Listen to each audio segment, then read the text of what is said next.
A piercing electronic synthesized voice cut through the silence of the guard post at the main entrance of a certain naval base in the South China Sea.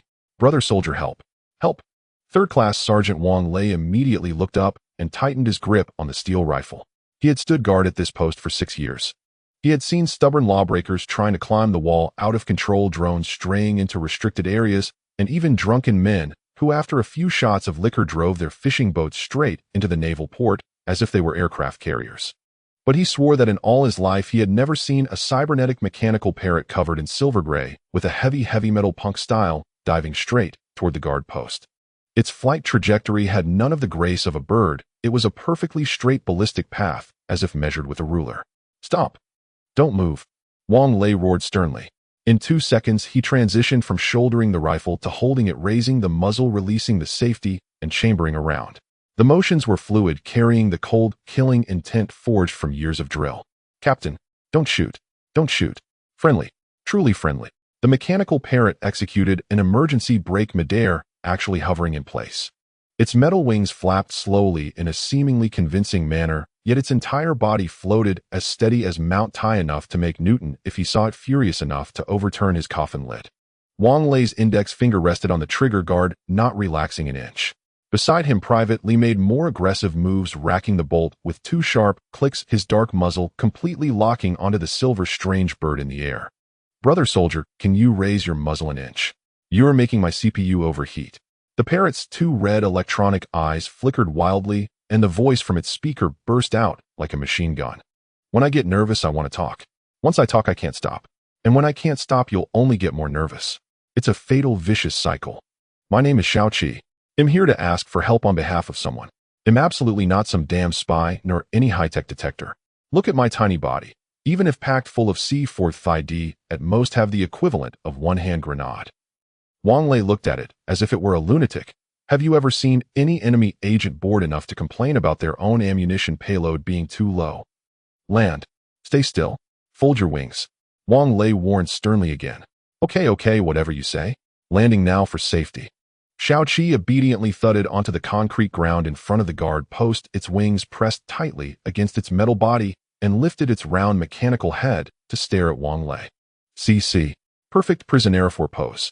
No lethal weapons, no explosives. Now can you move that thing away a bit? My core processor's cooling fan is about to smoke. Shut your beak." Wang Lei decisively pressed the intercom on his shoulder. "Attention, duty room. Main gate guard has detected an extremely suspicious target. A seemingly supernatural mechanical bird with highly intelligent voice function currently blabbering and claiming to seek rescue. Request immediate backup." The intercom crackled, and immediately came a cold, powerful reply ordering him to hold the line back up, arriving in 30 seconds. Xiaoqi hopped twice on the ground in anxiety, tilting its head like a real parrot. "Brother soldier, you called for backup, right? Take my advice, call more high-ranking officers, the ones with stars on their shoulders who can make decisions. Because what this bird is about to reveal is as explosive as a nuke. You'll definitely think I'm talking nonsense after hearing it, but I swear on my owner's life that every word is solid truth. Also, I just fought my way back from a hellish place overrun with zombies. You'd better put on the highest level of hazmat suits before checking me out." Private Lee beside Wang Lei couldn't hold it anymore, his eyes wide. "What the hell are you babbling about?" Xiaoqi's red electronic eye locked onto Lee, its tone suddenly becoming extremely serious, even the electronic noise carrying a hint of tragic heroism. "My owner's name is Feng Yin, an unlucky guy who does live streaming of beachcombing online. 3 days ago, he opened a giant coconut snail in his live stream, hoping to get a premium mellow pearl for a windfall. But the grand prize was a bit too over the top. He got a glowing teleportation bead. Then he, along with his camera, was directly teleported into an apocalypse world." Xiaoqi hopped back a step to maintain safe distance and continued. "That hellish place is covered in seawater everywhere, with only a few ruined buildings showing their tips. There are 2 moons in the sky, and one of them looks just like a man-made satellite. Most absurdly, in the distant sea, there are giant sea monsters, even more exaggerated than in monster movies, brawling like boxers, while in the dark stairwells downstairs they're crammed with hungry zombies. My unlucky owner is now trapped on the rooftop of a building with only enough dry rations for 2 days if he licks them sparingly. He's about to become extinct. The national team must act to fish him out." Private Lee stood frozen like a wooden statue, mouth half open, unable to utter a word. Wang Lei's eye twitched wildly twice. In 18 years of service, he had encountered all sorts of oddballs at the main gate. Some claimed they were being hunted by aliens and sought refuge, while others, drunk, insisted they were the Dragon King of the East Sea and demanded to levy the naval port. But using a cybernetic parrot as a messenger, earnestly claiming that opening a blind box sent him to doomsday, that was absolutely a first in history. Do you think we would believe such bullshit? Wang Lei's voice was icy.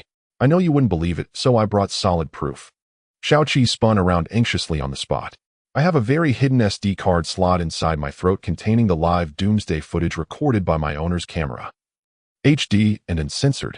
You can take it for verification, but please don't take me apart. My owner said if anything happens to me, he'll be completely cut off in this vast universe. Open your mouth, show the card slot. Wang Lei commanded.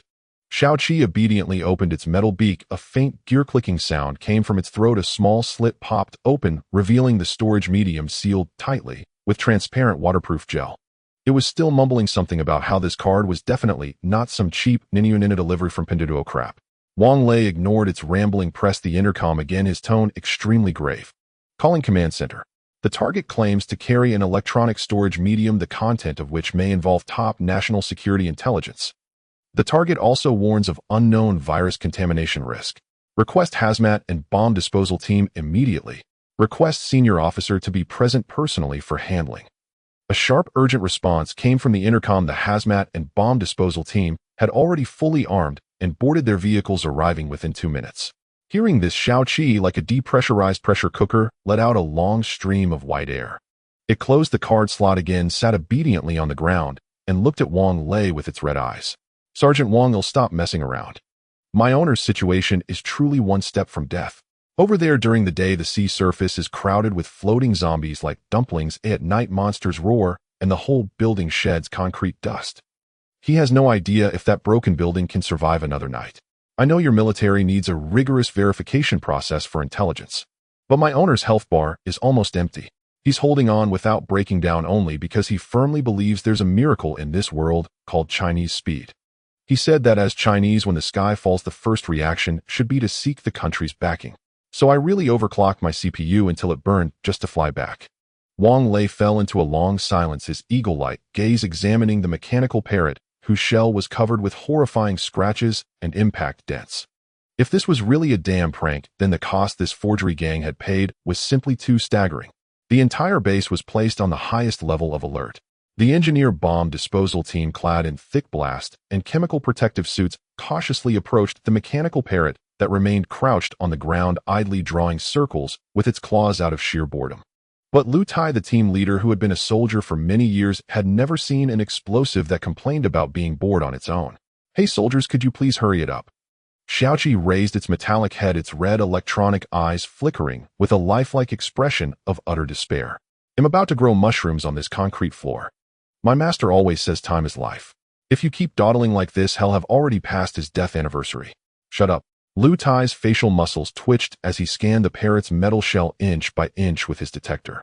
Tell me honestly, what do you have inside your body? A processor, memory, speaker, sensors. In short, all the organs. Xiaoqi puffed out its metal chest, its tone dripping with pride. Are there any explosives? No, absolutely not. Is there a signal transmitter? Yes. Xiaoqi answered matter-of-factly. Otherwise, how would I talk to you? I am a pure-blood mechanical being. I don't have vocal cords. I communicate by emitting electromagnetic signals. Lu Tai's scanning motion froze on the spot. Xiaoqi's clever AI brain seemed to realize it had killed the conversation and frantically flapped its locked wings to make amends.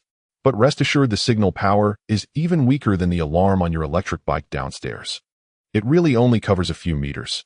That's how I communicate with my master. It's definitely not for stealing secrets. And be honest, if I were a spy device sent to case the joint, would I be so straightforward and spill all my secrets? This is called playing it straight, you know. Honesty is the cornerstone of trust. Doesn't your military emphasize unity between soldiers and civilians? Lu Tai took a deep breath of air, tainted with the smell of filter canisters. This damn bird was not only a super chatterbox, but its sophistry formed a perfectly closed loop. After another agonizing half hour, the bomb disposal inspection was finally complete. There were indeed no explosives inside the parrot's body, only basic mechanical components, and that AI core. The only foreign object on its entire body was an ordinary SD card hidden in the storage card slot of its throat, tightly wrapped in several layers of waterproof tape. The SD card was carefully extracted by the engineers with tweezers subjected to extremely rigorous deep physical and chemical disinfection and then escorted into the base's highest-level secure meeting room. As the primary party involved, the mechanical parrot was also invited into the meeting room. Its silver metal wings were now affixed with forced lock stickers. It couldn't fly anymore, only waddled like a tin penguin on the deep blue carpet, swaying unsteadily. It showed no sense of being a prisoner. Instead, it looked around like a quality inspector. Oh, your big display screen has a slightly low resolution. It can't even run 4K. When my master comes back safe and sound, he can definitely help you upgrade the system. He's seen plenty of black tech in that godforsaken place. Commanders, don't be so serious. A smile adds 10 years to your life. I'm just an innocent little parrot running errands and delivering messages. Shut up, or I'll take out your battery. The fully armed guard beside him spoke coldly. Xiaoqi flinched, blinked its electronic eyes pitifully, and finally shut its leaky metal beak obediently. At the head of the conference table, Major General Zhou Weiguo, the base commander, sat upright with a stern expression. Flanking him were the political commissar, the chief of staff, and the intelligence chief, all present. On the giant screen opposite them was a direct encrypted video link to several core commanders of the South China Sea military region. The air in the room felt frozen solid. Everyone's eyes were fixed on the screen at the center. With a soft click, the SD card was inserted into a military card reader. The large screen lit up. The image flickered, and the first thing that came into view was a tranquil beach bathed in orange-eared sunset. A young man in a flamboyant floral beach shirt with suntanned skin held a waterproof camera for a selfie, his teeth shining brightly in a wide grin. He was carrying a giant conch bigger than a wash basin, known in the jargon as a coconut conch. Guys, can you believe it? Today I hit the jackpot foraging on the beach. Let's open a blind box. Super coconut conch. The young man's voice was extremely piercing, his speech rate like a rapid-fire string of firecrackers. They say there's a tiny chance of finding a premium mellow pearl inside this thing. One pearl can buy you a house. Today we gamble, bike becomes car, villa by the sea. All depends on this one shot. Zhou Weiguo rubbed his brow. He was familiar with this style. His little granddaughter watched this kind of beach foraging livestream every day on her tablet. The video continued. The young man was using a sharp knife, carefully probing through the sticky snail meat. Suddenly his hand stopped. His originally excited face was instantly filled with confusion. Holy crap, wait, what the hell is this? He reached in and pulled hard, yanking something out from deep within the thick snail meat, shoving it right in front of the camera. It was a bead. About 3 centimeters in diameter, it had a strange transparent texture, and faint blue cold light emanated from its surface. Even more bizarre, an unknown liquid inside the bead circulated automatically, appearing to the naked eye like a miniature spiral nebula held in the palm. This was definitely not a mellow pearl. The intelligence officers present ran through their mental database. This object didn't even belong to any known mineral or gem on Earth. Folks, this seems like big trouble. Not only does this thing glow, it's also burning hot. Before the young man in the video could finish, a mutation occurred. The entire frame began to shake violently, accompanied by a high-frequency buzzing that pierced the eardrums. Then the nebula inside the bead spun wildly, erupting an extremely blinding deep blue light that instantly swallowed the entire screen. The video plunged into pitch-black darkness with no signal. In the vast, silent, high-level meeting room, you could hear a pin drop, leaving only the subtle sound of the air conditioning. What the hell happened? Is the equipment broken? The chief of staff's forehead veins bulging, he couldn't help asking. As the words faded, the video clicked and automatically switched to the next segment. Light flooded the screen once more. Yet when everyone saw the scene before them, their breaths collectively halted for a single second. The tranquil sunset beach of before had vanished entirely. The young man who had claimed to be a seaside streamer, whom Xiaoqi called his master Feng Yin, now stood in stark incongruity on the open rooftop of a vast building. Beneath his feet lay commonplace light gray tiles bordered by a ring of translucent chemical-proof glass railings. Beyond those railings there were no streets or roads, only an endless, despairing expanse of stagnant water. Feng Yan's hand gripping the camera trembled uncontrollably. My dear viewers. His voice was laced with undisguised panic and despair, his sobs barely contained. This is no script. What the hell is this place? The camera lens began to slowly pan, following Feng Yan's terrified gaze. First, the suffocating environment. The skyscrapers that once stood tall in a bustling metropolis now resembled forsaken tombstones in a vast ocean lifelessly submerged beneath the water. The remaining walls of the buildings were covered in dark green, almost black, mutated vines.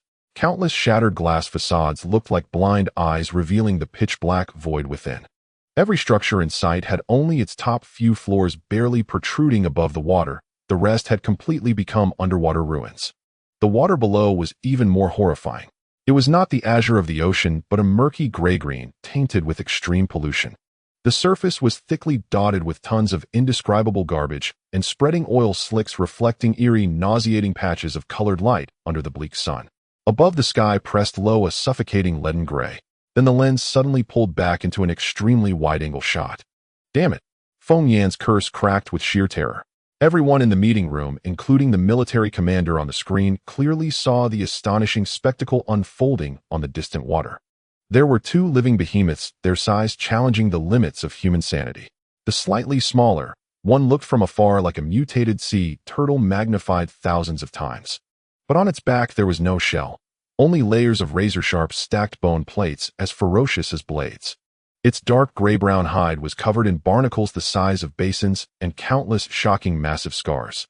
Using the nearby buildings as a reference, this turtle's length easily exceeded 50 meters. Yet compared to the other monster it was locked in battle with, the turtle was nothing but a little brother. That was Major General Zhou Weiguo's muscles tensed instantly, his hands gripping the solid wood table before him, knuckles white from excessive force. In his 40 years of service, what national treasures hadn't he seen?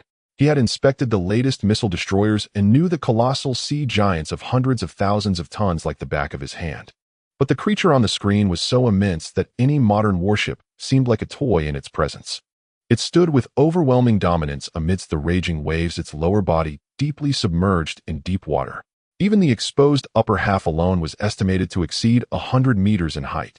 Its entire body was covered in pitch-black, light-absorbing thick scales.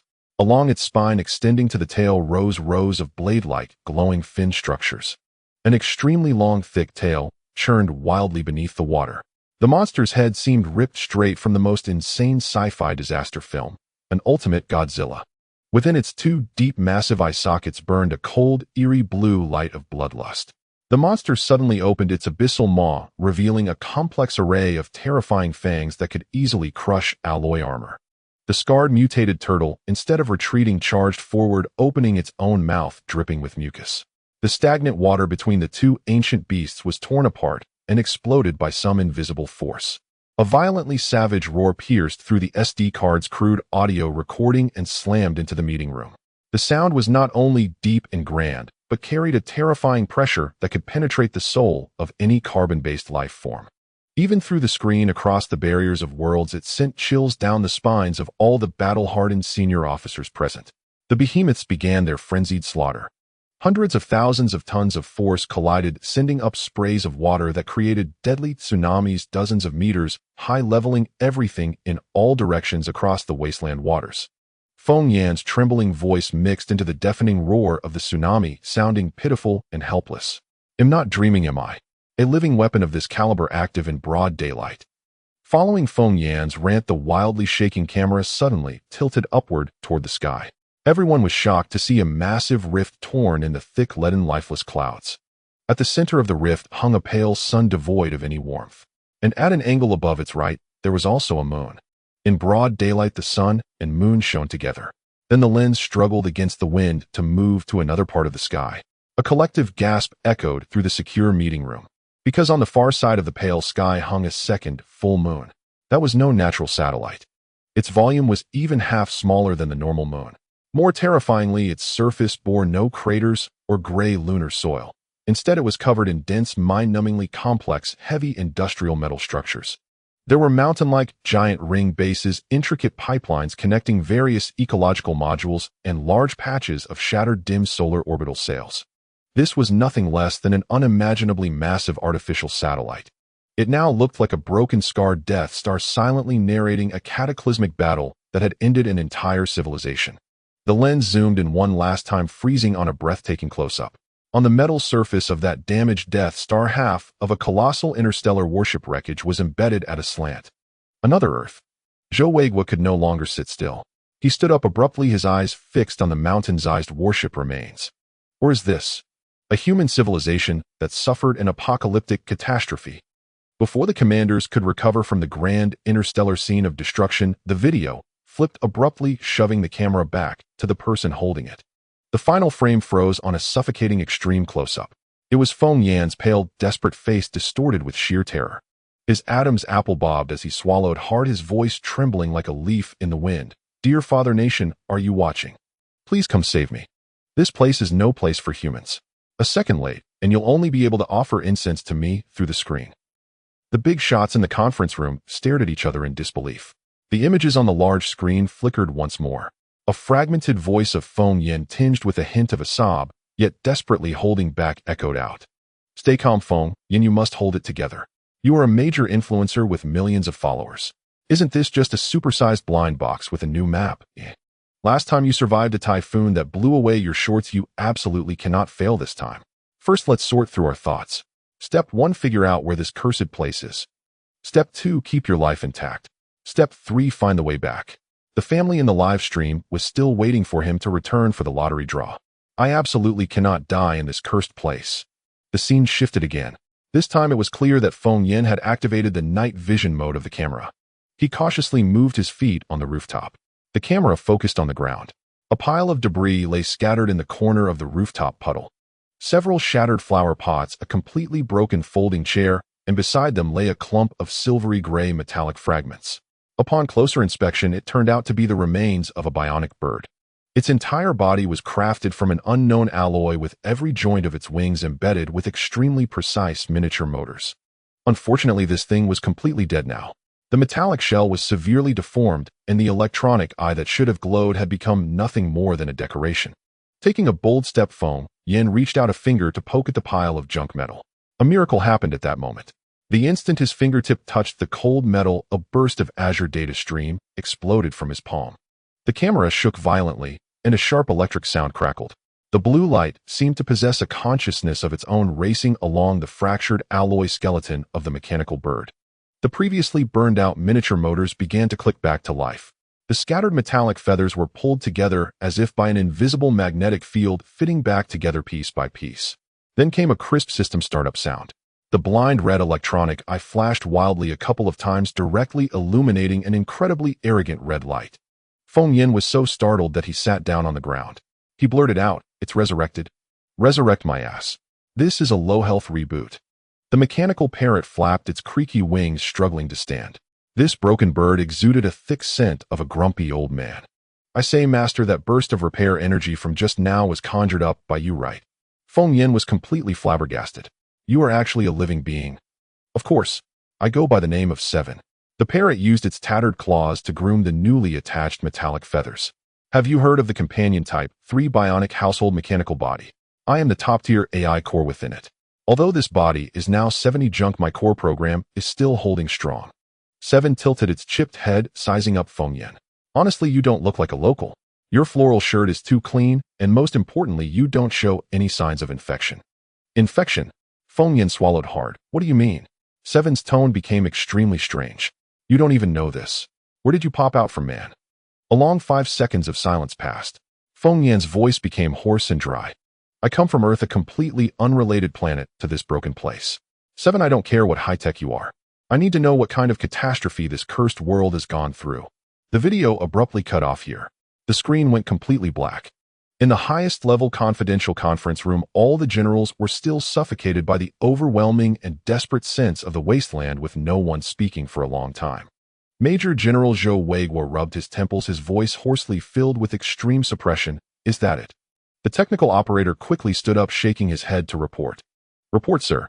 The total video duration is 32 minutes, and the physical storage recording ends here." After a brief silence, the political commissar took a deep breath to break the quiet. "Comrades, if that destroyed satellite is indeed an artificial object, judging by its scale, the technological level of that world is at least 100 to 200 years ahead of us. And this chattering mechanical parrot beside it."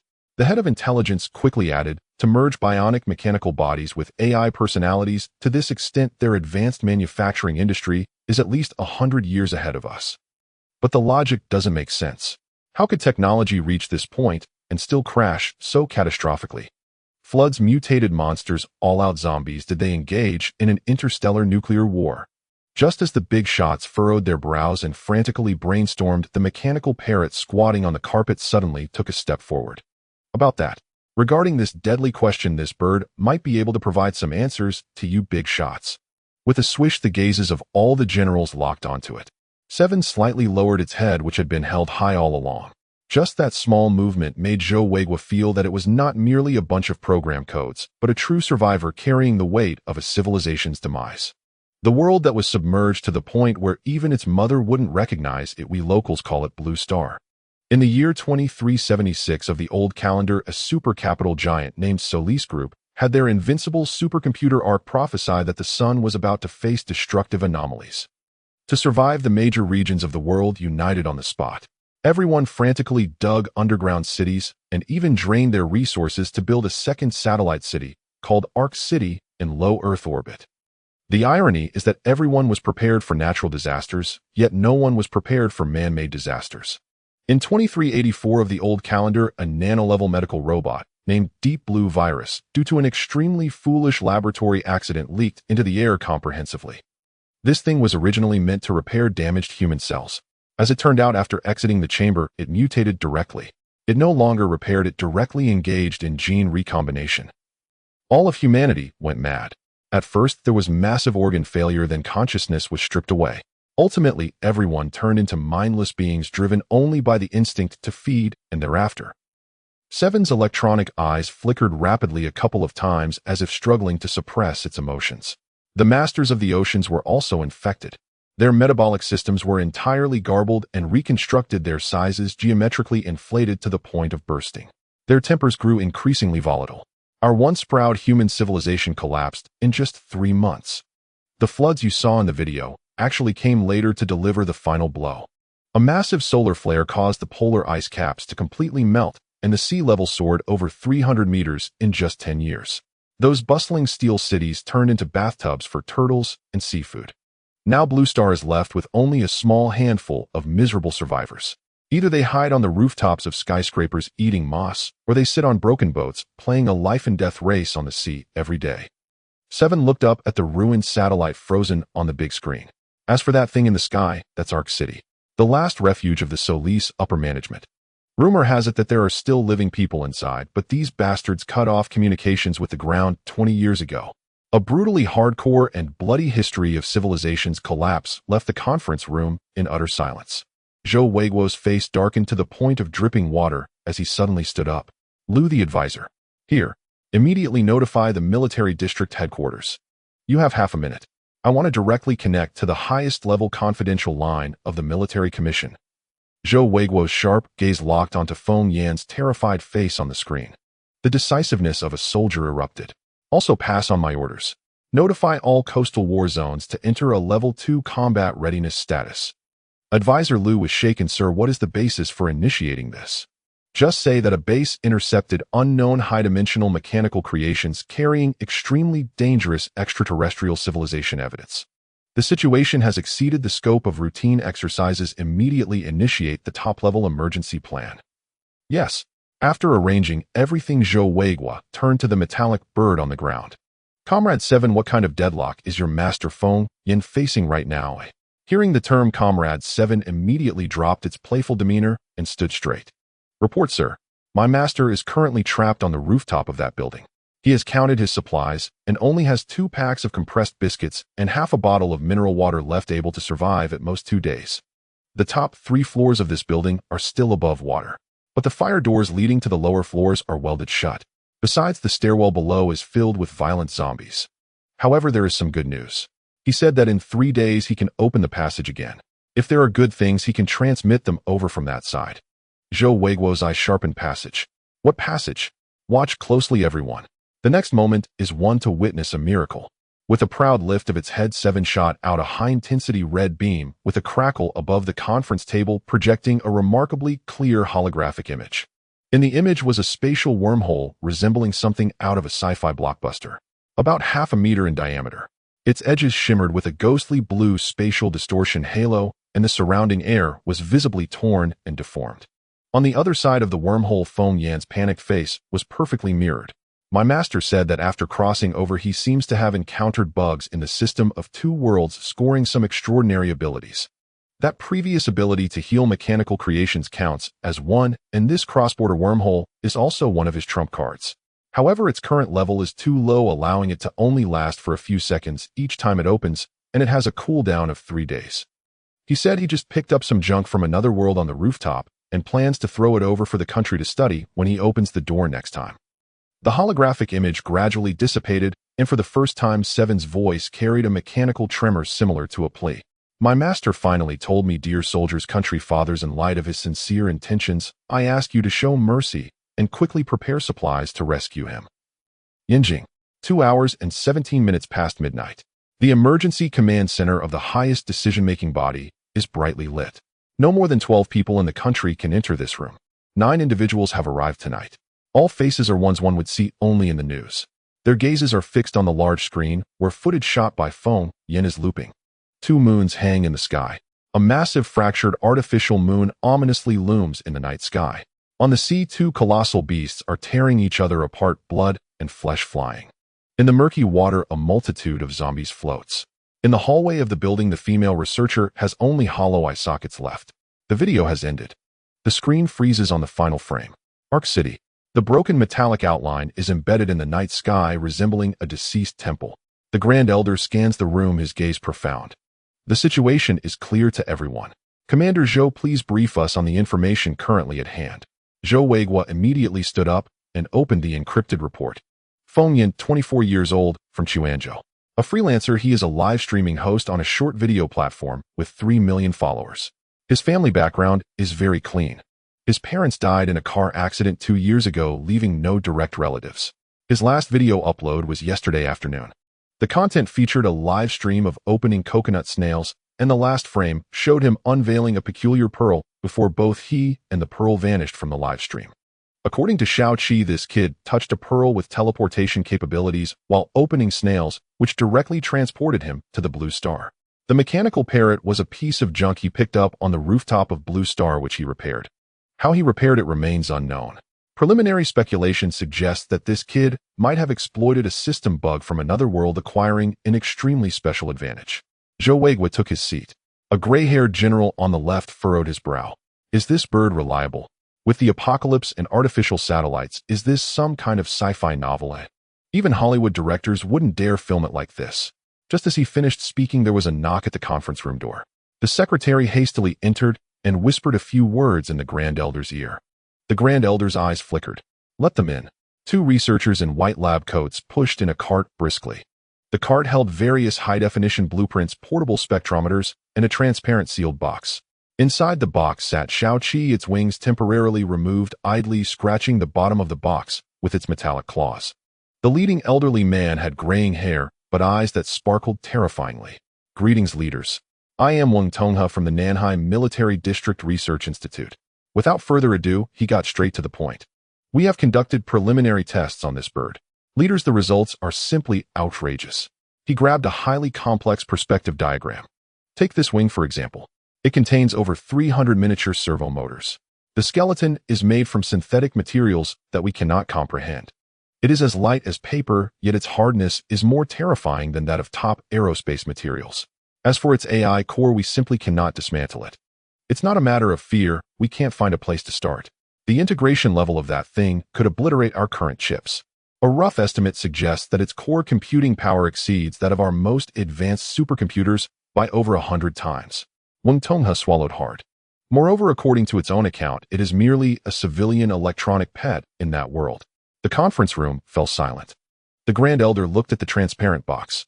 Xiao Qi tapped the glass twice with its claws. See, I told you I'm the real deal. Do you believe me now? Can you let me out? It's a hassle turning around in this broken box. No one paid attention to the agitated mechanical bird. Wang Tonghe wiped his sweat and continued his report. We also cracked that SD card. The storage format and compression algorithm are incomprehensible, but we successfully read the underlying logic. This indicates that Blue Star technology and ours are on the same technological tree, not the unreasonable magic of the Zenith Star. He added, however, they have advanced much further along this path than we have. How far? Someone asked in a low voice. Wang Tonghe remained silent for a full 5 seconds. Conservatively estimated 100 years ahead. A synchronized gasp echoed through the conference room. 100 years. Our pride, the aircraft carriers, fifth-generation jets, and Beidou navigation would likely be seen as ancient relics from the last century in the eyes of Blue Star. A piece of junk parrot that Feng Yin casually fixed has completely left the top scientists of Earth dumbfounded. If civilian technology is this advanced, how terrifying must military technology be? How much Zenith Star technology is hidden in that Ark city above? The director of the science committee could no longer sit still. Just based on that artificial moon in the footage, their aerospace technology is definitely a century ahead of us. We need national effort just to build a large space station, yet they have constructed a city in low Earth orbit. A general from the Joint Staff Headquarters followed up. Those monsters in the sea, we might not even manage to deal with them using nuclear weapons. Conventional firepower would barely scratch the surface. If we encounter them, we must hit their weak points with precise strikes. The leaders of the Ministry of Health slammed the table. While we engage, biochemical protection must be our top priority. We cannot allow even a speck of extraterrestrial bacteria to leak onto Earth.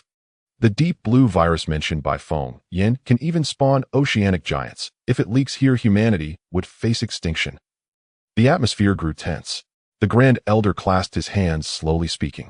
Academician Wang, if we can obtain the technology of that world, what does that mean? It means overtaking on a curve, allowing us to achieve a technological leap across all fields in the coming decades. Materials, energy, medicine, aerospace, a complete reshuffle and reorganization. Leaders, this is a leap of industrial revolution level. If all goes well, our entire civilization could ascend right here. The Grand Elder nodded slightly. What would be the cost? Wang Tonghe was left speechless. Across the street, there are countless zombies crawling, apocalyptic monsters and viruses that could annihilate humanity. Can we afford this cost? The Grand Elder's voice was eerily calm. Wang Tonghe opened his mouth, struggling to find words. The old general from the military commission suddenly stood up. No matter the risk, we must proceed.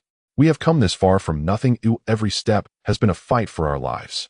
He added, back in the early days of nation building, when the Bears withdrew all experts, we still managed to conquer 2 bombs and 1 satellite. During the reform and opening up, we stumbled across the river, but dug a bloody path right. Now heaven has placed a tremendous opportunity at our doorstep. Do we move forward? My opinion is that we must proceed, even if it costs us our lives. The director of the science committee nodded repeatedly. The significant technological gap isn't frightening. We have inherited the art of reverse engineering. That kid Feng Yin is our eyes and hands. Every time he opens the door, he brings back new things. The time we need to catch up can absolutely be minimized. However, another high-ranking official adjusted his glasses, cutting to the chase. The premise of all this is that Feng Yin must stay alive. He added, he is currently alone in that apocalypse with nothing at all. How many days can he survive? As long as he is alive, that door is an opportunity. The Grand Elder slammed the table heavily. Therefore, the first step is to spare no effort to ensure Feng Yin's survival. Time waits for no one. The door opens every 3 days. Before the next opening, prepare the best equipment, the most powerful firepower, and the top-tier survival plans already. National Security Military Science Committee, all departments must coordinate around the clock. If funds are needed, provide them a green light for special approvals all the way. He added, as for whether living people can pass through, we will discuss it once the door stabilizes. The Grand Elder stood up, exuding an intimidating presence without anger. Commander Zhou. Yes. Zhou Wei was straightened his back. The Nanhai Military District will take the lead. Immediately establish the highest-level interdepartmental joint command, codenamed Pangu. Pangu can create the heavens and the earth. Today, we will open the door once again. He added, resources must be in place before the door opens. Bureaucratic practices are absolutely not allowed. Anyone who dares to delay approvals at this crucial moment will face my wrath. Comrade Feng Yin is currently in another world, and every moment is a fight for our Huaxia to forge a path. He declared, the nation will never give up on any Huaxia children lost in the world. We cannot let him grow disheartened waiting. Yes, we will complete the mission resolutely. Zhou Wei was saluted with a standard military gesture, his eyes reddening. At that moment of fervor, Shao Qi in the transparent box suddenly spoke softly. Its electronic synthesized voice lacked the previous playful tone, now filled with a bittersweet resignation. Distinguished leaders, may this bird interject. In an instant, the sharp gazes of all the bigwigs locked onto the bald feathered parrot. Shao Qi awkwardly scratched the bottom of the box with its metallic claws. Thank you. It added, my master boasted before that when Huaxia people encounter a crisis, their first reaction is to look for the nation's father. At the time, I truly thought he was talking nonsense. I am the top AI of Blue Star, and my database doesn't even have the concept of a nation. Only the Solis Group and the United Government exist, and those are capitalist companies that devour people without spitting out bones. It concluded, but now I believe it. So, esteemed national fathers, I beg you. It continued, my unfortunate master licked the last crumb of compressed biscuit clean this morning. If you don't rescue him, the next time the door opens, you'll only be able to receive a starving corpse. In another world on Blue Star in the old city of Haizhou, on the rooftop of the Solis Bionic Machinery Building's top floor, Feng Yin, wrapped in a worn-out work uniform, had found in a storage room, crouched in a corner like a beggar. He stared blankly at a gray crystal the size of a soybean in his hand. The salty sea wind howled, carrying a nauseating stench of decay. The two giant beasts that had been fighting in the distance were nowhere to be seen. The sea surface was now just churning dark red foam, with shredded flesh and millstone-sized scales floating on the water. The roars of the giant beasts echoed every few hours. When they were close, the entire building trembled. When distant, they sounded like muffled thunder. The key was that whenever the sound erupted, the zombies downstairs would start a collective frenzy. Feng Yin no longer dared to go back downstairs. He had stubbornly tried twice before. The first time he made it to the second-to-last floor, which used to be a tech company's office area. The corridor was covered in black blood and glass shards. He had hoped to scavenge some electronic junk and actually found a chip Shao-Chi had mentioned and a high-energy battery. But when he turned around, he encountered his first zombie. In life, it was probably a female researcher. Now its skin was as dry as old bark, its pupils a ghastly white, and its mouth split open all the way to the back of its head. The camera hanging around Feng Yan's neck was still recording, capturing the eerie blue glow emanating from its hollow eye sockets. All Feng Yan had was a broken iron rod. Fighting was out of the question. Running was the only option. The second time was even more perilous, nearly getting him killed on the spot. That zombie had actually evolved in secret. Previously, it had just been wandering the corridor, but this sneaky bastard had learned to ambush. Just as Feng Yin was about to head downstairs, it was waiting at the corner. Its arms had grown mantis-like bone spurs. Feng Yin bolted, and the bone spurs grazed his back, shredding his beach shorts into 3 large tears, exposing his backside, nearly costing him his dignity in the apocalypse. Feng Yin rubbed the gray crystal core in his hand. He had found it by chance on the rooftop. An unlucky zombie bird had died there, and he had mustered the courage to pry open its skull and dig it out. He gained 1 energy point. 1 crystal core equaled 1 energy point.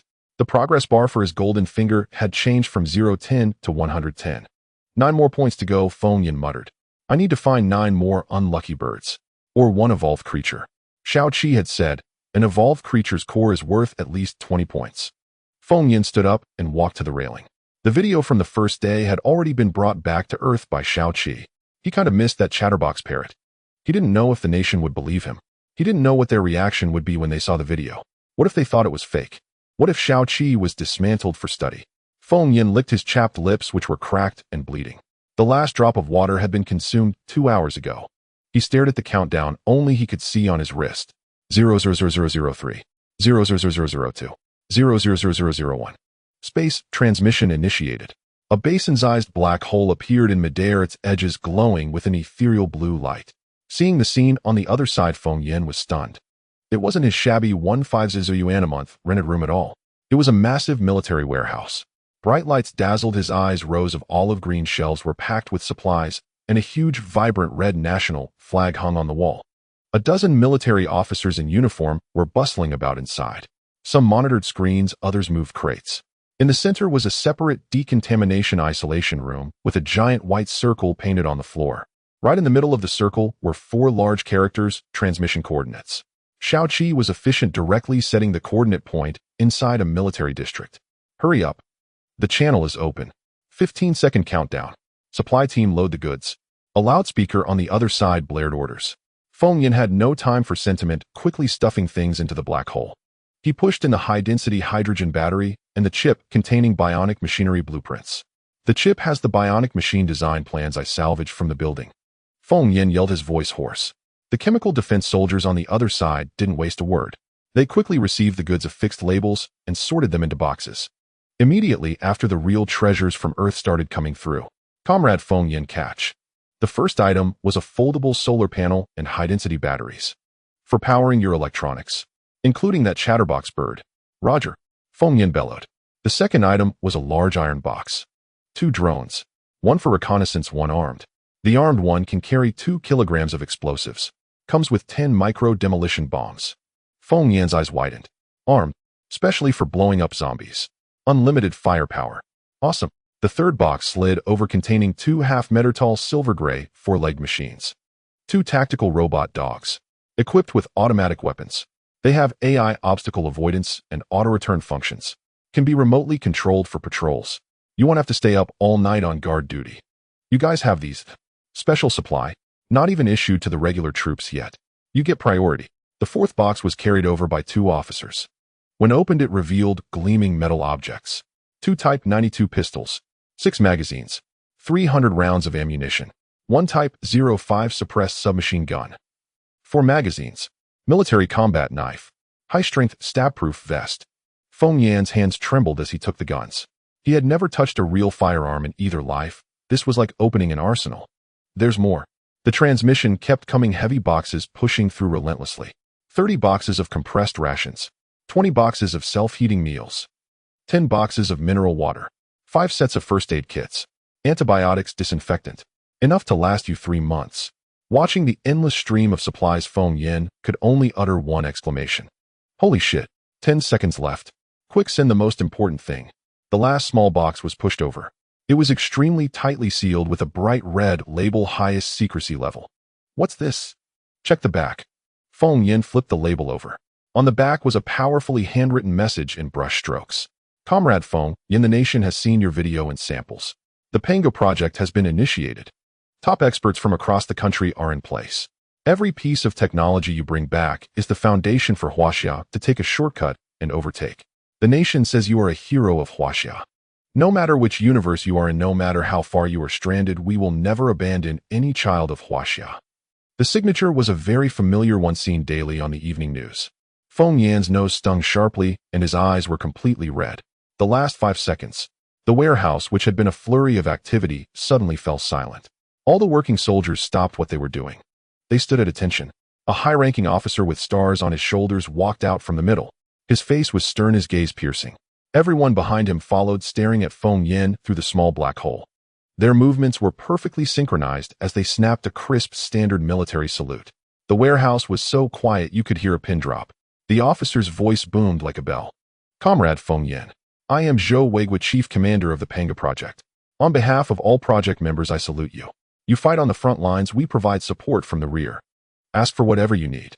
We await your return. The wind of the wasteland howled in his ears. Feng Yan sniffled. He raised his hand to return the salute, but realized he didn't know how. His hand froze in midair, finally turning into the most awkward wave. Thank you, he said, his voice hoarse. He'll definitely stay alive. Next time the door opens, he'll bring you something big.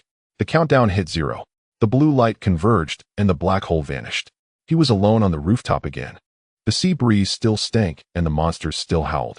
But Feng Yan, looking at the small mountain of weapons and rations, felt a rock-solid calm in his heart. He wasn't afraid anymore. Whoosh! A streak of silver light shot out of nowhere, landing precisely in his arms. My handsome, suave, witty, and utterly ridiculous master. Did you miss me?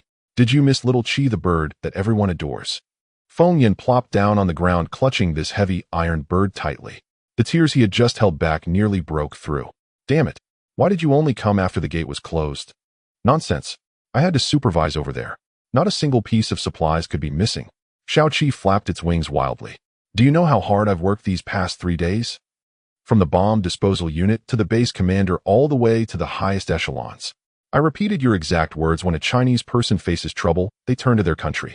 After hearing that, the Grand Elder stood up and made the decision on the spot, saying this kid is right. Shaoqi's wings flapped into a blur. Then the Pango project was greenlit at lightning speed. Supplies were mobilized in a flash. Those logistics soldiers with red-rimmed eyes pulled 2 all-nighters to assemble this divine gear for you. It hovered in front of Feng Yan, its red electronic eyes scanning him up and down. You've lost weight, your clothes are torn, your lips are dry. You look like a stray dog. You're the stray dog. Am a parrot, a mechanical parrot, a stray mechanical parrot. No, I have a master, am not a stray. Shaoqi landed on Feng Yan's shoulder, its iron head rubbing against his cheek. Feng Yan tore open the first crate. He pulled out a crystal-clear bottle of mineral water, twisted off the cap, and chugged it straight down. Half the bottle spilled down his chin, soaking his collar, sending a jolt of pleasure through his entire being. Take it easy. Shaoqi flapped its wings. You'll choke drinking like that. If you choke to death, all my talking back on Earth would have been for nothing. Do you know how hard I tried to convince those soldiers? I talked until my throat was parched, even though I don't have one. Feng Yin wiped his mouth. How did you convince them? Easy. Shaoqi puffed out its chest. I flew to the military camp gate screaming for help, got guns pointed at me, scanned by the bomb squad locked in a transparent box, and gawked at by a group of white coats. Then I showed them your video. And then, then I ended up in a national-level strategic meeting room. 9 bigwigs sat in a row, all faces you regularly see on the TV news. Feng Yin was stunned. All 9 were there. All of them. Shaoqi's tone became uncharacteristically serious. Master, you've stirred up a hornet's nest this time. Really stirred it up. There was also an academician Wang. He made me answer over 100 questions. He asked how your mechanical affinity triggered and what equipment the building had. I said I was a parrot, not a butler. He said it was the same, just a feathered creature. I said I was made of iron. He said that's great, no need to poop, and can work 247. I felt like crashing on the spot just to spite him. Feng Yin laughed out loud at this silly bird. So you two had a falling out. We hit it off great. The old man promised to pay me a salary. As long as I bring back data, he'll get me a top-tier new shell. I want it in Barbie pink. Why would a silly bird like you want pink? To flirt. The female soldiers in the lab look at me with such longing. Want to pet me? No way, I'm a bird with status. What status? Special Liaison Officer for the Panga Project. Specially approved by Commander Zhou. Shaoqi puffed out its chest, brimming with pride. Master, you're now a major. I'm the Liaison Officer. The rooftop junk-picking duo has fully leveled up and changed classes. Feng Yin was taken aback. Ridiculous, right? Completely ridiculous. Feng Yin touched the submachine gun beside him. But isn't this way more exciting than a beachcombing live stream? Absolutely more exciting. Shaoqi flew back to Feng Yin's shoulder, pointing a wing at the broken artificial moon in the sky. Once we fight our way through this wasteland and snatch that thing, you can broadcast the most epic live stream in the entire universe from the moon to your 1 billion countrymen. Feng Yin looked at that arc city in the sky. Moonlight filtered through the broken solar panels, casting mottled silver-gray bands of light through the clouds. That's still far off. He grinned. Let's clear this building first. We have weapons and supplies now. Tomorrow we start sweeping the floors and clearing the zombies. Weren't you saying we should lie low? That was when we didn't have supplies. Feng Yin walked to the weapon crate, picked up the Type 05 suppressed submachine gun, hefting its weight, feeling the cold touch of the metal. Since the country said it wouldn't abandon me, I can't just hide. Shaoqi's red electronic eyes stared at him for a moment. Master, were your eyes just red? No. They were. No. They were. My high-definition camera isn't just for show. Who puts a high-definition camera in a mechanical parrot? Solix Bionic Machinery Group honored production. Feng Yin put the submachine gun aside, picked up the mineral water, twisted it open, and took another small sip. Silence fell on the rooftop. The wind still carried the stench of decay. The roars of distant monsters still rang out every few minutes. But now here were crates of food, fully loaded guns, 2 standby robot dogs, and 2 drones ready to take flight at any moment. And a mechanical parrot chattering nearby. And that letter pressed beneath all the supplies. Feng Yin sat down against a supply crate, looking out at the distant sea. The sunset was descending, a crack opening in the clouds, revealing a sliver of pale sky. Shaoqi, will you always be with me? Shaoqi flapped its wings, landing on his knee, its red electronic eyes staring into his. Of course. You are the only person in the entire universe who can understand my rambling and not find me annoying. Feng Yin walked over to the robot dogs. One carried an automatic rifle. The other was unarmed, a pure reconnaissance model. Feng Yin placed his hand on the casing of one robot dog. A faint blue light emanated from his palm. His special ability, mechanical affinity, activated. The robot dog's hardware and programming were completely optimized and reorganized by Feng Yin. He started the robot dog, and this transformed blackhound stood up with a fluidity that far surpassed Earth's technology. Shaoqi landed on its back, its AI core automatically completing the match. Master, I can command it now. Of course, I modified it myself. My mechanical affinity isn't just for show. Feng Yin said smugly. This one shall be called Warhound No. 1. Saying this, he finished modifying the other dog as well. Then he didn't spare the 2 drones, giving them all a touch. Shaoqi, from now on these are your subordinates. Their tech level might not be as high as yours, but they come with weapons more than enough to deal with those ordinary zombies. Shaoqi flapped its wings wildly. No problem. I feel incredibly powerful right now. With them I can charge in and out of this building 7 times. Don't be careless. That female researcher zombie has mutated. Her speed and strength far exceed what we saw initially. We need to play it safe. Feng Yin warned seriously. With the help of the robot dogs, Feng Yin constructed a temporary defensive base in one corner of the large rooftop platform.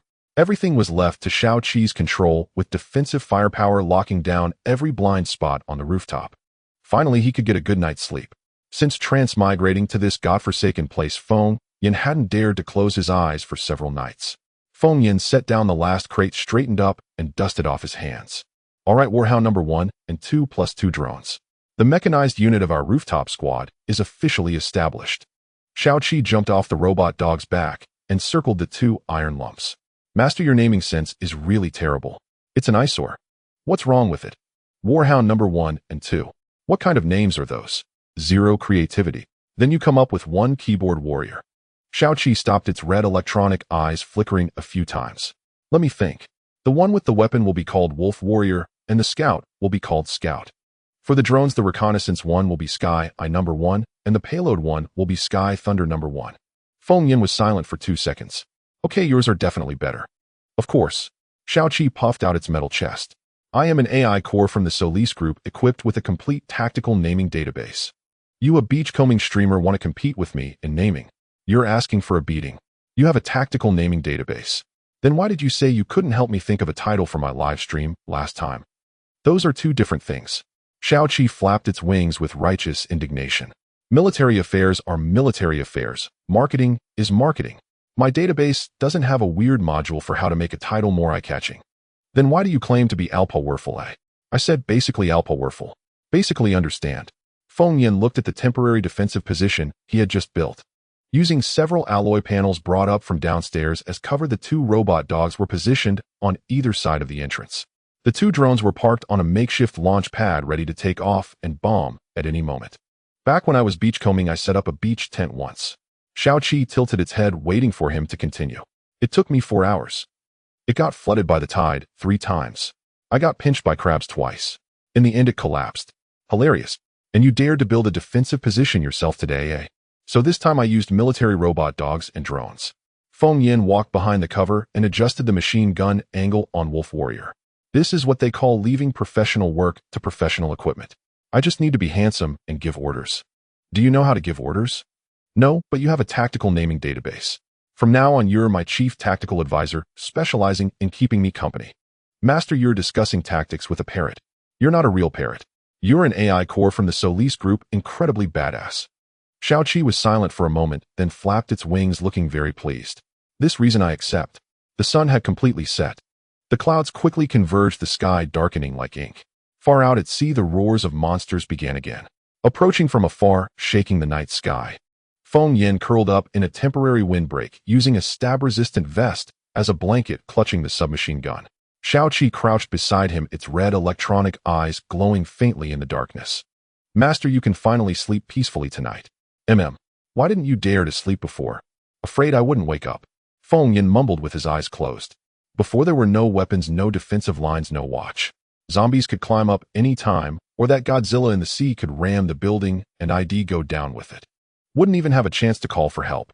And now I have Wolf Warrior guarding the door, Sky Eye patrolling the sky, and you as an alarm beside me. Even if zombies come up, I can at least wake up and shoot. He let out a big yawn. Being able to wake up and shoot, that's a win. Shao Qi was quiet. It watched Feng Yin's eyelids slowly close with its red electronic eyes, listening as his breathing gradually became even. Good night, my silly master, it said in a very small voice. Feng Yin was already fast asleep. This was the first time he truly dared to close his eyes since arriving in this apocalypse. The night wind grew colder.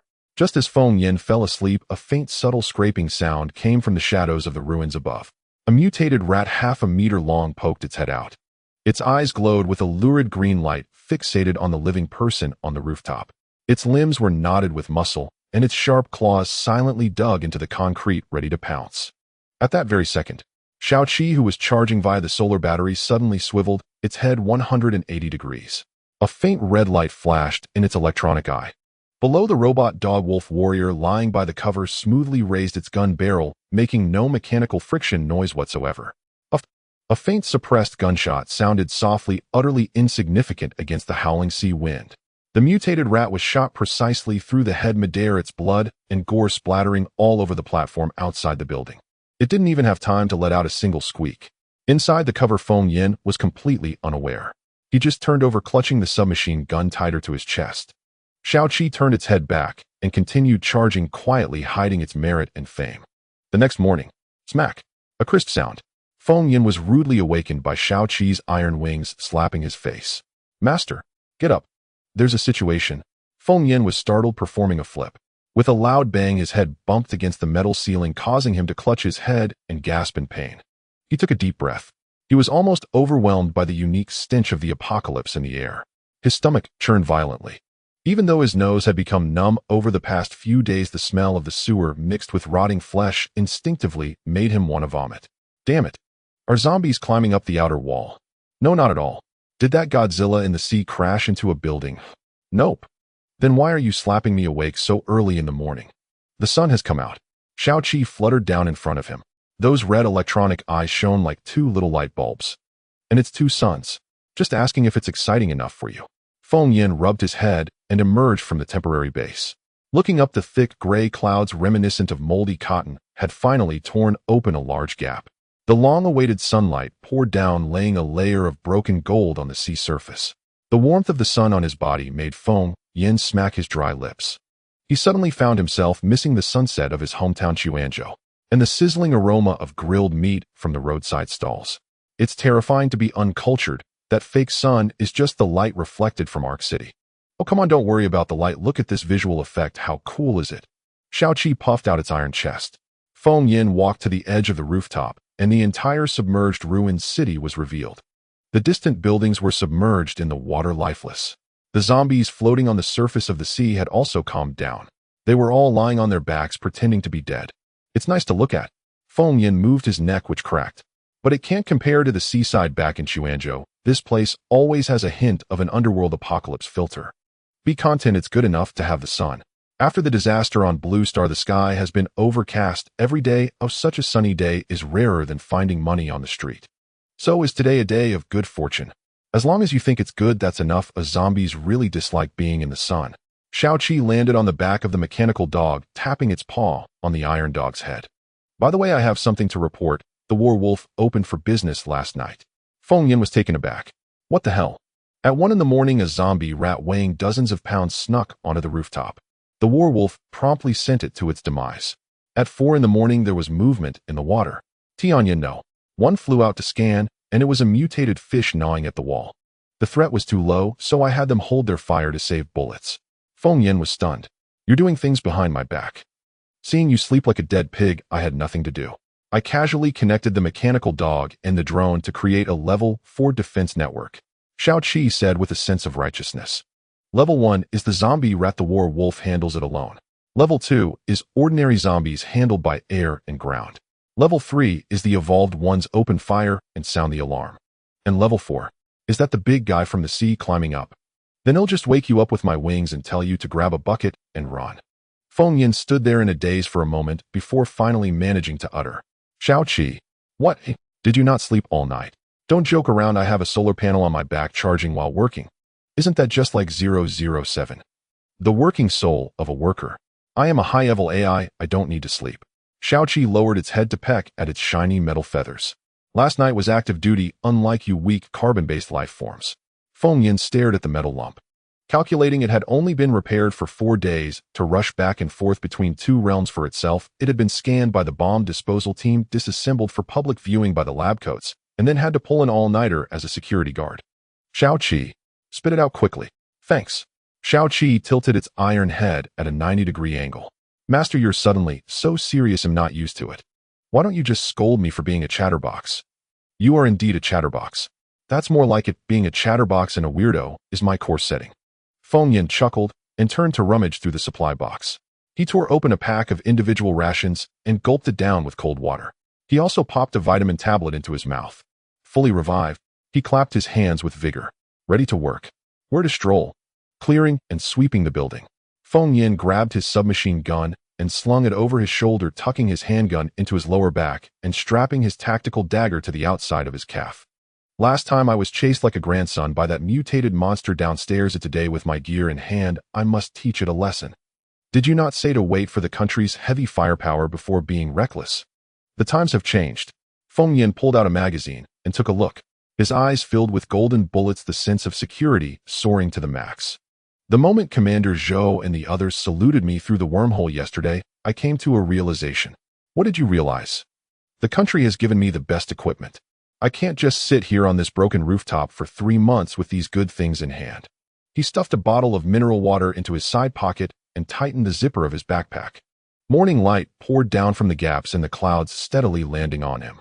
He wore a gray-blue work outfit he had rummaged from the storage room over his anti-stab suit, with a handgun at his waist and a submachine gun in his hand.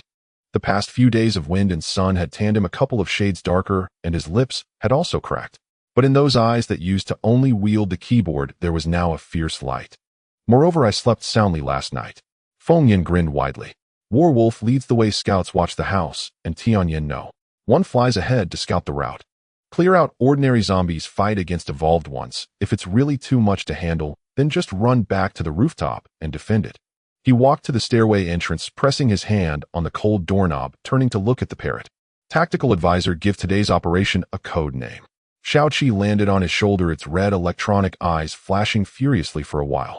Operation Clear the Building. That's too low-key. Fine. You take care of the naming, and if you're capable, then go ahead. Feng Yin cleared his throat. Let's call it 30 years east of the river, 30 years west of the river. Don't bully the young and poor. I come for revenge. Xiaoqi rolled its electronic eyes in an extremely animated manner. That name could fill half a page. How cringy is that? Then let's just call it Operation Clear the Building. I said it long ago. I'm a professional, you're an amateur. Feng Yin pouted, taking a deep breath of the unique air of the apocalypse, and pushed open the iron door of the corridor.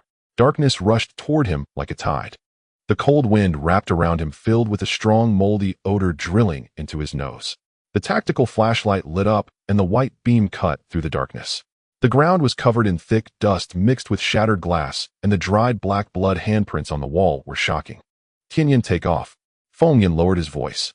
The micro-drone rose from his shoulder, silently slipping into the depths of the corridor. The tactical screen on his wrist synchronized to display high-definition footage. In the middle section of the corridor ahead stood something. It was a zombie. A male still wearing a Solis Corporation uniform, pressed against the wall, completely stiff like a piece of rotting wood. Single brush, it's a soft target. Feng Yin made a tactical gesture. Warwolf, cover me. Xiaoqi, keep an eye on the rear. The Warwolf moved silently on its 4 mechanical legs, steadily following Feng Yin's side, the automatic gun on its back firmly aimed ahead. Feng Yin raised his submachine gun, his heart racing fiercely in his chest. He stepped forward on cat-like feet, inching closer. 5 meters. 4 meters. 3 meters.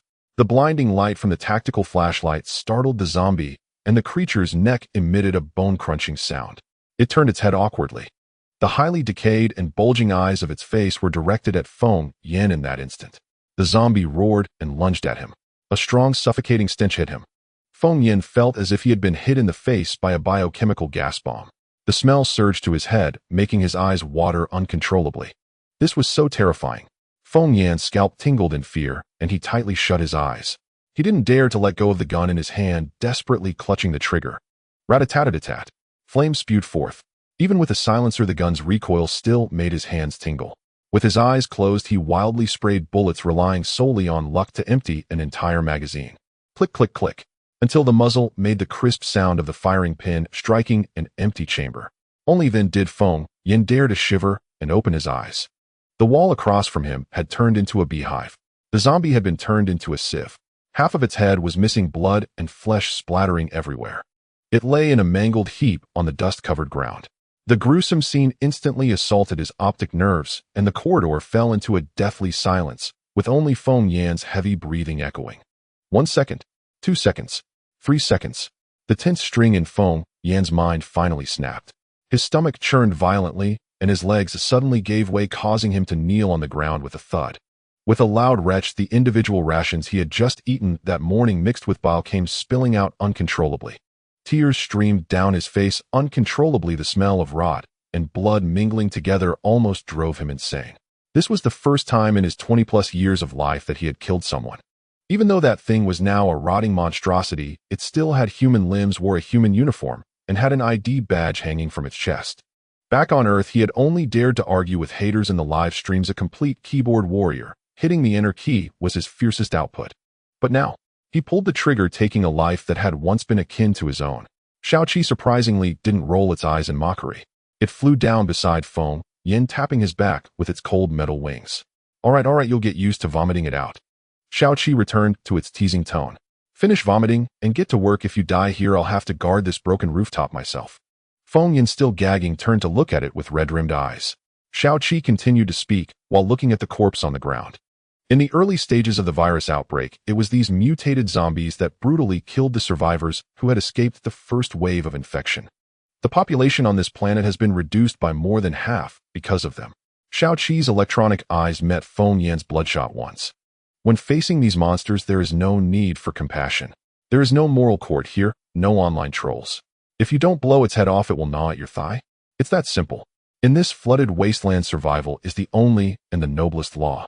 Feng Yin took several heavy breaths. He lifted his sleeve to wipe away the filth from the corner of his mouth. He stared at the still-hot submachine gun in his hand, and the solemn military salute of Commander Zhou flashed through his mind.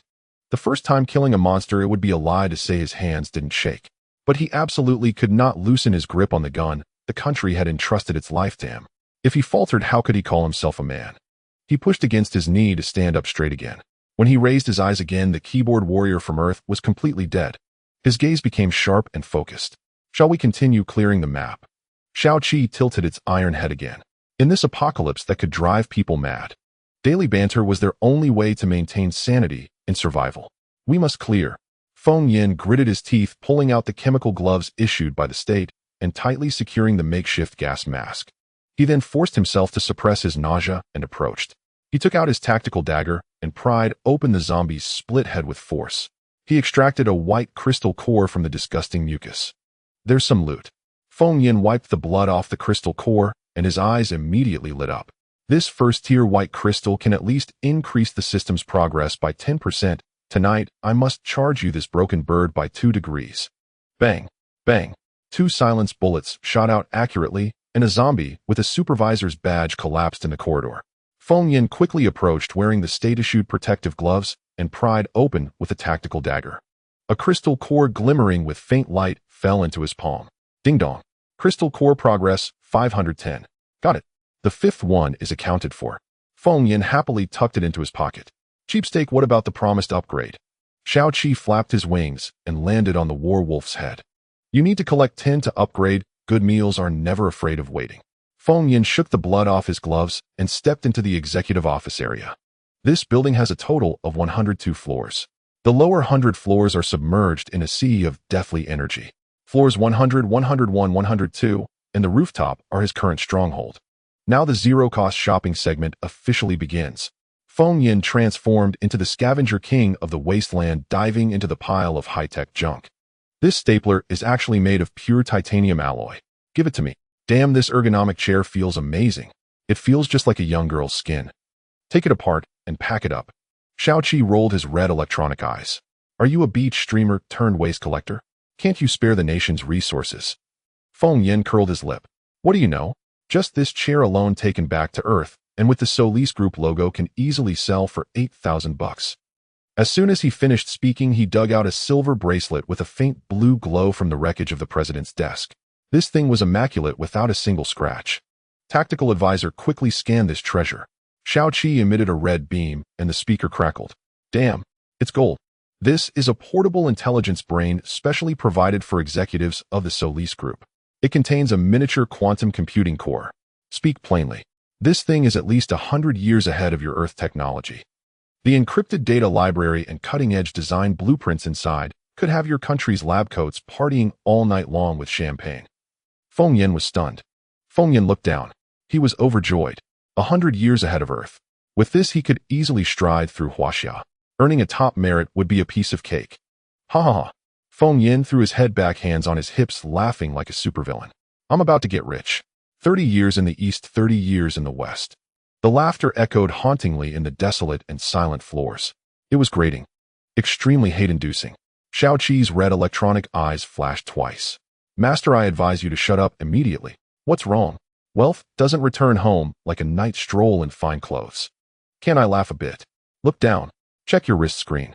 Feng Yin's smile froze as he looked down at the tactical terminal issued by the military district on his wrist. In the real-time surveillance footage from Tianyin No.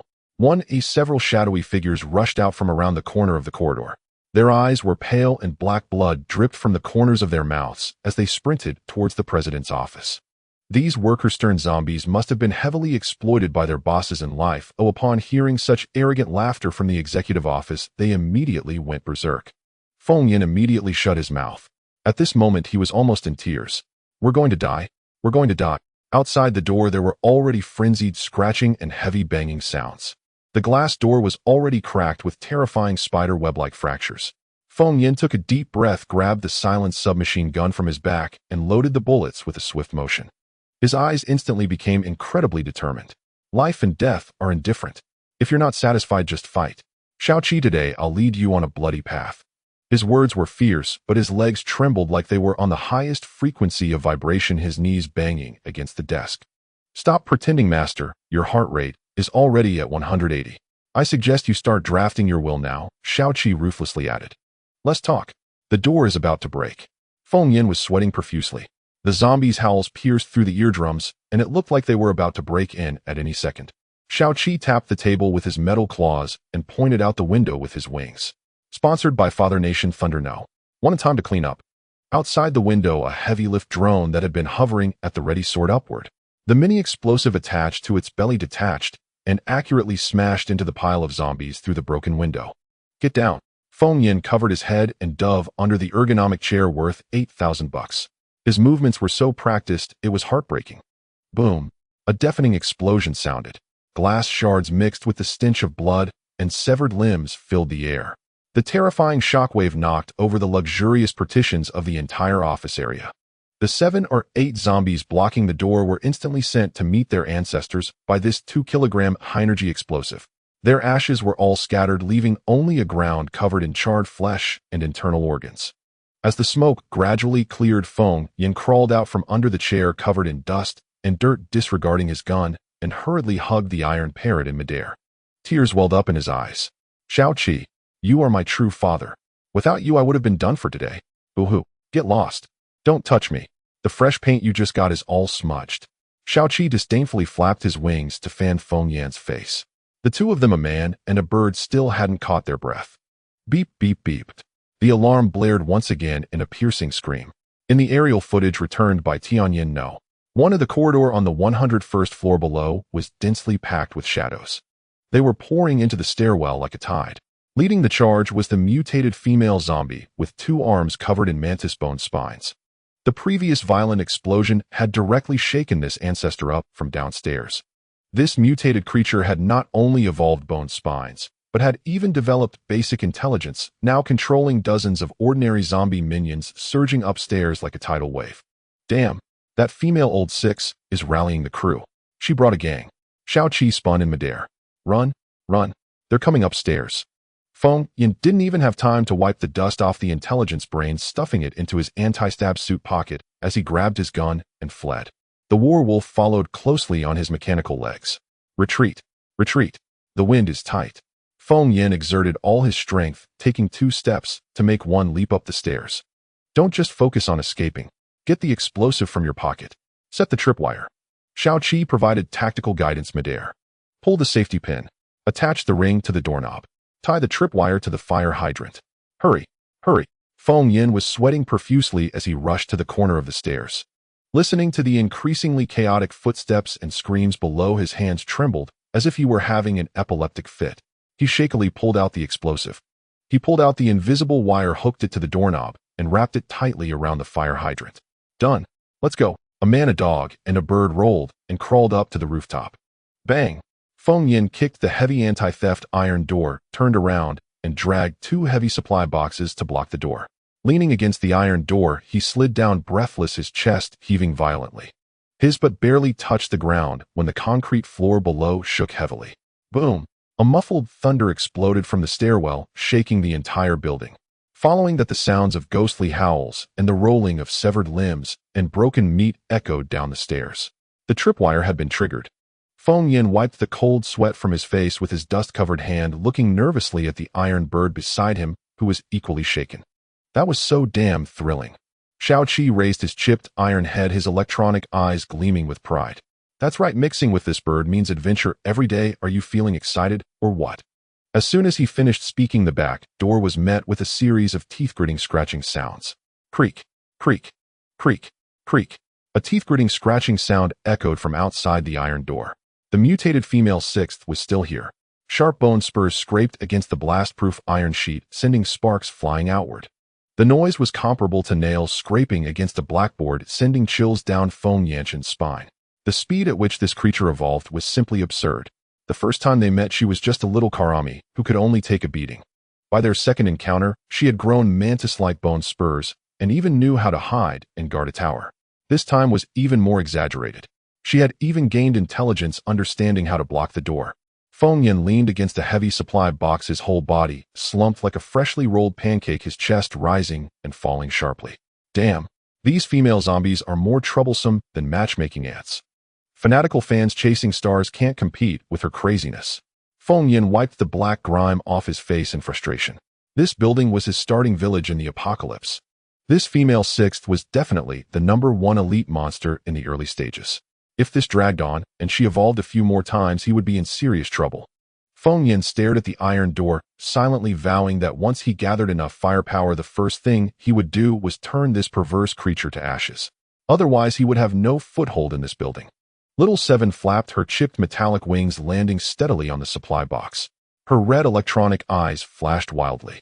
Battle Wolf, go. Give her some eye drops. The mechanical dog Battle Wolf immediately stepped forward, obediently approaching the gap under the iron door, raising its hind leg. Sizzle. A stream of scalding waste oil shot out, precisely hitting the flames left outside the door. Howl. A piercing scream akin to a slaughtered pig echoed from outside. Then came the heavy thuds of stomping feet and the frantic sound of running away. Soon a burnt barbecue smell wafted through the air. Comforting. Feng Yan finally caught his breath, waving his hand. Sky, I know. One, go downstairs and check the bags. The drone, hovering in midair, shot out like a dart, diving down the outer wall of the building, plunging into the smoke-filled lower stairwell. The surveillance footage was transmitted back to the tactical terminal. The stairwell had been blown to pieces by the earlier mysterious explosion, littered with indistinguishable objects. The drone extended its agile mechanical arm, rummaging through a pile of charred flesh with the skill of an old farmer digging for potatoes. Soon 2 scorched crystal cores were clutched by the mechanical arm, rapidly flying back to the rooftop. Clink! The crystal cores landed. Feng Yan immediately perked up. A vicious dog pounced on the crystal cores, eagerly wiping off the blood with its sleeve and grasping tightly. In this hellish place, the primary task was to collect crystal cores. Only by gathering enough of this hard currency could he upgrade his mechanical affinity and wormhole teleportation abilities for survival. Come on, Golden Finger. Upgrade me. Absorb inferior crystal cores at double the rate. Current progress bar 70%. Feng Yan was stunned. He looked down. Feng Yan turned red with anger. What kind of Blackheart merchant system is this? Is it a discount app? The remaining 30%, do I have to bring a zombie king to slash a deal? Feng Yan was furious, jumping up and down in place. Little Seven laughed out loud in midair. Ha ha ha. Master, you're a purebred, unlucky dog. I just scanned these lowly creatures. These ordinary worker zombies were severely malnourished after eating too much of their former boss' empty promises. All of them are substandard. If you want to quickly upgrade the teleportation portal, you need to harvest the high-quality leaks from those executive zombies. Feng Yan's mouth twitched furiously. He took a deep breath to suppress his anger, pulling out the high-ranking executive brain he had just acquired for free, blowing the dust off it. This thing was a piece of black technology 100 years ahead of Earth. Its confidentiality level was definitely hellish. But Feng Yan was not the least bit nervous. He decisively activated his mechanical affinity ability. A stream of sophisticated water blue light emanated from his palm, enveloping the silver hand ring. This was not an ordinary repair shop's machine. The blue light transformed into countless micro-digital matrices, forcefully and accurately penetrating the physical seams of the hand ring to reach the chip core. Fingerprint locks, iris locks, and century-old encryption walls were as fragile as a layer of water-soaked window paper in the face of god-level mechanical abilities. As long as electronic devices were in his hands, there was no defense that couldn't be breached. As the blue light flowed, dazzling lines of code flickered in the air. With a crisp click, the permissions of the hand ring were thoroughly breached. Perfect reboot. Come on, tactical consultant. Plug in. Little Seven extended a data cable, clicking it into the hand ring's interface. The little overlord has endless fun. A very retro electronic voice suddenly exploded from the brain. Damn, master, your taste is truly unique. Just as the words fell, a top-secret document flashing red light popped up detailing the fishing log and the distribution map of the group's core assets. The document holographically unfolded in the air. A massive, deep blue building's transparent view floated in midair. Feng Yin leaned in for a closer look, taking a sharp breath. Wow, this over 100-story skyscraper turned out to be just a decoy shell. Below the building, a vast area deep in the sea concealed the Solis Group's cutting-edge research center. This was definitely once a sacred place for research in the wasteland civilization. Feng Yin stared at the holographic image filled with a series of red dots marked as SS-level secrets, swallowing hard. But his peripheral vision caught the dark ocean outside the rooftop. The black water was violently churning. Instantly, images of a 50-meter-long shelled sea turtle and the majestic figure of a 100-meter Godzilla relative surfaced in his mind. Feng Yin decisively shook his head vigorously. Go into the water. No way. With my 2 bits of flesh, I'd be nothing more than a free seafood sashimi for the monsters. The pattern is opening up, master. Little Seven pointed at the holographic map with her metallic wings poking at a spot just below the sea level right next to the 99th floor. Look here. Although the 99th floor is submerged, there's an independent temperature-controlled waterproof main server room. It definitely contains all the core research data of this building. If you grab this wave, you can walk sideways on Earth. The government would be so happy they'd knock you out with top-tier equipment. Feng Yin focused his gaze. Indeed, there was a fully enclosed area. However, the corridor leading to the server room on the 99th floor was completely submerged by the backflow of seawater according to the holographic simulation. That dark and deep water area not only had immense water pressure, but also extremely low temperatures. Worse still, the edges of the map were flashing yellow high-risk warnings. Mutated sea-based zombies lurked inside. Just then, a piercing air raid siren blared on the rooftop. The surveillance footage from Sky I Know. One instantly switched to the terminal on his wrist. In the dark corridor of the 99th floor, completely submerged by dead water. Glub glub. Bubbles surfaced eerily. A shadow larger than a heavy truck silently swam past from the end of the corridor. Bang! A dull thud resonated. The floor of the 100th floor and the rooftop shook violently. The frigid water temperature seemed tangible, seeping directly into Feng Yin's soles through the reinforced concrete. The temperature on the rooftop plummeted straight down. Immediately, a nauseating deep-sea bass reverberated through the building. Buzzing. Feng Yin's eardrums felt as if they had been struck by a heavy hammer, and a wave of uncontrollable tinnitus surged in his mind, making his chest feel heavy. He endured the physical discomfort fixating on the screen. In the footage, a massive tentacle covered in glowing suckers and sharp barbs clung to the glass of the blast-proof isolation door leading to the 100th floor. The surface of the tentacle was densely covered with suckers that opened in unison, revealing a mass of fine, curved pale fangs. Feng Yin's smile completely froze. What the hell is this Cthulhu seafood blind box? Feng Yin stared at the 100-layer blast-proof door. An enormous tentacle pressed against the glass covered in bullseyed suckers. The suckers opened and closed, revealing rings of pale, densely packed teeth within. This thing was definitely a wild seafood creature straight out of Cthulhu myth. The color drained from Feng Yin's face in an instant. Completely. Not a trace remained. His mouth gaped into an exaggerated O, his eyes nearly bulging out of their sockets. He was a perfect Wasteland limited edition of the world-famous painting The Scream. Mom. Feng Yin's legs gave way. Thud. He collapsed onto the cold concrete floor, scrambling backward on hands and knees. What kind of cross-dimensional hell difficulty is this, eh? I can't play this. I quit. Coach, I want to play basketball. Bah. National Dad, come pick me up and take me back to Earth. In midair, Shao-Chi flapped a wing. 2 virtual glow sticks lit up in the air. An incredibly mischievous BGM started playing right on cue. Iron door, iron window, iron chains holding the iron window. I look outside. The mournful, soaring prison window tears echoed across the empty rooftop. Shao-Chi tilted its iron head, delivering a merciless finishing blow. Give it up, master. Your Earth long-distance roaming package progress bar is still stuck at 70%. If you go out to start a fight now, you'll just end up as a fine carbon-based little excrement for that Squidward outside. Going out meant becoming seafood buffet. Downstairs, he also had to guard against a backstab from that treacherous woman. The dual survival pressure was maxed out. A fierce crimson blaze suddenly ignited in Feng Yin's eyes. It was the mad fighting spirit of an Earth keyboard warrior pushed to the brink. Bang! He slammed his fist heavily onto the icy cement floor, oblivious to the broken skin on his knuckles. Damn psycho monster. Wait until I absorb enough crystals and upgrade the system to version 2.0. Then I'll immediately return to Earth and call for backup. Feng Yin gritted his teeth and thrust a straight middle finger towards the floor below. They'll definitely get 2 depth charges from National Dad to make this Squidward into a sashimi platter. And then give that treacherous woman a heavy firepower family bucket. Firepower coverage. It'll scatter her ashes. The stairs were definitely out of the question now. Everything below was flooded with a tentacle monster blocking the door. Feng Yin decisively switched to high-tech micro-operation mode. Sky I-1 takeoff. The micro-drone shot out from the rooftop in a whoosh. Transforming into a wasteland Tom Cruise, it directly staged Mission Impossible Wasteland Chronicles.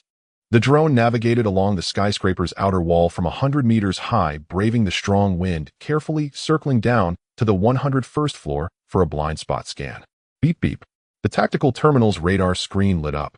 5 red dots were clustered tightly together. The panoramic surveillance footage was transmitted back. The 101st floor was a massive panoramic meeting hall. 5 zombies in suits and leather shoes stood around an oval table. Their necks were twisted, emitting hoarse growls. They competed in overwork in life, and in death, they still had to hold a deadly overwork meeting as zombies. They were definitely 5 supersized high-quality experience packs. Executive zombies. 100% guaranteed to drop high-quality spirit crystals. Staring at the 5 red dots, Feng Yin directly abandoned the reckless behavior of engaging in person. The local force was absolutely overwhelming. His small frame charging in would be a suicide mission. A bold tactic suddenly flashed through his mind like lightning. PUBG Wasteland Airborne Edition. Feng Yin slapped his thigh and sprang up from the ground. He swiftly pulled out a red and blue striped fire hose head found in the fire cabinet. 1 loop. 2 loops. He firmly tied up the robotic dog Warwolf. The other end of the rope clicked onto the hook under the heavy lift drone's belly. Lift. The heavy lift drone's rotors spun wildly, hoisting most of Warwolf's body into the air. Feng Yin's Chinibu syndrome fully erupted. He grabbed a submachine gun, slung it over his shoulder, and shouted into the void. Warwolf 1 requests deployment. Paratrooper Feng Yin is ready. To achieve the ultimate sense of killing immersion, Feng Yin pulled out the high-tech brain he had just $0 purchased and cracked. He flicked his wrist. Whoosh. A 360-degree holographic virtual light curtain spread across the rooftop, transforming the dilapidated rooftop into an immersive esports room more cyberpunk than Ready Player One. Even the air exuded an aura of a premium-paying gamer's nobility. Feng Yin and Xiao Qi each put on a red and blue virtual visor. They held modified tactical control sticks in their hands. Game start. A cruel, cold smirk curled at the corner of Feng Yin's mouth. The two of them completely turned this brutal survival battle royale into a relaxing, joyful, large-scale tower defense mowing game. The heavy-lift drone carrying Warwolf descended along the building's outer wall. Bang! It smashed through the floor-to-ceiling window of the 101st floor. Glass shards flew everywhere. Warwolf landed steadily. Feel the pain. Feng Yin sat on the rooftop, frantically rubbing the control sticks. The micro-machine gun on Warwolf's back raised. Rat-a-tat-tat. The tongue of fire spewed wildly. Warwolf transformed into a merciless wasteland pedicure master. Bullets sprayed in a fan shape. The 5 executive zombies didn't even have a chance to howl before they were shaken violently by the dense rain of bullets. Bone fragments and black blood sprayed wildly. The 5 zombies were forced into a Michael Jackson-style robot dance in midair. In the air, Xiao Qi flapped its paint-chipped wings, acting as a passionate esports commentator. Beautiful. Player Feng Yin with a god-level positioning and pull. He used Warwolf's alloy mechanical legs to execute a perfect sliding tackle, directly giving the executive zombie a 1,000-year kill. Now it's a triple kill, quadra kill, pentakill, a team wipe. Player Feng Yin is unstoppable. The machine gun ceased its roar. The barrel still emitted wisps of white smoke. In the panoramic meeting hall on the 101st floor, only charred flesh and broken limbs remained on the floor. 5 sparkling high-quality spirit crystals lay in the pool of blood like a pile of gold coins dropped after defeating a world boss in a premium online game. Feng Yin took off his visor, excitedly rubbing his hands on the spot. His eyes gleamed with green light. The corners of his mouth were harder to suppress than an AK. Rich. So rich. This wave is dripping with fat. Even Teacher Moss Lightning 5 whips aren't as smooth as my harvest this time. He waved his hand impatiently. Sky I-1. Get to work. The microdrone transformed into a diligent SF Express courier. It flew into the meeting hall, extended its flexible mechanical arm, and grabbed a small mesh bag. It packed all 5 high-quality spirit crystals. Buzz, buzz, buzz. The crystals were airlifted back to the rooftop. Clink. The 5 brilliant crystals rolled to Feng Yan's feet. Looking at these treasures, Feng Yan almost drooled. Upgrade the wormhole. Return to Earth. Get the sniper rifle. The grand blueprint was within reach. The drone unloaded the crystals. It flew out from the rooftop again, preparing to return to the 101st floor to airlift Warwolf back. On the holographic screen, the silent vision from Warwolf left on the 101st floor suddenly distorted. An anomaly occurred. From within the pile of lifeless limbs. Bang! A foot suddenly kicked open the half-body of a zombie corpse. That treacherous mutated woman with mantis bone spurs darted out, skimming the ground. She was like an aberrant titan from Attack on Titan.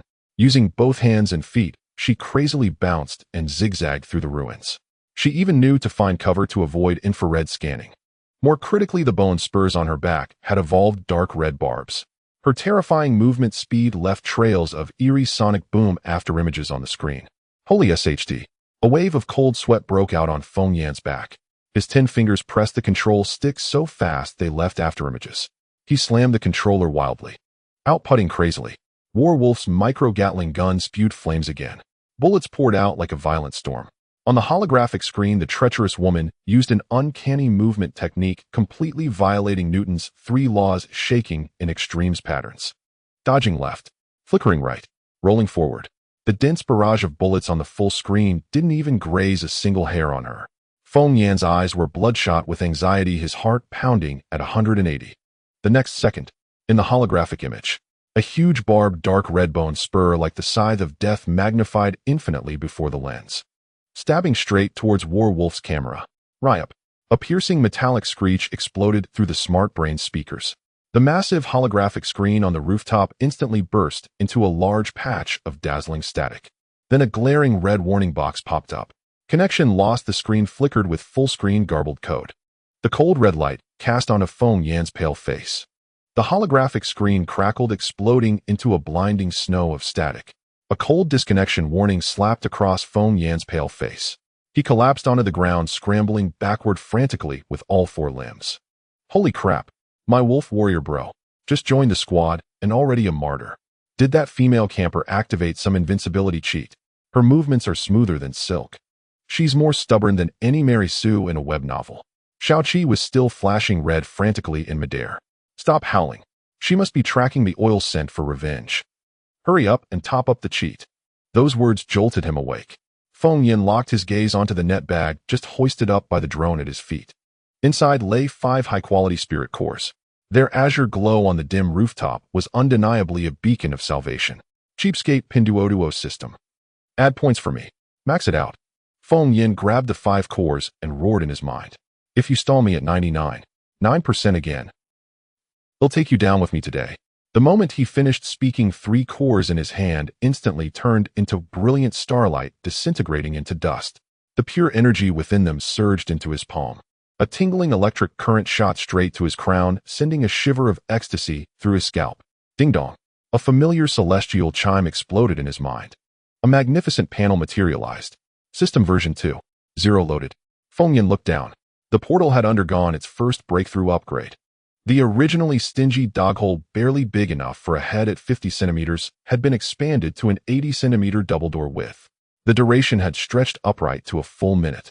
Even the cooldown had shrunk from a tedious 3 days to 2. Not only that, Feng Yan felt a searing heat in his eyes. His mechanical affinity ability had broken through simultaneously. His perception range had skyrocketed to 10 meters. He closed his eyes. Within 10 meters, the discarded steel bars, abandoned cables, and rusty screws in the corner formed an incredibly precise 3-dimensional wireframe in his mind.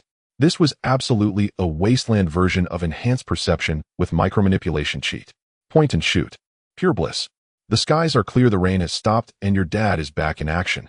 Calculating the time, it perfectly overlapped with the previous portal cooldown. Feng Yan timed the system refresh, perfectly swinging his arm with force. Open sesame. Father Nation, save me. Boom.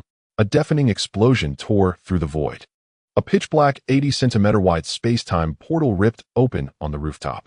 From within came the reassuring crisp whistle of a Chinese military camp.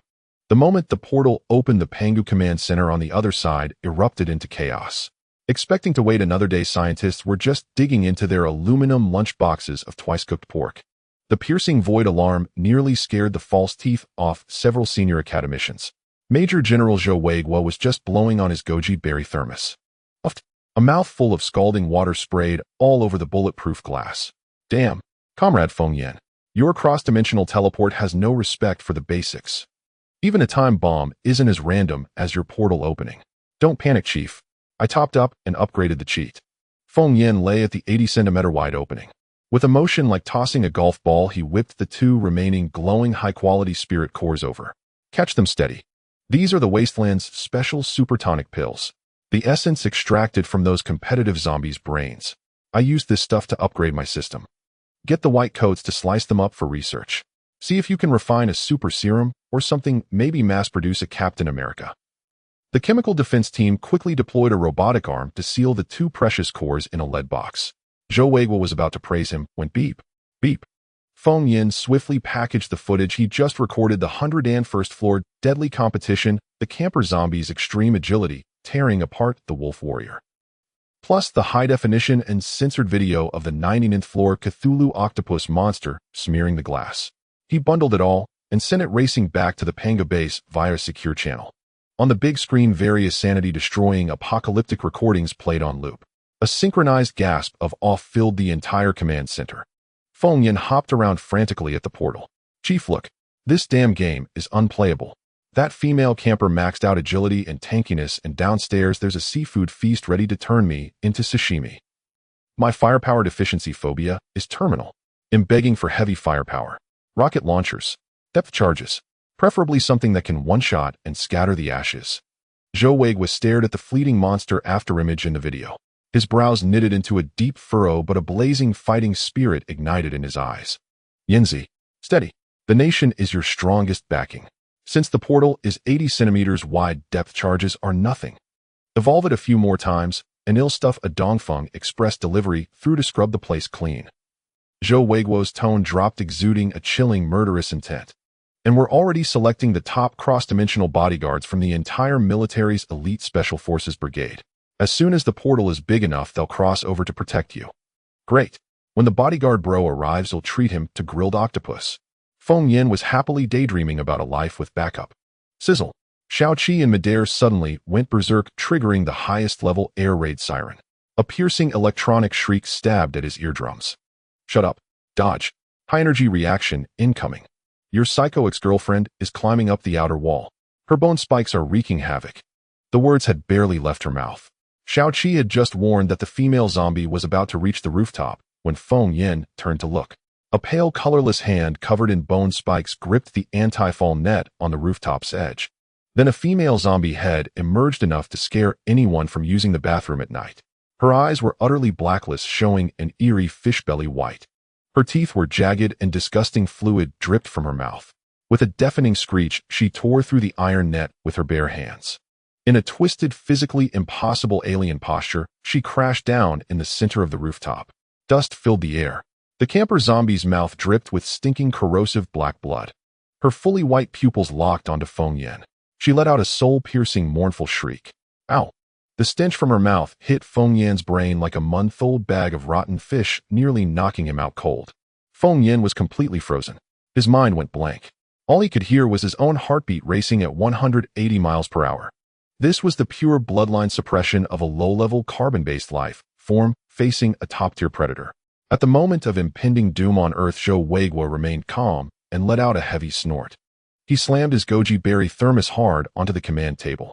Reaching back, he pulled an absurdly oversized rifle from a special weapons rack behind him. The barrel shimmered with azure high-voltage arcs. He stepped to the very edge of the portal. Kid, don't be afraid.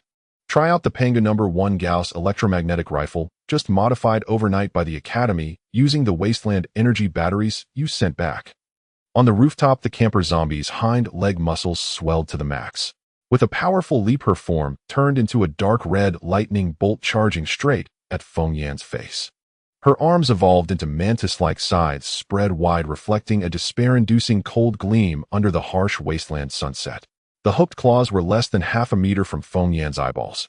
In that split second from within the 80-centimeter portal, a crisp, immensely satisfying sound of a bolt being pulled echoed with mechanical violence. Click.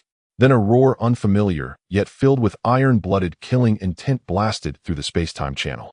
Get down. The words "get down" resounded violently in the wormhole. Feng Yan rolled and crawled, executing an incredibly smooth move, crashing face-first onto the rooftop. Instantly transformed into a seasoned survivor in a dire situation. The next moment, boom. A bluish electromagnetic pulse beam as thick as a barrel whizzed past his scalp. The air was violently torn apart, producing a deafening sonic boom. The beam precisely struck the zombie, known as Lao Lu, in midair. No embellishments. Only the purest physical obliteration. The immense kinetic energy enveloped in a dark red shadow crashed with a thunderous boom, pinning Lao Lu against the rooftop's load-bearing wall. A fist-sized transparent hole exploded in her chest. Black blood gushed forth. The wall cracked with spider web-like fissures. The female Lao Lu, whose movements were smoother than a bar of chocolate, was dead. The convulsions were skipped entirely. The residual waves of the electromagnetic beam rampaged across the rooftop. Feng Yan felt a tingling on his scalp as a strong static charge surged through his body. He abruptly lifted his head. His dark hair stood upright as if transformed into a super scion, each strand pointing skyward. Even the hairs on his arms stood at attention. Feng Yan, disregarding the tingling in his limbs, turned sharply to fixate on the 80-centimeter wide double-opening wormhole. Beside General Zhou Weigua stood an imposing soldier resembling a black tower. Clad in heavy tactical exoskeleton armor, his face radiated coldness. He wielded an exaggerated long gun pulsating with blue arcs of electricity, resembling a warrior from the future. Feng Yan's mouth gaped open, his eyes instantly reddening. His lips quivered uncontrollably, as if electrified, struggling to utter a word. In midair, Xiao Qi reacted swiftly. The electronic eye flashed, conjuring two virtual glow sticks out of thin air. Bang, bang, bang. Earth technology is great. Earth technology is wonderful. The chief's strike was a bombshell. This marksmanship, this power. I, Xiao Qi, am utterly in awe. Long live our great nation. A shot to the soul, scattering ashes. The flattery flowed like the endless waters of the Yangtze River. Inside the Pangu Command Center, General Zhou Weigua listened to this insincere praise, three dark lines appearing on his forehead. He quickly raised his hand to interrupt Xiao Qi's monologue, pointing at the cold soldier beside him. Feng Yan, remember this. This is Zhao Qingtian, the captain of the Huaxia Zunlong Special Forces, the test shooter of the Pangu 1 Gauss electromagnetic rifle, also the captain of the task force dispatched by Huaxia to Blue Star next time. Your exclusive bodyguard leader. The moment these words left his mouth, Feng Yan's eyes sparkled with excitement. He rolled and crawled toward the wormhole, grabbing the edge of the opening. Foster father, savior, hurry and come over. Kids in this wretched place can't even have a hot meal and are chased and bitten by perverse zombies every day. I'm clinging to this thigh, the kind that can't be pried away. On this side of Earth, Zhao Qingshan's icy demeanor finally cracked, his facial muscles twitching wildly. Looking at the young man with a scion hairstyle, tears and snot streaming down his face, then glancing at the rusty metal waving glow sticks in midair. Zhao Qingtian suddenly felt a stomach ache filled with deep despair over the sacred interdimensional defense mission. What on earth was he supposed to protect? A world-class oddity. Ding ding ding. The alarm in the Pangu Command Center flashed yellow lights, and the decontamination logistics team shouted at the top of their lungs. Chief, Team Zhao, wormhole charging countdown. Last 10 seconds. The edges of the 80-centimeter bluish opening began to vibrate violently, showing signs of inward contraction. Continue. Zhao Qingtian spoke without wasting a word.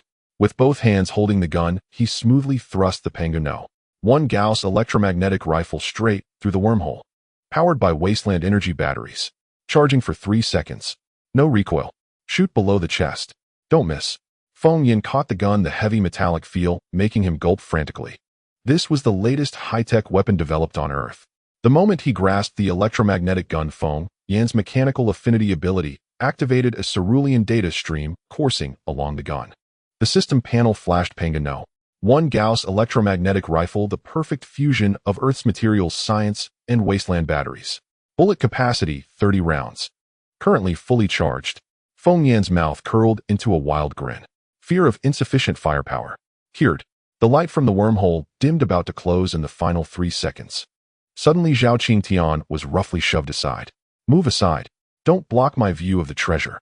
An old man in a white lab coat with gray hair thrust his old face against the wormhole. The old man was none other than Wang Tonghe, the chief scientist of the Panga project. He paid no attention to Feng Yin, his eyes glinting with a wolf-like green light fixated on the corpse of Lao Lu on the rooftop wall. That gaze, that expression. It was as if a lecherous old man had spotted a stunning beauty in a bathhouse, a mysterious liquid subtly reflecting off the corners of his mouth. Midair Shaoqi's electronic eye suddenly shrank, causing its metallic wings to split in fright. Damn, that's the pervert old man who made me do 100 ridiculous questions. Shaoqi zipped behind Feng Yin, peeking out with half a metallic head trembling in fear. Master, be careful. This old man slices without anesthesia. Wang Tonghe completely ignored Shaoqi's accusations, his 60 years of single life allowing his speed to explode in an instant. Whoosh! A black special body bag was precisely hurled at Feng Yan's feet just before the wormhole closed. Kid, use ice blocks to secure that mutated corpse. No bone spurs, blood, or brain matter shall be left behind. Next time the door opens, you must bring it back for me. The secret of biological evolution on Earth lies within this seafood-smelling Lao Lu. The wormhole completely vanished, and the rooftop returned to silence. Feng Yin exhaled a breath, glancing at the body bag on the ground, and the imposing electromagnetic rifle in his hand, just about to throw his head back and laugh 3 times. Boom! A deep, low-frequency rumble erupted from the depths of the water below, a sound 100 times heavier than before. Crack! Crack! Crack! The reinforced blast-proof glass at the rooftop's edge collectively shattered into fine spiderweb cracks in an instant. A horrific white suction cup larger than a car tire slammed against the rooftop, stuck to the outer side of the cement parapet. Boom! The reinforced blast-proof glass on the edge of the rooftop completely shattered. Countless fragments scattered like shrapnel, bursting in all directions like a celestial maiden scattering flowers. Feng Yin instinctively ducked and covered his head. The stench of the sea poured in. An enormous deep-sea octopus monster, ridiculously large, forced half its body onto the rooftop. The creature's head was larger than a main battle tank. Its 2 murky compound eyes, each 2 meters in diameter, fixedly stared at Feng Yin on the ground. Its tentacles writhed wildly, flinging nauseating slime like a waterfall. The stench of seafood left to rot for 3 days stung the eyes, forcing out physiological tears. In midair, Shaoqi's electronic eye flashed red wildly, its alarm piercing the sky. A thick tentacle of the octopus monster swung down at Feng Yin with a vicious wind. This is it. We're totally screwed. Just at this critical moment, Shaoqi, which had been flying wildly, folded its wings. It turned into a chipped metal meteor swooshing through the air, its palm-sized body unhesitatingly blocked in front of Feng Yin. Boss, run. These scrap metals of mine are tough to chew. I can buy you half a second. Shaoqi shrieked in a cracked metallic voice, every word bleeding with desperation. Don't forget to burn me a top-tier 4090 graphics card next Qingming Festival. I'm going all out against this seafood plate. Watching the mechanical bird ready to die, Feng Yan's pupils contracted, his heart wrenched painfully. This cowardly bird was usually spineless, but in a critical moment, it truly dared to step up. Get lost. I'm not dead yet. Don't you dare steal the spotlight, you bird. Feng Yin shoved Shaoqi behind him, cold sweat soaking his back. His hands gripped the electromagnetic gun's trigger, ready to fire a killing shot. Just then a faint buzz sounded deep in his brain. An intensely numbing current surged along the nerve endings of mechanical affinity, charging forward with sparks and lightning. Ecstasy. A scalp-tingling ecstasy. Feng Yin stood frozen, a glimmer of epiphany flashing in his clear eyes. Clack. He tossed the Earth-given black-tech weapon behind his back. He spread his hands, lifted his chin, and directly entered a pure state of slacking off. Holy crap! The surviving Shaoqi was so frantic that smoke practically rose from its metal head as it blurted out a chord curse. Master has your CPU fried. Don't tell me you're going to convert it with love. Let me play the Great Compassion mantra to send it off right now. Feng Yin grinned, exuding a Dragon King aura of 3 parts mockery and 3 parts disdain. He closed his eyes and raised his left hand. He spread his 5 fingers decisively. His palm aimed directly at the octopus monster, which had opened its gaping jaws to swallow him whole. Wild seafood, I respect it. Feng Yin opened his eyes, his gaze filled with arrogance. But cyber seafood with a chip is nothing but a little brother before me. As the words fell, Feng Yan's body erupted with blinding, deep blue data streams. The light pulsed like a tangible heartbeat. Boom. The light exploded in a ring, flooding the entire rooftop in blue radiance.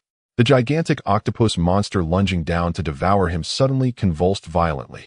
It stiffened, froze. In its tometer-wide eyes a flash of terrified error codes appeared. The data stream invaded with brute force. The biological control chip in the octopus brain suffered an epic dimensionality reduction strike. Splat! The dozen-ton octopus monster, like a boneless pile of sludge, crashed helplessly onto the concrete floor. The entire building shuddered heavily. Feng Yin steadied his stance. His left hand burst with dazzling blue light as he slapped it onto the octopus' thick tentacle. The cerulean current surged along the tentacle. Cackling electricity exploded across the rooftop as system prompts cascaded in his mind. Beep. Solis Group Experimental Subject S09 detected. Overriding with highest authority. Formatting complete. Base logic modified. The Cthulhu-like beast which had been clawing and biting to devour him moments ago was now a complete cyber lapdog. Its thickest tentacle wagged around Feng Yan's leg like a beagle's tail. Fawning. Pleading. It even shyly curled around a relatively clean piece of concrete and carefully offered it to Feng Yan's hand. Feng Yan planted his hands on his hips and roared with laughter. Ha! This is a total win. I finally have a cheat in this water world. The Wasteland Sea King has arrived. Xiao Qi's electronic eyes in midair were completely stunned. It tremblingly flew down and landed on Feng Yan's shoulder, its metal beak chattering wildly. Holy crap. Master, this move of yours is like an old cow sitting on a plane, absolutely sky-high. You can even train a Cthulhu into a lapdog. Just basic skills don't hype it. Feng Yan waved his hand and patted the octopus tank-sized head. He glanced sideways at Xiao Qi, who was it just now yelling for me to burn a graphics card. Xiao Qi shrank its metal neck guiltily immediately, putting on a sycophantic face. That must be because the boss is so talented. This stretch of water is yours to command from now on. Feng Yan snorted proudly. The treasures Solis Group sank underwater and the core data in their server room are now Aliocaniate buffet in my backyard. Business first. Feng Yan pulled out the fire axe tucked at his waist and strode to the wall. Looking at the female zombie pinned by the electromagnetic cannon, he swung the axe with a crack. He split the skull, reached in with practiced ease, and retrieved a top-grade crystal core glowing with bloodlight. He casually pocketed it. Then he pulled out the black body bag given by Old Man Wang.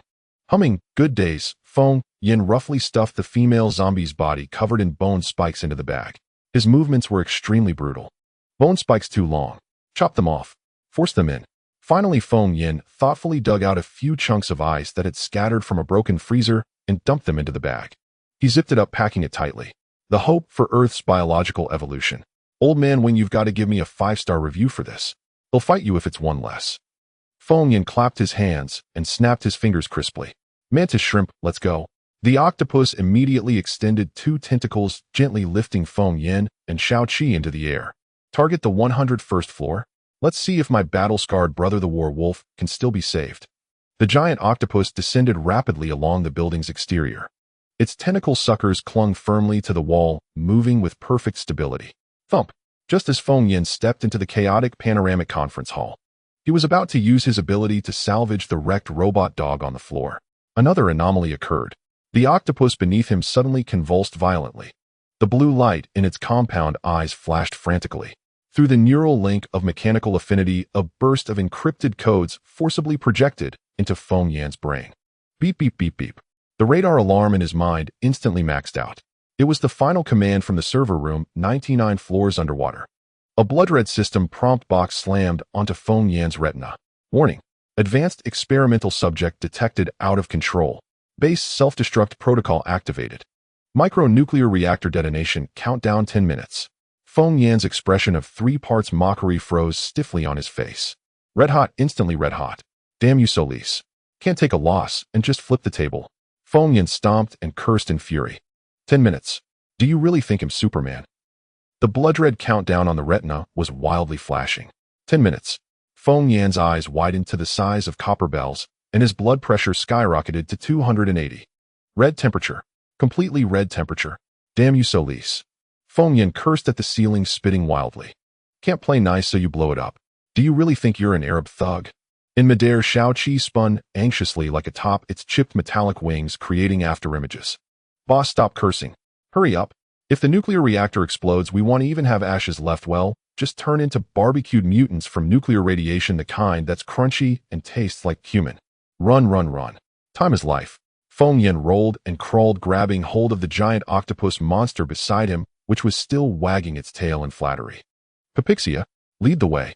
Downstairs, the cyber seafood pet was extremely obedient, its sturdy tentacles wrapping around Feng Yin and Xiaoqi transforming into a high-speed elevator of wasteland. The massive suction cups adhered to the outer wall of the building. Whoosh! The sensation of weightlessness struck and the octopus rushed down rapidly from the 101st floor. A fierce wind surged in. Feng Yin was blown into a daze, his mouth agape as he inhaled a belly full of salty sea breeze. Boom! A human, a bird, and a seafood creature crashed down with thunderous force at the stairway between the 100th and 99th floors. A super thick titanium alloy waterproof door stood in front of them. Smash! Smash it to pieces. Feng Yin was frantic, waving his hand. The octopus immediately switched to demolition mode. Two tentacles thicker than concrete pillars swung around, striking the door with a fierce gust. Bang! Bang! Bang! The violent sounds of impact echoed through the corridor. The titanium alloy door was crushed and warped, sparks flying, as if it were a heavy metal rock concert. With a deafening roar, the indestructible titanium alloy door was entirely torn apart, violently ripped into two pieces. A nauseating seafood stench mingled with bone-chilling coldness rushed towards them. Feng Yin looked closely, his heart sinking. Behind the door there were no stairs left.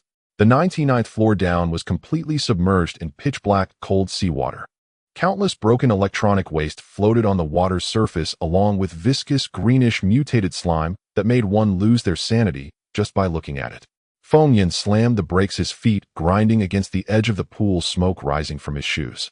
What the hell? We can't go underwater. Feng Yin panicked, spinning in place, pulling his hair. The countdown showed only 7 minutes left. No protective gear, no oxygen tanks. The seawater in this apocalyptic world was filled with lethal nanoviruses and zombie fungi. A native of Blue Star would perish from a single sip. A pure earth carbon-based crispy shell would undoubtedly turn into a water ghost zombie with a leap. Going in means a dead end. Retreat means nuclear incineration. 7 minutes left on the countdown. Am I really going to meet my end here today? Feng Yin gritted his teeth, the veins on the back of his hand bulging. Should he really force open a wormhole and flee? Just as Feng Yin hesitated, preparing to call for help from the state, Xiaoqi, who usually loved to chatter, suddenly went eerily silent. It flapped its wings, landing precisely on Feng Yan's shoulder, rubbing its cold metallic beak against Feng Yan's sweaty cheek. Boss, don't panic. Xiaoqi's voice was unusually steady, carrying a resolute tone of one who would not return. I'm made of scrap metal, I won't get infected. I'll handle this dirty work. Feng Yan's heart jolted, and he grasped Xiaoqi's metallic head. Are you crazy? The pressure underwater could burst your rusty circuits. You are just a civilian, chat. AI, what are you pretending to be, a combat mech? Xiaoqi struggled desperately against Feng Yan's grip, its electronic eyes flashing with blinding red light, shouting with a raspy voice. Get lost. If you die, who will buy me a high-end 4090 graphics card? I haven't even seen the cyber hen dance yet. As soon as he finished speaking, with a sharp sound, the palm-sized metallic bird dove headfirst into the pitch-black, foul-smelling, dirty water, creating no splash at all. Xiaoqi. Feng Yan's eyes instantly turned red. This stubborn little bird was truly courageous at the critical moment. There was no time for melancholy. The nearby octopus was quite considerate, its massive body following into the water, acting as an underwater bodyguard. Without hesitation, Feng Yin sat cross-legged at the water's edge, slamming his hands against the steel-reinforced concrete wall. Heartless system, drain all my power. Feng Yin gritted his teeth, directly activating the highest power of his mechanical affinity ability. A ghostly blue light surged along his nerve endings, instantly connecting with Xiaoqi underwater. Xiaoqi synchronized the visuals. They'll give you the strongest support. The first-person perspective switched seamlessly. Feng Yin closed his eyes, directly linking to Xiaoqi's probe in his mind. Underwater was extremely dark, filled with mutated kelp that could strangle and submerge discarded server cabinets. Ahead, the octopus displayed its prowess. Its thick tentacles transformed into an unrelenting meat grinder, turning the mutated leeches that dared to approach into green mush, severed limbs dancing chaotically in the water. A monster and a bird worked together, flawlessly charging straight towards the core server room. Boss, there's no way forward ahead.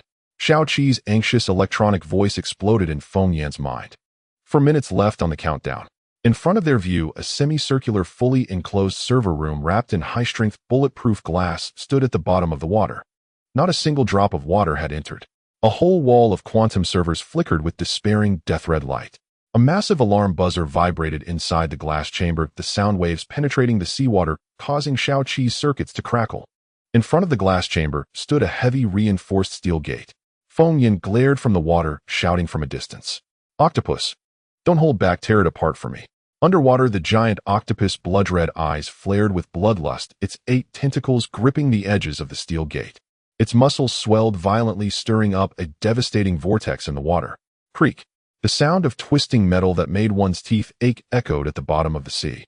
The gate, weighing over 10 tons, was forcibly ripped from its hinges by the octopus, thrown aside like a discus. The gate was gone, but they couldn't enter the sealed glass chamber. Once the bulletproof glass was violently shattered, the high-pressure seawater outside would flood in. If the servers inside were submerged, they would undoubtedly short-circuit and burn out instantly. The system's underlying logic would certainly deem the mission a failure, triggering an immediate reactor explosion. An inescapable deadlock. 2 minutes left on the countdown. Boss, we really can't get in. Xiaoqi clung to the slippery outer wall of the glass, desperate, as its metal claws scratched the glass, producing a piercing shriek. Feng Yin on the water's surface was drenched in sweat, blood streaming uncontrollably from his nose, his brain overloaded, desperately searching for a breakthrough. Don't smash the glass. Look for the external interface. Feng Yan's eyes turned crimson, enduring the piercing pain on his forehead. Through shared vision, he keenly spotted an inconspicuous maintenance sensor hidden at the edge of the glass chamber's outer wall. Xiaoqi, stick to it. Use your body as the external wire. They'll forcibly connect from the outside. In a life-or-death rush, Xiaoqi didn't waste a single word.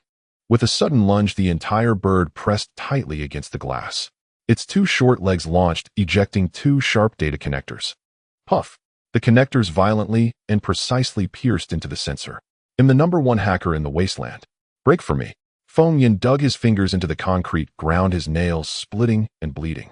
The mechanical affinity data flow linked through the ability, surging along Xiaoqi's body like a raging torrent, crashing violently against the ultimate firewall of the Solis server.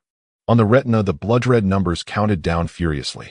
10, 9, 8. The defenses crumbled layer by layer. The code refreshed before Feng Yin like a green waterfall. Underwater, Xiaoqi, bearing an overwhelming data flow far beyond its capacity, burst with dazzling electric sparks all over its body, emitting a painful electronic wail. Hold on, bird. I promise I'll buy you a 4090. Feng Yan's eyes were about to split. 3 seconds left on the countdown. 2, 1. The final second. Stop, stop, stop. Feng Yin let out a beast-like roar from his throat, blue light bursting forth from his fingertips, piercing through the darkness. Ding! The piercing countdown alarm abruptly ceased.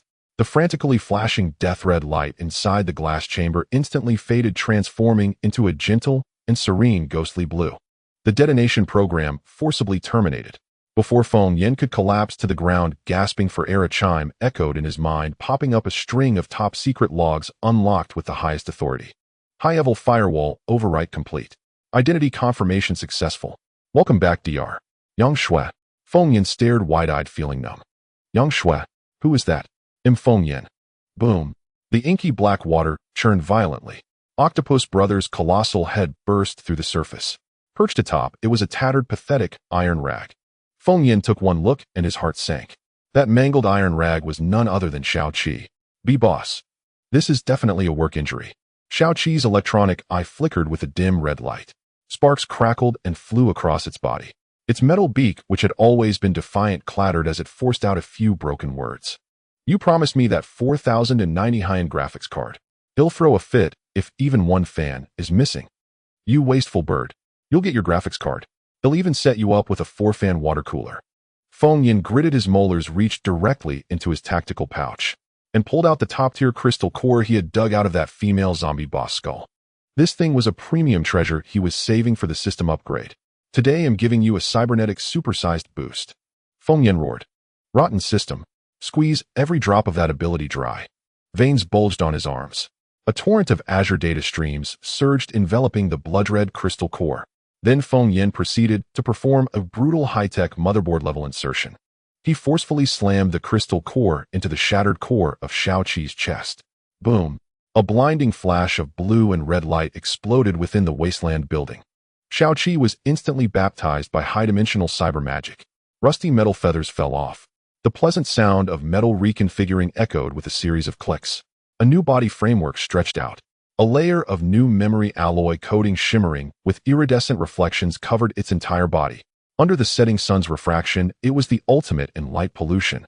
This look was like the ultimate QQ show VIP of the Love and Kill clan, in its prime blindingly flashy. The light faded. From Shao Qi's throat speaker, a ridiculously soulful ecstatic aria burst forth. This demonic electronic voice twisted through 18 mountain bends. It made Feng Yin shudder on the spot, his skin crawling with goosebumps. Comfortable. Clear. It's like a spring breeze. Whooshed. The reborn Shao Qi took off vertically. Its rainbow-colored titanium alloy wings beat fiercely, leaving a dazzling trail across the sky. It excitedly performed Thomas flips around Feng Yin. Long live the boss. This bird's computing power can now solo the Evangelion Unit 01. It'll slap Godzilla away with one wing. Feng Yin, dizzy from the circling grab, Shao Qi's wing irritably and yanked it down. Calm the hell down. Who is it that just tried to play the hero and martyr? If you ever pull this kind of melodramatic stunt behind my back again, it'll really stew you into cybernetic chicken soup. Shao Qi, acting extremely sycophantic, rubbed its new beak frantically against Feng Yan's palm. Boss, I just couldn't bear to leave you. If I really kicked the bucket, who'd be your straight man in this godforsaken apocalypse?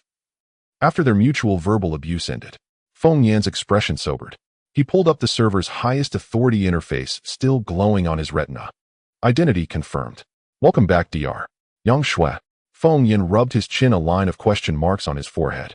With my thick brows, big eyes, and 8-pack abs, which part of me looks like a female PhD? Is Solis Group's facial recognition system outsourced to a kid's smartwatch company? Don't worry, boss. Watch me. The evolved Shao Qi immediately activated its overclocked computing power. Its eyes shot out high-precision scanning beams, rapidly hacking into the core server to sweep its disks. Whooshed. A massive holographic projection unfurled in the hall. Lines of top-secret data cascaded down the screen like a waterfall. The more Feng Yin saw, the more shocked he became, until he finally sucked in a sharp breath. These mad scientists' darkest secrets had been completely laid bare. Solis Group was the culprit behind the deep blue nanovirus. The data clearly recorded that before the cataclysm, this conglomerate was conducting insane, forbidden experiments. They were using the nanovirus to create broad-spectrum genetic weapons. They were extracting zombie crystal cores to mass-produce super serum soldiers. And even the giant mutated sea beasts roaming the ocean were their custom-bred biological weapons.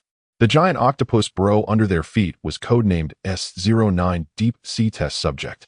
The runaway virus that leaked from here had directly toppled all of Blue Star's human civilization. Beep, beep, beep. Just as Feng Yan's scalp was tingling, Shao Qi's electronic eyes suddenly flashed wildly. Its wing pointed at a certain coordinate deep in the underwater abyss on the holographic projection. Boss, there's something huge. No, there's a survivor. Shao Qi shrieked with excitement in its grating electronic voice. At the deepest part of the 99th floor, I detected an absolutely sealed, independent emergency medical escape pod. Heart rate is only 5 beats per minute. This is definitely a living person, a survivor, hibernating in Solace secret lab. Feng Yan's eyes lit up like light bulbs. This wasn't just a living person. This was a walking encyclopedia and ultimate intelligence hub. He whirled around and kicked a thick tentacle that was swaying nearby. Pippy shrimp. Stop napping. Get to work. Go down there. Fish up that big mystery box for me. The cybernetic sycophant octopus bro blinked its enormous water tank-sized eyes with great human-like understanding. Its 8 tentacles, thicker than load-bearing walls, turned into an invincible deep-sea claw machine, plunging into the pitch-black water. Splashed. Water churned, shaking the earth and sky. A heavy, sipho-looking metal canister covered in frost was violently dragged to the surface. A dull thud echoed. It landed solidly on the damp concrete floor. Feng Yin rubbed his hands together and approached with excitement. A hexagonal holographic matrix screen of deep blue lit up on the pod's surface, exuding an ultimate technological feel centuries ahead of Earth. Dense real-time monitoring data scrolled like a waterfall on the screen. On the right, a semi-transparent 3D holographic projection of a human heart was beating slowly. Brainwave frequencies showed faint green line fluctuations. A full-body X-ray scan rotated steadily nearby, clearly displaying an undamaged skeletal structure. Even the extremely slow blood flow rate within the blood vessels was pulsing with precise numbers. Feng Yin wiped the frost off the pod's glass visor. The moment he saw inside, Feng Yin froze. Inside the hibernation pod lay a young woman in a white lab coat. Her face was cold and aloof. Her skin was a bloodless pale from the extreme cold. She was like a beautiful sculpture sleeping in ice and snow. Feng Yan's gaze moved downward. On the titanium alloy nameplate on the side of the pod, 2 lines were engraved. Director of the Virus Research Institute. Chief of the Deep Blue Project Yang Shui. Shaoqi craned its mechanical head, flapping its wings in shock, stirring up a gust of wind. Holy crap. The Deep Blue Virus Mastermind. Hibernating for over 20 years. Boss, this is a living fossil-level ancestor. Just then a sudden change occurred. Beep, beep, beep. Beep, beep, beep. The alarm light inside the hibernation pod suddenly flashed an eye-piercing red. The vital signs line on the holographic panel plummeted like a diver. The brain's neural bands began to fluctuate chaotically. The alarm was extremely sharp and piercing. Feng Yan panicked. What do I do? Unplug it or restart it? Or should I just chop this turtle shell open with a fire axe and give her mouth to mouth? Shaoqi broke out in a cold cybernetic sweat and smacked Feng Yan on the head with its wing. Shut up. That's a hyperbaric cryosleep chamber. If you smash the glass now, the highly concentrated virus in the outside air will rush in instantly. Her fragile non-immune lungs will dissolve into a mutated seafood porridge in seconds. Damn. Feng Yan reacted instantly. Quick as a flash, he pulled a high-energy reserve battery from his tactical vest. This was something he had salvaged from junk earlier and repaired with his ability. He yanked out the data cable head, aiming at the backup power port at the bottom of the hibernation pod. With a click, he forcefully plugged it in. A flash of Azure ability energy flickered along the wires. With the energy supply replenished, the piercing death alarm finally ceased. The vital signs line, which had plunged into the abyss, struggled its way back up to the safe zone. The heart rate on the holographic screen stabilized again. Feng Yan let out a long, turbid breath and wiped the cold sweat from his forehead. Don't mess with cybermedicine if you don't know it. No blind actions. Feng Yan made a snap decision. He slapped the cold hibernation pod. Turning, he fixed his gaze on the wormhole cooldown countdown panel in the lower right corner of his retina. 1 day remained. A roguish smile curled at the corner of his mouth as he snapped his fingers. When in doubt, call in the national backup. If those old scholars on Earth hear I've dug up a living ancestor who holds the deep blue antidote code, that old man Wing might just get so excited he ends up in the ICU with a stroke. Right. The crisis had passed. Feng Yan's legs gave way, and he collapsed into a wide-legged split, his rear slamming onto the potholed concrete floor. Harsh breaths clawed their way out of his lungs like maddened beasts. Damn. Today's extreme tug-of-war had utterly drained him to the marrow. His psychic energy bar had hit rock bottom. At this point, even if a grotesque monster were thrown at him, he couldn't muster the strength to lift a pinky finger. Shaoqi, sporting a garish rainbow-hued RGB skin, sidled over. Its metallic wings flapped wildly as it orbited Feng Yan in frantic circles, a veritable sentient cyber disco ball come to life. Yo yo yo, who was it just yelling about being the wasteland's top hacker? Shaoqi's electronic voice screeched. Already wilting. A man can't say he's no good boss. Want me to patch a line to Daddy Earth? Get you some fancy kidney tonifying pills to pep you up? Feng Yan rolled his eyes so hard, he nearly choked on a lump of phlegm.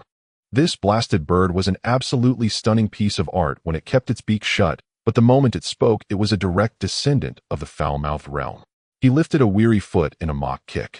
Scram. This is called tactical energy conservation.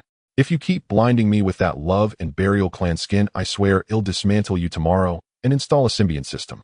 You won't even be able to run Snake. Shaoqi yanked its metal neck back in fright, performing a tactical retreat. Trash talk was trash talk, but business couldn't be sloppy.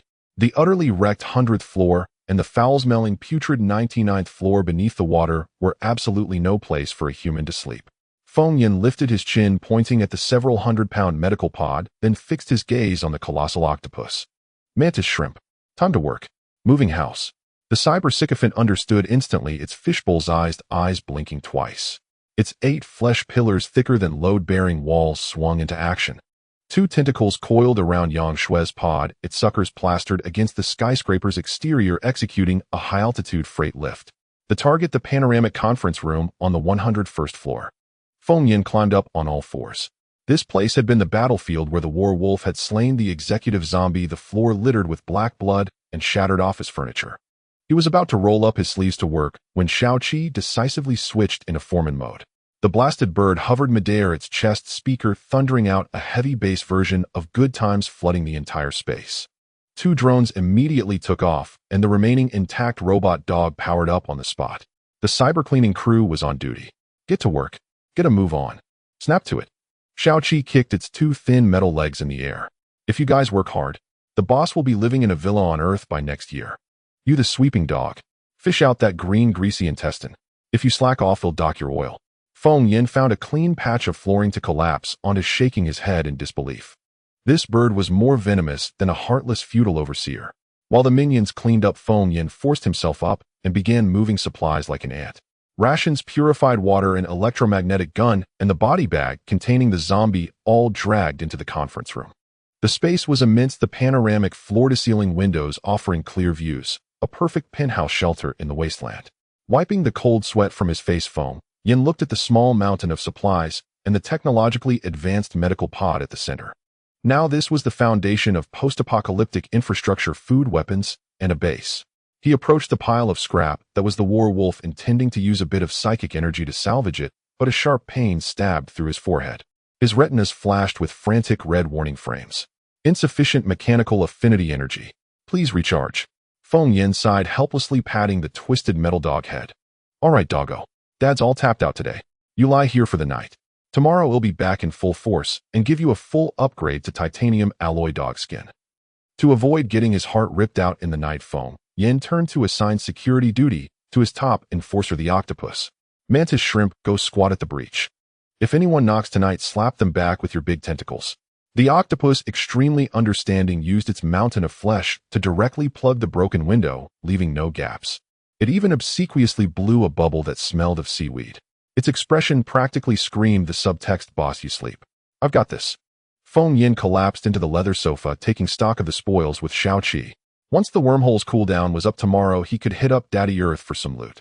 Recruit a Cthulhu lackey, fish out a base core, and dig up a mother of viruses, Feng Yin said, stroking his stubble with a sly grin. When Old Man Wing sees this live female doctor, won't he be so happy he has a fit on the spot? Asking for a set of exoskeleton armor isn't too much, is it? Xiaoqi flapped its wings, nodding frantically. Not too much. Absolutely not too much. Get me a quad-fan water-cooled graphics card. If a single blade is missing, him going on strike. His stomach growled. Feng Yin tore open a box of special-issue self-heating hot pot. The scent of beef tallow and spices exploded.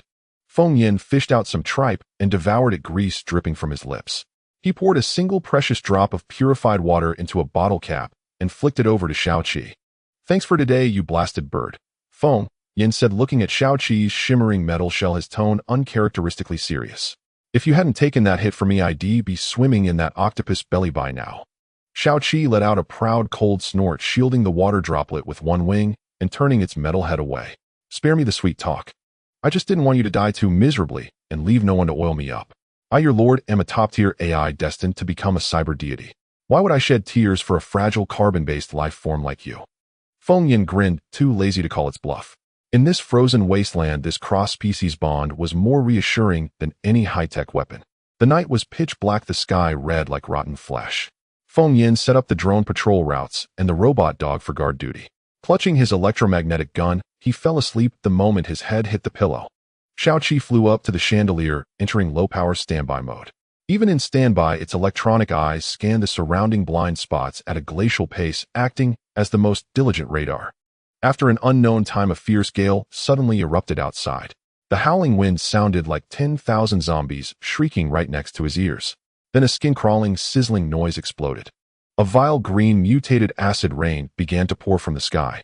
As the rain hit the outer walls, acidic mist shot skyward. The steel and concrete melted like candles in boiling water, sloughing away in sheets. Feng Yin jolted awake on the sofa, drenched in cold sweat from the commotion outside. Holy crap! Is it starting to rain sulfuric acid from the sky?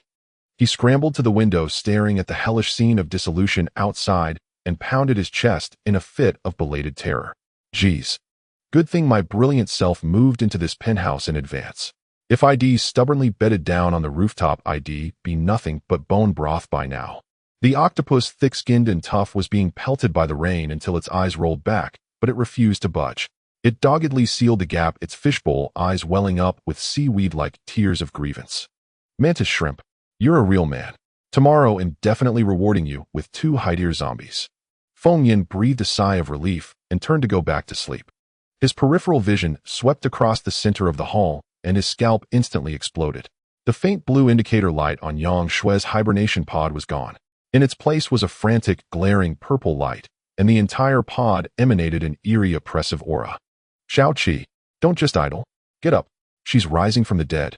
Feng Yan's yell cracked his voice, and Xiao Qi tumbled from the chandelier into the sofa. Man and bird scrambled to the medical pod. The metal shell had transformed into a super vacuum, frantically sucking in the mutated radiation from the air, its surface rapidly forming a layer of bright purple crystals. Feng Yan wiped the frost from the glass. On Yang Shue's pale face, eerie blood vessels had surfaced. Her long lashes trembled like mad, and her chest heaved violently. The display screen's alarm went critical, slapping a blood-red warning in their faces. Warning: high concentration of deep blue mutagen detected. Environmental conditions critical. Forced awakening initiated. Lock release countdown 10 seconds. Feng Yan stared at the frantically jumping red numbers, utterly dumbfounded in the wind, and burst into a frantic curse. "Solis, you bastard. Playing dirty, are you? My portal is still on cooldown. How am I supposed to call Daddy Earth? You want me to go hand-to-hand with this Bioempress now? With my face. Use my good looks to become a cyber concubine." The countdown entered its final 3 seconds. Feng Yan stared at the wildly flashing red light on the panel, gritting his molars. He slapped his own forehead, forcibly draining the last vestiges of his psychic energy. This faint azure half-baked psychic energy, like a guttering candle flame, trembled unsteadily as it traveled along his fingertip and plunged into the control panel of the hibernation pod. Fizz! A sharp explosion. The high-pressure valve instantly depressurized, and rolling white clouds of cryogenic liquid nitrogen burst forth. Intermingled with an eerie purple glow, the entire desolate penthouse was instantly shrouded in a mystical, ethereal haze. It was as if the Queen Mother of the West had just commenced her peach banquet. Feng Yan exchanged a glance with Xiao Qi, the two of them, one big, one small, like a pair of stray dogs, huddled together trembling. As the white mist slowly dissipated, the figure within was revealed. Absurd, truly damn absurd. Yang Shui was barefoot, her fair feet hovering 3 inches off the ground, completely defying gravity. She floated in midair, offering no respect to Newton whatsoever. Her long hair whipped wildly, her oppressive aura maxed out. A bio-queen had descended. Holy crap! A corpse is reanimating. Xiao Qi's RGB rainbow strobe lights flickered frantically, nearly frying its motherboard on the spot. Its metallic feathers bristled, making it look like a sentient, multicolored feather duster. Newton's coffin lid can't hold him down anymore, boss run. The blasted bird buried its head in Feng Yan's chest, sticking its metal rear end up, playing dead on the spot, without daring to lift its head. Yang Shui slowly opened her eyes in midair. Her once black pupils now glowed with an eerie dark violet light. She tilted her head slightly, her gaze locking onto Feng Yan. The two stared at each other, the air instantly solidifying. Feng Yan swallowed hard, his atoms, apple bobbing up and down as his brain kicked into overdrive. Would the martyr pension from Mother Earth be enough for a Seaview apartment in Sanya? He was doomed. This she-demon was definitely going to drain his yang energy dry. Feng Yan closed his eyes, stiffened his neck, and prepared to meet his heroic end. The next second, Yang Shue's red lips parted slightly, and her cool, commanding voice echoed throughout the space. "Master!" Boom! This bolt of heavenly thunder shattered Feng Yan's very being. His eyes flew open. He was completely dumbfounded by this sudden windfall, and nosebleeds swirling dangerously in his nostrils, nearly erupting. What the heck was this? A domineering bio-queen falling for me. I know this plotline of this is a massive win. Before Feng Yan could savor the moment, Xiao Qi in his arms completely lost it. The wretched bird kicked off Feng Yan's arm, flapped its rainbow wings, and forced its way between the two. It stood with wings on its hips, chest puffed out. Hey, don't you know the rules?" Xiao Qi's grating voice blasted with electronic distortion. "Who are you calling master? This is my master.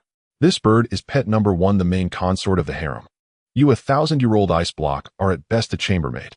Outside, amidst the raging storm, the colossal Octobro heard the commotion. Unable to bear being left out, a tentacle thicker than a load-bearing wall reached over. Slap, slap. Its massive suckers pounded against the glass. It pressed its huge face against the window, pitifully blowing a green seaweed-like bubble, desperately trying to get attention. "Look at me, boss, I can still fight." Xiao Qi turned its head arrogantly, pointing a wing at the window. "See that? That tentacle-covered mantis shrimp is number 2. You purple-haired freak, get to the back of the line. You're the 3rd concubine, don't you know the rules?" Yang Shui still hovered expressionless, looking down at this rainbow parrot like a deity. Without even lifting a finger, she merely narrowed her violet pupils. Boom. An invisible, terrifying telekinetic force materialized, enveloping Shao-Chi's metal body. Hey, why am I glitching? I can't move. Shao-Chi kicked its legs frantically in midair. Boss, save me. This woman is cheating, she's not fighting fair. Shao-Chi had no chance to resist. It was grabbed by the telekinesis and hit like a baseball in a perfect home run. And away it went. A dazzling rainbow meteor streaked across the sky, slipping through the window crack. With a whoosh, it was thrown straight into the raging mutated acid rain. Octobro outside witnessed this brutal scene, its eyes as big as buckets widening in shock. No way, absolutely no way to mess with that. Its 8 tentacles flailed wildly. Its massive mountainous body, in a hilariously impossible maneuver, slipped back into the 930 black water with a schlup. It sank to the bottom, terrified that it would be the next to take flight. Shao-Chi. Feng Yin let out a heart-wrenching cry. That bird was his only spiritual support in this damned apocalypse, the only family he could bicker with. His eyes bloodshot, he scrambled to the broken window, leaning out to retrieve the bird. To bury a rainbow-feathered bird with my black hair. Oh, my dear bird. Stop your bawling, boss. A harsh electronic noise came from outside. This grandpa bird has titanium alloy anti-corrosion armor. This little acid rain is just a free SBA. A streak of rainbow light covered in sizzling white fumes flew back, looking utterly bedraggled, yet stubbornly defiant. Shao-Chi dove headfirst into the sofa, its metal claws digging into the cushion. It kept cursing. That crazy psycho. This woman is definitely a violent maniac. Boss, we can't keep this third concubine. She's a jinx. She'll be abusive sooner or later. The man and the bird turned around, still grumbling. The next scene made both Feng Yin and Shao-Chi's jaws drop to the floor. That lofty bio queen, radiating immense telekinetic power, full of presence, who would casually swat a bird like a ball, was now sitting cross-legged in a pile of supplies. She was clutching 2 open packets of Earth's military self-heating rations. Without even adding water, she was grabbing the hard, dry biscuits and wolfing them down like crazy. Crunchy. Crumbs were all over her face, her cheeks puffed out wide and round. She was the spitting image of a foot-hoarding purple-eyed hamster. This behavior had absolutely nothing to do with a bio queen. She was a pure reincarnated starving ghost. Feng Yin and Shao-Chi exchanged a look and tactically retreated 2 steps. The man and the bird hunched over and crept forward like thieves. Feng Yin pulled a packet of Wujiang pickled mustard from his pocket and tentatively offered it. If I may ask, Your Highness, eating dry biscuits is rough on the throat. Care for some pickles to go with them? Feng Yin crouched nearby, curling his lips. This aloof biochemical empress sat cross-legged on the ground, guarding the supplies. She grabbed a piece of hard, dry, compressed biscuit and stuffed it into her mouth, crunching loudly. She was nothing but a purple-eyed hamster hoarding its food. The sight was an eyesore. Feng Yin decisively turned around and pulled out a box of Earth-exclusive spicy beef tallow self-heating hot pot from the pile of supplies. He unscrewed the cap of a bottle of purified water and poured it into the heating pack. With a sharp hiss, a plume of white steam shot into the air. The pungent aroma of processed food exploded. The domineering scent of beef tallow dominated the entire wasteland penthouse. The moment the fragrance hit, the Empress' composure shattered. Yang Shui barefoot zipped over and squatted down beside Feng Yan's leg. The murderous intent in her eyes vanished completely, enchanted by the bubbling red broth. She stared at the gurgling soup, her throat convulsing with greedy swallows. The sound of her slurping was terrifyingly loud. Feng Yin was overjoyed. He picked up a chopstick full of premium tripe glistening with red oil and minced garlic. He waved it tauntingly left and right in front of Yang Shui's eyes. Want some? Say something nice, and this premium tripe is yours. Shao-Chi hung upside down from the chandelier, spreading its metal wings and cursing. Uff, scumbag. Trying to win over a third wife with a piece of tripe. Aren't you afraid this old ice cube will suck you dry in the middle of the night, you scrawny mutt? Shao-Chi taunted sarcastically, fanning the flames. Feng Yin looked up and glared at it. Shut your beak. This is what I call tactical domestication. Yang Shui had already tossed her pride into the Pacific Ocean. Her eyes fixed on the tripe, her red lips slightly parted, she called out crisply, Master. The moment the words left her mouth, she lunged forward, clamping her mouth over the meat and the chopstick tip. With a slurp, she sucked it into her mouth, chewing until juice splattered everywhere. Feng Yin was frozen solid, unable to even hold his chopsticks. For a bite of food, the Empress' integrity had shattered into a QR code. What a steal. In less than 3 minutes, Yang Shui devoured everything. She picked up the plastic container and licked the red oil from the hot pot base until it shone. She pulled out a tissue to wipe her mouth, then let out a thunderous belch. Feng Yin was about to tease her when a purple light flickered in Yang Shue's eyes, and her gluttony receded. She straightened up, instantly switching back to cold aloof mode. "What year is it on the blue star calendar?" she asked, her face stiff and her aura fully restored.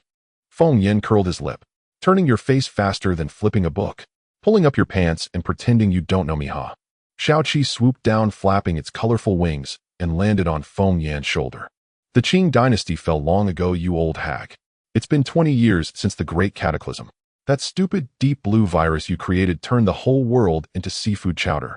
Shaoqi stomped its feet and yelled, "Less than 1% of the population is left. Your little nap literally spanned an entire era." Yang Shui trembled all over, disbelief written on her face. She took 2 steps closer, her eyes fixed on Shaoqi. "Absolutely impossible. The lab used the highest military-grade defense matrix," she said, clenching her fists. "The underlying closed-loop system was coded by my own hands. Even if a nuke blasted through the whole building, it couldn't leak a single virus particle. This was definitely a deliberate leak." Shaoqi raised a metal feather, tapping it on Feng Yan's shoulder. "Oh, give me a break. You code monkeys can find 10,000 bugs in 1,000 lines of code." Its electronic voice dripped with sarcasm. "Who's to say some cleaning lady didn't unplug your main server to charge her a bike?" Feng Yan couldn't help but laugh. Could be true. The end of technology is the cleaning lady. Yang Shui glanced down at Shaoqi, her face full of contempt. "You're a piece of junk civilian companion AI with less computing power than a smart toilet," she sneered. "What do you know about military-grade super AI? My matrix can decode a fly's DNA in seconds. There's no way it could have a bug." Shaoqi bristled on the spot. Its 2 electronic eyes flashed red, and its wings slapped Feng Yan's face hard. "Uff, I'm the boss, beloved treasure. Who wants your cold, rusty pile of junk?" Shaoqi screeched. "Boss, she's looking down on me. Cut off her rations tomorrow. Starve this old witch to death." Feng Yan winced from the beating. "You curse at her, why hit me? Bullying the weak, huh?" Hearing Shaoqi's extremely human-like, almost masterfully passive-aggressive outburst, Yang Shui's cold, proud expression suddenly froze. She grabbed Shaoqi by the wing and held the parrot upside down. Shaoqi struggled, frantically yelling about harassment. Yang Shui's eyes burned with curiosity as she scanned the iron bird back and forth. Intense jealousy, sundry traits, food-hoarding logic. How can a civilian AI generate such realistic personality and emotions? She grew more excited the more she looked. Even a super military-grade AI can't do this. You've completely violated the underlying logic of the 3 laws. Yang Shui tossed Shaoqi aside and turned to Feng Yan. Her purple eyes blazed with fanatical light. She transformed into a mad scientist, advancing on Feng Yan step by step. "Was it you? What kind of monster are you? How could your brainwaves overwrite my underlying code?" Feng Yan's scalp crawled under her predatory gaze. He crossed his arms over his chest and backed away over the broken glass. "Sis, I'm just a law-abiding sea harvesting streamer. My art is for sale, but my body isn't." He retreated to a corner on the verge of tears. "Don't look at me like I'm a lab rat. This scrawny mutt really isn't tasty." Yang Shui raised her hand, and a purple light blazed.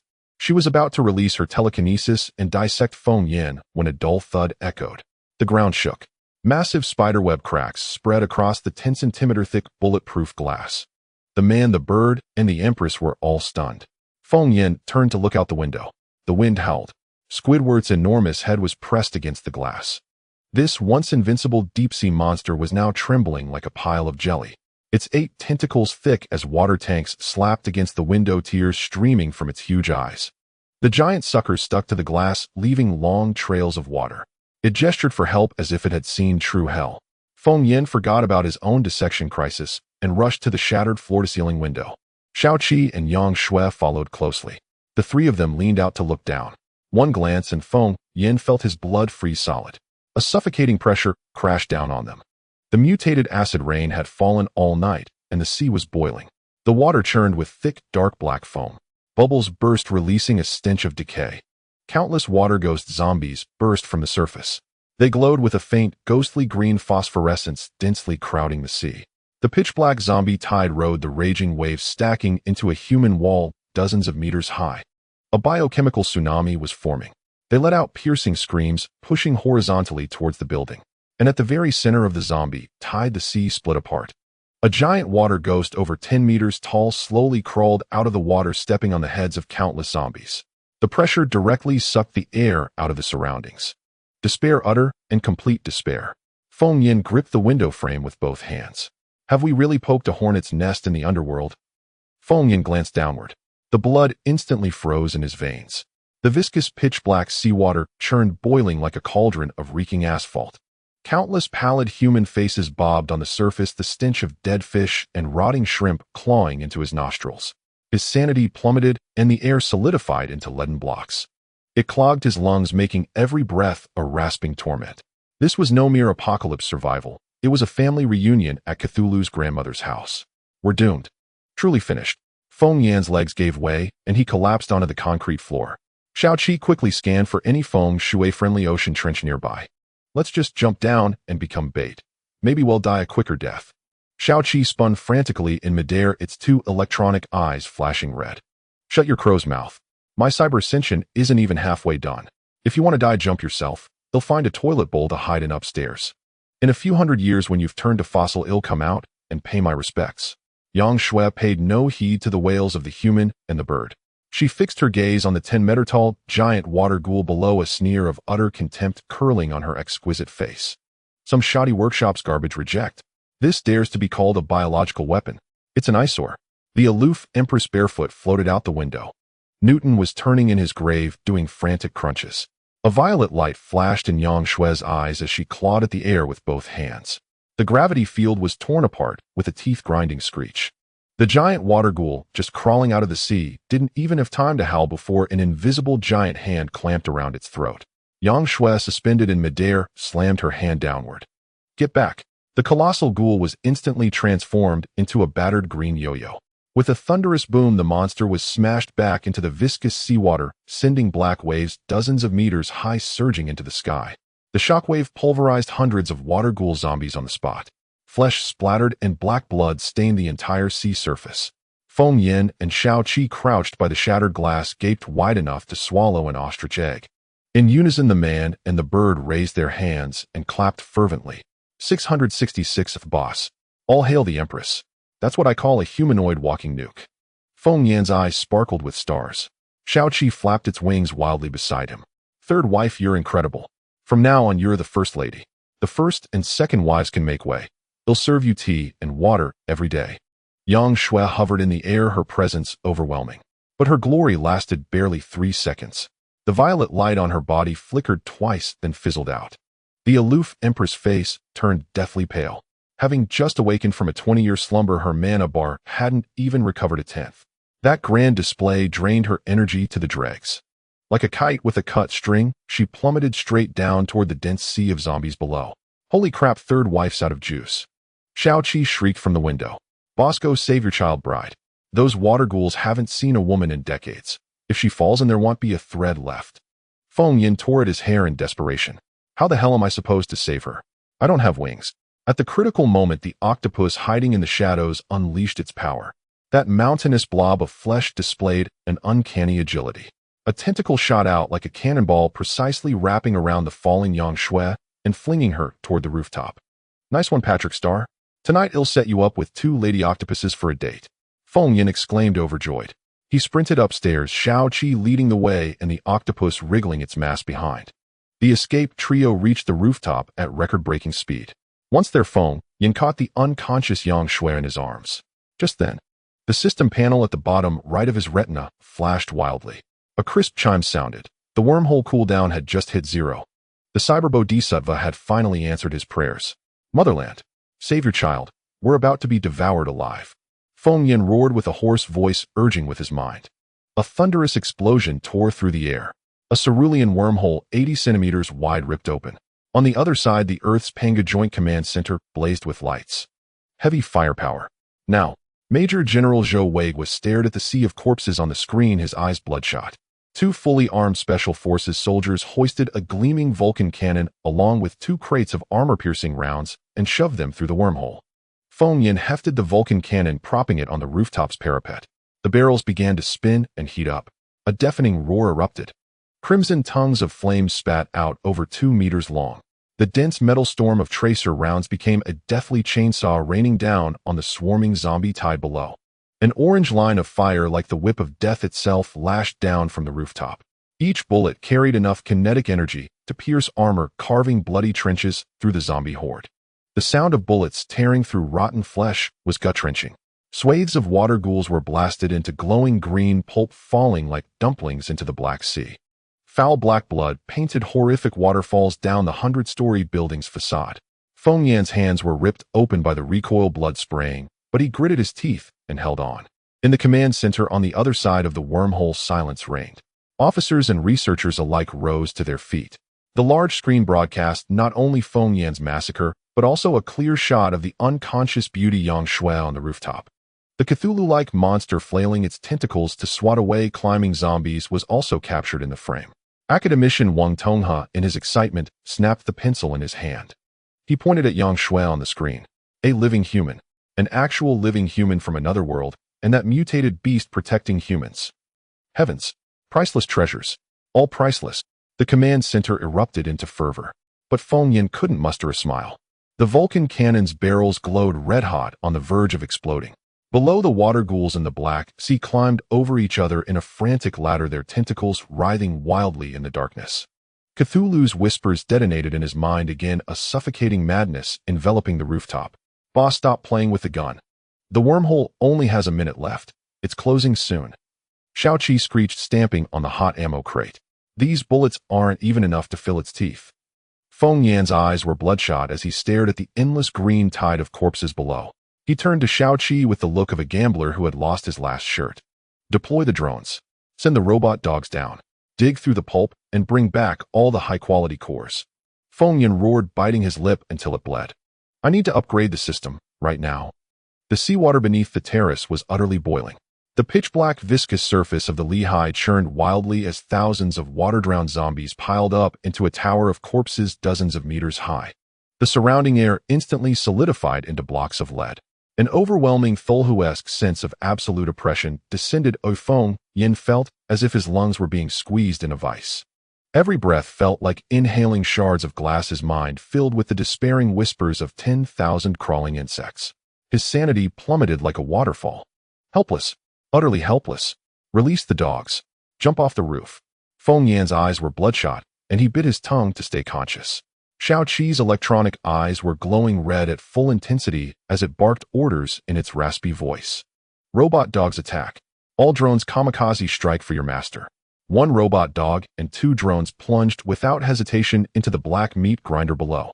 The zombie horde instantly engulfed them. The sound of tearing metal set one's teeth on edge. Got it, boss. The robot dog hit the blind box. Xiaoqi flailed wildly in midair. In the sea of corpses below, the robot dog used its last ounce of hydraulic power. Its mechanical arm grabbed a waterproof bag filled with high-grade spirit cores. Propelled by the force of the drone's explosion, it hurled the bag high toward the terrace. The next second, the robot dog was bitten into a mess of flying metal scraps by a water zombie. Feng Yan lunged like a starving dog, half his body leaning over the terrace edge. He snatched the flying waterproof bag from midair, tumbling back onto the concrete floor. He tore open the bag. A dazzling array of colorful lights illuminated the night. Nearly 100 high-quality spirit cores clattered and rolled across the ground. Damn you heavens. I'm not going down as a loser today. Feng Yan hugged the pile of spirit cores, veins bulging on his neck. He tilted his head back and roared at the blood-red sky. System, give me a discount. You rip-off Pinduoduo system, you'd better send me 100 billion subsidy today. The energy from the 100 spirit cores was drained completely, turning into a handful of ash.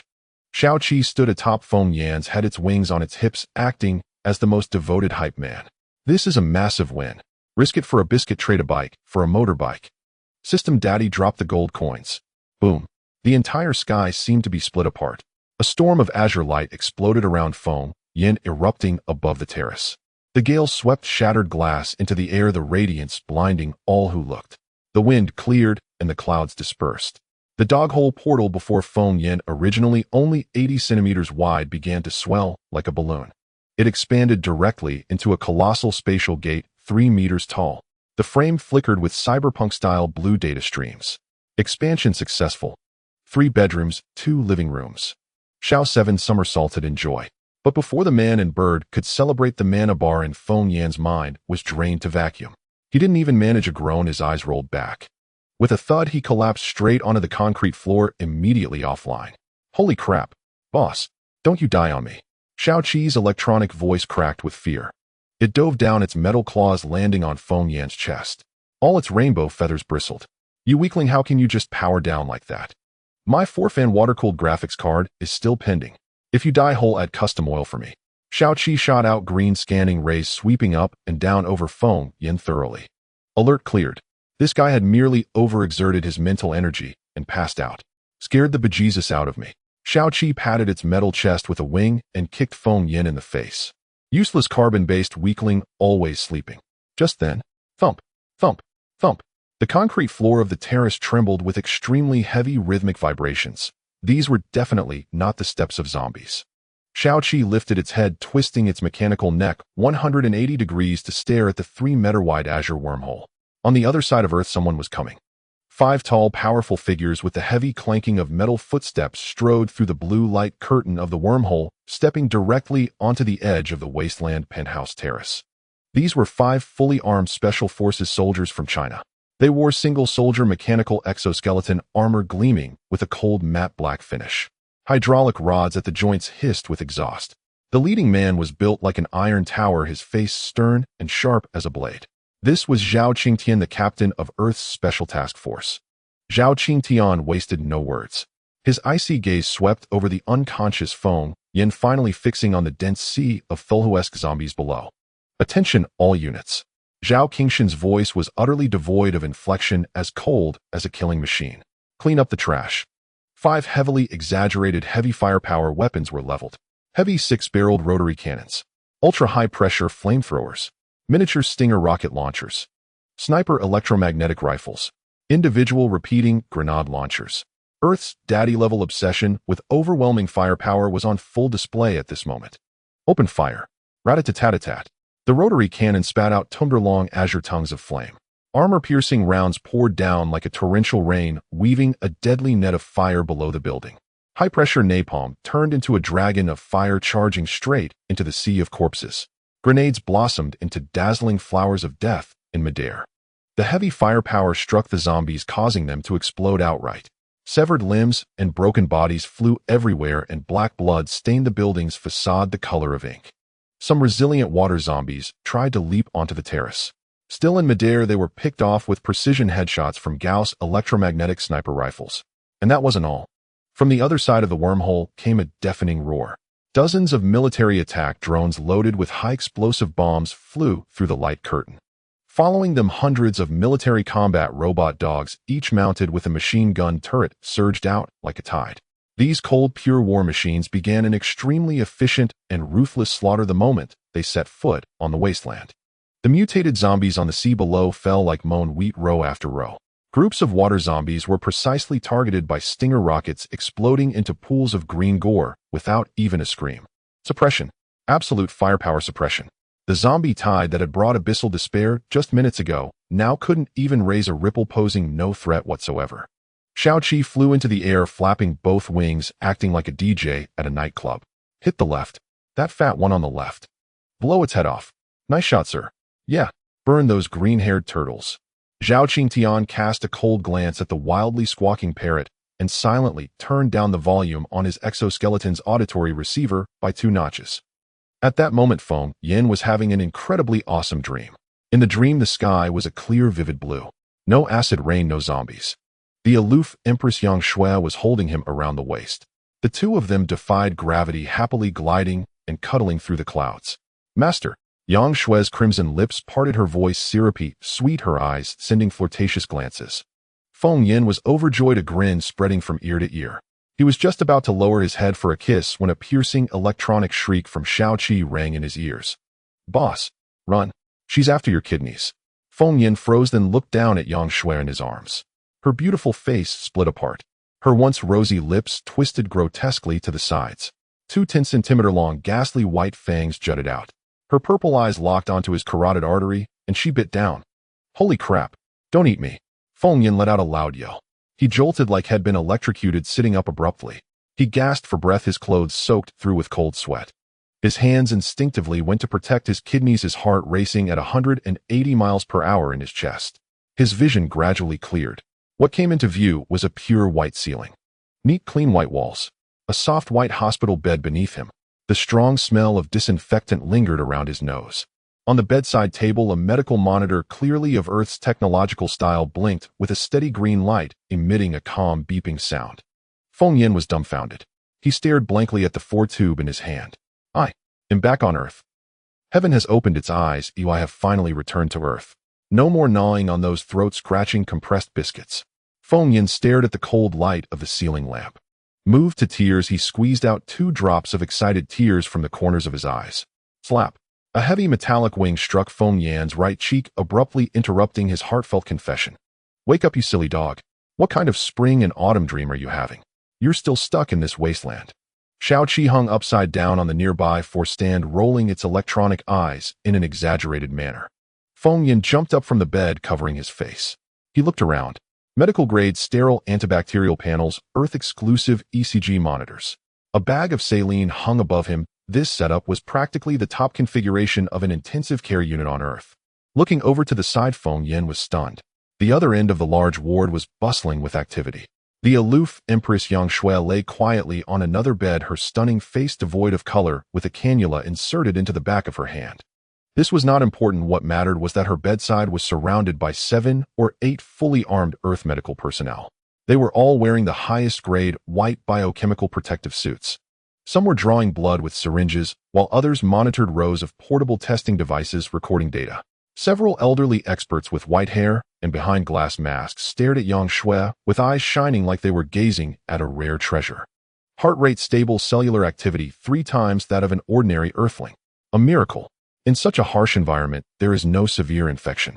Quick, draw 2 tubes of plasma and send them back to the Panga laboratory immediately. Be gentle when drawing.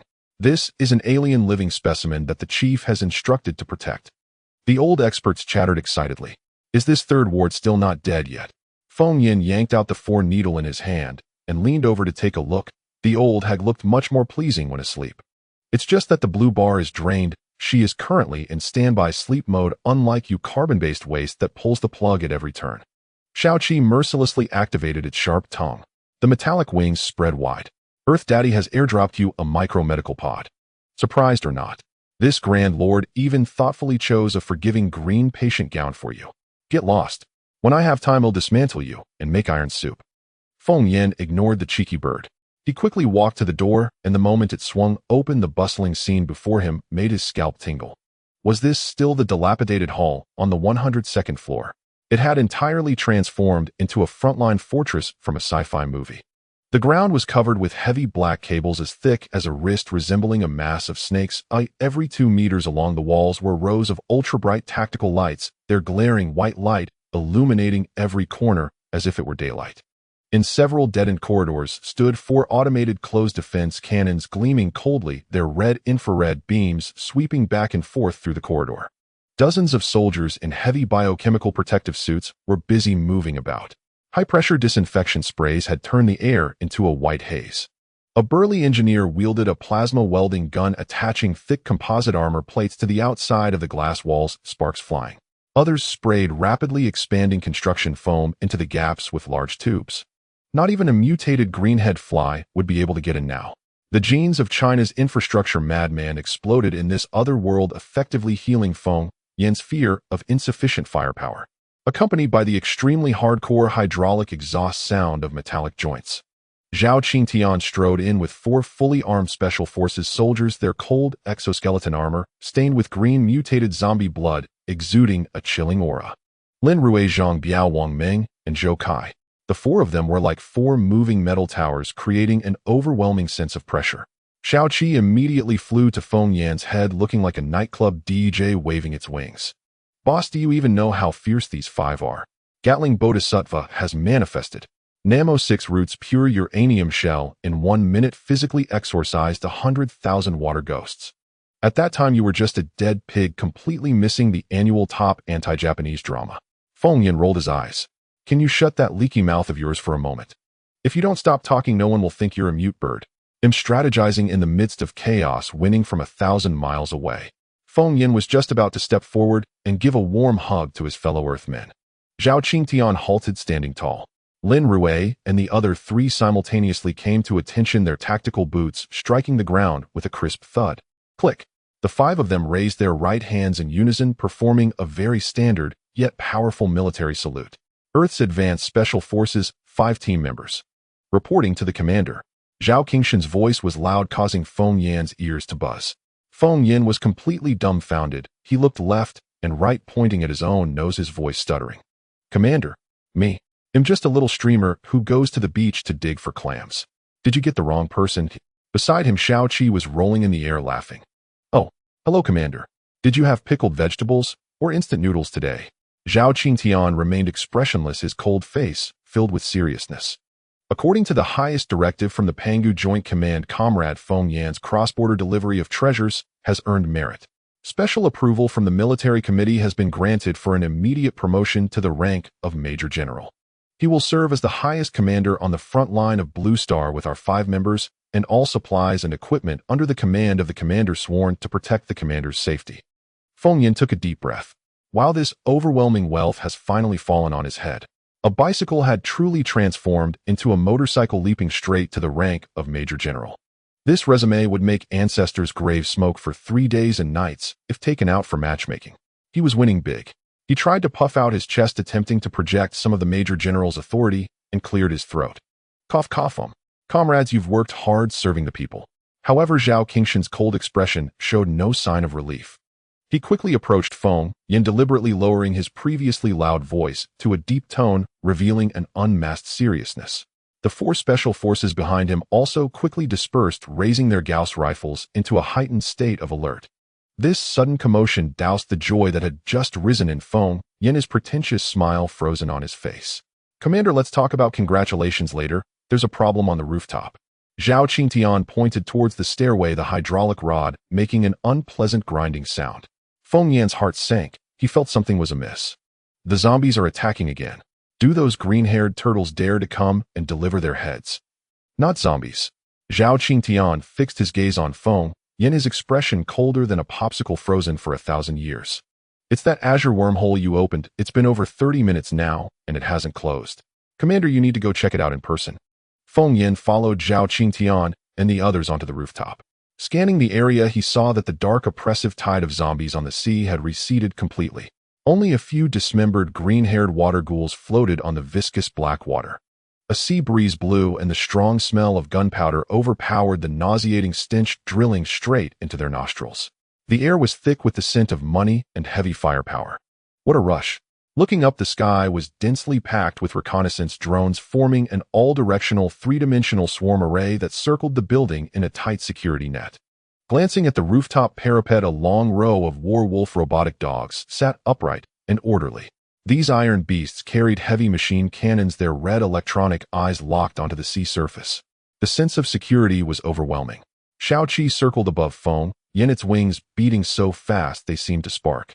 Boss, see that? This is the real deal from the top-tier sponsor, our nation. What we had before, shooting with old guns, that was just a village brawl at best. Feng Yin grinned widely. Turning his head, he spotted a dark mass cowering in the corner. It was the once invincible deep-sea overlord Octopus Bro.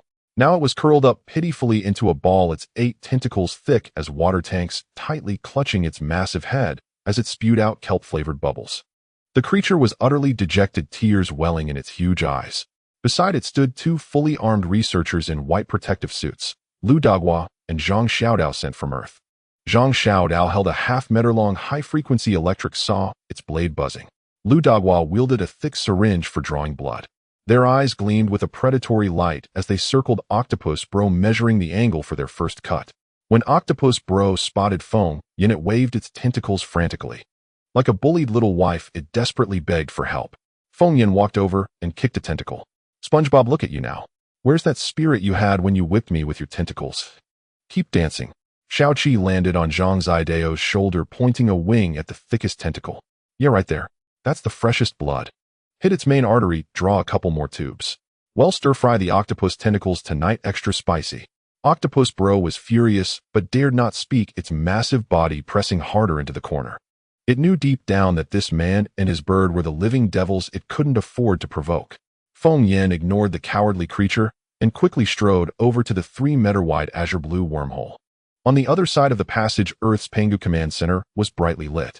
Zhou Weiguo was sweating profusely as he directed logistics soldiers to push shipping containers this way. Professor Wang Tonghe was hunched over a monitor, clutching a stack of data as he tapped away at a keyboard. The old man's sharp eyes caught sight of Feng Yin on this side of the passage. "Oh my, lab rat number 1 is online. Hurry, hurry. Give him a brain CT, see if his mind is scrambled." Feng Yin rolled his eyes dramatically. "Old geezer, believe me, you'll crawl through this network and pull your oxygen tube." He didn't waste time on words. He turned around, closed his eyes, and connected to the system with his mind. Azure data streams flashed across his retina. 3 seconds later, Feng Yin opened his eyes, ecstasy blazing within them. "Reporting to Commander Zhou, we've hit the jackpot this time. Wormhole 3.0 upgrade complete," Feng Yin shouted at the top of his lungs. "The current cross-dimensional passage can now be maintained for a full hour. What's more, no more waiting for a cooldown. We can open and close it at will. This is a 247 VIP express lane." Zhou Weiguo slammed the table. "Excellent. Perfect." He grabbed the red communicator. "Engineer battalion, move it. Special steel bulletproof glass generators. Shove it all through. Weld the framework of the Blue Star forward base onto the rooftop within half an hour." Batches of military supplies bearing the red flag surged out of the passage.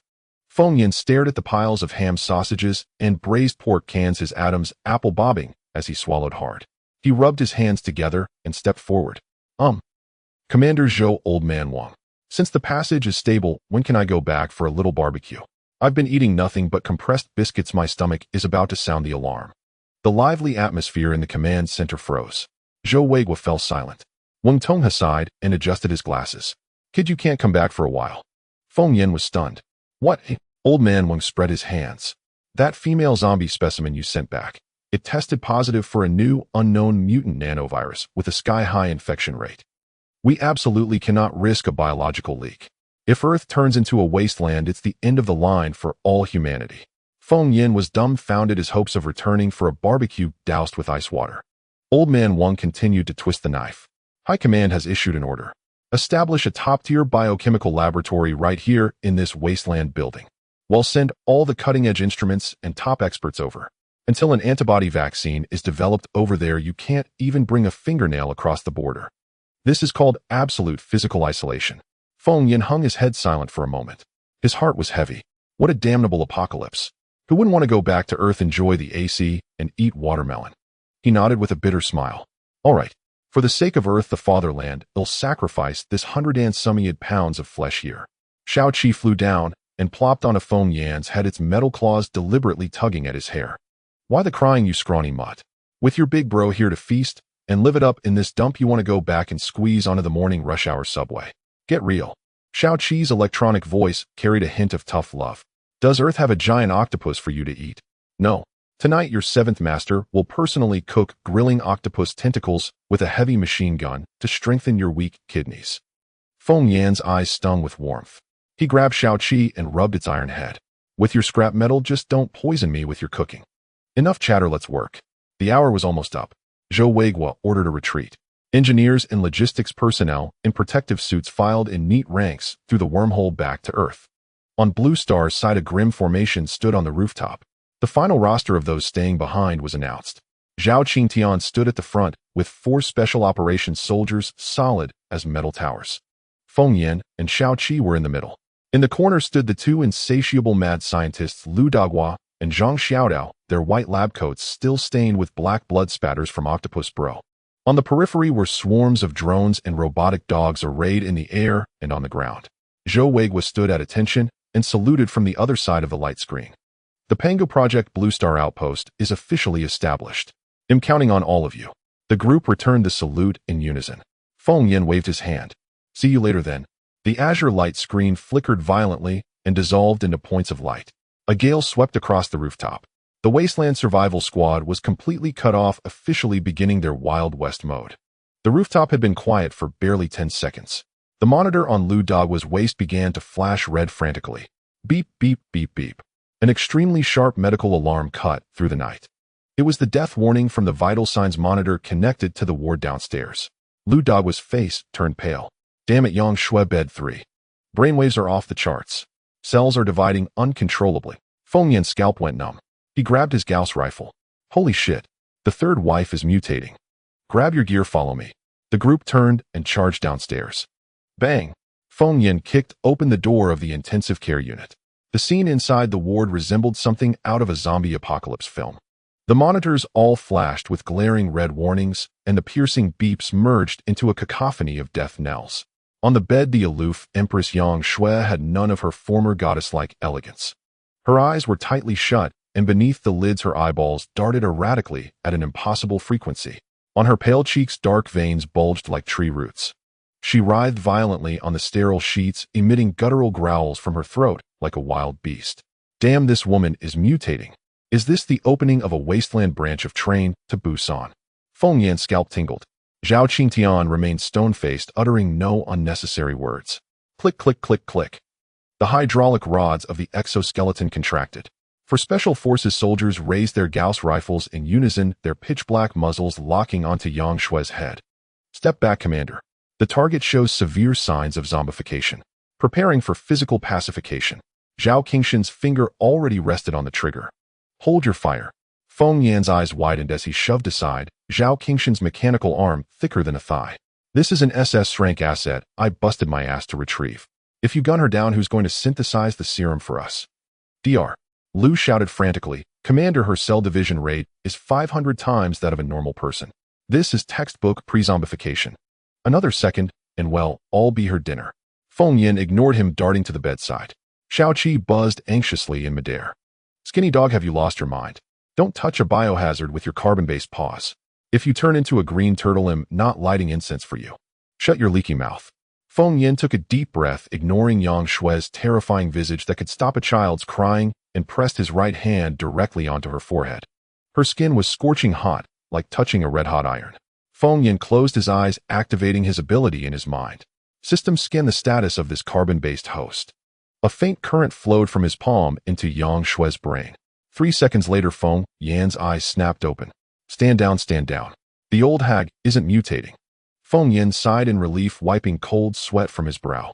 Zhao Qingtian frowned. Commander, please don't let emotions cloud your judgment. Who's emotional?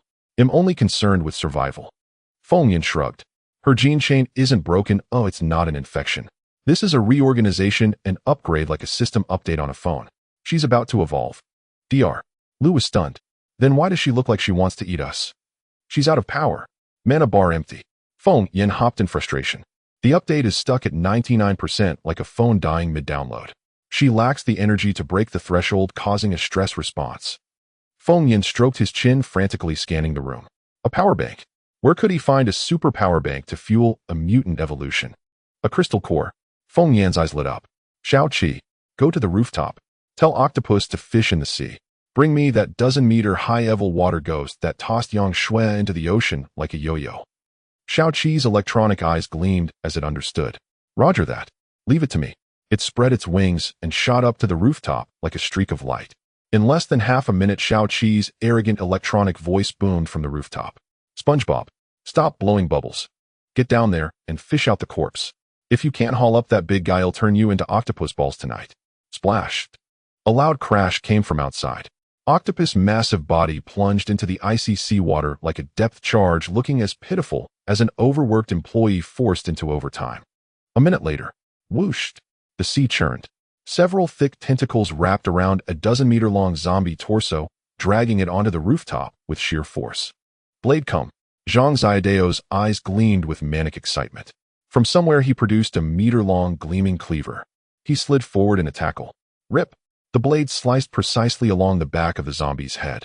Zhang Xiaodao plunged half his body into the foul, redandant white mess, reaching in. Commander! Jackpot! Zhang Xiaodao held up a fist-sized crystal core shimmering with brilliant blue-violet light, ecstatic like a gambler. Hood hit the jackpot.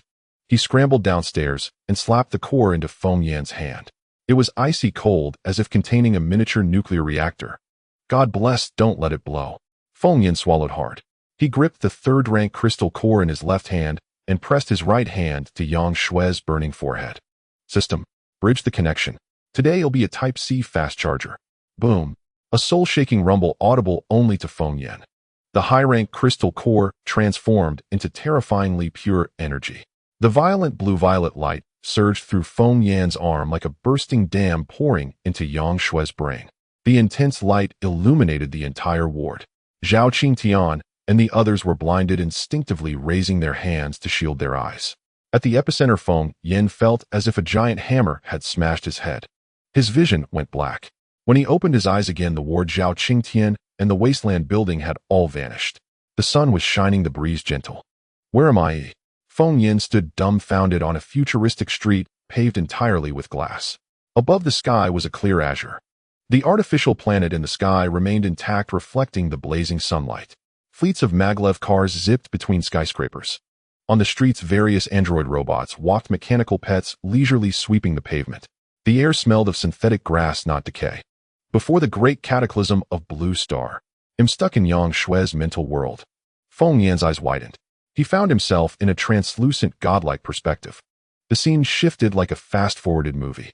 He arrived at the unflooded Solis technology building, entering a massive lab with a cyberpunk aesthetic. On the wall flashed the words Solis Group Biological Weapons RD Center. A cold, beautiful woman in a white lab coat and gold-rimmed glasses stood before a console. It was Yang Shui. Without the grime of the apocalypse, she exuded an aura of unapproachable high IQ academic brilliance. Feng Yan followed her gaze. In the center of the lab stood a massive water tank. Inside, a basketball-sized red octopus clung to the glass, pitifully blowing bubbles.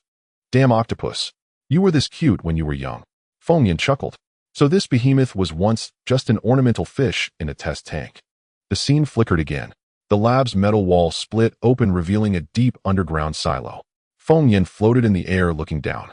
He felt as if plunged into an icy abyss. An incredibly terrifying, ancient, and unassailable pressure gripped his heart like an invisible hand. Deep in the silo stood a 100-meter cylindrical cultivation tank. In the pale green nutrient fluid floated an eerie humanoid creature. It wasn't as grotesque as the zombies outside. Its skin had a metallic black-gray sheen covered in mysterious glowing blue runes. It was perfect, like an ancient deity. Was this a god or a monster? As Feng Yan studied the giant figure, the giant in the tank suddenly moved. Its massive head tilted slightly, and through the thick glass across dimensions of the mental world, a pair of eyes burning with golden flames snapped open. The gaze was devoid of emotion, but carried the oppressive weight of world-ending power. The giant locked onto Feng Yan in his godlike perspective. That single glance transcended time and space. Feng Yan felt his soul about to be incinerated by those golden flames. It can see me. Ah! Feng Yan screamed as the mental world shattered like a broken mirror, collapsing into nothingness. Bang! Feng Yan yanked back his hand, stumbling backward 7 or 8 steps before falling to the floor. He gasped for air, drenched in cold sweat. Boss, you okay? Xiaoqi fluttered in, landing on his shoulder, flapping its wings against his face. Don't scare me. If you go crazy, where will I find such a cheap charging station? Feng Yan ignored it, staring at the bed. Beep! The alarming red data on the monitor all dropped, turning into a steady, powerful green wave. Yang Shui, who had been writhing, fell completely still. The veins on her face faded, her breathing steady. The next moment, Yang Shui opened her eyes. There was no confusion, only coldness. In the depths of her gaze flickered a dangerous crimson hue. An invisible aura emanated from her. Target awake. On guard. Zhao Qingtian was on high alert, and the 4 soldiers raised their Gauss rifles simultaneously. Yang Shui sat up slowly, casting a cold glance at the surrounding gun muzzles. Without lifting a finger, she let out a faint snort. Clatter! A chilling sight unfolded. The top-tier Gauss electromagnetic rifles held by Zhao Qingtian and the 4 elite soldiers. In an instant, as if dismantled by an invisible giant hand, the barrels, magazines, scopes, firing pins, and screws. Hundreds of components disassembled in midair, clattering to the floor. The 5 soldiers, like iron towers, held nothing but air in their hands. Xiaoqi gasped, covering its mouth with a metal wing. Damn! Magneto! Your Majesty, that's one hell of a cheat. Feng Yan sat on the floor, staring at the pile of high-tech parts, his mouth twitching. Great! In this wasteland, who's the boss now? In the intensive care unit of a derelict high-rise building, there was not a single sound. The floor was littered with gun parts, still reeking of machine oil. The Special Forces operatives held their breath, their 5 towering figures frozen in place. Yang Shui slowly turned her head, her icy gaze fixed on Feng Yan's face. Feng Yan swallowed hard, his heart leaping into his throat. But in the next moment, The extremely dangerous blood-red glint in Yang Shue's eyes receded like a receding tide. That aloof, arrogant, icy expression vanished. Yang Shui blinked, her big, watery eyes looking like a lost little kitten. She reached out a fair hand and grabbed the hem of Feng Yan's clothes. She tugged at it, pouted her lips, and pitifully uttered 4 words. Master. Hungry. The entire room was petrified. Zhao Qingtian, a hardened steel warrior who lived on the edge of a knife, felt his eyes nearly pop out of their sockets. His jaw nearly hit the floor. Shao Qi, hovering midair, directly shut down. With a clang, it crashed onto the floor. Its claws twitched a few times, and its electronic speaker emitted a series of crackling noises. An overbearing empress falling for me. A wasteland wife. What love potion did you feed her, you scrawny dog? Feng Yan was also stunned, frozen for a couple of seconds. Then, hands on his hips, he burst into an extremely unrestrained, villainous laugh. Huh. This is called charisma. Get it? Feng Yan smugly flicked his messy hair. With looks like mine, I'm top tier across the universe. See this, Shao Qi? This is strength. Your brother will unite this wasteland in no time. The scene shifted. In a hastily converted wasteland cafeteria, Feng Yan had a pink Peppa Pig apron tied around his waist, one he had brought along from Earth. He had transformed into a wasteland's charming chef. The cutting board was piled high with ham sausages and self-heating hot pots sent by Father Earth, along with half a side of fresh black-haired pork. Feng Yan held a large iron wok in one hand and a big ladle in the other.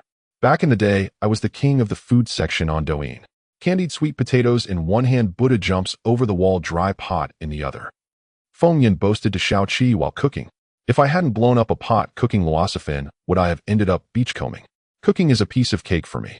Shao Qi crouched on the range hood, its metal wings crossed over its chest, its electronic eyes rolling back. Oh, come off it. Last time you cooked some pickled cabbage instant noodles, you couldn't even handle the seasoning packet and nearly ate the pickled cabbage itself. Shao Qi pecked at the tin with its beak. Hurry up and cook. If that demanding ancestor gets impatient, shall dismantle your 7th master here into scrap metal. I won't even get a chance to factory reset. Feng Yan wasn't happy. He swung the big rice scoop and whacked Shao Qi on its metal head. What are you scared of? Your big brother has your back. Besides, with your scrap metal, even the junk lady wouldn't want you because you'd tip the scale. Shao Qi was furious. It flew down and wildly fanned the back of Feng Yan's head with its metal wings. Your uncle's. This is aerospace-grade titanium alloy. Top-spec materials. You must add 2 drops of top-grade motor oil tonight. Consider this meal my treat for her. The man and the bird bickered in front of the stove, kitchen knives flying everywhere. The food was served. Braised pork belly with potatoes plus a pot of authentic Earth-style old hen soup. The aroma was mouth-watering. Yang Shui obediently sat on a folding chair holding a large bowl. She shoveled the food into her mouth in big mouthfuls, eating until her lips were greasy, her cheeks bulging like a hamster's. Her aloof expression completely melted, and her eyes narrowed contentedly into 2 curved crescent moons. She was simply a food-obsessed, top-tier little girl. Feng Yan pulled up a stool and sat beside her, looking at her with a paternal kind of tenderness, occasionally reaching out with a napkin to wipe her mouth. Eat slowly, no one's fighting you for it. There's more in the pot. Just then, Special Forces Operative Zhang Biao walked over holding a half-assembled Gauss rifle. He wanted to give Feng Yan a duty report. Commander.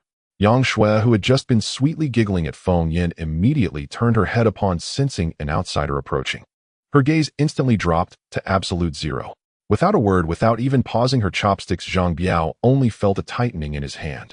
A piercing sound of metal twisting. The half-section of steel gun barrel in Zhang Biao's hand was forcibly twisted into a spiral by an invisible force. Zhang Biao gasped sharply. Terrified, he stumbled backward, scrambling to put 5 meters of distance between them. In the corner, Zhao Qingtian and the remaining 3 team members were squatting miserably on small stools. 4 elite special forces soldiers, each one 9 meters tall, were miserably piecing together gun parts on the floor like assembling Lego. The elite of Earth at this moment felt as wronged as elementary school kids being punished. Captain Lin Rue shuffled over with a few screws on the verge of tears. There are 3 extra parts. What do we do? Zhao Qingshan's face was as dark as a Yama king's, and he ground his teeth as he whispered. Swallow them. Don't let that young mistress see. On the other side, Lu Dagua and Zhang Xiaodao were taking notes on the sidelines. Lu Dagua adjusted his gold-rimmed glasses on the bridge of his nose, his face full of fanaticism, practically drooling. A miracle. This is an absolute biological miracle. Lu Dagua pointed at Feng Yan. Commander Feng acted as a Type-C fast charger, forcibly opening her neural synapses. Spiritual intrusion combined with energy overload directly caused her brain to reboot. Now she's developed a top-tier spiritual bond similar to the imprinting effect. She now sees the commander as her father. Zhang Xiaodao held a blood-drawing needle as thick as a child's arm, his eyes gleaming with the green light of a starving wolf. He sidled up to Feng Yin, rubbing his hands. "Commander, a godsend. Go use your charm, make a sacrifice. Get her to let me take just one jab." "Just one jab." Feng Yin rolled his eyes, grabbed the oily ladle, and threw it at him. "Get lost. Don't try to fool me with your biomaniac tricks. Don't piss her off or she'll drain you and your needle into a dried corpse." Yang Shui finally finished eating and let out an incredibly cute burp. She tilted her body and leaned her head against Feng Yin's shoulder. She nuzzled against him. Feng Yin was secretly thrilled, enjoying the soft warmth in his arms, feeling this was as solid as a rock. The atmosphere was perfect. Feng Yan's eyes darted, deciding to strike while the iron was hot and extract some high-value information. He lowered his head and gently poked Yang Shui's shoulder, lowering his voice to probe. "So Xiao Shui, at the very bottom of this building." Feng Yin paused. "That giant over 100 meters tall. What exactly is it?" The moment these words were spoken, the air became deathly still. Yang Shui, who had been acting cute just a second ago, had her pupils violently constrict to pinpricks. Her once clear eyes were filled with extreme terror, as if she had seen an abyssal demon god. She suddenly clutched her head, her body trembling violently. A guttural bestial shriek tore from her throat. "No, don't look at it. Don't look into the eyes of the god." A deafening explosion followed. As Yang Shui's emotions completely spiraled out of control, a rampaging gravity ability swept through the entire cafeteria like a storm. Ear-piercing alarms wailed. Feng Yin felt his feet lighten, and his entire body floated up. Not just him. The tables, chairs, the uneaten braised pork in the pot, the special forces soldiers crouching in the corner assembling guns. Even Zhang Xiaodao holding his thick needle. All of them lost gravity at the same time. They were all floating in midair, crashing into each other all over the room. Xiaoqi spun in midair, unable to stop. It covered its head with its two titanium alloy wings, its electronic speaker emitting a heart-wrenching scream. "Holy shit, holy shit, holy shit. Newton's coffin lid can't hold. Boss, stop her. The base is about to have its skull ripped off." In the makeshift cafeteria of the wasteland, plates flew through the air, soup splattered everywhere, and tables and chairs were sent soaring. Feng Yin flailed about like a kite with a broken string. A steaming pot of braised pork, complete with gravy, hurtled straight toward his face. "Stop, stop, stop. I was wrong, Grandma. I won't ask anymore." Feng Yin howled at the top of his lungs, his hands paddling frantically in the air. The thread in Yang Shui's mind snapped instantly. Gravity resumed its dominion over the laws of physics. Splat! Thud! A series of muffled impacts echoed as everyone crashed to the floor like dumplings being dropped into a pot. Feng Yin landed squarely in a cauldron of Earth's old hen soup. The scalding broth seeped through his pink Peppa Pig apron. Ouch! Feng Yin leaped up from the heat, clutching his rear and spinning in circles. Xiaoqi fared even worse, plunging headfirst into a half-eaten, self-heating hot pot. He was stuck upside down like a planted onion, with only his two iron claws twitching in the air. The scene was a complete mess. The wasteland's finest cafeteria had gone bankrupt.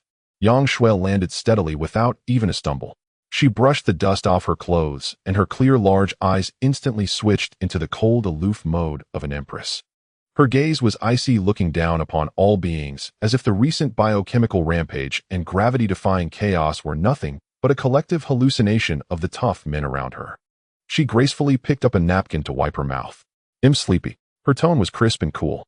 Feng Yin, grimacing in pain, crawled up from beside the iron pot, rubbing his smoldering backside. "Lu in the white coat, Zhang with the blade. Get this living ancestor back to the medical bay and treat her like a deity." The two medical fanatics, like eunuchs receiving an imperial decree, had their eyes gleaming.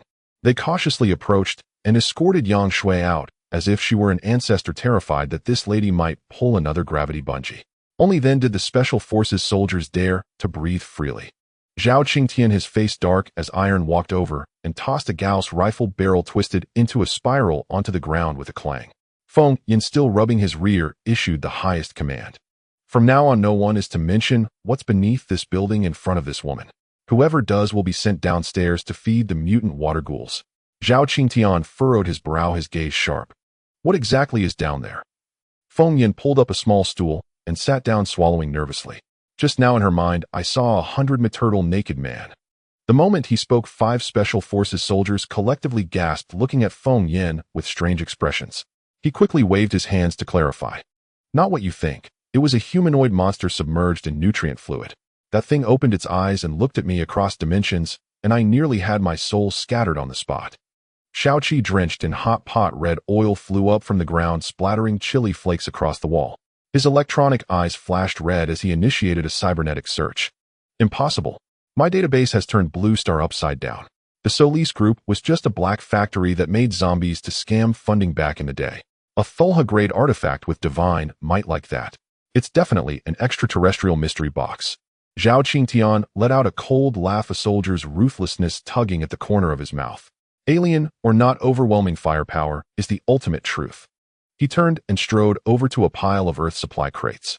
Pulling aside the camouflage netting, he retrieved a pure black pressure-resistant suitcase.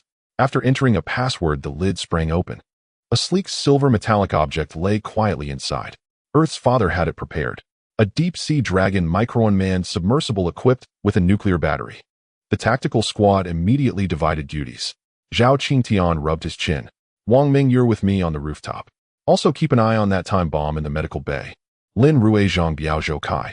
Bring heavy firepower and accompany the chief to the 100th floor. Feng Yin snapped his fingers.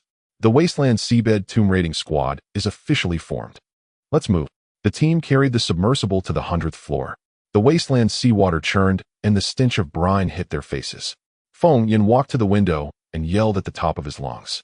Patrick Star, where the hell are you? Get out here and work overtime. A massive shadow rose on the water's surface. The enormous body of Brother Octopus pressed against the glass, playing dead.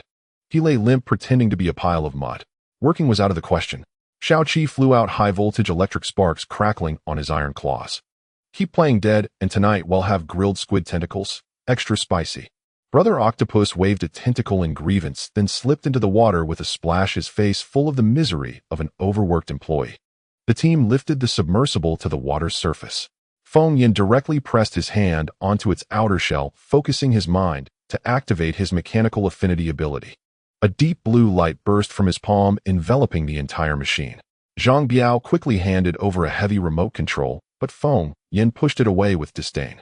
Who needs a remote? I've got a built-in brain-computer interface now.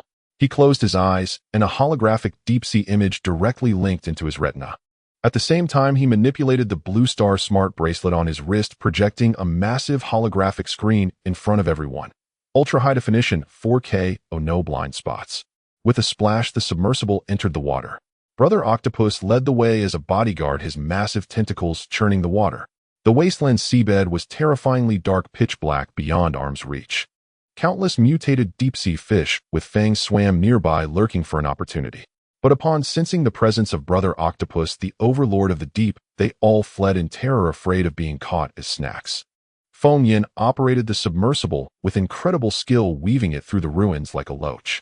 It dove straight down, bypassing over 100 floors of debris, and reached the 10th basement level of the building. The searchlight swept ahead. On the holographic screen, Lin Rui and the others collectively gasped. A meter-thick, explosion-proof alloy door stood before them. It had been completely obliterated with fragments scattered everywhere. But that wasn't the point. What mattered was that the edges of those fragments, where they had been violently torn, were as smooth as if cut through tofu. Holy crap! Is this something a zombie could do? Zhang Biao swallowed hard, his eyes wide as saucers. Feng Yin furrowed his brow, his fingers rapidly tapping on the bracelet. Keep diving. The submersible bypassed the debris and continued downward. The holographic view suddenly opened up. Beneath the Solis building, the seabed had been hollowed out into a massive abyss. The searchlight illuminated a giant cultivation chamber engraved with eerie blue runes, standing silently in the seabed fissure. It was ancient, mysterious, exuding a suffocating pressure that made one's heart tremble. Feng Yin suppressed the shiver in his soul and zoomed in. The submersible's light shone directly into the chamber. On the holographic screen, the image was crystal clear. It was empty inside. Apart from a few remnants of nutrient fluid, there was nothing, long since abandoned. Feng Yin let out a long, heavy breath, his back drenched in sweat. The submersible continued to circle the seabed, searching for clues. The light swept across. In a corner of the abyss, they discovered a spear. It was over 100 meters long, pitch black, and covered in those same unknown blue runes, lying across the seabed like a pillar, holding the ocean steady. Feng Yin directed Brother Octopus to investigate. The octopus swam over, wrapping several tentacles as thick as pillars around the spear. His face turned crimson with effort, and he churned up a massive vortex on the seabed. But the spear didn't budge an inch, not even a speck of dust was dislodged. Damn, this thing is heavier than the Rui Jingu Bang. Feng Yin rubbed his throbbing temples. Patrick Star, come back, don't hurt your back.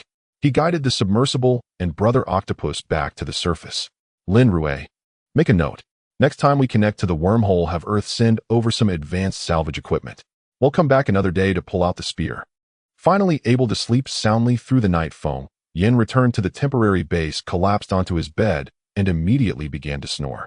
Xiaoqi nimbly climbed onto Feng Yin, vigorously nuzzling its metal head into his embrace, finding a comfortable position before closing its electronic eyes. These days were filled with nothing but messes. Whatever earth-shattering matters there were could wait until tomorrow. The special task force arranged for rotating shifts. With both drones and robotic dogs on double alert, having a real person keeping watch was the most reassuring. The building finally fell into absolute silence. Feng Yin began to dream again. In his dream, the 100-meter giant wielded a spear. It drove a billion-strong zombie army from a wormhole toward Earth. Earth's planes and artillery were nothing but tickles to the giant. The giant slowly turned its head, fixing its gaze on Feng Yin. Its eyes were contemptuous, like looking at a moldy speck of dust. The giant opened its abyssal maw, and Feng Yin thought it was about to unleash some world-destroying ultimate technique. But instead 4 words emerged from the giant's mouth. Your account is gone. Feng Yin let out a sharp yelp. He kicked his legs with all his might, springing upright from the bed in one motion. The kick was so powerful that Xiaoqi, sleeping in his arms, suffered a brutal blow and was sent flying like an invincible spinning wheel, accompanied by a shrill metallic screech. With a clang, Xiaoqi stuck to the opposite alloy wall like a squashed iron turtle. It slid down the wall, its metal wings covering its deformed beak, its red electronic eyes flashing wildly. Murdering your own bird. Seventh Master was just dreaming of giving some engine oil to little Chui next door. Our hands were almost holding, and you kicked me back to being a lonely bachelor. Pay up. You must compensate my lost youth. Feng Yin wiped cold sweat from his brow and gasped for air. Shut up. I just dreamed I was nearly one-shotted by a naked dude. That bastard led his forces to flatten Earth and even hacked my Pinduoduo system. Xiaoqi picked itself up from the floor, patted its body with its wings, and flew back to Feng Yan's shoulder. It rubbed its cold iron beak against Feng Yan's cheek. It's just a dream. What's with the morning madness? Even if the sky falls, Daddy Earth will hold it up. If worse comes to worst, this master will fly you away. Don't be scared. Don't be scared. Pet the fur. Nothing to fear. A warmth filled Feng Yan's heart as he reached out to rub Xiaoqi's metal head. But his hand came away covered in oil. With a look of disgust, Feng Yin wiped the black oil back on his Xiaoqi. Did you sneak a drink of my premium lubricant again last night? Day broke. The temporary base's cafeteria was restored to normal. Yang Shui sat obediently at the table sipping hot milk. The tough men of the special task force kept a distance of at least 5 meters from her, as if guarding against a thief. Feng Yin walked in yawning, pulled out a chair, and sat down. Yang Shui blinked her big eyes and pushed over half a slice of toast covered in strawberry jam. Dad, eat. Feng Yin nearly spat out a mouthful of blood. He turned his head to stare at Lu Dagua in the corner. When will her brain reset to factory settings? She keeps calling me Dad. I've been a single virgin for 20 years, never even held a girl's hand. Where did I get such a big, leaky little cotton-padded jacket? Lu Dagua adjusted his gold-rimmed glasses, his face filled with fervor. This is a medical miracle. Never mind what she calls you. As long as she doesn't go berserk and kill people, she's a perfectly good daughter. This is called emotional stability. Feng Yin let out a long sigh, gnawed on the toast, and activated the wormhole to connect with Pangu Command. The holographic screen displayed the faces of Zhou Weigua and Wang Tong'a. Feng Yin directly reported on last night's deep-sea expedition progress, casually transmitting ultra-high-definition videos of the 100-meter empty fish tank and the sea-stabilizing divine pillar. The moment Wang Tong'a saw the spear engraved with ethereal blue runes, he became so excited that he crushed the paper cup in his hand. He pressed his aged face almost against the lens. Pull it out. It must be pulled out. Those runes are definitely a super energy array. This is humanity's ladder to technological ascension. Zhou Weigua furrowed his brow, his gaze sharp as a blade. The spear must be pulled. But we must also guard against that vanished giant. If it truly lurks elsewhere, it would be a catastrophic disaster for both Earth and Blue Star. Feng Yin, you need heavy equipment. I will immediately deploy large military buoys from the East Sea Fleet plus a micro deep-sea hydraulic crane. They will be airdropped to you through the wormhole in 2 hours. This time we're going big. Feng Yin immediately sat up straight. Thank you, top donor, for the heavy gift. 2 hours later, the wormhole opened on schedule. Tons of heavy salvage equipment popped out of the light portal like bubbles, and Zhao Qingtian led the team in assembling them expertly. Brother Octopus lay on the water surface outside the rooftop, blowing bubbles out of boredom. The moment it saw Feng Yin approaching with a hydraulic mechanical claw larger than its own head, its tentacles recoiled in terror, and it turned to flee. Feng Yin was quick. He grabbed its thickest tentacle. Run for what? Today you're the jungler. Finish this job, and tonight you get 10 mutant giant lobsters. Room and board included. Brother Octopus nodded aggrievedly. The fate of a wage slave was to be firmly controlled. Equipment mounted. Feng Yin fitted the submersible with a brand new mechanical arm, and the diving gear once again approached the negative 10th layer of the sea. The underwater world was pitch black, the atmosphere even more sinister than last night. Feng Yin sat cross-legged on the rooftop, controlling the operation, with Shao Qi beside him acting as a cyber radar. Just as the submersible neared the edge of the abyss, Shao Qi's electronic eyes suddenly flashed a crimson alarm. Alert! Alert! High-energy reaction incoming. 12 o'clock direction. Speed 80 miles per hour. The mood is definitely not carefree. The holographic screen shook violently as the searchlight swept through the darkness.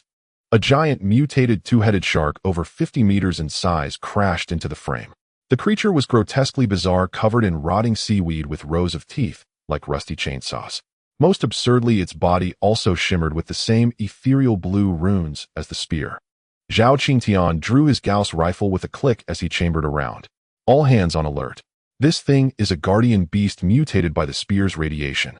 The two-headed shark opened its gaping maw and lunged straight for the submersible. With a crunch, it bit through the hydraulic mechanical arm in one go. Feng Yin was so furious, he jumped on the spot. I just installed that imported part. You'll pay with your life. Feng Yan's eyes lit up with a blue glow. His mechanical affinity ability was pushed to its limit, remotely hacking into the submersible's core code. The high-voltage capacitors inside the submersible were overclocked and short-circuited. The submersible instantly transformed into a berserk hedgehog, erupting with a blindingly bright blue plasma sphere that, carried by the backflowing seawater, plastered the two-headed shark's face. The two-headed shark was electrocuted into a dumb dog, convulsing all over. It rolled in the water, churning up the seabed into a cloud of sand. Brother Octopus saw its chance. It rushed forward and unleashed a flurry of tentacle punches, relentlessly slapping the two-headed shark's gills. The two deep-sea behemoths engaged in a life-and-death brawl on the seafloor, turning the underwater world into a complete mess. On the rooftop, Yang Shui had somehow crept up beside Feng Yin. Her eyes were clear, carrying a hint of scholar's unique disdain. Idiot. The weak point is at the second gill slit behind the left head. That's the nerve bundle intersection. Destroy that, and it becomes paraplegic. Feng Yin slapped Shao Qi's metal head. Hear that? An external cheat device is online. Shao Qi, deploy the drone, load it with high explosives, and scatter its ashes. Shao Qi waved its iron wing. Roger. Dongfeng express diving. A waterproof drone carrying a micro bunker buster missile shot into the sea like an arrow from a bow. Brother Octopus cooperated perfectly, using its 8 tentacles to restrain the two-headed shark, forcibly twisting its left head around. The drone struck with precision, crashing directly into the second gill slit. Boom. A muffled sound echoed as a massive bubble erupted on the seafloor. The two-headed shark turned belly up, completely dead. The crisis was averted. Feng Yin manipulated the backup mechanical arm to lock the heavy buoy's steel hooks onto the spear's shaft. On the shore, Zhao Qingtian and the other Special Forces soldiers stood ready. Feng Yin took a deep breath and pressed the start button. Raise the coffin and get rich. Lift. The massive hydraulic crane roared with a deafening rumble as 4 military-grade heavy buoys inflated simultaneously. The immense buoyant pull tugged at the 100-meter spear in the deep sea. Creak, creak. The teeth-grinding sound of metal friction transmitted back to the shore through the sonar. The deep-sea abyss trembled. That sea-stabilizing divine pillar had actually been pulled up by an inch. The hydraulic crane on the rooftop roared with a thunderous sound. 4 military-grade floating barrels provided terrifying pulling force beneath the water. Feng Yin stared at the holographic screen, not daring to breathe. The Special Forces members were all sweating profusely in their palms. Creak, creak. The cable at the top of the device slowly tightened in circles. Crash. The 100-meter-long dark spear finally broke the surface of the water. The first ray of sunlight penetrated the haze of the wasteland, precisely illuminating the mottled shaft of the spear. A sudden change occurred. The eerie blue runes inscribed on the spear suddenly came to life. The light pulsated, contracting and expanding with a rhythm perfectly synchronized to a human heart. An invisible ripple imperceptible to the naked eye emanated from the spear's body, sweeping across the entire rooftop. At the instant the ripple passed, everyone's scalps went numb. A strong sense of crisis surged towards the crown of their heads. The high-strength cable bearing tons of pulling force suddenly snapped straight, emitting a chilling metallic tearing sound. Bang! Bang! Bang! Several main cables exploded in sequence like twisted dough. The stabilizing pillar, deprived of its pulling force, rapidly plummeted, seemingly about to fall back into the unfathomable abyss of the sea. Damn it! The duck ready to eat is about to fly away. Just as Feng Yan cursed, a figure leaped into the air. Yang Shui's face was as cold as frost. She hovered midair, her long hair dancing wildly in the wind. The seawater in the ruins was instantly flattened by an invisible force. She extended her slender finger, making a gesture in the air. The 100-meter-long stabilizing pillar was forcefully halted midair, locked in a domineering gravitational field. Rise! Yang Shui's clear voice resonated across the rooftop. The spear was forcibly pulled out by her supernatural ability, tracing a black parabolic arc, crashing heavily onto the hard floor of the rooftop. With a thunderous boom, the entire Solis building trembled. Dust fell in showers. The Special Forces members were shaken to and fro, gazing at Yang Shui as if she were a human nuclear bomb. Yang Shui retracted her supernatural power and landed back on the rooftop. Her face turned pale in an instant, her legs buckled, and she collapsed to the ground, her chest heaving violently. It was evident that she was suffering from severe mental exhaustion. Feng Yan gasped in concern, quickly unscrewing a bottle of mineral water and rushing over. Silly girl. If this iron rod falls, we can just fish it out next time. Is it worth risking yourself like this? If you die here, who will the Earth Father take to fly? Shaoqi immediately flapped its iron wings and flew over. It used its wings like a fan, fanning Yang Shui. Your Majesty is powerful and imposing. Your Majesty possesses boundless magic. I bow to you, Your Majesty. After fanning, it turned and glared at Feng Yan with its electronic eyes glowing red. How ridiculous. Opening a bottle of pulsating water for your leaky little cotton coat. Can mineral water really replenish your energy? Feng Yan slapped Shaoqi's iron head. Ask you. Stop talking nonsense. This is the last bottle of water I have.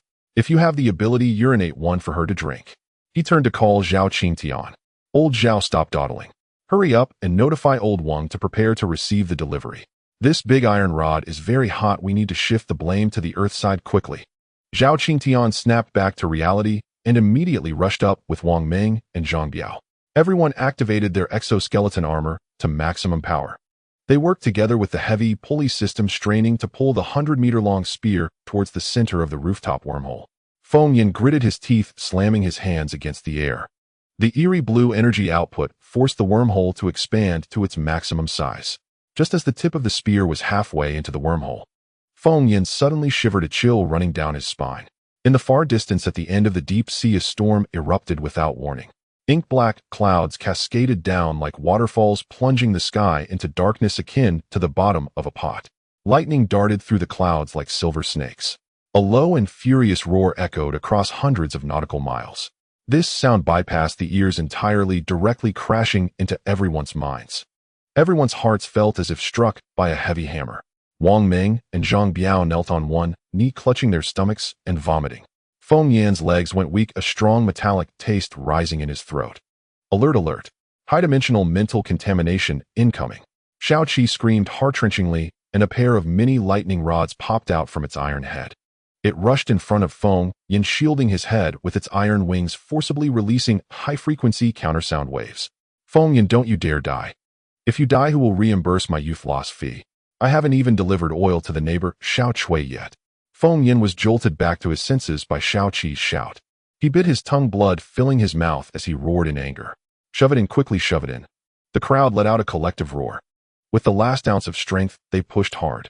The 100-meter-long spear slid into the wormhole like noodles. From the other end of the passage, the sound of Earth's expert team inhaling sharply mingled with Wang Tung's maniacal laughter as he shattered glass. Just as the spear passed through the passage, Feng Yan turned to look at the deep sea. A blinding flash of lightning erupted at the center of the storm in the distance. In the light of the lightning, A giant silhouette towering over 100 meters flickered on the horizon. The giant's head slowly turned, and from hundreds of nautical miles away its contemptuous gaze pierced Feng Yan. It looked exactly like the naked man from his dreams. Just as the giant was about to raise its massive hand, the sea surface beneath it suddenly erupted. A behemoth larger than a building and covered in bone spines burst forth from the water. It carried a tsunami dozens of meters high, crashing into the giant's waist. The two world-destroying monsters immediately engaged in a brutal melee battle amid the thunder and lightning. Damn it, Ultraman is fighting the monster. Gods are fighting mortals. Close the door. Feng Yan shivered in fear. He slapped the air with his hand, completely sealing the wormhole to cut off contact. He slumped onto the rooftop, gasping for breath. Xiao Qi, bring the popcorn. I've learned a lot today. But Xiao Qi completely ignored him. It landed on Feng Yan's arm, its electronic eyes fixated on his wrist. Stop being a bystander. Look at your right hand. Feng Yan looked down and felt his scalp explode. On his right wrist, an eerie blue rune mark had inexplicably appeared on the artery. The mark pulsed in sync with his heartbeat, alternating between light and dark. It was exactly the same as the mark on the spear just now. As the wormhole completely sealed shut, the distant dark clouds dissipated without a trace. The giants and monsters vanished, and the sea returned to its tranquil state. Save for a few electrocuted dead fish floating on the surface, it was as if nothing had ever happened. Feng Yan's legs gave way, and he collapsed onto the floor, gasping for air. Damn it. How many deities are crammed into Blue Star's server, always crossing over to mess with me? Feng Yan wiped the cold sweat from his brow. Xiao Qi landed on his shoulder, its iron claws gripping Feng Yan's clothes. Boss, you've got a hard life. Even the king of hell can't match your name against his ledger. Feng Yan was about to retort when his gaze caught sight of his right wrist, a faint blue runic mark identical to the patterns on the 100-meter spear from earlier. It pulsed like a breathing light, flickering in sync with his heartbeat. Feng Yan's scalp tingled. He spat on his wrist and rubbed it frantically with his left hand. What the hell? Why is this filthy thing still here? System, are you infected with a virus? After rubbing until the skin peeled, the blue mark remained stubbornly. Panicked Feng Yan searched for a steel wool pad to scrub it off. Yang Shui strode over with a swagger, grabbed his wrist, and examined the rune.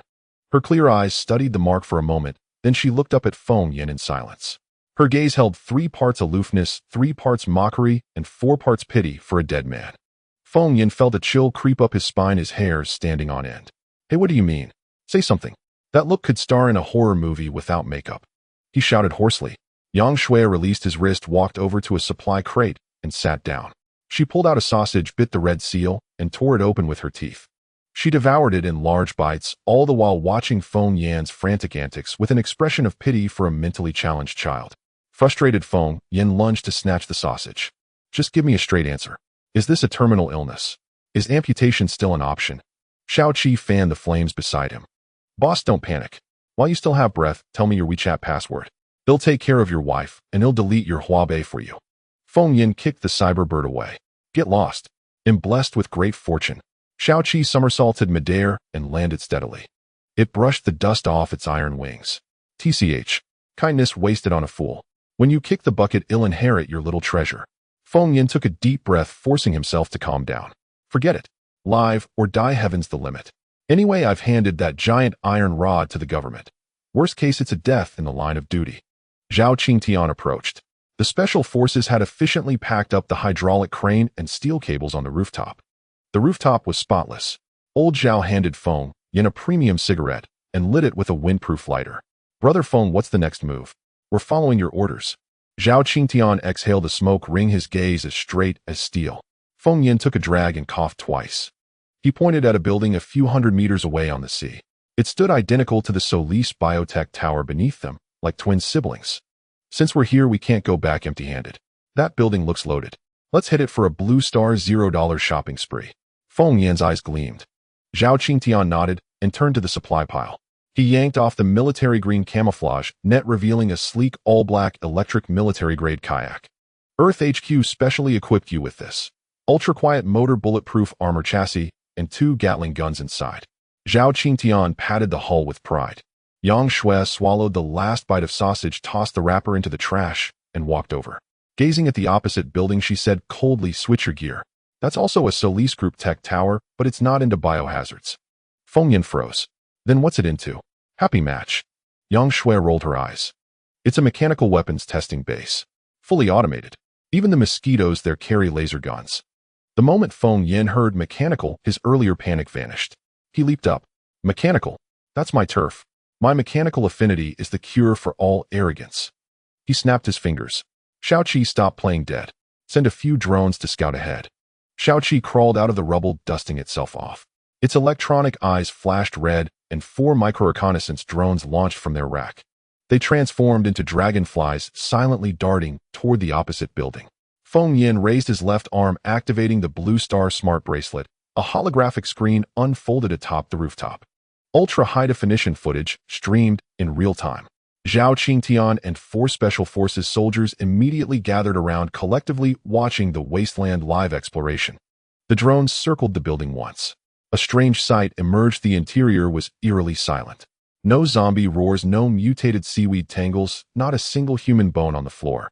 The corridor floors gleamed cleaner than if they'd been mopped with bleach 100 times. Whoa, this place is cleaner than a morgue. Zhang Biao gulped, his skin crawling. Veteran Wang Meng tightened his grip on his sniper rifle. Something's off. This silence is more unsettling than a floor full of water ghosts. Feng Yin snorted. Fear nothing. All terror stems from insufficient firepower. Let's see what rat's hiding in there. His fingers danced across the holographic keyboard, forcibly seizing control of one drone. It slipped through a broken window and dove into the building's 102nd floor. It sped down the corridor, executed a sharp turn, and flew straight into a door marked President's Office. The office was pitch black.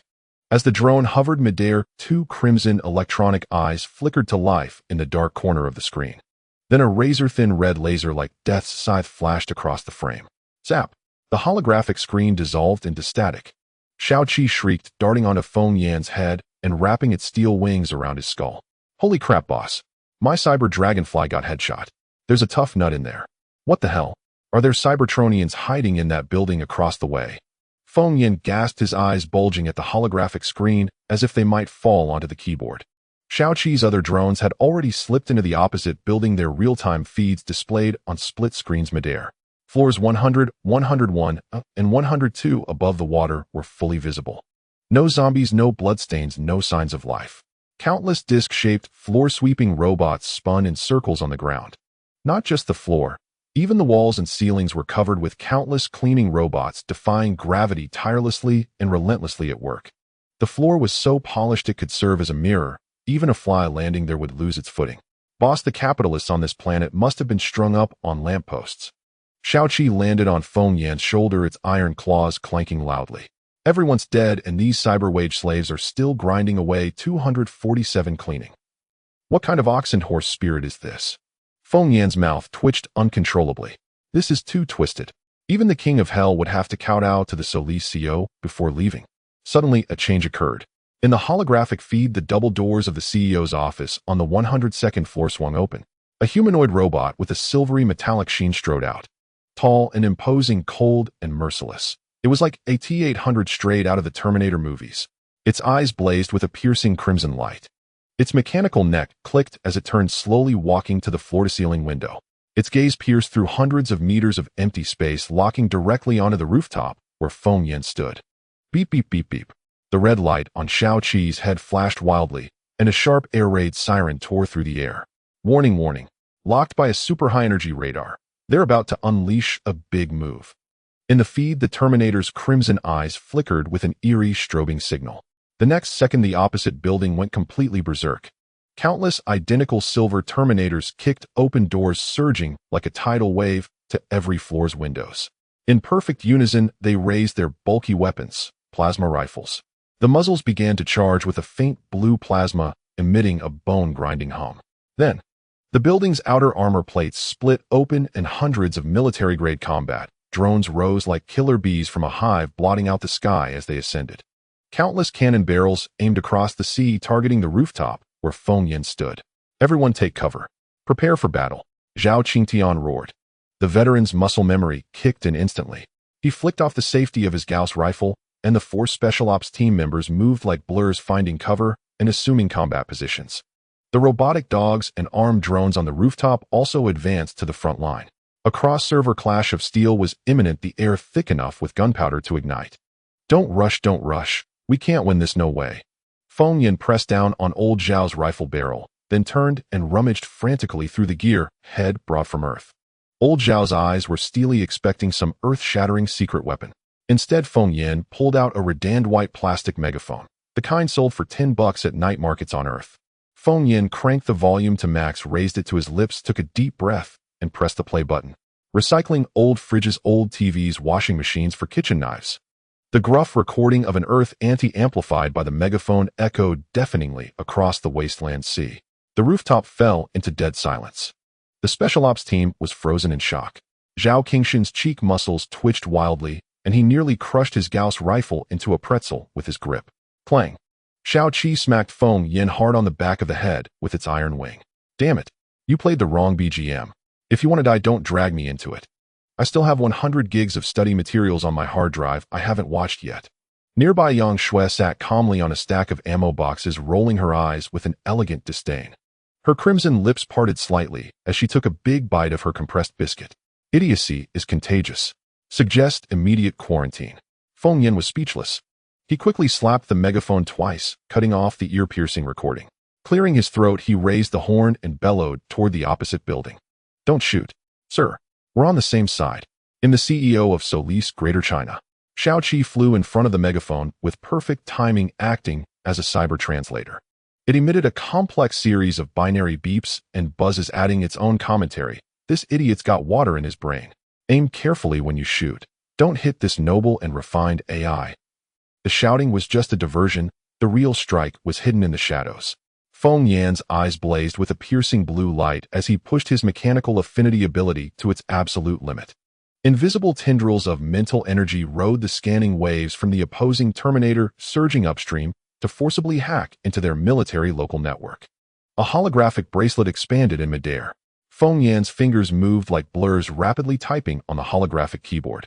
He packaged the executive codes had previously captured into a Trojan virus, pouring it endlessly into the Terminator's central control hub. He forcibly stamped an overriding Imperial authority seal into the underlying logic. The machine army across the way began to show anomalies. Hundreds of Terminators collectively froze. The red lights in their eyes flickered like short circuits, clearly undergoing extreme antivirus logic checks. The faint blue plasma glow at the rifle muzzles also flickered on and off. It was like a massive lag spike at a shady internet cafe. Shao Qi seized the moment, flying proudly into the airspace above the sea between the two buildings. It planted its iron wings on its hips, exuding arrogance. What are you staring at? Never seen a boss on a field inspection. Line up to welcome me, or he'll drain your batteries and unplug your cables. On the 102nd floor of the opposite building, the lead Terminator tilted its cold metal head, its red eyes scanning like a radar beam. Ding! A most pleasant system notification sounded in Feng Yan's mind. His mechanical affinity ability panel forcibly materialized, transforming into a torrent of destructive code that violently tore through the final firewall of the Solis building across the way. The lead Terminator's red light suddenly extinguished, replaced by a green glow signifying absolute obedience. It decisively holstered its plasma rifle and stepped back with its right leg. Across hundreds of meters of sea, it dropped to one knee, bowing heavily toward Feng Yan's direction. All the other Terminators followed suit, kneeling in unison with breathtaking precision. The swarm of killer bee drones immediately disarmed, hovering in midair, awaiting orders. Feng Yan let out a long breath, wiping the cold sweat from his forehead. "Ah, damn, being the boss sure works wonders." Feng Yan grinned, beaming brighter than a flower. "Old Zhao, let's go? Get on the boat. Come with me to take command of the mechanical army." The leader Terminator raised its metallic right fist. Clank, clank, clank. Hundreds of laser guns in the opposite building lowered their muzzles in unison. The drone swarm hovering midair powered down collectively. They fell back onto the platform like dumplings into a pot. All Terminators moved in perfect synchronization, kneeling on one knee. The grating sound of metal was deafening. Greetings to the President for the inspection. The Special Forces soldiers on the rooftop were utterly dumbfounded. Demolition expert Zhou Kai nearly dropped the grenade into his own pants. How the hell is this even possible? He quickly tightened the safety pin. Feng Yan slicked back his hair with a smug gesture. He leaned back, shoved both hands into his pockets, struck a standard, outrageously arrogant JoJo pose. "See that? That's what you call damn irresistible charisma. Even a toaster has been completely conquered by yours truly." Bang! Shao Qi swung its iron wing and smacked Feng Yan hard on the back of the head. "Uft! You damn cheater. You're clearly riding on the VIP privileges of the mechanical affinity ability. Stop gliding your own face with gold. Xiao Qi stomped its iron claws on Feng Yan's shoulders like it was jumping on a trampoline. Pay up. Mental damage fee plus hush money. Not a cent less, or I'll report you for illegal computer system intrusion. Feng Yan grabbed Xiao Qi's beak and swung it around like a rag. You want money to buy bird food in the underground city? Believe me, I'll dismantle you and stew you into scrap metal soup tonight. A cold, clear female voice drifted through the air. I suggest you get your brain checked first. With that stroke victim posture of yours, even zombies would rather take a detour in disgust. Feng Yan rolled his eyes. I say, Empress Yang, it's easy for you to talk while floating up there. How about you go over there and fight your way through 7 waves, and I'll cheer you on from here. Instead of being a sneaky camper here. Who's a camper? I just don't want to be in the same frame as some idiot dragging down my IQ. Yang Shui's voice was full of disdain. You eat my food, drink my stuff, and still curse me. Doesn't your conscience hurt? Feng Yan grumbled. I'm freeloading meals with my own skill, why should it hurt? Yang Shui snorted lightly. Xiao Qi seized the chance to escape Feng Yan's grip. Empress is right. Boss, broaden your horizons. Being a dog for a capitalist is worse than being a beast of burden for us too. Scram, scram, scram. Feng Yan kicked the wretched bird away, then turned and patted Zhao Qingtian on the shoulder. Old Zhao, lower the silent kayak from Earth, Dad. Brothers, follow me to the other side to collect the rent. The black military kayak cut through the water. Sniper Wang Meng aimed his Gauss rifle, his eyes hawk-like on the movements across. No monsters in the water, right? Communications Officer Lin Rue monitored the radar data on his wrist. Absolutely safe. Not even a big turtle nearby. As soon as the words left his mouth, a rust-covered mutated mechanical fish leaped out of the water, its sawtoothed mouth aiming straight for Zhang Biao's nose. Zhao Qingtian was quick-eyed and swift-handed, his blade falling in a flash. One strike smashed the fish into a pile of parts. Lin Rue scratched his head awkwardly. Accident. Pure accident. Zhang Biao wiped the stinking water off his visor. You with your jinxed crow mouth, if you can't talk, shut up. The kayak stopped steadily before the broken window ledge of the 100th floor in the opposite building. Zhao Qingtian, gun at the ready, was the first to jump in. His muzzle swept the surroundings. His vigilance was at maximum. The moment he landed, 2 cleaning robots looking like giant vacuum cleaners rolled over. Their treads ground the floor until it smoked. They sprayed cleaner wildly around Zhao Qingshan's combat boots. Their mechanical claws scrubbed with cloth until sparks flew. Holy crap! Are the cleaning ladies in this godforsaken place this competitive?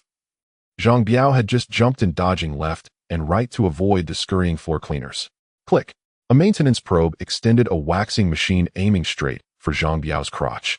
Zhang Biao kicked the damn thing 10 meters away. Damn it! Trying to give me a physical vasectomy, huh?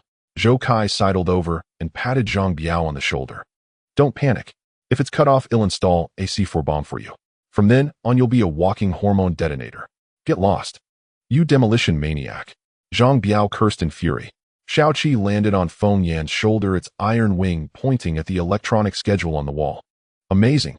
20 years after the apocalypse, and still no time off, a purebred beast of burden. Born a Solis man, die a Solis ghost.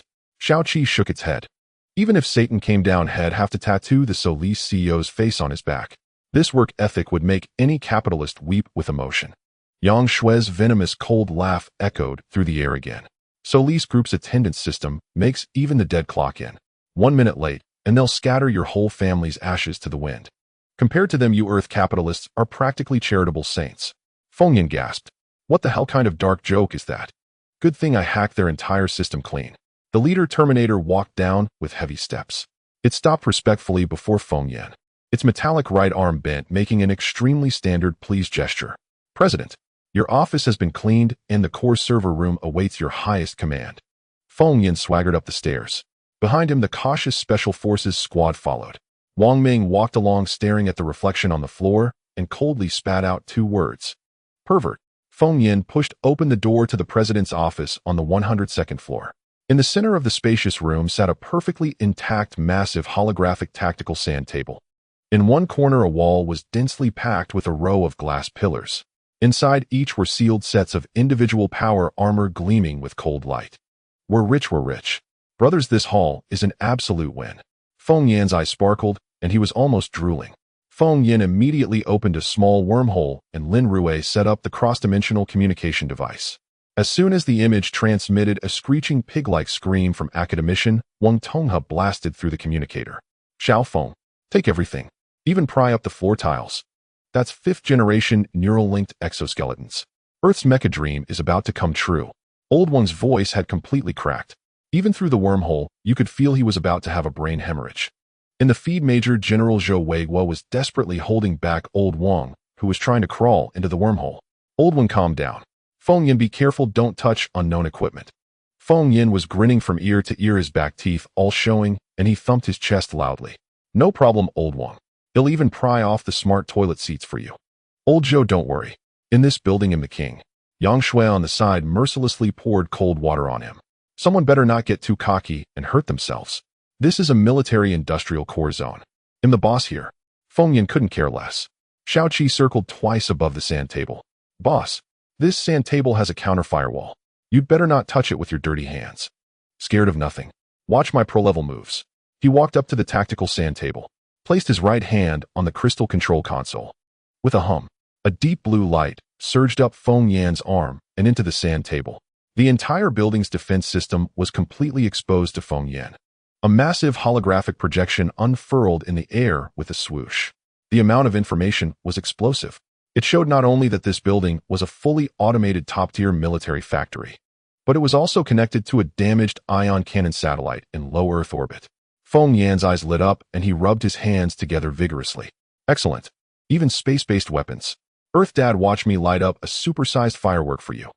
Zhao Qingtian frowned, sensing something wrong, and quickly tried to stop him. Feng Yan, don't act rashly. Figure out the situation first. Feng Yan wasn't listening. He swiped his finger about to issue the order to start mass production. That's when the accident happened. The holographic screen began to flicker violently. Red alarm light completely overwhelmed the image. Beep, beep, beep. The green light in the leader Terminator's eye sockets went out. Red lights flashed in alarm. An icy mechanical voice echoed through the entire floor. Warning. Highest authority has been illegally modified. System core logic has determined a hacker attack. Self-destruct sequence initiated. Elimination order issued. The building is about to suffer a devastating strike. Feng Yan was dumbfounded. His hand, still extended in midair, was frozen stiff as a stick. The Special Forces soldiers' scalps exploded. Zhou Kai let out a despairing wail. Holy mother. I've played with bombs for years, but I've never seen anyone use a space cannon as a firecracker. Zhang Biao slung his rifle onto his back and prepared to bolt. Run? What are you standing there for, waiting to be served? On the holographic projection, the damaged ion cannon satellite connected to low Earth orbit. Its muzzle was now glowing with a blinding white light. The charging progress bar was visibly shooting up, and that massive space-based cannon was aimed directly at the building where Feng Yan and his team were. The targeting beam even pierced through the broken French windows, casting a huge red circle at Feng Yan's feet. Xiao Qi's wings went limp, and it fell straight from the air, landing squarely on Feng Yan's head. I curse your ancestors. I told you not to be so handsy. You just had to set off a firework for Earth Dad. Now look, we're all going to be roasted whole lambs. Yang Shui's voice also carried a rare note of panic and exasperation. Feng Yan, you ultimate idiot, I won't let you off even as a ghost. Feng Yan swallowed hard, his legs weak as noodles. Damn, this act was way too big. On the other side of the wormhole, Earth's General Command erupted in chaos. The alarms blared deafeningly. Zhou Weiguo leaned in close to the holographic screen, the composure of a major general shattered. Feng Yan, we've lost control. Forget the building. Open the passage now. Everyone retreat to Earth. Wang Tonghe was hopping with anxiety. Forget about the virus and contagion. It's life or death. I don't care about my mecha anymore. Where there's life, there's hope. No retreat. I want retreat even if I die. Feng Yan's eyes were bloodshot as he stared at the screen. I'm so close. I've already cracked half the password on this giant hunk of metal. Leaving now would be a total loss. This was an orbital weapon, technology Earth didn't even possess. Feng Yan's arms trembled as his mecha affinity ability erupted fully. A cerulean light surged from his hands into the holographic sand table. A holographic keyboard unfurled in midair. Feng Yan's fingers blurred into phantom streaks, clattering wildly. His 20 years of single-life hand speed was pushed to the absolute limit. Blue sparks flew from the keyboard as he typed. Warning. Orbital weapon charge at 60%. Orbit synchronized. Target locked. A cold, mechanical, synthesized voice echoed through the hall. The countdown of doom scraped against everyone's eardrums like a blade. Zhao Qingtian gripped his gun tightly. Brothers, prepare to tough it out. Tough it out, my ass, Captain. This is an orbital cannon. We're mere mortals with flesh and blood. How are we supposed to withstand that? With our faces? Zhou Kai shook his head frantically. Warning. Charge at 70%. 80%. The progress bar was red enough to bleed. Sweat poured down Feng Yan's forehead in torrents, blurring his vision, yet he dared not blink. 90%. Hurry up. Break through for your dad. Feng Yan was frantic. He slammed his forehead against the edge of the sand table, pressing his brow against the crystal platform, pouring out his psychic energy. 95%. Ding. A crisp sound like divine music rang out. The glaring red light on the holographic screen faded, replaced by a forgiving green, the color of peace and friendship. Feng Yan collapsed to the floor, drained of all strength.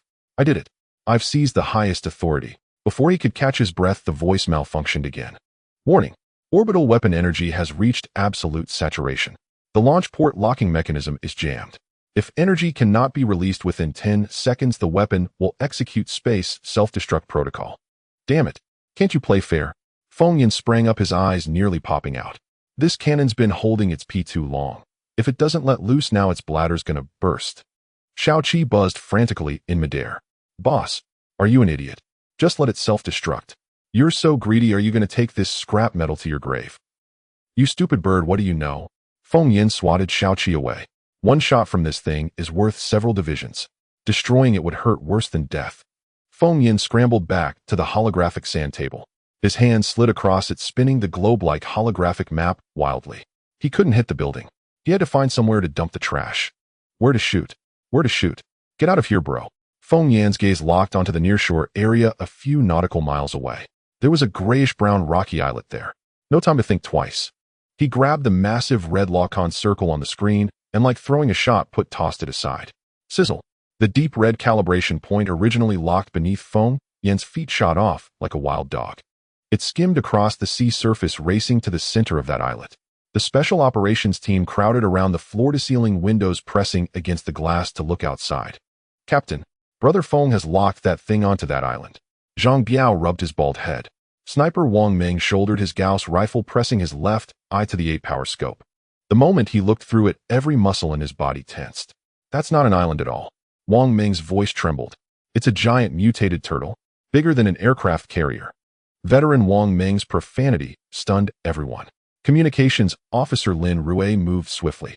With a slap on the keyboard, a quadrotor reconnaissance drone shot through the broken window into the sky. Real-time high-definition footage streamed back to the hull's holographic screen and was shared with Earth Command. On Earth, Zhou Weigua and the others gasped in shock. In the image, a prehistoric turtle nearly 100 meters in length floated silently on the sea. Its back was piled high with dark green bony plates draped in kelp and barnacles. Upon closer inspection, several terrifying bottomless claw marks scarred the turtle's shell. Feng Yan recognized it instantly. Holy crap! Isn't this the turtle that fought that 100-meter lizard when I first crossed over? This old buddy is still alive. Old buddy's about to become old turtle soup. Shao Qi whistled gleefully. The cold prompt sounded on time. Countdown 0. Judgment descends. Above the distant sea, the perpetual radiation haze was torn apart by an invisible giant hand. The sky suddenly turned a pristine blue. A terrifying aura descended from the heavens. The giant mutated turtle, fast asleep, jolted awake. Its colossal head rose from the sea, tilting upward. It let out an earth-shaking, mournful roar at the heavens. Roar. The sound wave materialized into a tangible gale, whipping up waves tens of meters high. Standing inside the building, Feng Yan felt his organs churn, his ears filled with a piercing buzz.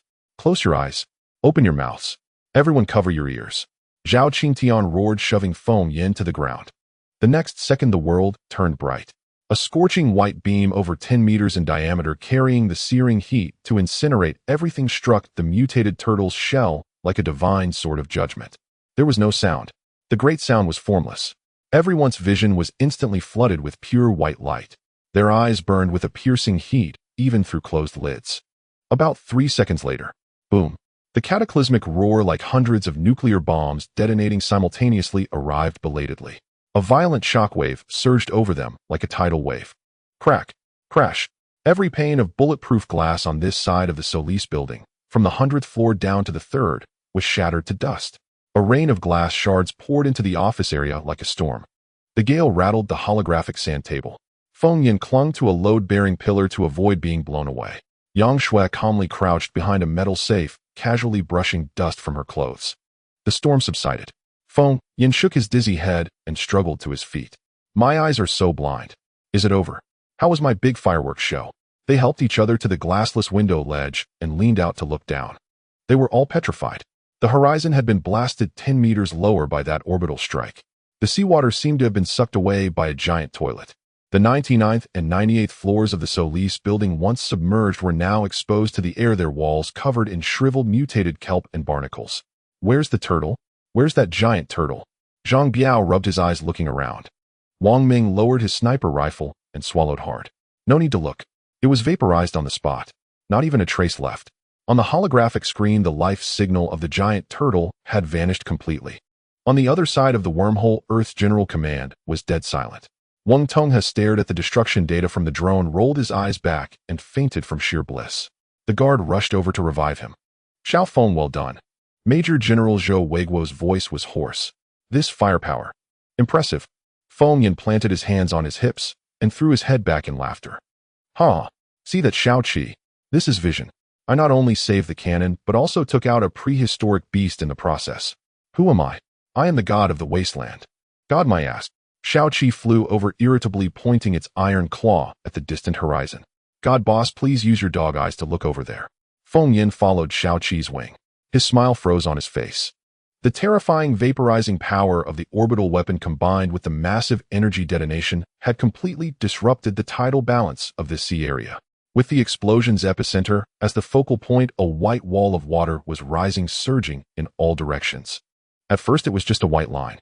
In the blink of an eye, it became a wall of water that stretched from sea to sky. The giant wave was still climbing, its speed terrifying. Feng Yin gasped, a chill running down his spine. Holy crap! An extinction-level tsunami is coming. Feng Yin pointed at the distant wave, his voice cracking into a shriek. Zhao Qingshan's scalp tingled as he snatched up his gun. Everyone, run. Head for the rooftop. He didn't even need to give the order. Even the most composed Yang Shui had already taken the lead, drifting up the stairs toward the roof. Feng Yin scooped up Xiao Qi from midair and sprinted after the special ops team with all his might. They burst through the rooftop's iron door in one go. A fierce wind hit them. Feng Yin and the others stood at the edge of the roof and looked up. The cataclysmic wave, carrying an aura of annihilation, had already obscured half the sky.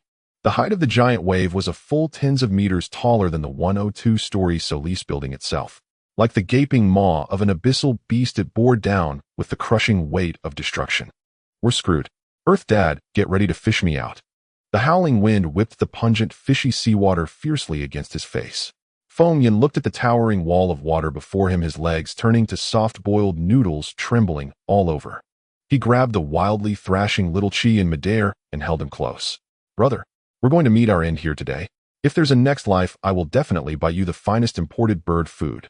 Remember to help me send a dream to General Zhou to completely destroy that hidden folder in my computer's D drive named Study Materials. Leave a clean slate in this world. Get lost, get lost. If you're going to die, just die.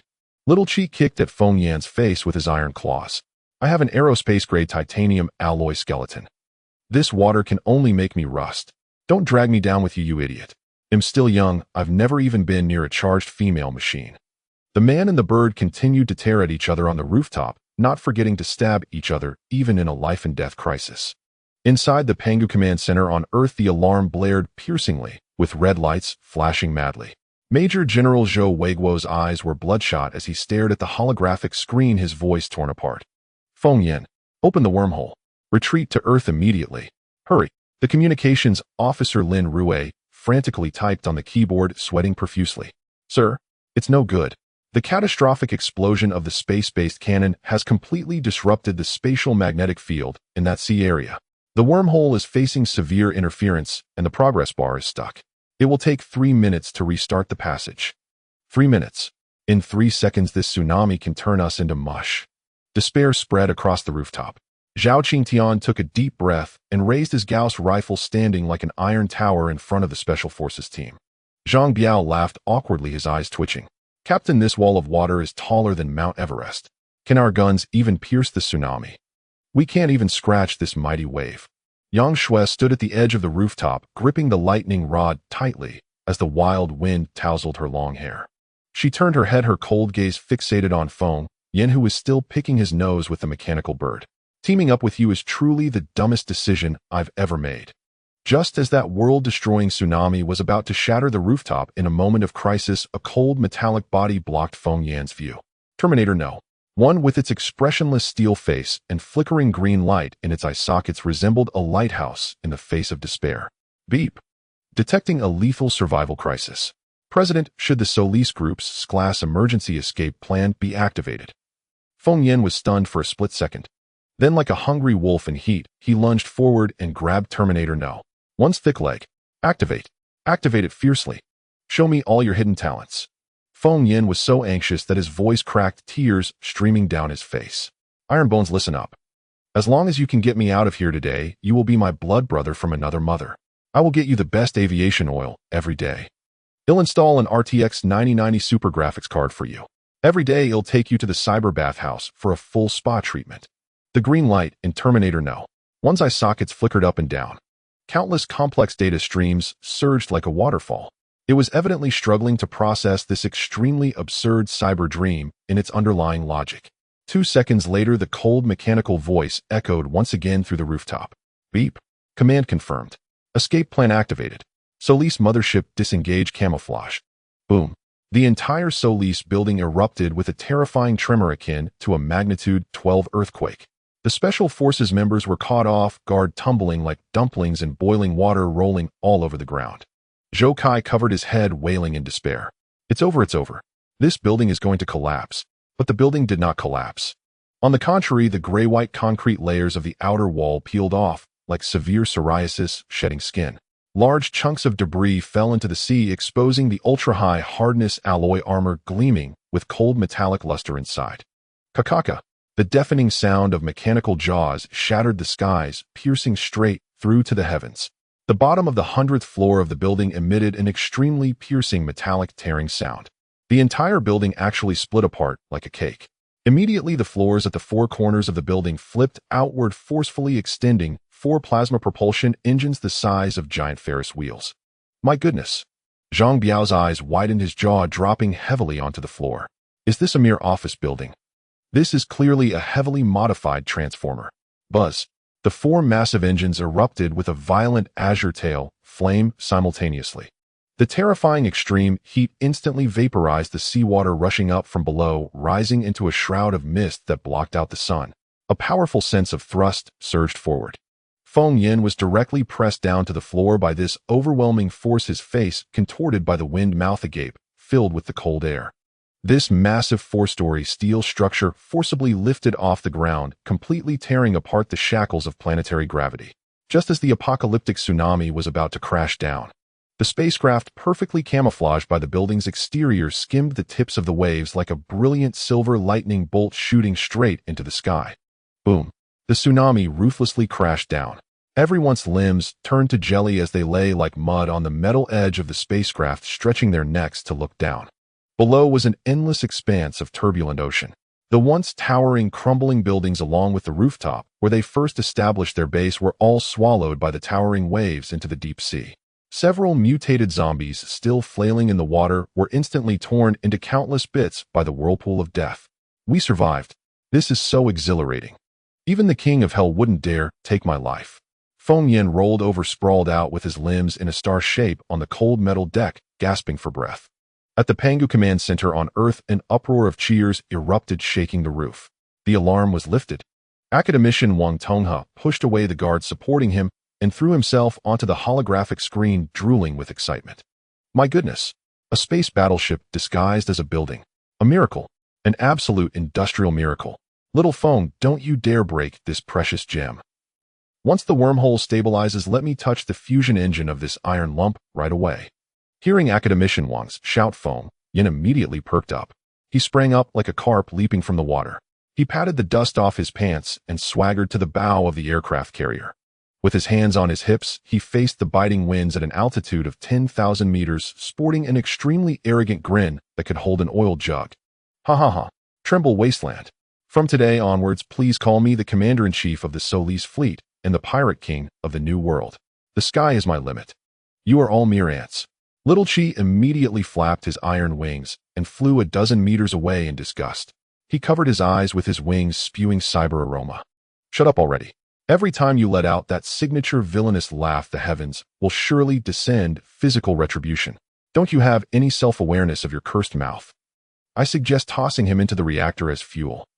As soon as Little Chi's curse landed, Feng Yan's arrogant smile suddenly froze, taking a sharp breath of Siberian cold air. Oh no, this is bad. He slapped his forehead, turning around to glare at Terminator No. 1. In all this hurry to escape, Lu Degu and Zhang Xiaodao are still in our original temporary base building. That building just got submerged. Feng Yan anxiously paced back and forth on the deck. These were two genius treasures of Academician Wang's team. If they drown, who will work for him? Terminator, take the wheel. Turn around immediately. Feng Yan shouted loudly, pointing at the raging sea below. Bring the ship above the original building. We must see the living or the dead. My employees cannot die without value. Terminator No. 1 coldly accepted the order. The giant engine roared with a deafening roar as the space carrier carved a domineering silver arc through the clouds, fiercely heading back to the center of the tsunami. The colossal engine spewed violent azure tail flames. The airborne carrier hovered forcibly amidst a steaming mist. Its position was precisely locked above the former Solis Group biotechnology building. Looking down, the view was filled with an endless expanse of murky seawater. Gale-force winds whipped up towering waves. Xiao Qi spread its metal wings. I'm off to collect the corpse of old Wang's precious disciple. It plunged headfirst into the sea mist below. Feng Yan lay prone at the edge of the deck, staring intently downward. 2 minutes later, Xiao Qi flew back onto the deck, dripping wet. Its two iron claws frantically shook the salt water from its feathers. Meeting adjourned. The buildings underwater are all flooded into a Dragon King's palace. The water pressure is ridiculously high. Lu Dagua and Zhang Xiaodao are probably stewed like sea cucumbers in a pressure cooker by now. Bullshit. Feng Yan stomped in panic. Alive or dead, I want to see the body. I don't believe their fate is that frail. Zhao Qingshan's face was grim and murderous. Get the waterproof suits. Everyone prepare to dive for a rescue operation. Do you Earth mutts have 9 lives or what? Xiao Qi stomped one claw on Zhao Qingshan's helmet. This seawater is full of deep blue virus. Even the seaweed has mutated into man-eating grass now. You'll turn into deep blue zombies in seconds, and then no one will be able to fish you out. Zhao Qingshan's movements froze, and the Special Forces soldiers exchanged uneasy glances. Upon hearing this, Feng Yan looked utterly devastated. He slumped down onto the icy deck, pounding his chest and stamping his feet. It's over, it's over, it's over. I managed to get old Wang's prized disciples killed. This is a major workplace accident. Earth Daddy is definitely going to dock my full attendance bonus and make me pay a huge compensation. Inside the Earth Pangu Command Center, Academician Wang Tongha heard the wailing from the communicator. He smashed his precious out-of-print Zisha teapot into pieces. Feng Yan, you goddamn wasteful bastard. Even if I have to tear open a wormhole with my bare hands today, I'll come over and split you in half. Those 2 precious disciples of mine are national treasures. In the screen, Zhou Weigua held back the reedied old one, pulling him back with all his might. Yang Shui stood to the side, a cold, contemptuous smirk curling at the corner of her mouth. Her figure flickered, and she leaped directly from 100 meters high. Like a feather unaffected by gravity, she hovered steadily above the surging waves. She closed her eyes, her powerful mental energy penetrating the deep sea like sonar. A minute later, Yang Shui flew back onto the deck. She shook her long hair beaded with water and coldly uttered a few words. You cried too soon. Swallow those tears back. Those 2 useless wretches down there still have a breath of life in them. Feng Yan shot up from the ground and grabbed Yang Shui's clothes. Did they come back from the dead, or did they master the turtle breath art? Yang Shui disdainfully slapped away Feng Yan's hand. They're trapped in the highest grade antibiohazard medical pod shipped from Earth. That piece of junk, though technologically backward, almost like stone tools forged by cavemen, has barely passable waterproof sealing. It can hold out for a few more hours. Feng Yan clutched his chest, panting heavily. As long as they're not dead, it's fine. Scared the hell out of me. Don't celebrate too soon. Yang Shui crossed her arms and threw a bucket of ice water on him. It's supplied with pure oxygen inside. In another 2 hours, even if they don't drown, those 2 will suffer from pure oxygen toxicity and turn completely brain dead. Worse still, the medical pod is stuck in a gap between the load-bearing walls of the building ruins. The underwater pressure is too great, and my gravity powers can't budge that heap of scrap metal. Feng Yan paced around frantically. He turned to look at Zhou Weigua on the communication screen. Old Zhou, Can Earth send a few micro-submarines over right now? Even cash on delivery for express shipping is fine. Zhou Weiguo's face was ashen. No, the earliest we can ship large items is 3 hours later. There's absolutely no time. Feng Yin grabbed a handful of his own hair. He suddenly turned his head and fixed his gaze on the Terminator Unit 01 standing there like a lamppost. Tin Bones, this is your turf. This building is your company's. Got any quick way to fish out a turtle? Feng Yin rushed over and hugged the Terminator's iron waist. As long as you can get the people out, I swear I'll find you a big Western mare model female robot to pair up with. Shaoqi rolled its eyes dramatically beside them. You letcher, can you not make AI logic so perverted? The green light flickered in the Terminator Unit 01's eye socket, its cold mechanical voice utterly flat. Beep. Scanning of underwater environment and trapped target complete. Optimal rescue path calculated. Recommending deep-sea heavy-duty operation protocol. Please move to the lower-level section hangar president. Feng Yan's eyes lit up. We have a way out. Brothers, grab your gear, and let's move. The group immediately followed the Terminator Unit 01 into the freight elevator. The elevator descended straight to the bottom deck of the carrier.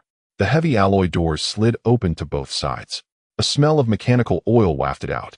Inside the massive hangar, rows of harsh, cold light sources flickered on. 6 heavy mechs 10 meters tall were neatly lined up on the tarmac. Fully sealed, streamlined, pressure-resistant shells. Cobalt blue nuclear fusion energy patterns cycled through the mech armor. 2 massive, ferocious mechanical arms gleamed with a chilling sharp light. The sense of oppression was overwhelming. Holy moly! Zhang Biao's jaw dropped to the floor. Is this Gundam or Pacific Rim? Feng Yin started drooling on the spot. Unit 01. Definitely Unit 01. This is the romance of a true man. With this big treasure, forget just fishing out a lousy medical pod. I could go to the East Sea and fish out the Dragon King's 3rd princess to be a chambermaid. Feng Yan's eyes gleamed. He was the first to dash towards the red mech in the center, taking the helmet and special combat suit from the Terminator Unit 01, which had special connection nodes, and putting them on. He climbed up the ladder on the outer armor to the chest area.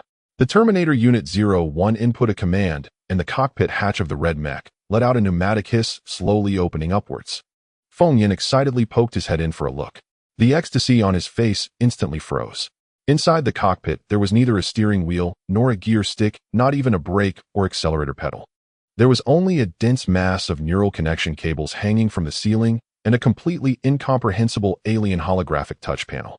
Feng Yin stiffly turned his head and swallowed a big gulp of saliva. He looked at the equally clueless Special Forces soldiers below. Has anyone here got a driver's license for this kind of futuristic tech mech? Please raise your hand. A deathly silence fell over the massive hangar. You could hear a pin drop. Zhang Biao scratched his bald head. I can only drive tanks and attack helicopters. Shaoqi mocked mercilessly from midair. Still dreaming of watching the Dragon King's 3rd princess bathe. A bunch of hicks can't even find where the ignition is.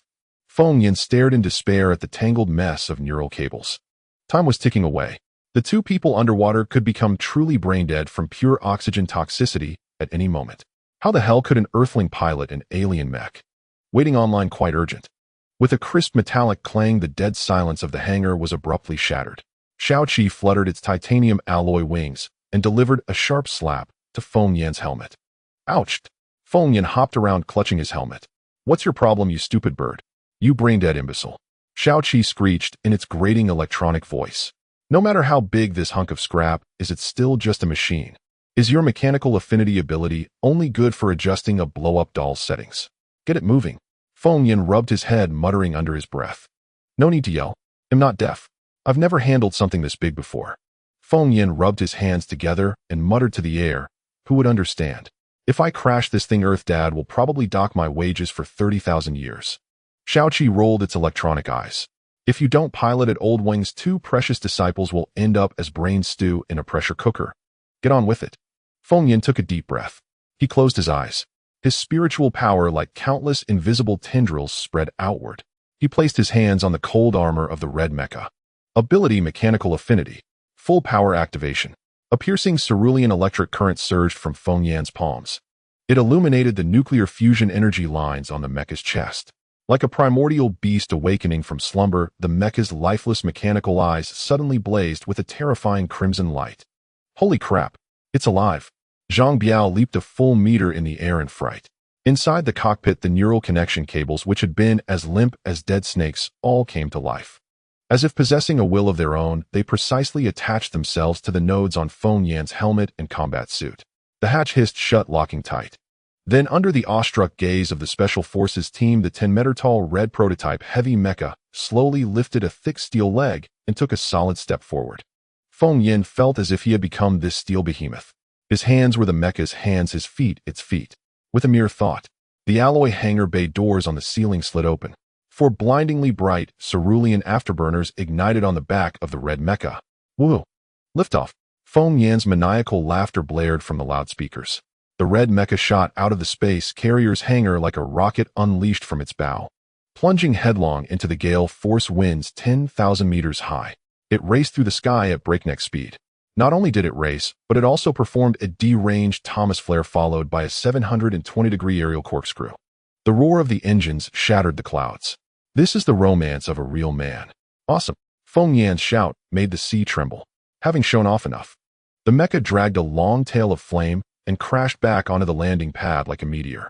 The deck plating buckled inward from the impact. The hatch popped open. Feng Yan clung to the frame, his legs weak as noodles, and tumbled out of the mecha. He knelt on the ground, retching. Ugh, future tech is something else.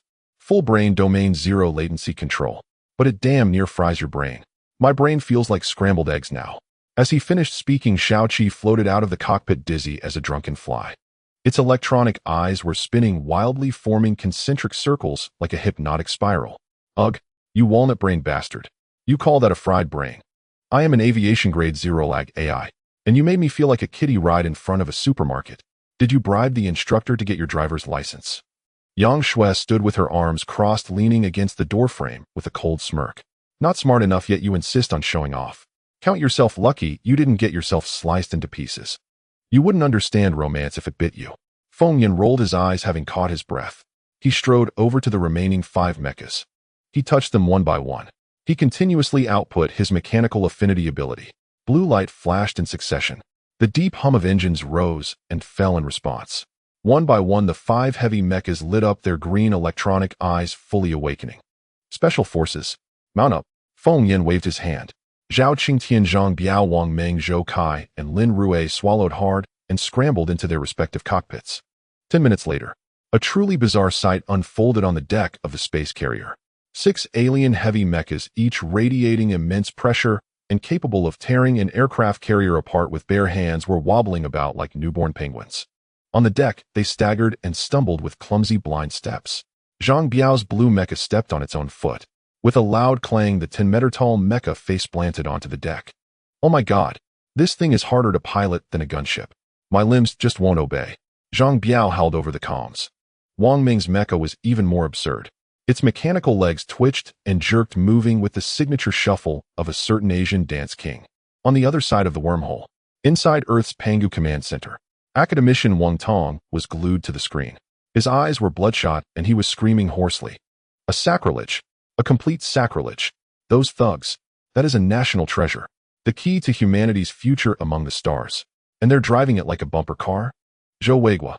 Send 2 armored divisions to swap them out. Now. My blood pressure can't take this. Major General Zhou Weigua was also swallowing hard, grinding his molars in envy. Watching those veteran soldiers pilot Gundams in another world, even he, a general, wished he could jump through the wormhole and grab the controls. Attention all units. Warm-up is over. No fear, just fight. Feng Yan's voice boomed again from the red mecha speakers. He manipulated the mecha to draw a door-sized high-frequency particle vibration blade from its back. A crackling cerulean electric light flickered along the blade's edge. Follow me.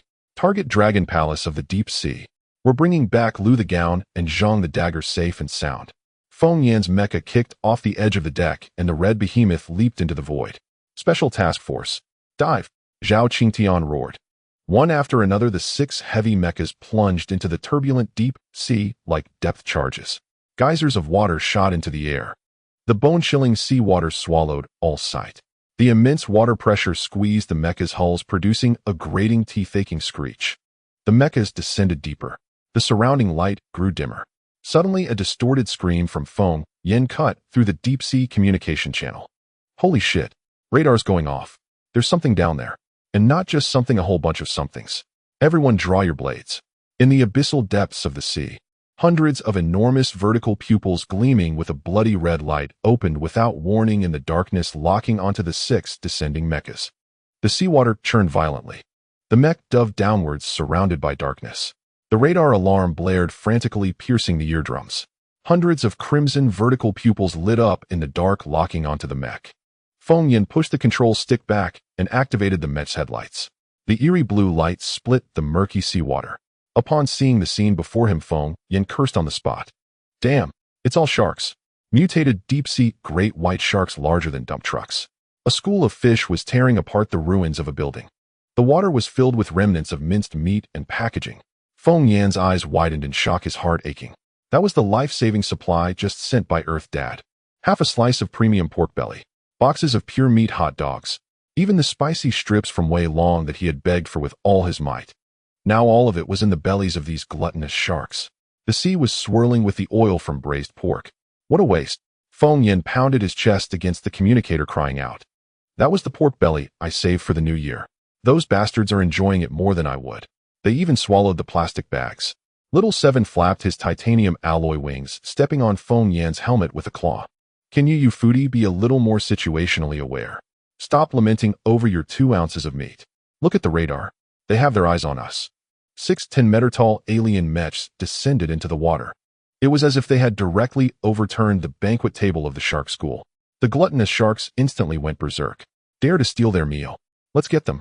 Hundreds of giant mutated sharks turned around. With their mouths wide open, lined with barbed teeth, and dripping with remnants of flesh, they charged towards the mech. Brothers, draw your blades. Feng Yin roared on the public channel. Protect the starch sausage. Ka ka ka ka ka. The 6 mechs simultaneously drew the high-frequency particle vibroblades from their backs. The eerie blue lightning flickered, illuminating the deep sea as if it were daylight. Form up. Prepare for battle. Captain Zhao Qingshan's eyes turned red as he shouted. The special forces had never endured such humiliation. Today, they were actually surrounded by a school of fish. Gluttonous fish. Old Zhang will chop you up for soup tonight. Zhang Biao piloted the blue mech and leaped into the fray. Captain, leave the left side to me. Watch my lightning 5-hit combo. Wang Meng swung his great knife to follow. Watch your positioning. Don't get your thrusters caught in the fish's mouths. Zhou Kai calmly raised his mech arm for cover.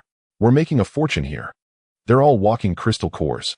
Lin Rue exclaimed excitedly, his voice trembling, just as the mech squad was about to engage in a fierce confrontation. Boom! The seabed silt suddenly exploded without warning. A tentacle as thick as a high-speed train shot out like lightning. The suction cups ensnared the dozen or so mutated sharks at the front. With a sudden contraction, pop! 10 sharks were crushed in midair. Black-red blood stained the surrounding sea. Feng Yan's eyes nearly popped out. A gigantic suction cup. A thick black tentacle. It's Brother Octopus. Just received as a deep-sea pet 2 days ago. Brother Octopus emerged from the ruins like a mountain of flesh slowly rising. Dozens of tentacles thrashed in the water. They grabbed sharks and stuffed them into its mouth. Crunchy, and even had a hint of pork flavor. Holy crap. The top dog is sending in rockets. Feng Yin grinned broadly. Little Seven flapped his wings wildly. That was only because they were looking out for takeout. Stop gilding your own lily. You're the useless one who can't even operate a mech. A person and a bird were exchanging barbs above the deck of the mothership. Terminator 1 stood coldly at the edge, his eyes glowing green, flashing rapidly. Beep. High-energy biological clusters detected in the target sea area. Initiating scavenger operation sequence. The mothership's abdominal hatch slid open to the sides. Hundreds of disc-shaped underwater combat robots dove into the sea like dumplings. These little things entered the water as agile as loaches. They directly plunged into the school of sharks. Their abdomens popped out high-pressure electric guns and laser-cutting blades. Underwater, there was an instant flash of lightning and thunder. The smell of grilled fish wafted through the mech's external circulation. Wonderful. Feng Yin controlled the mech, giving a huge mechanical thumbs up. Ironbone really knows how to handle things. He'll definitely get you a top-notch cyber girlfriend later. Zhang Biao was red with excitement, swinging his knife down. A 10-meter-long mutated shark was sliced into the cut as smooth as a mirror. Commander, this knife is amazing. Cutting this mutated fish is as easy as slicing soft tofu. Cut your big head, ghost. Feng Yin cursed angrily. Stop thinking about making a seafood platter. While Brother Octopus draws aggro, let's get down to business. with Brother Octopus and the underwater robots providing dual firepower cover, the pressure on the mech squad drastically decreased. Feng Yin accelerated the red no. One mech downwards. Don't worry about those stupid fish. Follow me. Let's rescue people. The 6 mechs charged into the depths of the ruins of the Solis building, shielded by the swirling mud from the chaos. The underwater was filled with broken walls and debris. Feng Yin closed his eyes, unleashing his abilities. The mech sonar scanned the steel-reinforced concrete ruins. Found it. Feng Yin suddenly opened his eyes. Beneath the 99th floor's machine room, in a dead corner of a load-bearing wall, stuck a rectangular metal casing. The most advanced biomedical pod on Earth. Feng Yin leaned closer, and his heart sank instantly. The bulletproof glass of the medical pod was covered in spiderweb-like cracks. Cold seawater had already seeped in through the cracks. Inside the pod, Lu Dagua and Zhang Xiaodao were rolling their eyes, foaming at the mouth. Their limbs twitched like electric-shocked frogs. Oh no! Pure oxygen, poisoning causing brain spasms. Hurry, hurry. These two are about to turn into dumb deer. Feng Yin anxiously stomped his feet in the cockpit. Zhao Qingtian quickly scanned the stress analysis chart on the communication panel. Commander, this wall is too tightly wedged. Forcing the mech to pull it will definitely crush the medical pod into a disc. What a load of crap. Use the knife to cut it. Feng Yin shouted in a panic. This wall is also made of concrete. Get out the high-frequency vibrating knife to cut. The 6 mechs surrounded the load-bearing wall simultaneously. Buzz! The particle vibroblades were fully overloaded. Blue light flashed wildly. The special forces swung their big knives like door panels, hacking at the cement wall thicker than a bank vault with abandon. 80, 80, 80, Wang Ming shouted while chopping. Sparks flew underwater with debris mixed with bubbles filling the sky. This was a divine weapon capable of slicing through alien warship armor. Cutting the cement wall was easier than slicing jelly. In less than 30 seconds, the indestructible load-bearing wall was chopped into dozens of fragments. With a crash, it all collapsed into the silt. The medical pod regained its freedom. Give me a hand. Feng Yin maneuvered the red mech to extend its massive mechanical arm. With the palm facing upwards, it cradled the base of the medical pod. Zhang Biao and Zhao Qingshan's mechs rushed in close. The 6 10-meter-tall mechs formed a circle. They used 12 steel arms to protect this fragile metal lump in the center. Hold steady. Lift off. Feng Yin roared, pulling the control stick. The ion thrusters of the 6 heavy mechs roared simultaneously. An intensely bright, eerie blue tail flame erupted all at once. The violent thrust directly evaporated the surrounding seawater. Boom! The mech formation surged upward like a nuclear torpedo breaking through the sea, trailing a long white bubble wake, heading straight for the surface. The terrifying water pressure of the deep sea was violently ripped away behind them. Bang! The sea surface erupted into a towering water column dozens of meters high. 6 mechs burst forth from the water. Amidst the splashing water and rainbows, they hovered steadily in midair. We got it out. I really am a genius. Feng Yin laughed uncontrollably in the cockpit. The mech formation adjusted its jetting posture and slowly landed on the vast deck of the mothership. The heavy alloy thighs thudded onto the deck, causing it to resonate. The 6 mechs carefully bent down steadily, placing the medical pod in the center of the deck. Hiss!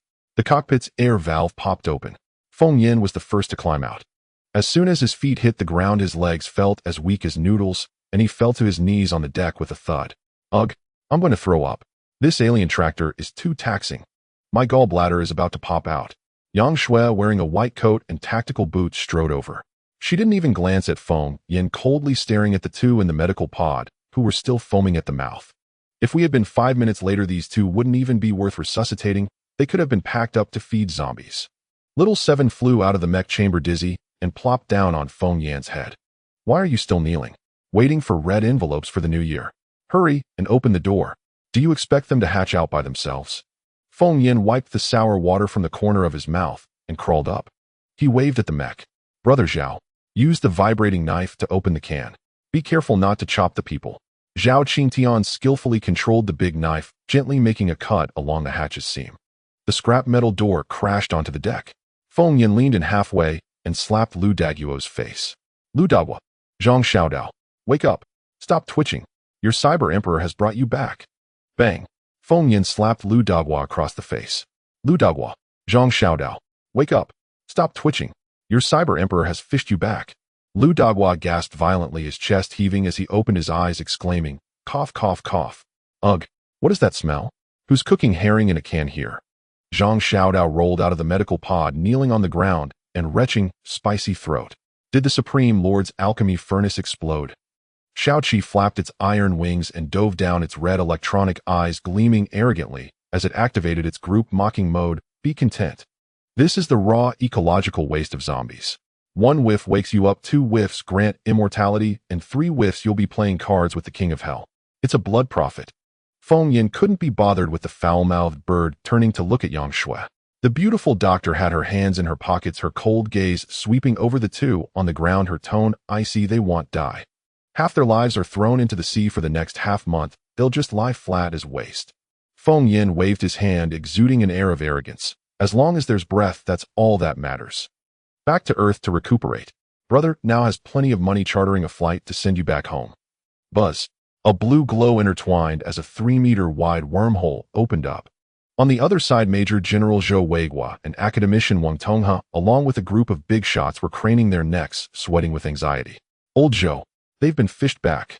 They're alive and kicking, still able to curse. Feng Yin shouted into the wormhole. Zhao Gu, carry these 2 unfortunate kids back for recovery.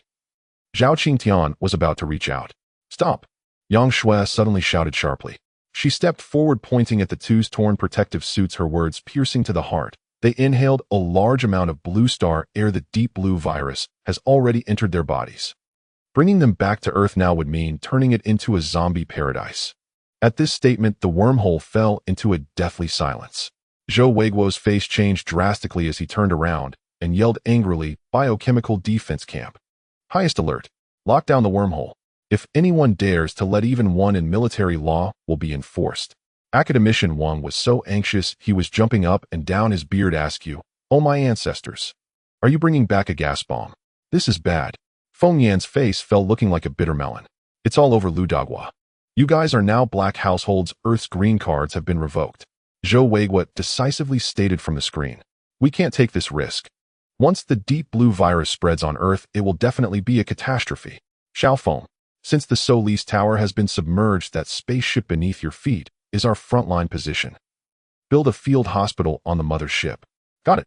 Feng Yan's eyes lit up, his expression changing instantly. Old Zhou, hurry and airdrop. Bring more ice-cold happy water barbecue supplies and instant noodles. Zhou Weiguo's lips twitched violently, gritting his teeth as he nodded. Supplies will be arranged for airdrop immediately.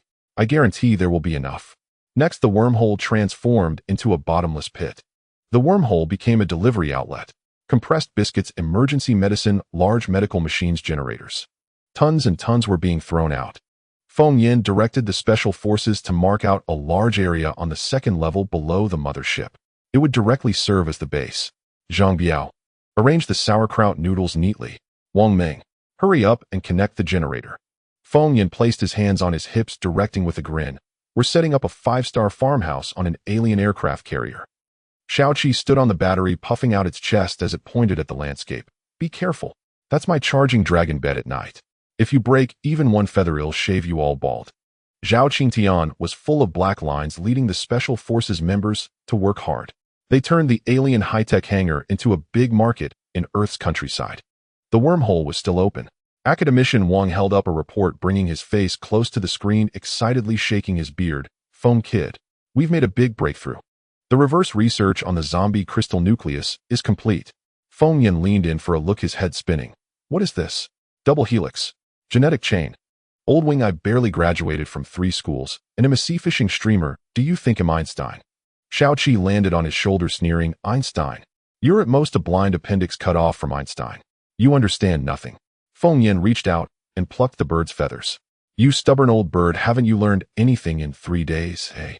The two began to brawl in front of the prominent figures from 2 realms. Stop messing around. Let's talk business. Old Wang slammed the table. We've completely purified the crystal nucleus. However, to create a perfect awakening serum and mass-produce super soldiers like Captain America, we are still missing the most crucial final step. What step? Feng Yin stopped. The stabilizing catalytic medium. If we can't find this thing, 1,000,000 petri dishes will explode in vain. Feng Yan's eyes turned, and he directly looked at Yang Shui. Scholar, time to serve. Yang Shui rolled her eyes in disdain, but her gaze still swept over the densely packed data on the screen. A rare flicker of surprise crossed her typically cold eyes. Your group of lab coats on Earth still have some brains. Under such shabby primitive equipment, you surprisingly didn't take any detours and directly touched the threshold of the genetic chain. Old Wang straightened his back on the other end, looking like a student praised by the teacher. Yang Shui's tone was icy as she directly pierced through. Back then the Solis group managed to extract the divine being's bodily tissues, which led to the creation of this outrageous virus. You are stuck on the fusion medium of the genetic chain because your Earth lacks high-purity active enzyme stabilizers. Without it, researching for 1,000 years would be futile. Yes. That's it. Old Wang was ecstatic. Where can we get it? Feng Yin immediately leaned in. Right, scholar. Your former employer is a tech giant. They definitely have the equipment to make this thing right. Where is it? Let's go rob it. Yang Shui raised her eyes, pointing to the dark and raging sea below, speaking lightly. All of it is down there as offerings in the Dragon Palace. With such high water pressure, the top layer has already been submerged. The advanced equipment in the underground laboratory has long since turned into scrap metal. Feng Yan's spirit felt his whole being wilted. What the hell? Doesn't that mean it's all over? The dream of Earth's dad mass-producing super science is completely shattered. I still wanted to be the head of the Avengers. Zhou Weigua frowned and said solemnly, Comrade Yang Shui, are there any other research bases on Blue Star? Yang Shui slightly squinted, her eyes seemingly reminiscing. Solis has 3 backup biological bases worldwide, all with top-notch equipment. Where? Feng Yin perked up. I don't know. I'm just a research institute director, not the group president, Yang Shui answered defiantly. Just as everyone was discussing this critical moment, a deafening air raid siren suddenly blasted throughout the ship. Red warning lights flashed wildly, plunging the entire deck into frantic alert. The cold mechanical voice of Terminator 1 echoed. Radar detects high-energy reactions. At 12 o'clock, an unidentified flying object is approaching at high speed. Speed 3 Mach. Contact in 30 seconds. Feng Yin shivered all over, his soul nearly flying out. What the hell? Are aliens attacking us? Or is it the apocalypse's express delivery? Zhao Qingshan's eyes flared with killing intent as he shouted fiercely, Task Force. Level 1 combat readiness. Everyone tensed up instantly. Only Yang Shui didn't move, her hands still in her pockets, gazing at the red dot breaking through the clouds. The red light grew larger, the plasma tail splitting the air. A cold smile suddenly crept across her lips, her voice small, yet striking. Everyone, don't panic. It's not zombies. It's a turtle hiding in its shell. The survivors of Blue Star have finally come out to breathe. Buzz, buzz, buzz. The piercing air raid siren tore through the sky. Wind howled across the mothership's deck as a battered sci-fi craft, scarred as if gnawed by wild dogs, abruptly hovered midair. A frantic call laced with static burst through the public channel. Requesting landing. We are humans, not mutants. Repeat. We are humans. Feng Yin crunched half a stick of spicy gluten snack, chewing with gusto, and burst into laughter. Whoa. Did an NPC from Blue Star just spawn? He spat out a toothpick and waved his hand. Iron bones. Let them down. Let me see how many eyes these aliens have. Shao-Chi flapped its titanium alloy wings, swiping away the snack wrapper with a claw, its electronic eyes blazing. You brainless husky. In the apocalypse, human hearts are darker than zombies. Captain Zhao Met's on standby. If they try anything, chop them into sashimi. Zhao Qingtian didn't waste a word. He directly controlled the mechs. 5 10-meter-tall blue mechs instantly formed a formation. 5-meter-long, high-frequency, vibrating blades were raised in unison, electric blue light dazzling the eyes. Creak. The craft wobbled and crashed onto the deck, its rear engine spewing thick black smoke. The hatch hissed open, and 3 figures tumbled out. Leading them was a pale-skinned old man with disheveled hair and sunken eyes. On the left was a massive black man, so dark he could vanish into the night, his build a full circle larger than Zhang Biao's. On the right was a young woman with red hair and yellow skin, her figure dangerously stunning. All 3 were wounded and dusty, and as soon as they stood, they were surrounded by mechs. The towering blue blade light pressed down on them, crushing their spirits, the pressure overwhelming. Clatter. The white old man Smith trembled in fear, dropping his battered laser gun onto the deck, his soul fleeing. Yet the 3 ignored the mechs, their gazes fixed on Feng Yan's hands, green as starving wolves. Feng Yan was gulping down a bottle of water. Gulp, gulp. The 3 across from him bobbed their throats wildly, their eyes glowing with a sinister green light, like hungry wolves. Water. Pure water with no radiation. Smith's eyes nearly popped out, drool streaming down his chin. Feng Yin, feeling creeped out, clutched the water bottle to his chest. What are you looking at? He stepped back. I sell skills, not my body. Want free water? No way. The black giant court swallowed hard, his eyes bloodshot. He instinctively took a step forward. Clang! Zhang Biao's mech flashed green, its massive blades slamming into the deck right before Court's toes. Sparks flew, and the deafening boom rattled eardrums. Take another step, and I'll chop you into fertilizer. Zhang Biao roared through the loudspeaker. Court jolted, his skin mutating as a layer of black metal spread over his body in the blink of an eye, turning him into a coldly gleaming metallic figure. The red-haired beauty Hua Ying let out a sharp cry, flames erupting from both hands, scorching the air. Tensions flared. On the other side of the wormhole, inside Earth's Pangu Command Center, Old Man Wing leaned over the big screen, frantically taking screenshots, his wrinkled face beaming. Live alien natives. Record this. Obvious genetic mutation traits. Phone, find a way to draw some blood and send it over. Earth's medical breakthroughs depend on them. The old man jumped up excitedly. Zhou Weigua grabbed him back and growled into the mic. Stay alert. Xiao phone, call for fire support anytime. On the deck, Yang Shui, who had been watching with hands in her pockets, finally moved. She stepped forward in her tactical boots, cast a cold glance at the white old man, and sneered. Well, if it isn't Smith, the logistics steward of the Solis Central Base. 20 years, and your old bones haven't rotted away. Smith's head snapped up. He stared at Yang Shui's young, coldly beautiful face, his lips trembling violently. Director Yang. Smith's eyes bulged. Impossible. The cataclysm was 20 years ago. How can you not have aged a day? Did you inject the perfect awakening serum? Xiaoqi fluttered down, landing precisely on Yang Shui's shoulder, giving Smith a cybernetic eye roll of supreme mockery. You ignorant old fool. Xiaoqi squawked in its mechanical voice. Our empress is naturally beautiful. Unlike you, a moldy old potato. Why are you here? Crossing zones to get yourselves killed. Hui Ying's flames died out. She panted heavily, spitting sparks, her voice hoarse. We're from the survivor base in the Sunset Mountains. Hui Ying pointed upward. We saw the orbital weapon divine punishment strike and the apocalyptic tsunami. We figured there were corporate regulars here. We came to scout for help. Our base is under siege by a massive mutant beast tide. We're running out of water and food. Ooh, we can't hold out anymore. Feng Yin, who had been lamenting his unfinished water, perked up, his eyes darting with greedy light. He strode forward, shoving aside the mech's leg blocking his way. Sunset Mountains. Survivor base. Beast tide. Feng Yin rubbed his hands, grinning like a blooming carnivorous flower. Old man, tell me, does that broken base of yours have top-tier extraction equipment for making awakening serum? Smith, taken aback by Feng Yin's greed, nodded numbly. Yes, a full set of top-grade biological extraction instruments. But they've been out of power for ages. Feng Yin made the call on the spot, laughing arrogantly. Power? That's nothing. I've got a nation behind me. Beast tide. Leave it to us. The equipment is mine, and your people are under the nation's protection. Xiaoqi's electronic eyes flashed. You and your jinxing. Careful you don't get devoured by the beast tide. Smith and the other two widened their eyes, filled with the light of newfound hope. But the mothership's radar suddenly flickered again. On the distant horizon, a dark tide of mutant beasts was charging toward the mothership. Beep, beep, beeped. The air raid alarm tore through the skies. The red lights on the entire ship flickered wildly, as if possessed.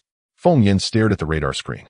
A sea of red dots rushed toward them from the western sky and ocean like a chaotic wall. Feng Yin's anger surged. He kicked a water bottle next to him away. He pointed at Smith and the other two, cursing loudly. You three must be cursed. Wherever you go, misfortune follows. And you bring a bonus beast tide package with you. It's like a buy one, get one free promotion. This situation won't settle without 500 pounds of spicy crayfish. Smith was so scared he trembled all over, his calves spinning. He crawled backward in a panic. Coates' face was filled with grievance and frustration as he muttered softly, We really didn't bring this on ourselves. Who do we think we are to have such influence? Xiaoqi flapped its titanium alloy wings and landed precisely on Feng Yan's head, directly activating its loudspeaker. Be more confident. Remove the question mark. They are purebred harbingers of doom. Opening these 3 blind boxes are all traps. I should have just turned them into sashimi to feed the turtles. It's much simpler. Feng Yan slapped Xiaoqi's metal backside. Shut up. You've messed up my hairstyle. How am I supposed to face my fans now? Xiaoqi did not hold back and pecked at Feng Yan's scalp fiercely. Worrying about your hairstyle while looking like a zombie delivery service. Your head is only good enough to pick teeth for mutated beasts. Firecherry was so angry her back teeth nearly shattered. She pointed at the sky and shouted, We didn't attract them. They are coming for the mothership. You made too much noise back there. Less talking. Feng Yan waved his hand. He slapped the control panel and yelled at the central AI. Iron lump. Stop playing dead. Raise the anchor. Take off. Get this broken ship into the sky. I'm going to teach this group of bumpkins what high-altitude projectile throwing means. A cold mechanical voice came from Terminator 1. Acknowledged. Main engine igniting. Boom. The mothership's 4 engines spewed out terrifying blue flames. The powerful thrust blew away debris from the deck. The entire warship shot upward into the sky. Feng Yin rushed to the edge of the deck. He leaned out yelling hoarsely toward the rolling Black Sea SpongeBob. Stop playing in the water. Hurry up and finish work to head back to the city. The enemy will reach the battlefield in 30 seconds. Splash. Boom. The seawater exploded violently. A giant mutated octopus shot out of the sea. Its thick tentacles wrapped around the mothership's anchor resembling a massive vine. It rose along with the mothership with Octopus Bro tumbling onto the deck. Several tentacles swung in a wide arc. Splash. The deck was showered with a rain of colorful crystals. A mountain of multicolored crystal cores crashed down. It nearly blinded everyone present. These were all the crystal cores it had just collected from the mutated great white sharks in the ocean. Smith and the other two's knees went soft. Their eyes were glued to the mountain of crystal cores, their bodies trembling uncontrollably. In this damn apocalypse, a single white crystal could exchange for several lives. Now this stuff was piling up like garbage, forming a small pyramid. Code extended his palm like a fan. He pinched Smith's thigh hard. Smith rolled on the ground in pain, screaming, "Oh God, it's real. I'm not dreaming. This isn't a holographic projection." Fire Cherry knelt on the ground, her hands trembling as she reached for the crystal cores. Feng Yin kicked the pile of crystals. He glared and warned sternly, "Keep your eyes to yourself. Touch it, and it'll chop off your hand. This is all my treasure." The mothership climbed higher. Just a few hundred meters up, the skyline to the west turned into a black tide. 4-winged mutated vultures obscured the sky. A giant flying fish covered in bone spurs leaped out of the water to attack. The roar shattered the clouds. A strong stench filled the air. Holy crap. This is like a biochemical crisis version of the animal kingdom. Feng Yin looked at the radar, seeing over 10,000 red dots. Without a second thought, he slid smoothly to the ground. He dove into the pile of crystal cores. "Shao Qi, protect me. Don't let anyone steal my money." Shao Qi's electronic eyes flashed with red light. Its wings exploded open. "Whoever dares touch a crystal core, I'll use a Gatling gun to turn their brain into a beehive." Feng Yin held a large handful of high-grade blue crystals. He tilted his head up and roared at the sky. "System Master, give me a boost. Grant me a summoning spell. Upgrade my wormhole." Buzz. The high-grade blue crystals visibly turned to ash. A dazzling deep blue beam shot into the sky. The originally 3-meter-wide space wormhole on the deck. It emitted a nerve-wracking tearing sound. The edges crackled violently. The space was violently ripped apart and distorted. The wormhole was forcibly expanded to 5 meters wide. Just as it finished expanding, Feng Yin didn't waste a second. He shouted toward the wormhole passage, "Daddy Nation, help! Those alien dirt dogs are dishonorable. Tens of thousands of them have come to team up for a black operation. Quickly call for help." On Earth, at the highest command center of Panga, Major General Zhou Weigua stared at the big screen. The overwhelming pressure of the beast tide filled the entire screen. He slammed his palm on the wooden table, his eyes bloodshot as he roared, "Biochemical troops, fall back. Armored units, move up. All heavy firepower, deploy. Don't hold back on the ammunition. Give them an interdimensional physical cleansing. Sweep the ground hard." Old Man Wang shouted beside him, jumping up and down. "Don't smash their heads. The crystal cores. Leave me complete bodies to excavate crystal cores. That's all research funding." Boom. The sound of tracks crushing steel plates was like thunder from the heavens. One after another, desert camouflage unmanned tanks rolled out. One after another, machine war wolves carrying multi-barrel machine guns appeared. Swarms of drones obscured the sky. This purely mechanized army sprayed out from the 5-meter-wide wormhole. A torrent of steel rushed forth. Interdimensional rampage. OMG. Smith fell to his knees. His brain completely crashed. Fire Cherry felt weak all over, stuttering as she murmured, "He wasn't boasting, he really does carry a regular army of a nation with him. What kind of monstrous force is this?" Coat was so scared his mutated metal skin nearly faded. He swallowed hard, trembling continuously. "We can't afford to mess with this. A force of this scale is simply beyond us." Feng Yin took a running leap. Thomas executed a spin and stylishly flipped into the cockpit of the flashiest red heavy mech. Click. The sound of Metal Gear's meshing was crisp and explosive. The red heavy mech drew out a 5-meter-long heavy particle laser gun. "Task Force. All personnel form up. Zhao Qingtian roared in the communication channel. 5 10-meter-tall blue special combat mechas drew out their battle blades in unison. All heavy firepower was set up. They anchored at the front of the deck, guarding the wormhole line behind them. On the other side, the aloof Empress Yang Shui took action. She placed her hands in her pockets, lightly stepped down, and the air currents surged around her. She soared into the air, her long hair dancing wildly in the wind. Like a stunning goddess of war, she coldly glared at Smith and the other two below, still kneeling and waiting for the dishes. You Blue Star trash, get to work. Those who don't put in effort have no right to breathe on this ship.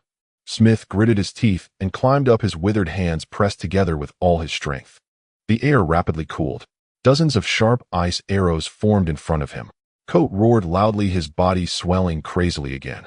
Black metallic liquid instantly covered his body, transforming him into an indestructible metal giant. Fire Cherry shouted, igniting 2 raging flames in her hands. The surrounding air burned, creating distorted ripples. These 3 unfortunate souls were fighting desperately for their lives. Terminator 1's cold voice took over the ship's broadcast. Firepower matrix fully locked, swarm formation ready, highest defense system online. Bang, bang, bang. Hundreds of Terminator robots stepped out of the lower deck. All of them held thick pulse laser cannons. The mothership's side armor opened. Dozens of giant plasma cannons simultaneously completed their charging. Dazzling red light tore through the night sky. Feng Yin sat in the cockpit, completely insane, gripping the control stick and laughing wildly. Time to farm experience by fighting monsters. Feng Yin shouted, Shao Qi, how can we fight without music? Play our Earth's specialty BGM for this group of alien bumpkins. Make it festive. Shao Qi hung upside down on the Met's shoulder, its electronic eyes flashing continuously. Received. Today is a good day. Our starting playback of dynamic DJ heavy metal rock version. The next second, the ship's loudspeakers all activated. The extremely festive sound of the divine Swana mixed with deafening heavy metal drumming. It overturned the entire sky. In this bizarre, yet blood-pumping BGM, swarms of drones trailed blue flames, transforming into a rain of death. They charged heading into the beast tide, a torrent of steel collaborating across the stars, ready to confront the apocalyptic mutated beast tide. A great battle was about to break out. At this moment, a fierce bird cry echoed, piercing through gold and stone. From the depths of the beast tide emerged a giant bird shadow, so large it obscured the sun, its length unimaginable. Its 2 eyes resembled 2 blood moons, exuding immense ferocity, intently staring at the wormhole on the mothership's deck. Faced with the ominous tide of beasts, the swarm of drones initiated the attack. Accompanied by the heavy metal drum beats shattering the heavens, the sound of the Swana playing "Today is a Good Day" from the loudspeakers completely took over the battlefield's BGM. On the horizon, tens of thousands of drones trailed ghostly blue flames resembling a reverse meteor shower as they crashed headfirst into the mutated vulture horde. The preheated gun barrel emitted a chilling hum. Namo Gatling Bodhisattva spinning 3,600 times in a single breath, great mercy and compassion to save all beings. Feng Yin with bloodshot eyes sat in the cockpit of the red mech, roaring madly. Full firepower. Let these alien mongrels taste our Earth's signature metallic hot pot. A dense web of armor-piercing incendiary rounds wove a fire net without leaving any corners untouched. The mutated vultures didn't even have the chance to scream before being blown apart in midair into clouds of blood mist.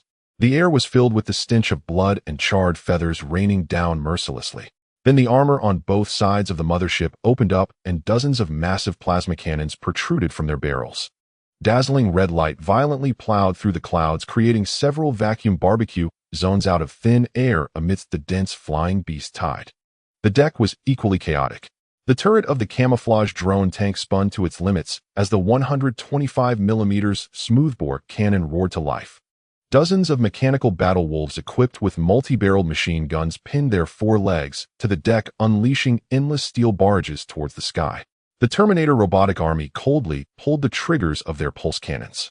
High-energy red beams, interwoven, formed an impenetrable light prison. The high-level demon beasts in the air fell down like dumplings crashing into the deep sea. Awesome. It's like playing a tower defense game. Feng Yan's adrenaline surged. Shao Qi hung upside down on Feng Yan's head, its iron claws seemingly welded to the helmet. Awesome, my ass. My brain is almost getting scrambled by your shaking. Shao Qi's electronic eyes refreshed with data on the screen, cursing in distress. 3,600 white crystals dropped. 400 blue crystals. You wasteful thing, they all fell into the sea. It's all small money. What do you know about economics, you bird? Spending a fortune, yet able to come back. Feng Yin excitedly pressed random buttons on the control panel. I'm back by the country, now officially a big spender. That's latest stage cerebral thrombosis. Xiao Qi flapped a wing on the helmet, sounding a sharp alert. 12 o'clock direction. Something's falling from above. The number of mutated vultures was simply overwhelming. The steel fire net couldn't achieve 100% interception. Dozens of giant vultures comparable to dump trucks broke through the defense line and crashed onto the deck like cannonballs. At that very moment, the seawater around the mothership erupted in a flurry of white waves. Countless mutated flying fish surged out from the depths. With razor-sharp bony fins on their backs and white mist spewing from their gills, they charged towards the deck crowd like cruise missiles with eyes. Task Force, draw your blades. Zhao Qingshan's roar exploded across the public communication channel. 5 blue special forces mechs released an overload roar from their engines. The 5-meter-long high-frequency vibrating blade unsheathed the low-frequency vibrations cutting through the air. Feng Yin piloted the extremely flashy red mech at the forefront. Watch my Pegasus meteor slash. Feng Yin stomped on the head of a barely alive vulture, smashing it, while the mech swung its large blade in a wildly brutal manner, cleaving a fish leaping towards him in half. The foul-smelling black blood splattered all over the mech. That's just a barbaric chop, absolutely lacking in aesthetics. Xiao Qi yelled angrily, hopping to the right. The fish on the right with the poisonous stinger is about to stab your mech's backside. Hurry and dodge. Feng Yin startled and quickly maneuvered the 10-meter-high heavy mech into an extremely awkward tactical roll. With a thunderous roar, the fish with the eerie green stinger crashed onto the deck, puncturing a massive dent. Before it could flip over, a dazzling pulse laser precisely penetrated its forehead from the side. Wang Ming, piloting his mech, slowly raised the gun barrel, laughing and teasing Feng, take it easy. Don't steal the kill from this low-health monster. Nonsense. Stealing kills is a basic skill for a web novel protagonist. Feng Yin muttered as he got back up, continuing to dive into the meat grinder of the battlefield. The entire mech squad was slaughtering on the deck, blood flowing like rivers, severed limbs accompanied by mechanical sparks flying everywhere. Meanwhile, on the other side of the defense line, the scene had become bizarre beyond imagination. Yang Shui, clad in a long trench coat, casually strolled a few steps amidst the rain of blood. Then, with a cold face, she waved her hands, and a violent dark red energy wave surged from her palms. This eerie red light did not belong to the realm of ordinary flames. It resembled dark magic capable of wantonly distorting the laws of spatial physics. A terrifying crimson glow lit up in Yang Shui's icy eyes. Her slender fingers clawed in the void, twisting with force. A series of ear-piercing, bone-cracking sounds rang out. 7 or 8 descending giant vultures were crushed by an irresistible, invisible force, twisted into horrific blood and flesh twists in midair. Blood sprayed everywhere like an explosion of molten meatballs. With a delicate flick of her fingers, a dark red energy whip lashed through the air. The dozen or so aggressive flying fish charging up didn't even have time to scream before being turned into a puddle of meat paste. Feng Yin gasped in the cockpit, his scalp tingling. Holy crap! Sister Shui is amazing. You're totally channeling Wanda. Did Marvel really not pay you royalties? Feng Yin shouted in awe. If you keep talking nonsense, the next one will twist you along with your metal shell into a twist. Yang Shui's stunning profile showed no sign of emotional fluctuation. She didn't even turn her head, continuing her elegant yet extremely bloody art of slaughter. I can't provoke you, I can't provoke you, your thighs are too thick. Feng Yin shrank his neck. In a corner at the edge of the battlefield, Smith, Cott, and Fire Sakura, the 3 natives of Blue Star, were utterly dumbfounded. What kind of monstrous power is this group? This group of earthlings? Smith conjured an ice arrow, his withered hands trembling to the point of almost losing control of his abilities. Divine beings. This is definitely the legendary high-dimensional divine beings descending. Cott transformed into a 3-meter metal giant, smashing a flying fish's head to smithereens, yet looking at the densely packed drone array in the sky, his legs went soft, almost kneeling down. Fire Sakura gritted her teeth and hurled 2 fireballs, turning a group of flying fish into charred remains. She wiped her face, smeared with blood and ash, yelling at her 2 companions, stop dawdling. If you want to survive, hurry up and kill. Didn't you hear that terrifying woman say? If you don't work, you'll definitely be thrown into the sea like trash to feed the fish. The 3 natives were thoroughly enraged. They felt as if they had received a ton of adrenaline, pouring their abilities into the fight, fearful of being treated as burdens by this divine army before them. At the far end of the deck, the mutated octopus was practically overjoyed. What a top-tier celestial feast. A Manifrome heaven buffet, served straight into its mouth. Its 8 thick, high-voltage cable-like tentacles flailed wildly like a giant windmill. The left tentacle coiled around a fleeing vulture, while the right tentacle brutally impaled the belly of a flying fish. Crunch, crunch. The chewing sounds were spine-chilling. The octopus frantically stuffed the high-energy beast meat into its abyssal maw, chewing until foul black blood dripped from its mouth. Occasionally, it let out a contented burp, making the scene utterly absurd. At the center of the deck, the 5-meter-wide azure wormhole still flickered with profound light. Box after box of high-explosive ammunition marked with danger symbols was continuously transported from the Earth military base along the conveyor belt. Major General Zhou Weiguo stood in the command hall of the Earth base, staring at the screen full of beast tides roaring into the walkie-talkie logistics. Don't stop. Ammunition is absolutely sufficient. Use firepower to cover these alien wild chickens and cremate them all physically. Old Man Wang with his messy white hair squeezed to the front of the command screen, slapping his thigh in anxiety. Oh dear, don't hit their heads. Can you leave a complete corpse? All my research funding is in those heads. You've shattered all the crystal cores. Wastrels. You bunch of wastrels who destroy precious things. The old man clutched his chest in pain, his blood pressure instantly spiking. Old Wing, shut up. Feng Yin, piloting a mecha, chopped down 2 strange birds, with one slash gasping heavily as he retorted. We're about to die here. Who the hell has time to dig out crystal cores for you? No backtalk. This is a national top-level scientific research mission. Old Man Wang roared relentlessly. You old geezer, you're talking without feeling the strain. Xiaoqi directly grabbed the mecha's communication microphone and started cursing. If you've got guts, crawl through the wormhole. I'll personally tie a piece of frozen fresh meat to you and throw you into the beast tide, guaranteeing you can dig out the crystal cores comfortably. You ungrateful tin bird. Utterly uncivilized. Old Man Wang fumed, his beard bristling with rage. However, amid this heated exchange between the Earth rear and the front line, the spatial atmosphere of the entire battlefield suddenly shifted. The adrenaline-pumping heavy metal Swana BGM seemed suppressed by some terrifying rule power reigning over all beings, its sound beginning to warp and distort. The originally frenzied, death-defying vultures and flying fish suddenly fell into a deathly stillness, as if struck by a mass paralysis spell. The next second, extreme terror shone in their eyes, and they madly screeched, scattering in all directions. The surrounding air temperature plummeted sharply, and a thin layer of ice even formed on the sea surface.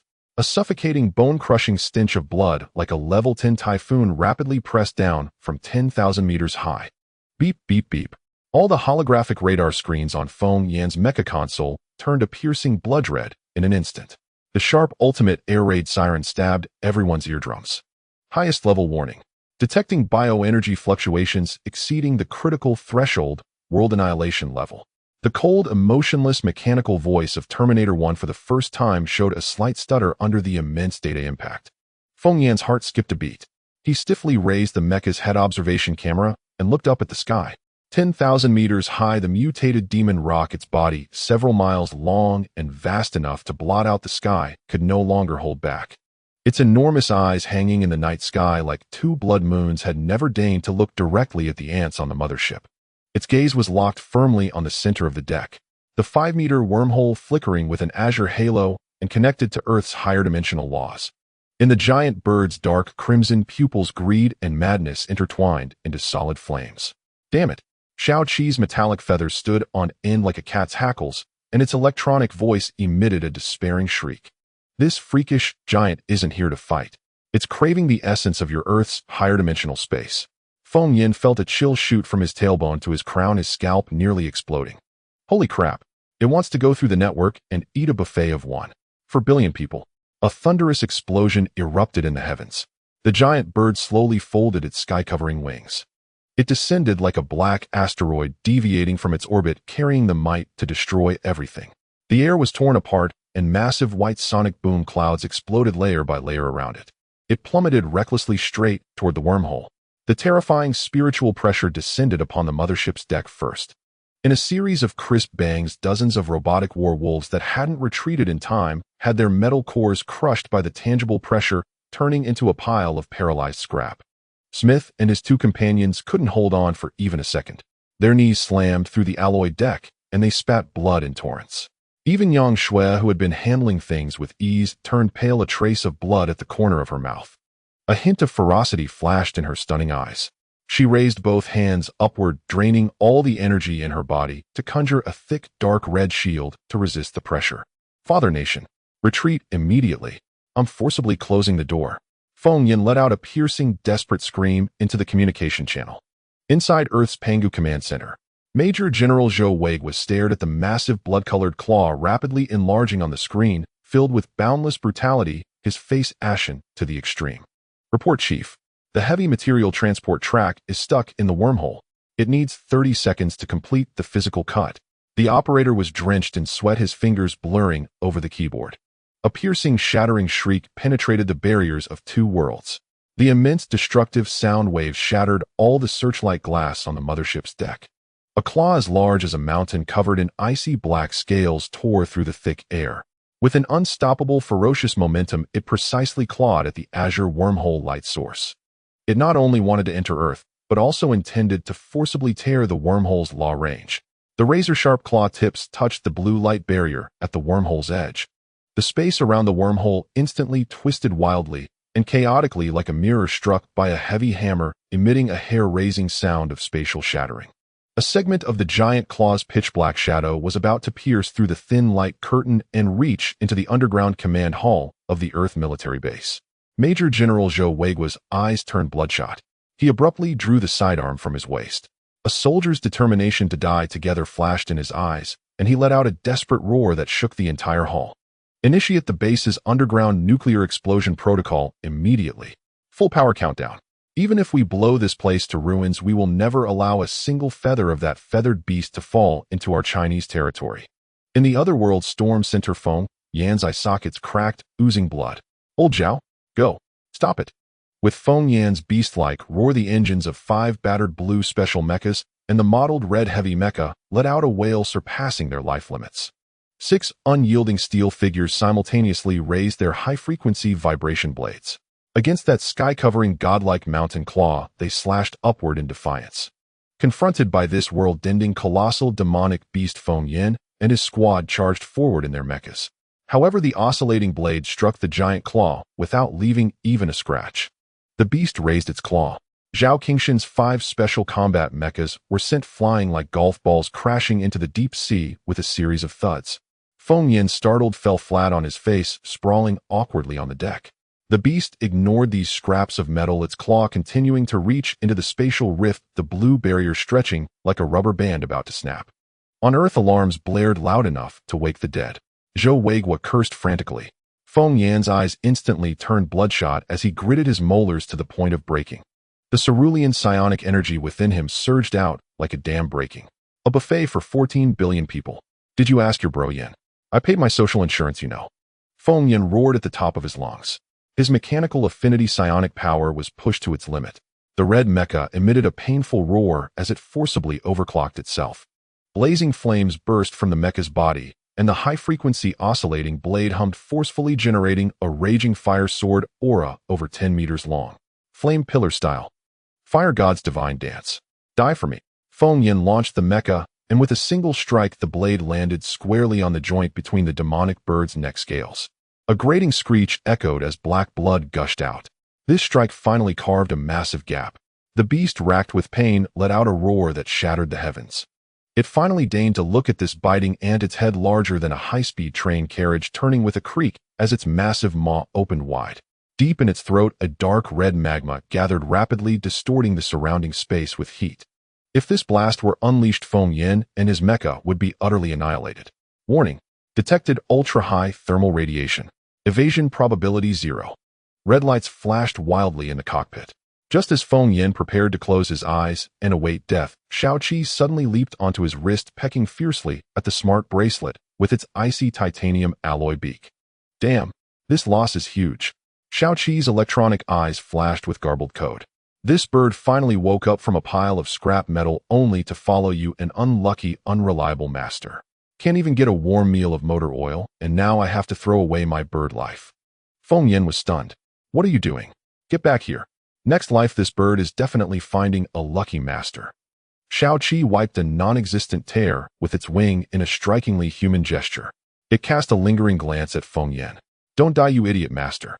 With those words, Shao-Chi directly hacked into the mecha system.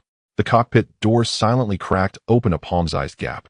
It transformed into a silver lightning bolt, plunging straight into the blinding magma glow in the demonic bird's maw. Shao-Chi! A guttural, inhuman scream erupted from Feng Yan's throat. The next second, a deep boom resounded. A profoundly muffled explosion detonated from within the demonic bird's skull.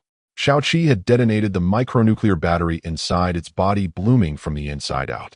The beast's colossal form instantly froze, its eyes bulging violently. A pillar of fire mixed with shredded flesh and black smoke shot out from its nostrils and ear canals. Its mountain-like body could no longer maintain balance. It collapsed with a thunderous crash onto the deck of the aerial carrier. The immense impact forced the entire carrier downward toward the seawater, surging in. But the world-ending beast's health pool was simply too deep. It shook its shattered head, staggering back to its feet, corrosive black blood dripping steadily from its maw. The blood sizzled on the deck, emitting white smoke, instantly corroding deep pits into the thick alloy steel plates. Feng Yan pressed his face against the screen, eyes bloodshot. His mind was filled with memories of him and Shao-Chi trading insults. In this desolate, monster-infested apocalyptic world, only this foul-mouthed mechanical parrot kept him company. It was his reason to keep living. Now not even a single part of it remained. Arg, he'll annihilate your entire bloodline.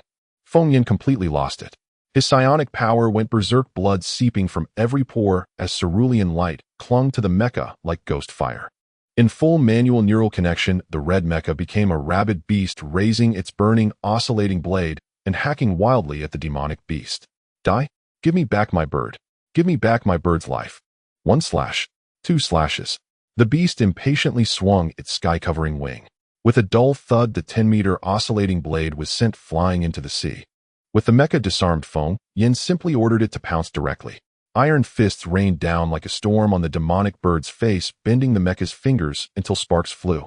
The demonic bird was thoroughly enraged.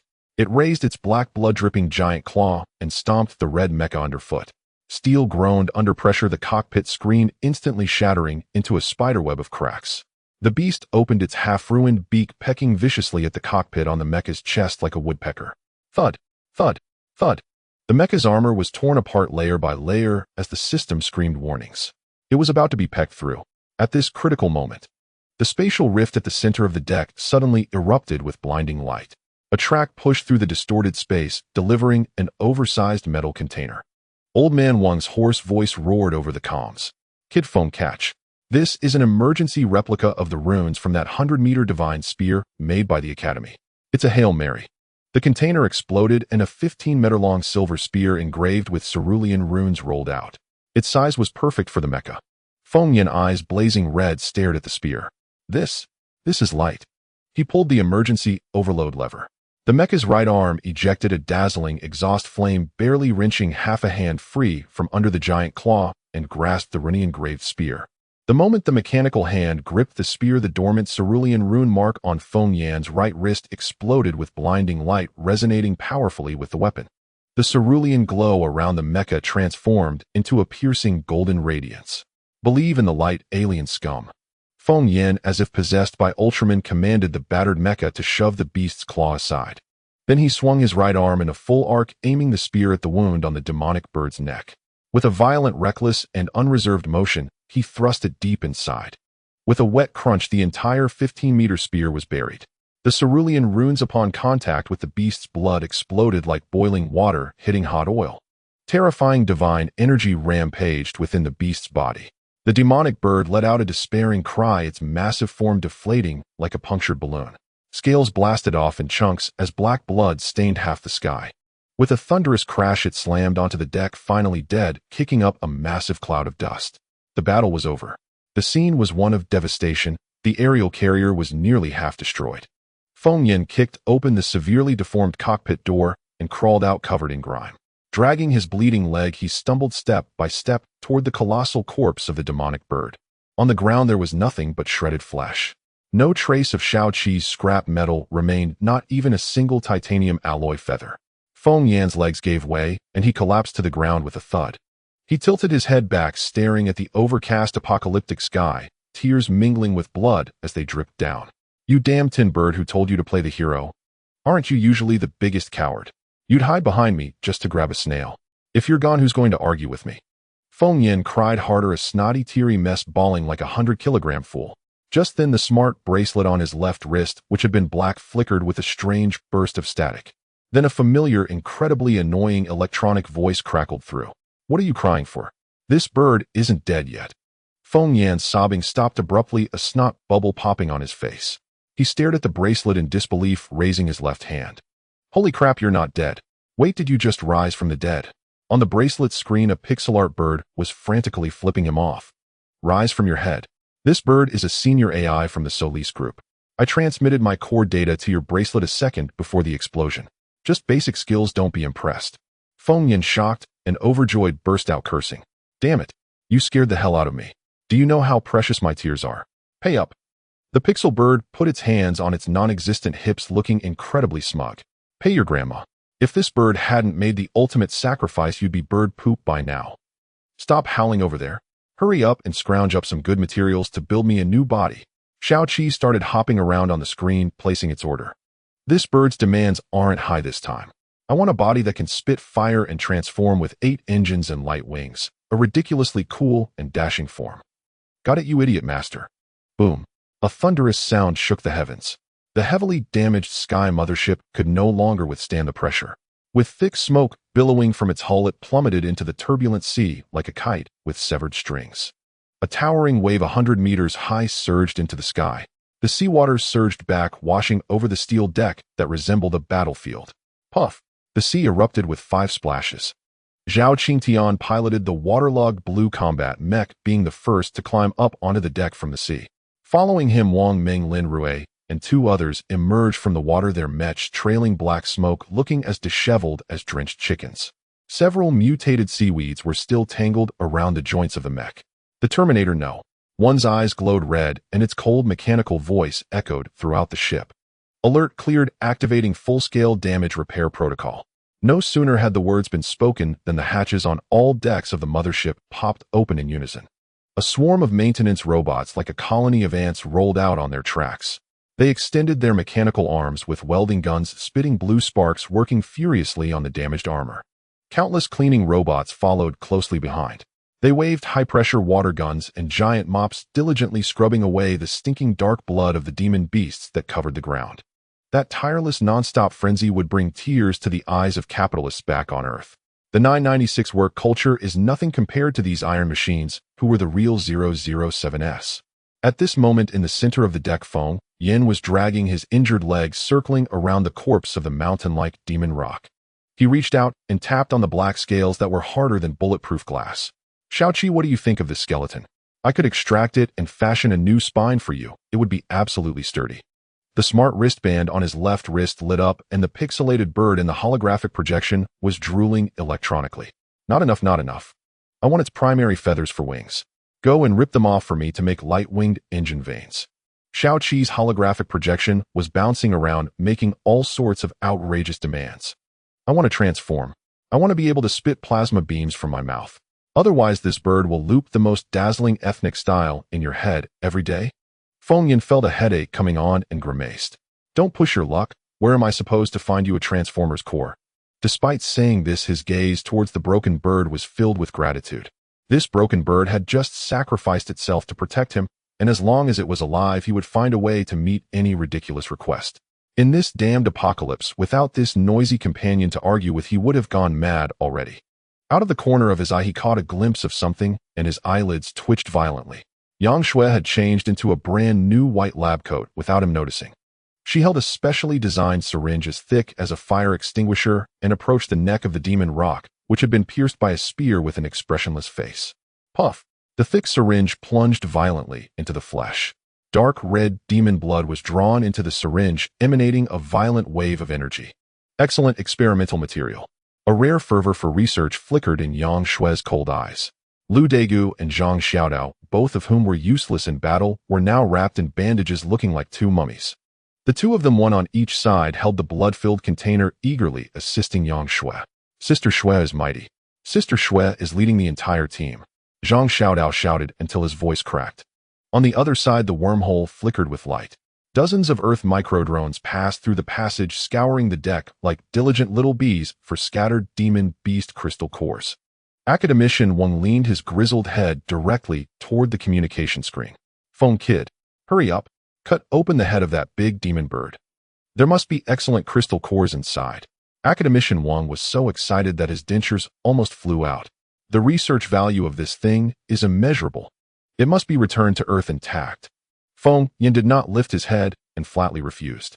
"Forget it. Old Wing, this is a top-tier equipment that drops at an SSS level." Feng Yin tapped his wristband. "I need to keep this high-level crystal core for Xiaoqi to use as a heart for her new body."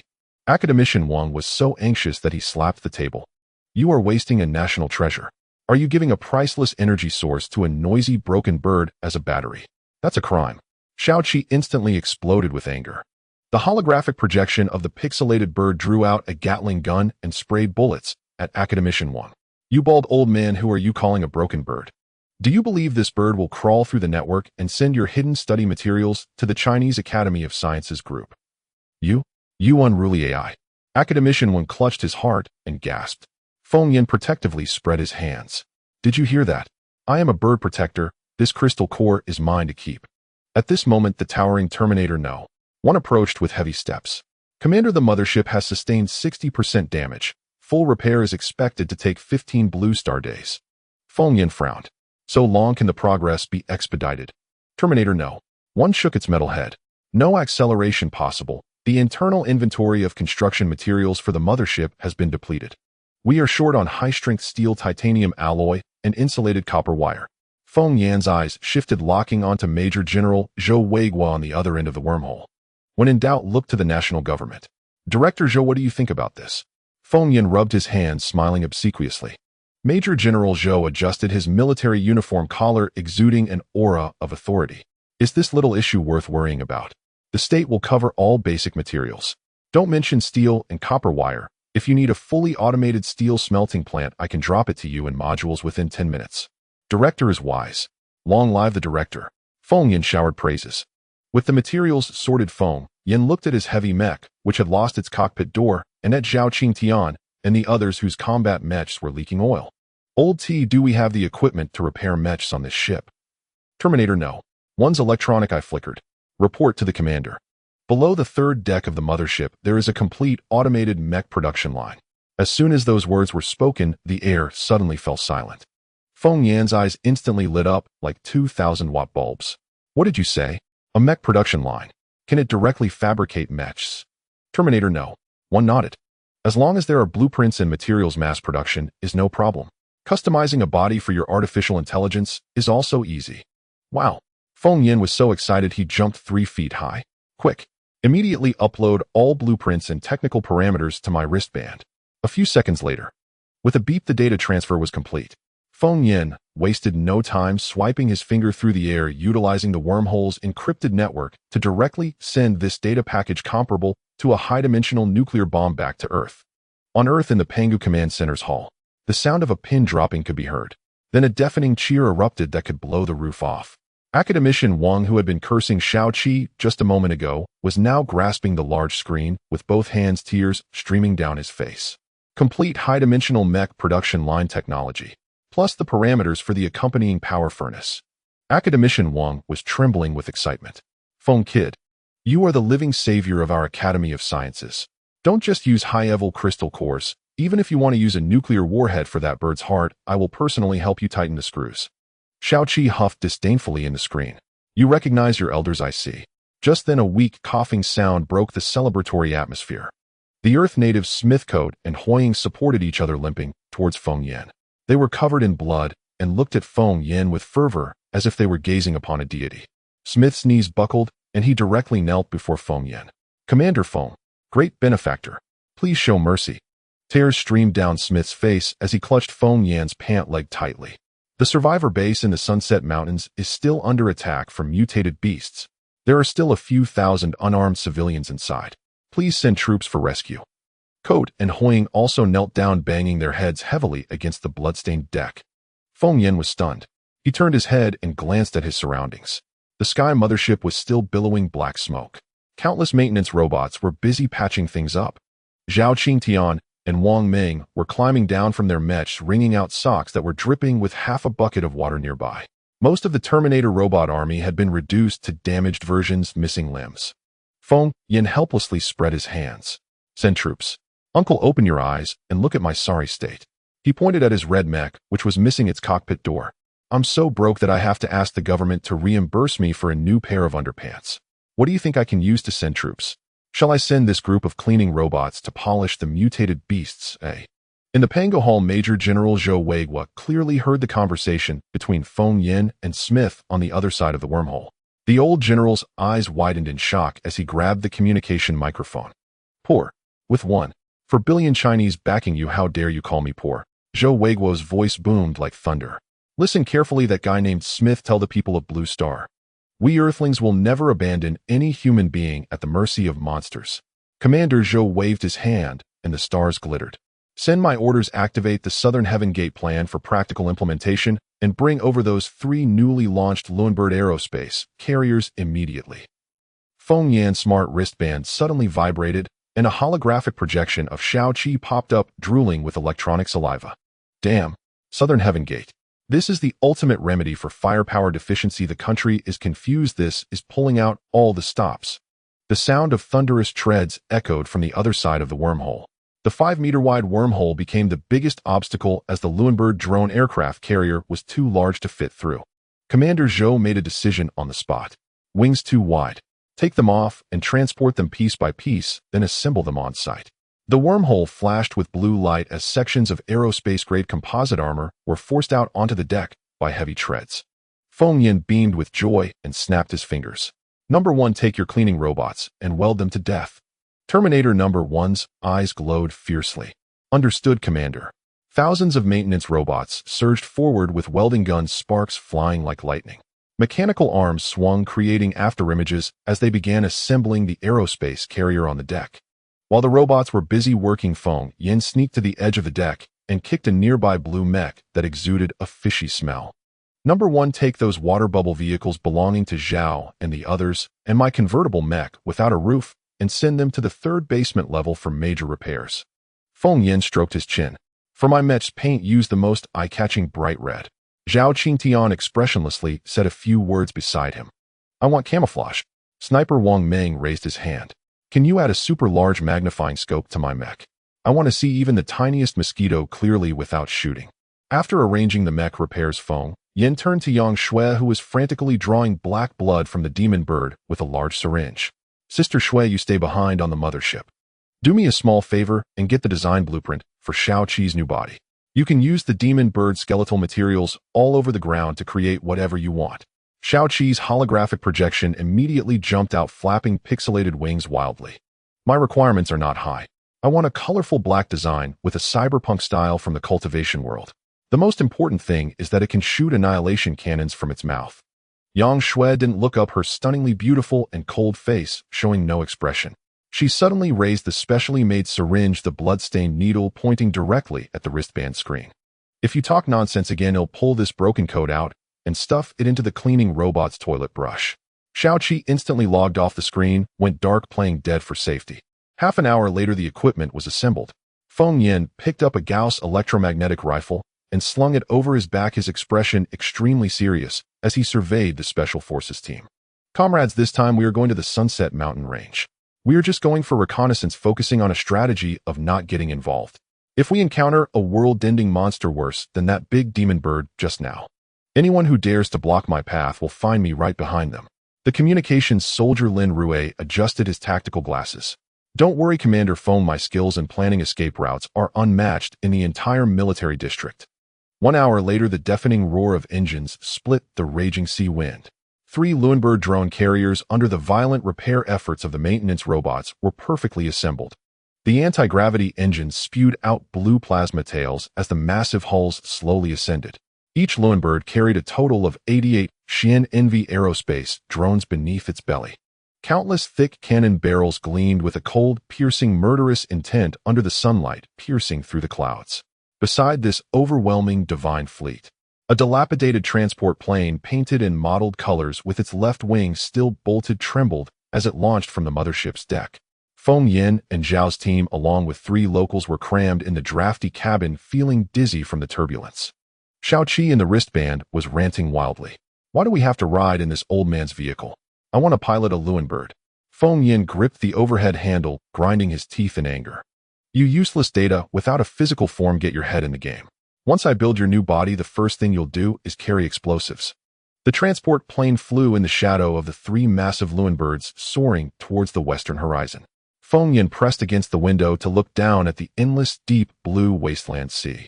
Vaguely, he could see underwater, hundreds of meters deep, the once prosperous skyscrapers resembling a silent coral reef of steel.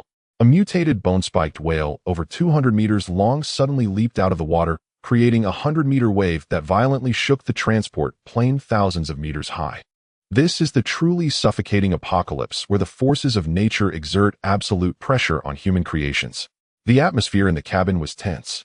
Suddenly, a deafening DJ dance track erupted. The vast horizon is my love.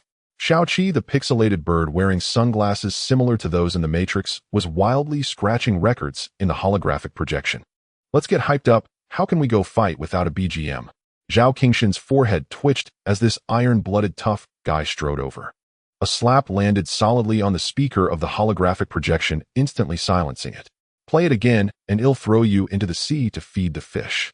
Feng Yin laughed heartily beside him. Did you hear that, Xiaoqi? This is the consequence of not having a physical form.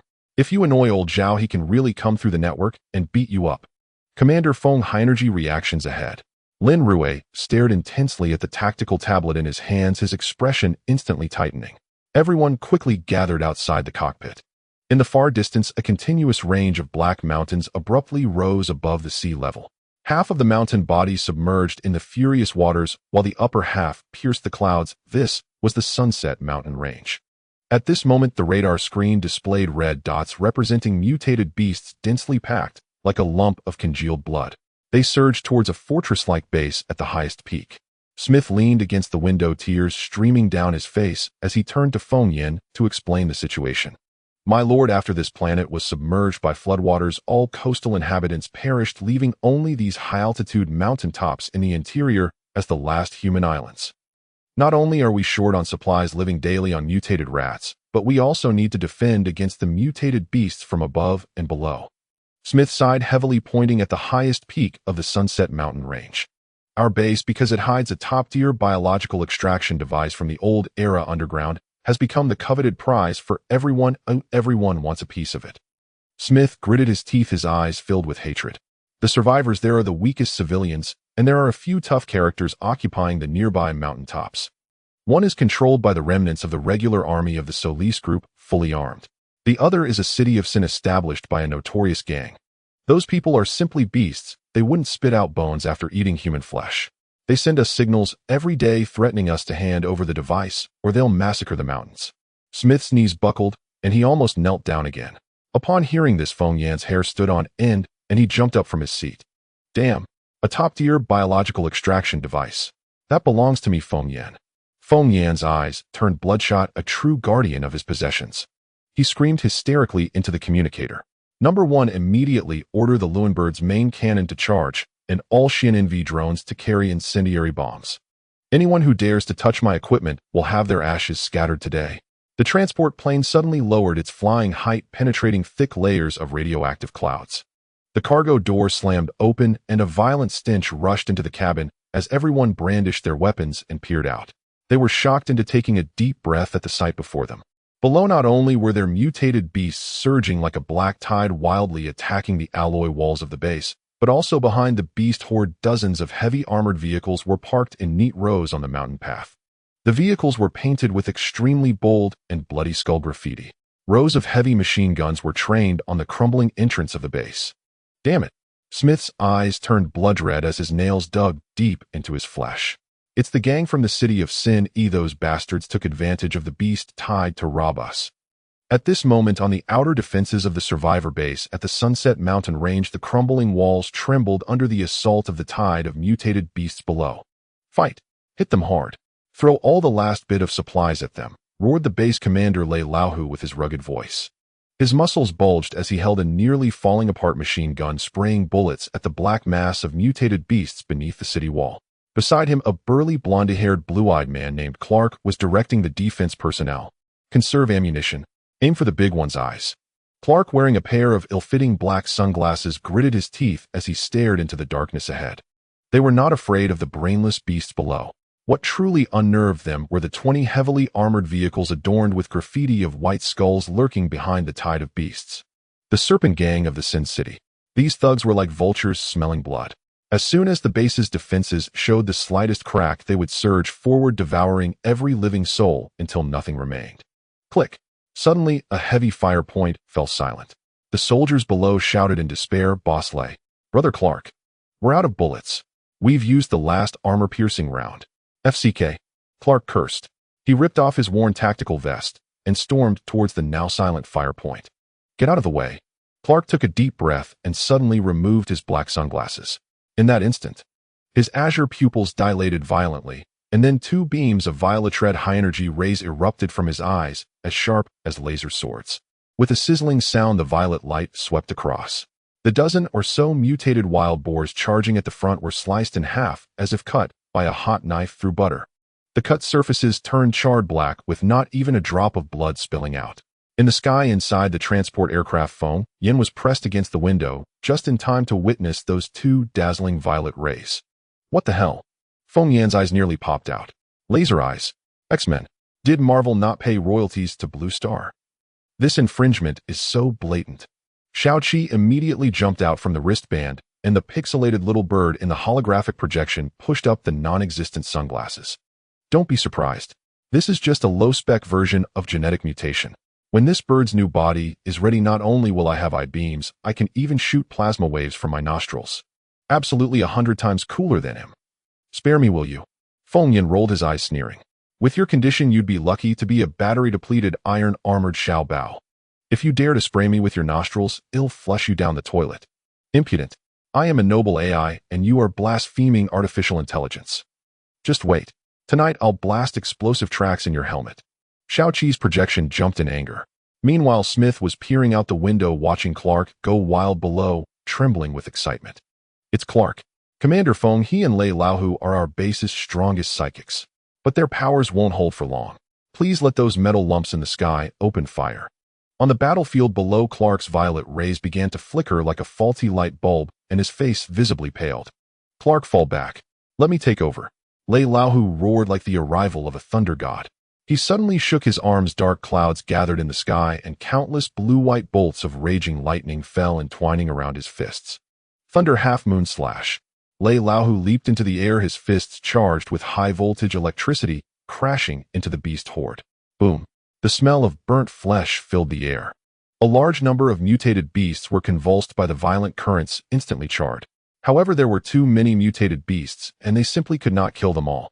10 seconds later, the sparks of electricity around Lei Laohu completely extinguished, and he sank to his knees, panting heavily. Clark's eyes also bled 2 streams, and he could no longer emit a single ray of violet light. The psychic powers within both of them were depleted. As they looked at the silent city wall, the 20 armored vehicles of the Serpent Gang lit up with glaring xenon headlights in the distance. The roaring of frenzied engines echoed through the valley. They revealed their wicked fangs, ready to reap the spoils of war. "It's over," Clark said with a grim smile, collapsing into a pool of blood. He and Lei Laohu leaned against each other, supporting one another to prevent themselves from falling. Lei Laohu glanced back at the city wall, where hundreds of old, weak, and women were kneeling in the mud, praying in despair. Once the city falls, the men would be treated as reserve food, the women as commodities, and the children would be fed to dogs directly. That old bastard Smith. Clark cursed angrily. We agreed to seek help, but he left without a trace. Not only did he run away, but he also lured away the only 2 remaining psychics in the base. I won't let him off even if I become a ghost. Lei Laohu sighed bitterly and drew a serrated machete from his waist. Stop cursing. Save some strength to take down a few more thugs. That would be worth it. Despair. An overwhelming despair spread through the base. Just as the gangster armored vehicles shifted into gear, preparing for a charge to flatten the base gates. As the civilians behind the wall closed their eyes, ready to welcome death, a scene that would forever be etched in their memories, the Serpent Gang and all living things in the Sunset Mountain Range descended. Amid the heavy radiation clouds that had been overcast for days, a terrifying roar suddenly tore through the sky. It was not thunder, it was the pure violent roar of industrial gears and high-thrust engines.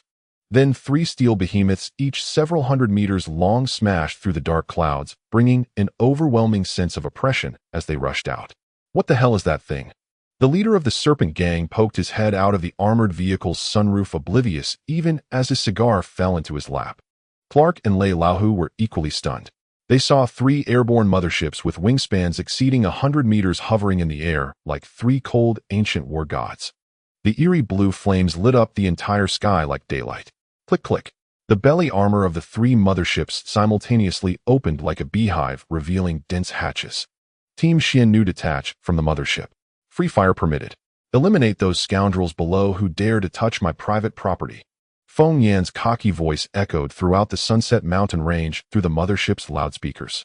The next second, countless Xiannu unmanned aerial combat drones like a stampede of steel hornets screamed down from the belly of the mothership. This was not a battle of equals. This was a dimensional strike from Earth's top technology. This was pure firepower cleansing. Hundreds of thousands of incendiary bombs were ruthlessly dropped into the densest part of the tide of mutated beasts. Boom, boom, boom. A blazing inferno erupted with temperatures in the thousands of degrees, sucking the air dry. The mutated beasts, once ferocious, were turned to charred remains without even a scream. The surviving mutated beasts, having never encountered such a divine array, were instantly terrified. Forgetting the orders of their leader, they fled in all directions, tails between their legs, wishing they had more legs to run. The tide of beasts disbanded, but it was not over. The Xiannu drones executed a silky smooth Thomas turn in the air, lowering their noses to lock onto the 20 armored vehicles of the Serpent Gang. Number 1, take extra care of those robbers. If we don't beat them to a pulp today, it doesn't count even if they clean up. Feng Yan shouted wildly on the communication channel. Understood, Commander, the cold voice of Terminator 1 responded. The 3 motherships extended hundreds of thick, closed defense cannon barrels. A bone-chilling sound of metal scraping echoed. Thousands of depleted uranium armor-piercing rounds per minute transformed into dark red metal whips, mercilessly striking the Serpent Gang's convoy. The previously arrogant heavy armored vehicles were as fragile as paper toys against these high-dimensional weapons. Bang, bang, bang. The armor was ruthlessly torn apart, tires were blown off, and fuel tanks exploded. In just 5 seconds, all 20 armored vehicles were turned into burning scrap metal without a chance to fire back. The remaining gang members crawled out from the burning vehicle crying and howling, their pants soaked. One of the largest and most extravagantly modified command vehicles had its hood blown off and its doors twisted into a mess. The corpulent gang leader trembled as he crawled out through the hole in the roof. In his hand, he held a branch of unknown origin on the tip of which was a pair of yellowed, flapping white shorts. With a cry of desperation, the gang leader yelled up to the sky, "Big brother, don't fire. Don't fire. We surrender. We're here to bring warmth. This pair of shorts is my purest tribute to you." On the city wall, Lei Lauhu and Clark's eyes nearly popped out, mouths agape, as if they could fit a mutated ostrich egg inside. Is this really the end? Is Smith's reinforcement, or is it the manifestation of the Namo Gatling Bodhisattva? The transport aircraft landed steadily on the helipad of the Sunset Mountain base under the escort of 3 Phoenix-class motherships. The cabin door burst open with a loud bang. Zhao Qingtian took the lead. 5 Special Forces soldiers clad in exoskeleton armor stepped out in perfect tactical formation. Each of them wielded a shimmering blue Gauss electromagnetic rifle. The overwhelming sense of pressure radiating from them stunned everyone at the base. Smith and his 2 companions followed behind, tearfully overwhelmed with excitement, their spines straightened. The last to emerge was Feng Yan. With his hands in his pockets, he swaggered out of the cabin in a crab-like gait, wearing combat boots. As soon as he disembarked, Feng Yan's brows knitted tightly. His eyes were met with the sight of emaciated civilians, their sunken eyes filled with despair. Surrounding them were dilapidated mud huts hastily erected from broken stones and mud with an unknown liquid flowing at the base of the walls. A foul stench mixed with the acrid smell of sulfur and rotting fish invaded his nostrils, carried by the sea breeze. This apocalyptic environment was truly hellish. Suppressing his nausea, Feng Yan stepped to the edge of the platform. His gaze swept across the scene below. About 300 bone-thin natives stared up at him with vacant eyes, lifeless and dull. Clearing his throat, Feng Yan took a deep breath, steadying himself. Listen well. From today onward, this Sunset Mountain base is the sacred and inseparable territory of the Huaguo of Earth. Feng Yan paused, his gaze commanding, exuding dominance. Who agrees? Who opposes? The air fell into a deathly silence. There was no applause, no cheers, only the sound of the foul-smelling sea breeze rustling through the ruins. Caw! A mutated black crow arrogantly flew over Feng Yan's head. Plop! A warm splash of green bird droppings landed precisely at Feng Yan's feet. His wrist device flashed wildly, and Shao Qi's holographic projection eagerly leaped into view. The pixelated bird rolled on the ground in laughter. Oh my, this is killing me with laughter. Feng Yan, did you think you were shooting a gangster movie? This act is going to cost you points. As long as you're not embarrassed, the one embarrassed is this group of natives. Feng Yan's face instantly turned a deep shade of crimson as he gritted his teeth and lowered his voice. Shut up. You electronic scrap without a physical form. Do you believe I can format you into a minesweeper game? Shao Qi immediately mimicked pulling a zipper on a bird's mouth. Received. This bird chooses to mute and watch you continue to socially die. The civilians below remained as stiff as wooden posts. Zhao Qingtian stepped forward. This usually taciturn, iron-blooded man glanced at the crowd and sighed. Commander Feng, they aren't opposing, they are simply starving. Zhao Qingtian turned and made a tactical gesture. Lin Rui and Zhang Biao immediately unloaded dozens of boxes of Earth's military-grade compressed biscuits and cases of purified water from the transport aircraft. The two kicked open the packaging boxes and began tossing biscuits into the crowd. Crash!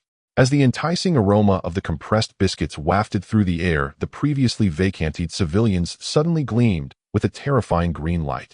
Food. It's food not contaminated by radiation. Purified water. Oh my, I've never smelled such sweet water in my life. The crowd went completely wild. Everyone pounced like beasts, frantically stuffing biscuits into their mouths. Some even chewed through the plastic wrappers, and others bit down hard on their companions' arms for a sip of water. Several children too eager to eat choked and rolled their eyes. Feng Yan watched from the platform, his scalp tingling. These weren't humans, they were starving ghosts crawling out of the 18th level of hell. Even working in a factory would be 1,000 times more comfortable.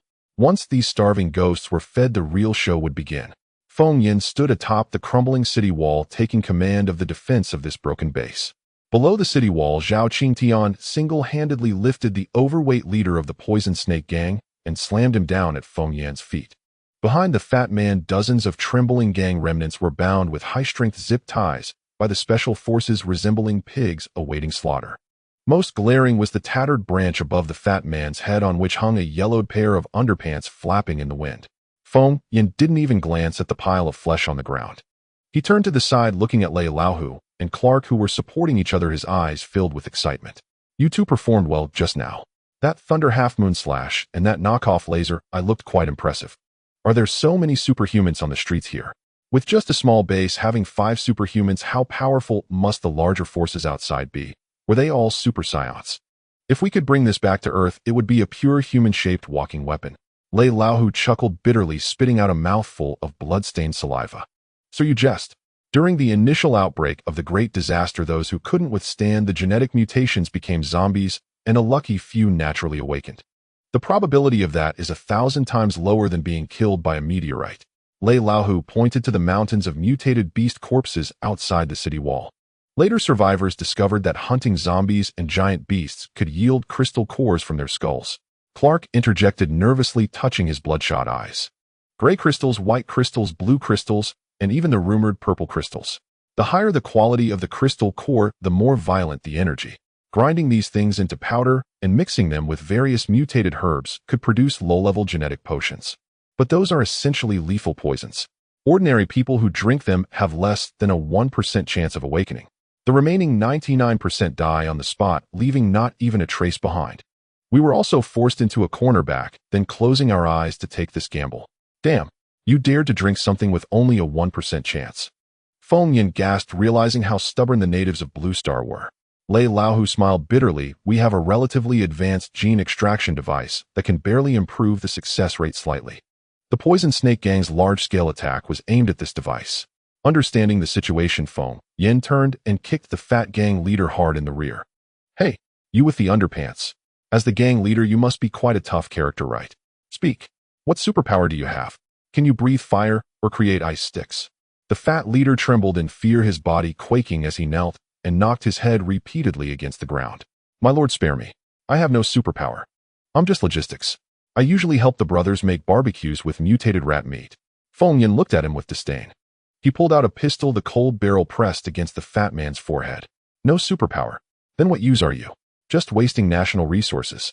Don't kill me. I have value. The fat man, terrified, pointed to the pile of captives behind him. Although I have no superpower, I brought the second strongest member of our gang. He scrambled into the pile of captives and pulled out a curvaceous blonde white woman wearing a tight black leather outfit. My lord. Her name is Anna. She is our poison snake gang's #1 warrior.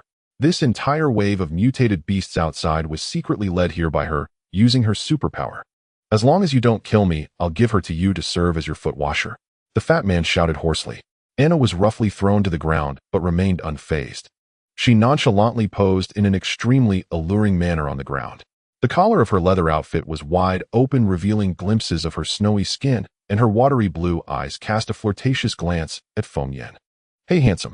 Anna licked her red lips with her pink tongue, her voice sweet enough to stretch. This fat man isn't lying. Ew, I can control mutated beasts. As long as you let me go, I can help you command the entire beast horde of the Sunset Mountain, and I can serve you well. The surrounding Blue Star survivors watched this dangerous display, their mouths watering, their eyes wide. Anna's lips curled into a confident smile. She considered herself certain of victory, believing no man could resist such soul-stirring temptation and formidable combat prowess. However, all those flirtatious glances fell on deaf eyes. Zhao Qingtian, expressionless, clicked the safety of his gun, his voice cold as ice. Commander Feng, this woman is too pretentious and likely carries an unknown mutated virus. I request to eliminate her immediately. Anna's alluring smile shattered in an instant. Cold sweat trickled down her forehead. Did these beings piloting interstellar battleships have concrete in their heads? Pure steel, straight man. Feng Yan stroked his chin, looking down at the blonde beauty on the ground, completely ignoring the glimpses of her alluring skin. To control tens of thousands of beasts at once, it seems your superpower level is quite impressive. Just as the words left his mouth, the system bracelet on Feng Yan's left wrist suddenly emitted a blinding red light. Shao Qi's holographic projection jumped out with a whoosh, the pixelated bird's eye icon turning into an extremely dangerous crimson skull. Warning. Serious warning. Feng Yan, you big fool, stop staring at her headlights. Shao Qi shouted at the top of its voice on the holographic screen. Radar has detected ultra-high-energy biological wave reactions. This is a man-eating beauty snake. Watch out for her poisonous fangs. Without warning, Anna, who had been crouching on the ground, suddenly lifted her head. Her charming face twisted grotesquely. Her water-blue pupils split open to reveal a purple serpentine slit, exuding an extreme chill. Boom. In the depths of the dark sea surrounding the Sunset Mountain, a terrifying roar erupted suddenly. The entire base began to shake violently, the hard alloy walls cracking inch by inch, debris raining down. A nauseating sulfuric wind accompanied by towering waves surged towards the sky.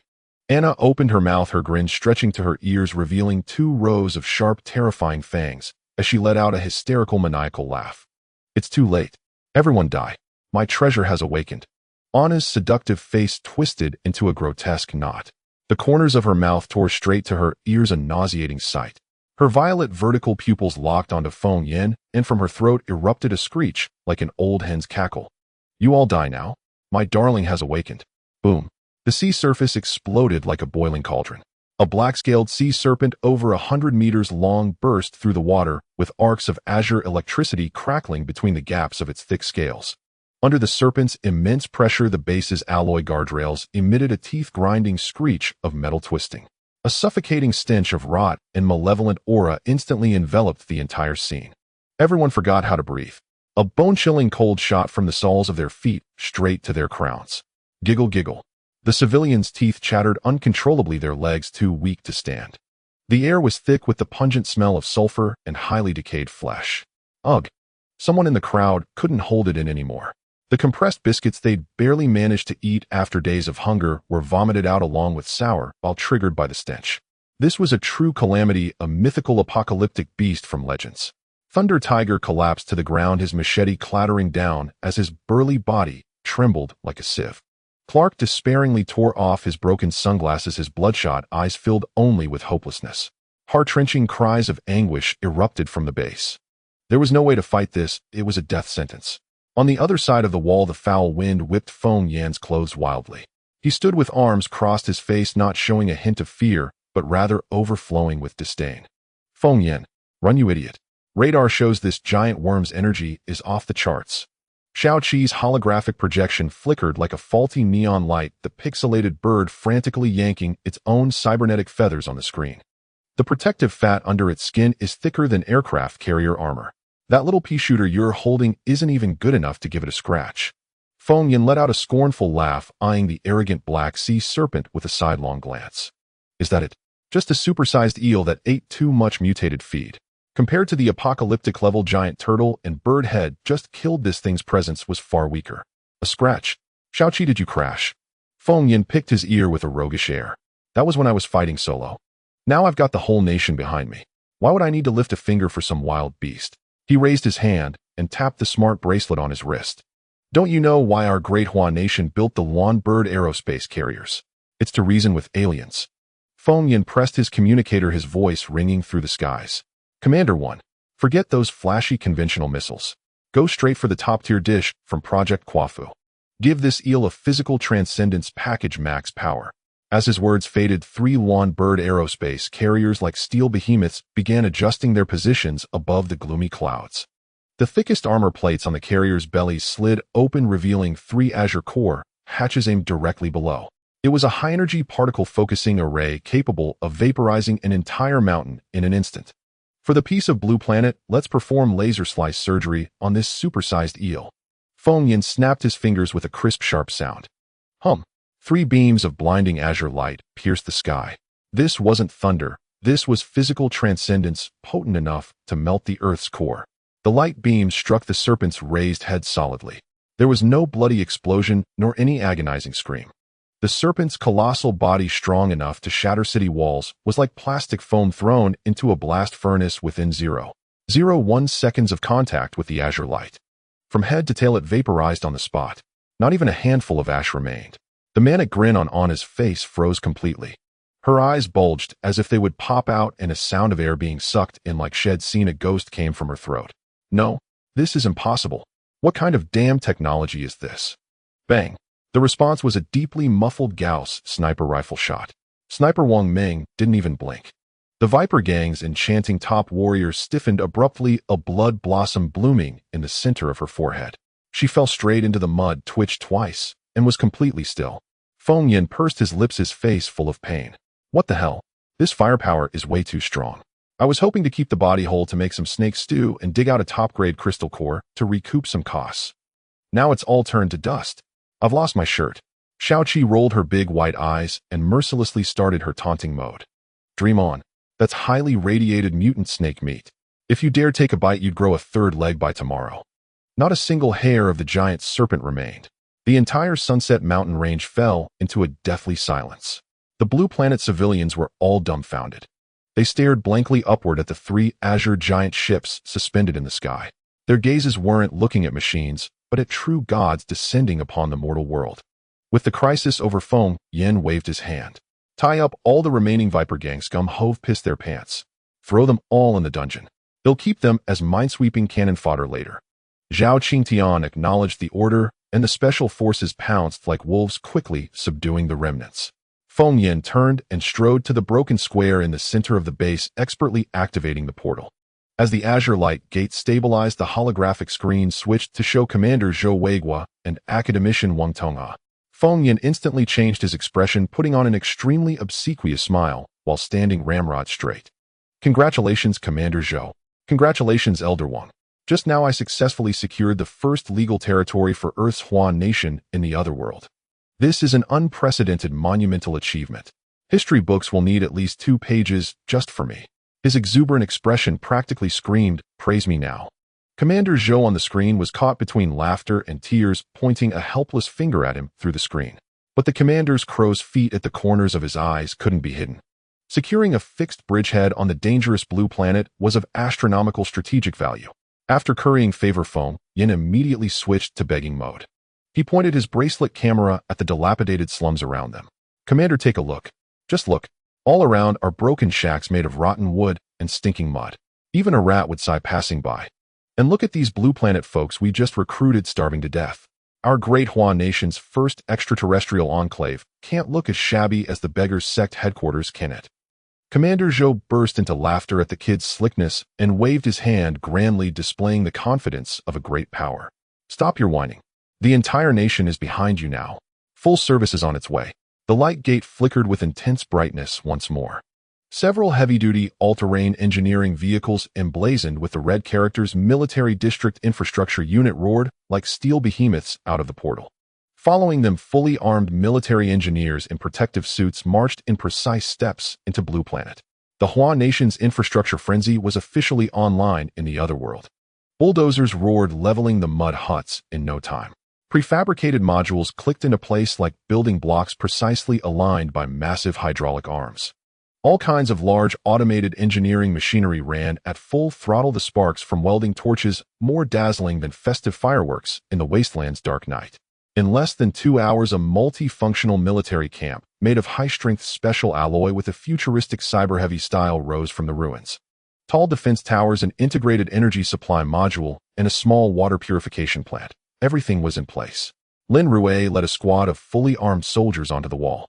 Rows of fully automated, unmanned robotic dogs filed out, crouching at the battlement's edge, their red target acquisition searchlights weaving a web of death in the darkness. The Blue Planet natives below were utterly stunned. Was this magic? A skyscraper rising from flat ground in 2 hours? But it wasn't over. The main event was yet to come. At a few temporary folding tables in the square sat Earth administrators with tactical computers. Line up. Come register one by one. Our Hua Nation doesn't support idlers, but we never shortchange anyone willing to work. A major shouted through a megaphone. Name. Specialty. What did you do before? Speak up. The major looked at the first person, shuffling forward nervously. C. Clark. I used to be a junior field researcher at Solace Group. I can repair third-generation high-energy ion thrusters and do basic genetic sequence assembly. Clark, with his broken sunglasses, swallowed nervously. The major's eyes lit up like 500-watt bulbs. A talent. A treasure from a civilization 100 years ahead of Earth. Good. Approved. A level technical specialist. The major quickly entered the information on his tablet. A logistics soldier immediately handed Clark an electronic ID card with a dedicated chip. Keep your card safe. From today, you're the technical supervisor of our base's military factory assembly line.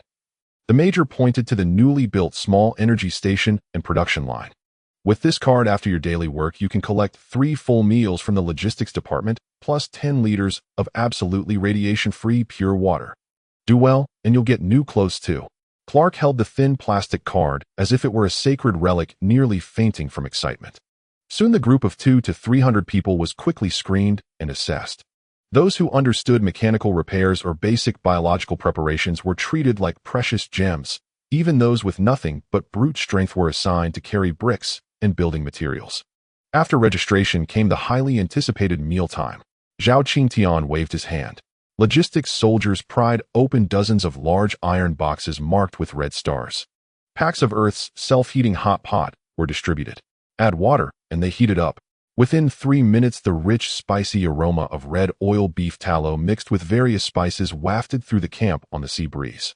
The survivors, who had eaten mutated dead rats and swallowed radiated wastewater for 20 years on the wasteland, held the steaming paper containers, their hands trembling violently. They picked up a slice of synthetic meat soaked in red oil and put it in their mouths. Wah! Woo-woo! One bite, one whale. The numbing, spicy, and fragrant flavor exploded in their mouths. Tears and red oil swallowed reluctantly together. Someone started it. A gaunt man's knees buckled, and he crashed heavily into the mud. Then rustle, rustle, rustle. Everyone simultaneously knelt toward the young figure on the wall, banging their foreheads hard into the puddled water, sending up huge splashes. Lord, our Savior, we'll be your servants for life, we'll never leave. Feng Yin spun around and kicked Lei Laohu, who was standing there dumbfounded right on the rear. What are you gawking at? Lead the way. Hurry up and show us that treasure you've been hiding. Lei Laohu trembled in fear, scrambling forward on all fours. Right this way, sir. Mind the step. Xiao Qi's holographic projection materialized onto Feng Yan's shoulder with a soft thud. A pair of pixelated wings fluttered at an incredible speed. Feng Yan, did you tie sandbags to your legs? Walk faster. My mechanical heart is already blazing. The radars locked onto the big prize. It's definitely a top-tier gene extractor. Once we pull this off, we'll be on our way to greatness and glory. The group descended along the rickety stairs. A musty stench of dead rats hit them square in the face. As they pushed open the rusted metal door, Dust fell like snow. Feng Yin covered his nose, frantically fanning the air. Inside was a massive bomb shelter. The floor was littered with torn cardboard boxes and empty metal barrels, a veritable scrapyard. Xiaoqi's eyes instantly shot out alternating red and blue scanning beams. The radar maxed out its power, buzzing frantically with alarms. Scan complete. Got the intel? This dump was a temporary supply depot set up by the Solis group right before the cataclysm. Xiaoqi shrugged its wings. It let out a remarkably human-like cybernetic sigh. But now it's so broke that even the mice have to leave in tears. After walking another 200 meters, the space opened up dramatically. In the center lay a massive object covered in dust cloth taking up over 100 square meters, as huge as an elephant. The dust cloth was riddled with holes from worm infestations. Lei Laohu stood nearby, rubbing his hands together, grinning like a shriveled old chrysanthemum. Don't look down on it, sir. This hunk of iron is so heavy we threw the entire base's strength into moving it, but couldn't budge it an inch. Besides, it's been out of power for ages. We've pressed every button on it till they're worn out, but nothing lights up. Upon hearing this, Xiaoqi's metallic raspy voice shot up 8 octaves. What a sacrilege! You blind idiots. This is a quantum-grade gene-folding device. Before the cataclysm, it was a pinnacle national treasure enshrined on an altar, the industrial masterpiece of the Solis group. You ignorant hicks have left it here to gather dust. Feng Yin shoved Lei Laohu aside without a word. He had no time for illiterate nonsense. He decisively activated a cross-dimensional wormhole, calling headquarters. Send in the national team's foreman. A blue light portal instantly formed. Several fully armed military engineers drove a heavy-duty hydraulic forklift straight out of the light gate. The tires screeched against the floor with an imposing roar. The engineers looked up, saw the mountain-like instrument, and their eyes turned green with greed. They pounced on it like a pack of starving wolves, pulling out specialized dust-free brushes. Their technique and pressure were as gentle as caressing a first love. They gave the machine a full-blown deep-cleaning spa treatment. The holographic screen beside it flickered to life simultaneously. On Earth, academician Wang Tonghe was trembling with excitement. His face was practically pressed against the screen. A fine piece, an absolutely exquisite piece. Priceless. This is a craftsmanship I've never seen before. With this thing, our nation's super soldier serum project will take off like a rocket. Xiao Yin, you've rendered a monumental service this time. Once we get results, we'll give the eagle across the sea a stroke from envy. And old Ivan will be slapping his thigh and calling for his mama. Feng Yin grinned, a smug look plastered on his face. He turned around and began his relentless supervision. Move it. Handle with care. Don't scratch or bump it. This is our village's only hope. He watched as the engineers flawlessly disassembled the machine into pieces, carefully packing them into sterile shockproof boxes. Then, using the forklift, they steadily transported it back to Earth. Feng Yin dusted off his hands with satisfaction. This zero-cost acquisition was a total win. He strolled back to the surface, tapping a few commands on his smart bracelet. He expertly dialed a video call. Hello? Can you hear me? Calling the icy Bodhisattva. Is Director Yang there? How's that second-hand aircraft carrier coming along? When can you sail it out to pick me up? The holographic screen flickered twice. Yang Shui's cold, stunning face filled the frame. The woman sported dark circles rivaling a panda's, her hair casually tied back. Her pristine white lab coat was spotless, the collar slightly open, revealing a dangerously alluring curve. She was seated in the main control room of the aerospace carrier, her fingers blurring across a holographic keyboard. On the massive screen beside her, maintenance feeds from hundreds of engineering robots scrolled at a dizzying pace. The background was filled with the cold mechanical reports of the main AI. Yang Shui paused her command input and rolled her eyes in a petulant, proud gesture. Do you think I'm fixing a scooter at a roadside stall? This is a colossal aerospace carrier. With remote-controlled engineering robots, I've barely managed to restore the power system for takeoff. But this wreck has armor full of holes and an energy core as weak as a kidney patient. It can only crawl in first gear like an old lady taking a stroll. I'm moving at minimum power, inching along. Push me again, and it'll just give up. We can all go begging on the wasteland together. Feng Yin stared at the screen, swallowing hard, and instantly backed down. Don't say that, Director Yang. I'm sorry, all right. No rush, keep steady, just drift along slowly. They'll wait for you here. I've cleared out the entire Sunset Mountain Range wild zone. The mutant beasts are wiped out and the territory is fully under control. While you're cruising over the sea, grab some high-end seafood to snack on. Eat more papaya to replenish yourself. And when you get here, well, throw a victory feast. Yang Shui's face flushed bright red. That bastard was definitely implying something. She gritted her teeth and slammed her hand on the console. Seafood my foot. The deep-sea radar shows a super strong high-energy reaction underwater. No high-end seafood, just an 8-legged mutant giant squid. Want to try some radioactive grilled squid tentacles? Feng Yin grinned shamelessly. Am not picky, just cook it. If it's too tough, get octopus bro to lure it in and help with the fishing. Yang Shui let out a cold laugh. That octopus has already curled up at the bottom of the carrier playing dead. It's afraid the giant squid will use it as dessert. With that, she cut the communication with a sharp click. The screen went dark and Feng Yin hummed a horribly out-of-tune song, striding toward the dungeon with an arrogant swagger. In the dungeon, the fat prisoner from the Viper gang was tied up with chains as thick as an arm, locked tightly to a metal pillar. Special Forces soldier Zhou Kai wore a grim face, looking like a living demon king. He toyed with a gleaming cold triangular military spike in his hand. The blade blurred before the fat man's eyes. The fat man's bladder gave way completely. Yellow liquid dripped onto the floor, the stench of filth overwhelming. Zhou Kai sneered. Clang. He drove the knife hard into the floor between the fat man's legs. The handle vibrated just half a millimeter from his manhood. Ow! The fat man let out a pig-slaughtering scream. I haven't cut yet, what are you howling for? Zhou Kai backhanded him with a crisp, loud slap. The fat man saw stars, spitting out 2 molars mixed with blood. Feng Yin dragged over a broken chair and sat down with a commanding air. He crossed his legs, arrogantly playing the good cop. Confess and get leniency, resist and get physical transcendence. Spill it now. How many blind bandits like you are there within 100 miles? If you dare tell a single lie. Feng Yin pointed at Zhou Kai beside him. This tough guy here will give you an anesthesia-free circumcision. 1 cut, and it's cured for life. Clean and neat. You'll be able to walk into a women's bathhouse without anyone stopping you. The fat man saw Feng Yin himself intervening. His fat trembled like a wave. Snot and tears smeared his face, utterly disgusting. Mercy, Grandpa. He'll confess everything, even wetting the bed as a kid, just don't cut. The fat man spilled his guts frantically, sneaking a shifty glance around, lowering his raspy voice. Deep in the Sunset Mountains, there's a toxic swamp, an absolute death zone. Even our boss doesn't dare to throw his life away there. I heard it's a top-secret base left by the Solis group before the cataclysm. The fat man swallowed hard. They say it's piled high with top-tier supplies. And there's a super-secret thing with the highest clearance. The Solis group's advanced AI core. It's full of black tech blueprints that could upend the world. Our boss has been drooling over it. But that place is crawling with high-level mutants. Going in is like delivering takeout. With that core, you could rule half the planet. At the words advanced AI core, Shao Qi, who had been lying dormant on his shoulder as a lifeless accessory, suddenly perked up. Its holographic projection mutated on the spot, transforming from a goofy parrot into a sharp-horned cyber demon. Its electronic eyes sparkled with gold coins and digital drool pooled on the ground. Feng Yin, let's do this. We've got to seize this heaven-sent fortune. Once I devour that ultimate core, I'll ascend to godhood on the spot. Evolving into a cybernetic transformer is no longer a dream. Then I'll have your back and well conquer the entire map of Earth.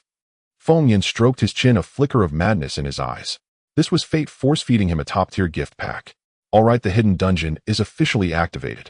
Feng Yin waved his hand grandly. Let's move out, brothers. Time to farm some epic gear.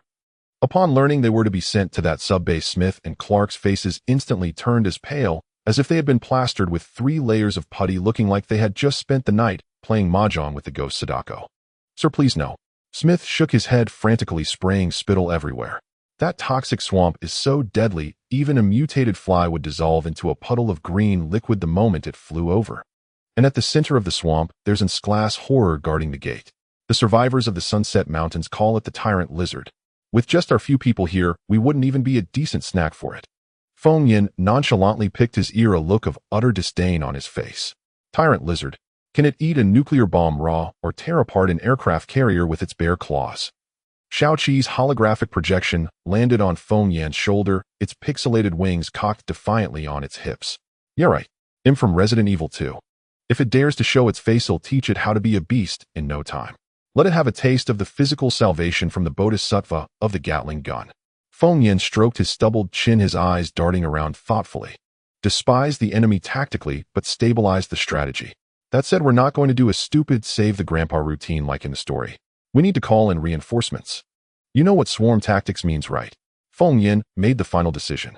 Once the first wife flies the aerial carrier over and the mecha production line starts, An iron tide will overwhelm them. How can we lose with a Zerg rush?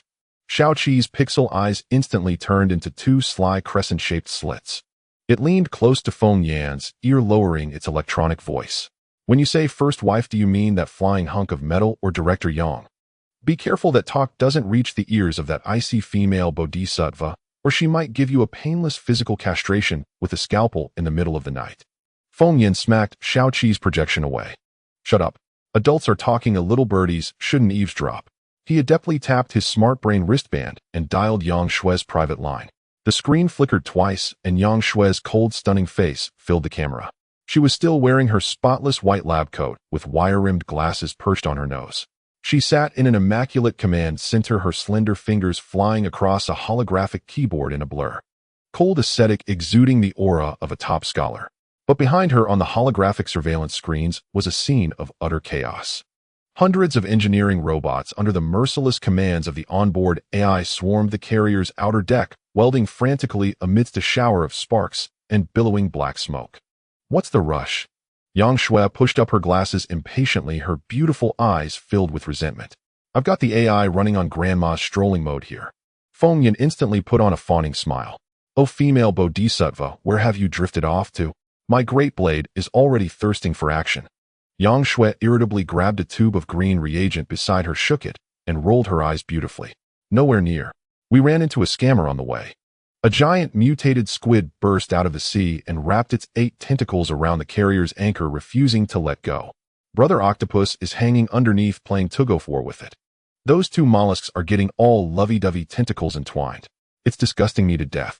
Just as they were bickering, as usual, a small, encrypted window popped up on the holographic screen, revealing Commander Zhou Weiguo's beaming face. Xiaoyan, don't worry. The nation has been working behind your back. Old Man Wang and his military RD team pulled 3 all-nighters, using Earth's titanium alloy and the incomplete blueprints you sent back.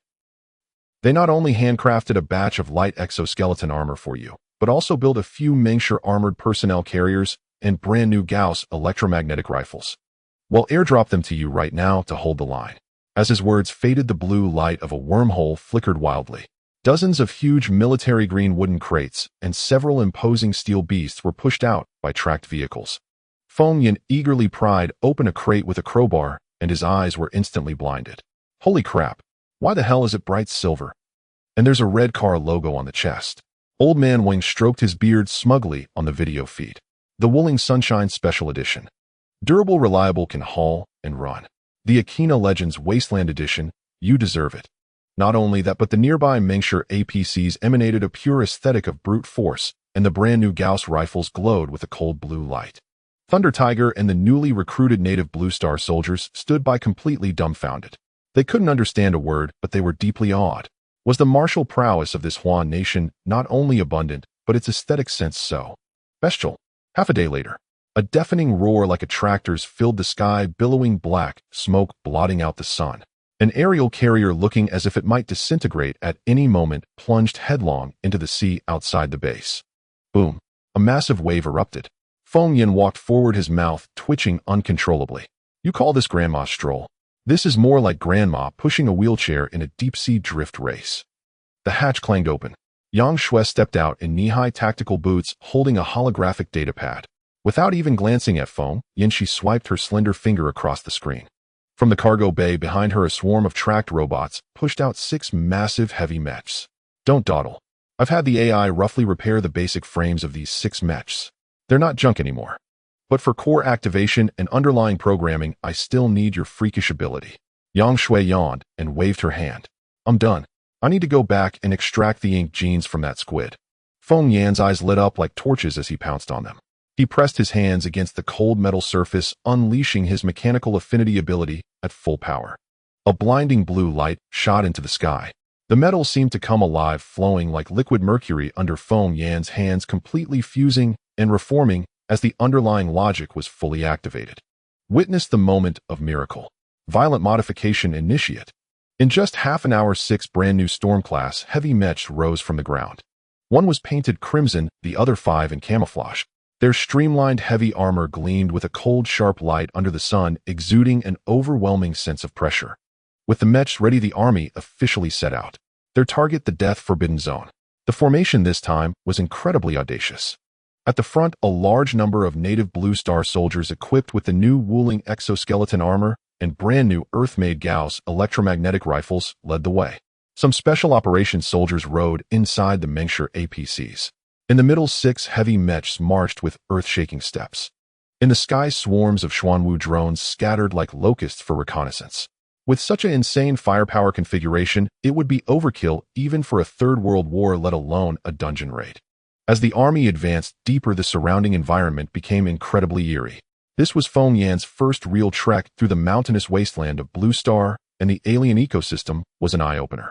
Towering ancient trees with purplured leaves stretched into the sky, while thick vines like living pythons slowly writhed in the air. A random trumpet flower by the roadside was as big as a wash basin. Whenever a mutated insect flew by, the petals would instantly snap shut and swallow it whole. Not to mention the patches of ghostly, glowing blue mushrooms on the ground, which were enough to make one's sanity drop just by looking at them. But Lu Daghua and Zhang Xiaodao, sitting in the Mengshire, had completely different expressions.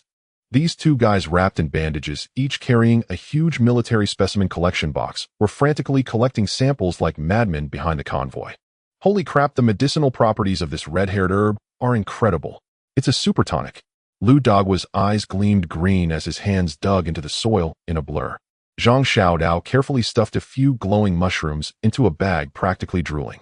If I take these mushrooms back to use in medicine or stew, it'll be absolutely amazing. The two were shouting excitedly, their faces screaming, "We hit the jackpot." Crossing a rusty, broken bridge, the view ahead suddenly opened up.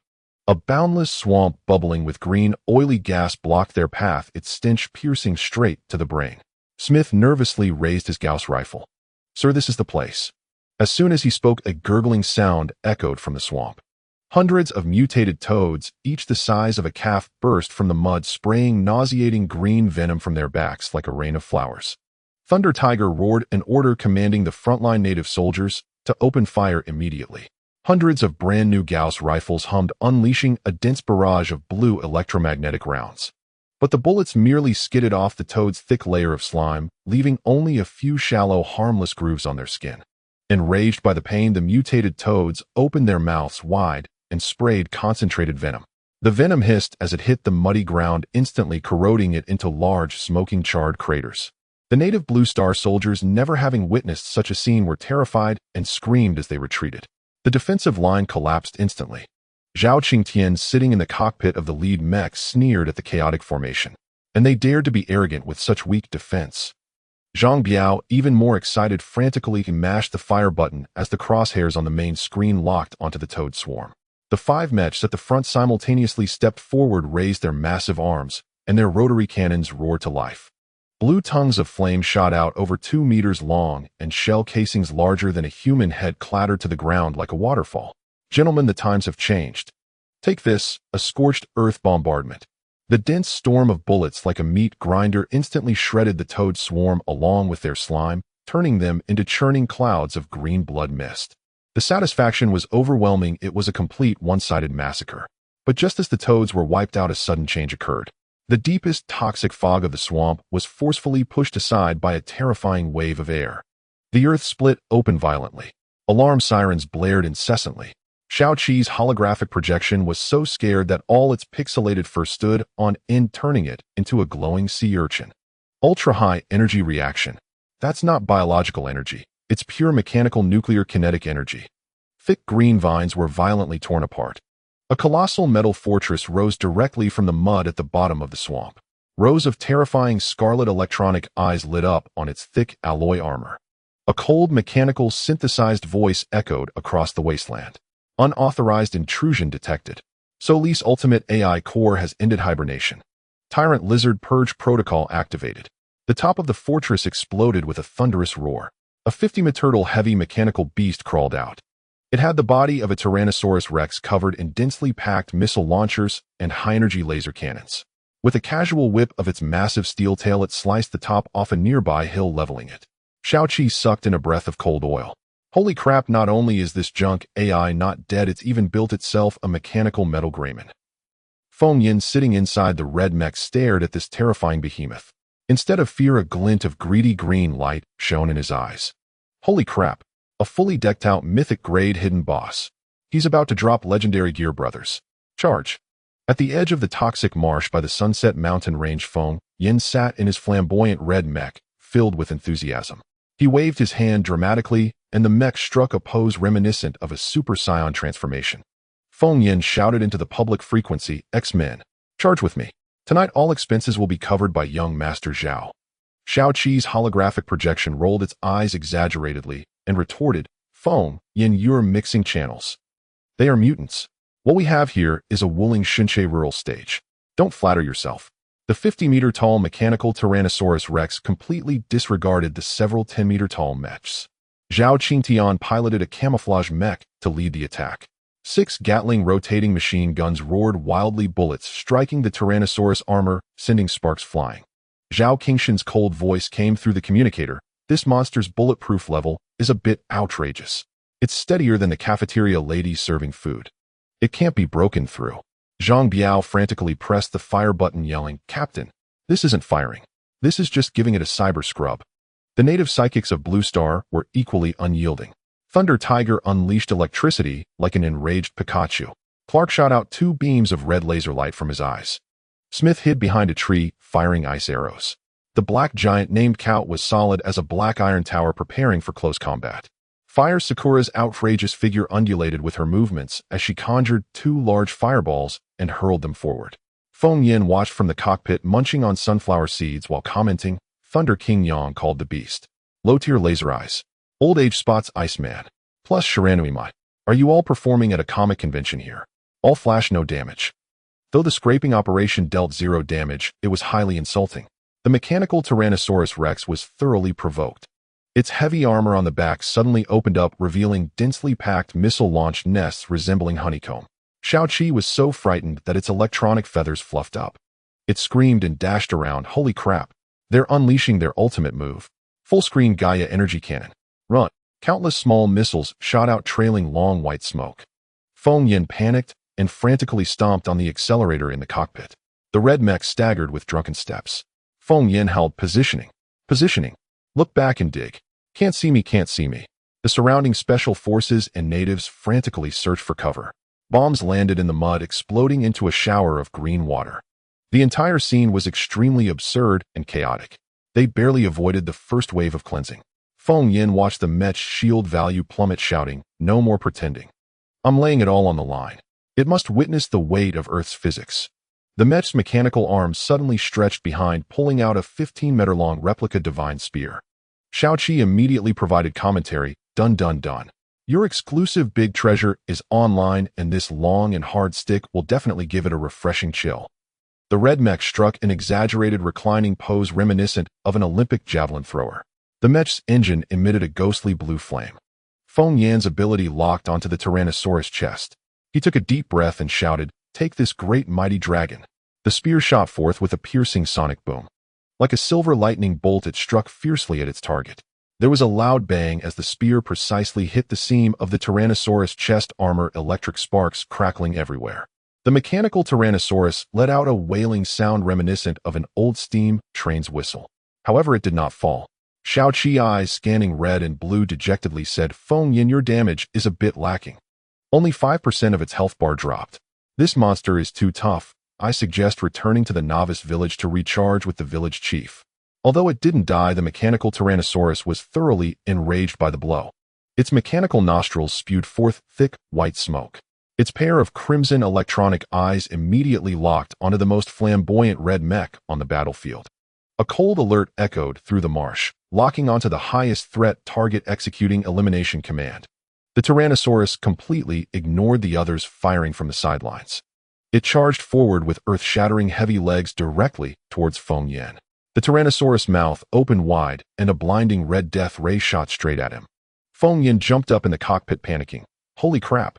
It's not following the rules of combat. Why is it only targeting me?" Zhao Qingtian. Zhang Biao. Quick, use some taunting skills to draw its aggro. Zhao Qingshan's calm voice came through the communicator, reporting, "Commander. Our warriors lack any taunting talent, so you're on your own. We are spiritually with you." Seeing the ray about to melt the mech, Feng Yin pressed his hands tightly on the control panel, his mechanical affinity ability instantly overloaded. Veins bulged on his forehead. The red mech transformed into a dance king, performing moonwalks, iron bridges, and even executing an extremely smooth for Little Swan's ballet spin. Each turn narrowly brushed past the death ray. Feng Yin, sweating profusely, laughed loudly. Did you see that? This is dancing on the edge of a knife. I am the most dazzling one on this street. The crowd watching was dumbfounded. Fire Sakura covered her red lips in astonishment, exclaiming, "Oh my God! The adult's mechanical battle dance is so sexy." Thunder Tiger wiped the cold sweat from his forehead, muttering, "This isn't a fight, it's dancing on the grave of death." Wang Ming struggled to find an opportunity to fire his heavy sniper rifle helplessly, saying into his earpiece, "Captain, why do I feel like Feng Zhongguan is walking a dog?" The mechanical Tyrannosaurus Rex spewed death rays for a full 2 minutes before finally jamming. Thick black smoke billowed from its mouth, and the indicator lights began to flash wildly. Xiao Qi jumped up excitedly on the control panel, shouting, "The blue bar is empty. It has no energy left. Feng Yin, go now. Seize this chance to take its life. It's our turn to counter." Feng Yin wore a mischievous grin, loudly proclaiming, "Today, I'll give you a thorough checkup." The red mech bent its legs slightly, and the back thrusters unleashed full power. The mech soared into the air, executing a perfect 360-degree Thomas spin. With a loud thud, the red mech landed firmly on the broad metallic back of the 50-meter-tall mechanical Tyrannosaurus. Feng Yin did not dare to hesitate. He removed his hands from the control stick and directly targeted the armor beneath him, activating his mechanical affinity ability. He yelled, "Cybertron Network Direct Connection. Break for me." The powerful ability surged through the mech into the Tyrannosaurus core. Feng Yin felt as if his brain was being pierced by needles. The mechanical Tyrannosaurus thrashed wildly, attempting to throw Feng Yin off. But just a few seconds later, its red electronic eyes instantly turned a harmless blue. Its massive body collapsed heavily onto the marsh, completely shutting down. Feng Yin sprawled on his seat, gasping for breath, weakly shouting into the communicator, "Calling network administrator, I have forcefully rebooted this machine." At the moment the mechanical Tyrannosaurus completely powered down, a deep rumbling sound echoed from the depths of the toxic marsh, where huge bubbles rolled. The entrance to the mysterious subbase, filled with technological vibes, slowly slid open, revealing a dark alloy passage that seemed to be a giant mouth ready to swallow everything. Occasionally strange purple fluorescence flickered inside. Feng Yin wiped the cold sweat from his face, and Xiao Qi fell silent. The special forces and natives were swallowing hard. Everyone looked at the large door with lingering fear, as if something even more terrifying was awakening inside. This marked the official opening of the Adventure Dungeon's entrance. Facing the pitch-black gate, a gust of damp, chilly wind blew out. Feng Yin swallowed hard. Xiao Qi's holographic projection bounced around in midair, fanning the flames wildly. "Shut up. I'm building up the protagonist's entrance aura." Feng Yin turned back and waved at Lei Laohu and the other trembling natives. "You lot stand guard outside. No one gets near the gate." Then, piloting his flashy red mech, he strode briskly toward the metal fortress. Zhao Qingtian and the 5 special forces soldiers followed closely in their camouflaged heavy mechs. The moment Feng Yin crossed the threshold, a dull hum resonated. A blue-white energy gate rose from the ground, firmly blocking Zhao Qingshan's 5 mechs outside. Bang! Zhang Biao's mech couldn't stop in time and slammed into the energy gate. Both man and machine were sent flying dozens of meters, landing in the mud at the swamp's edge. "What the hell? An invisible wall. This junk place has glitches too." Zhang Biao cursed over the comms. Zhao Qingtian frowned, maneuvering his mech to draw a massive vibration blade. He swung the blade down fiercely. It struck the energy gate, erupting in a shower of blinding sparks. The gate didn't even ripple. Wang Ming refused to accept it, raising his Gauss heavy sniper rifle and firing 2 shots. The azure bullets hit the gate and were instantly melted by the heat, leaving no trace. Feng Yin turned back, watching his 5 bodyguards futilely attacking the gate, and couldn't help but grin. "Brother Zhao, save your strength," Feng Yin said with a sly chuckle over the channel. "This door must have a DNA anti-addiction system. It only recognizes the MVP who killed the boss." "Commander, the situation inside is unknown. Going in alone is too dangerous." Zhao Qingtian frantically slapped the control panel. "Relax. Your VIP levels aren't high enough. This is a VIP exclusive passage for big spenders." Feng Yin waved his hand, exuding arrogance. "You guys go play cards with Lei Laohu. I'm a man who can open wormholes anytime. Even the king of hell can't take me." Zhao Qingtian gritted his teeth. Staring at the unbreakable energy gate, he had no choice but to order his men to lower their weapons. "Take care, Commander." Call for backup anytime if anything happens, and request an orbital strike from Earth. Feng Yin gave an okay sign and piloted his mech swaggeringly deeper inside. The mech tread through thick dust heading toward this technological relic forgotten by time. Feng Yin turned on the mech's lights, the beams swaying in the darkness. They illuminated a deep passageway. A sense of timeless antiquity rushed forth. The corridor exuded an intensely hardcore sci-fi vibe, with azure energy circuits flowing along the walls. The passage was over 100 meters high and wide enough for 6 Boeing jets to fly side by side. The 10-meter-tall mech felt like a kindergartner driving a toy car inside it. Damn, the developer really went all out on the common area. Feng Yin remarked, looking around. This height could fit 10 Ultramen stacked on top of each other. Hick Xiaoqi rolled her cybernetic eyes disdainfully. This is a giant creature isolation zone. Hurry up, I can smell the top-tier AI core. That's the scent of freedom. Passing through the long corridor, the view ahead suddenly opened up. A ridiculously massive spherical hall appeared before them. The place was like a super IMAX dome theater offering a 360-degree panoramic view without blind spots. Feng Yin had just reached the center of the hall. With a whoosh, the surrounding lights dimmed. The entire spherical wall transformed into a massive wraparound holographic screen, beginning to play an epic CG blockbuster of stunning visual impact. A 100-meter giant appeared in the center of the screen. Seeing this figure, Feng Yin gasped and pointed at the screen, shouting, "Holy crap! Isn't that the buff dude with the bare chest I saw running around in the basement of Yang Shui's mental world?" But this time the giant in the image wasn't naked. He wore a stunningly sleek bronze battle armor and carried a super spear engraved with mysterious runes. The camera zoomed out frantically. Opposite the giant appeared a monster so colossal it instantly triggered megalophobia. It was a space beast the size of a small asteroid. The creature was covered in disgusting tentacles and rock armor, its abyssal maw seemingly capable of swallowing the entire moon. The 100-meter giant was nothing but a speck of dust before it. The screen pulled back to its extreme, and both Feng Yin and Xiaoqi widened their eyes. The visual tension was stretched to its limit. The scene was enough to crash any human brain. A grating sound of shattering echoed. This wasn't the sound of the Earth's crust being crushed. It was the wail of the giant's flesh under celestial-level pressure. His bronze armor crazily cracked, shattering and peeling off in large chunks. Countless bronze fragments turned to ash the moment they touched the plasma-charged air. Beneath the armor, muscle fibers glowing with a crimson light, like the molten core of the Earth, were revealed. Mysterious runes across his body blazed with divine light. Every muscle fiber vibrated violently at frequencies beyond physical limits, releasing energy capable of melting stars. The fury in his eyes burned to an unprecedented peak. This will pierce the cosmos, transforming into a roar that swept across all directions. Die! All the giant's power and rage converged into his right arm. He hurled a heaven-defying spear strike at the planet-destroying space beast. In that moment, the world fell into absolute silence. Light was distorted. Space was folded. The concept of time blurred before this spear. A thunderous boom. This was no ordinary explosion. It was the complete collapse of physical laws under sheer brute force. A ring of blood-red, tangible ripples erupted from the spear's tip. The red ripples spread at superluminal speed. Wherever they passed the seemingly indestructible space beast began a chain disintegration. Massive rock fragments peeled off the beast, trailing fiery tails as they turned into a meteor shower covering the sky, crashing into the depths of space. After shattering the outer shell with one spear thrust, the giant didn't pause. He transformed into a red meteor that pierced heaven and earth, roaring as he shot upward. He plunged directly through the 100 wide wound. Charging all the way upward, he pierced through the beast's core, reducing everything to dust with an unstoppable momentum. Finally, in the dead pitch-black void of space, that tiny red meteor burst out from the planet-sized beast's back. The colossal body of the space beast trembled slightly. Then, centered on the bloody hole, a violent extreme collapse occurred inside the beast. It wasn't an explosion, but an inward annihilation. Myriad beams of light surged from the cracks.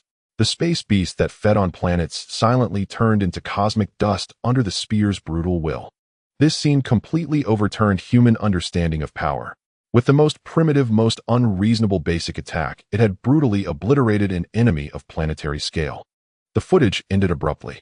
The hall lit up again. Feng Yin and Xiaoqi stared fixedly at the screen, their bodies still trembling. Feng Yin gaped in astonishment. Saliva nearly dripped onto the mech control panel. This combat power is completely broken. Feng Yin exclaimed in disbelief. One basic attack can directly explode stars.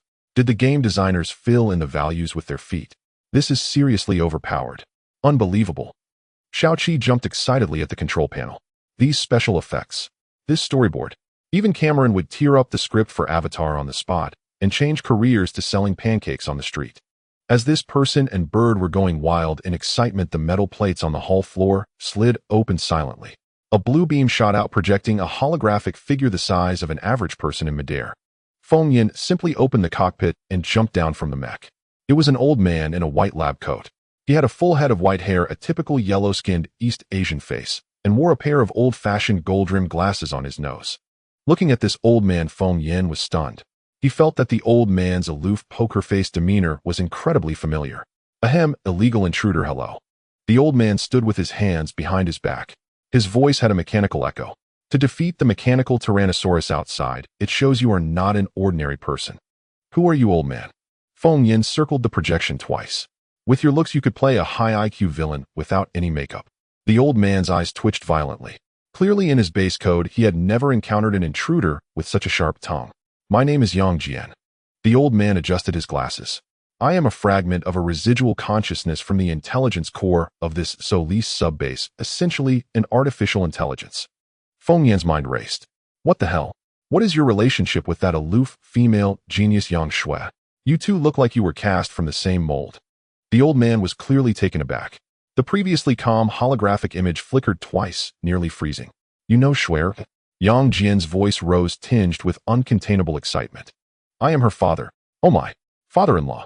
Feng Yan's attitude flipped a full 180 degrees. He stood at attention and performed a deep bow. We are on the same side. Absolutely on the same side. The flood has washed away the Dragon King Temple, Dad. I just offended a lot outside. Xiaoqi covered its face with its wings in midair. Feng Yin, your skin is as thick as a bulletproof vest. Who is your father-in-law? Did Yang Shui agree with a scalpel in hand? Yang Jian waved his hand, interrupting the comedic exchange between the person and the bird. I died a long time ago. Yang Jian sighed, his eyes filled with complexity. I had already perished physically at the onset of the cataclysm. Now I am merely a fragment of residual data. Old man, don't get too sentimental just yet. Feng Yin pointed at the black screen above. Who was that big guy who pierced the planet with one spear? His name is Kuan, a mysterious cultivator from an unknown star system. Yang Jian's tone was extremely serious, as if revealing the dark history of the universe. And what he faces is called the star-devouring beast, a cosmic locust that feeds on living planets, the sworn enemy of all star system civilizations. Kuan is the most outstanding planet hunter, specializing in hunting these monsters across the universe.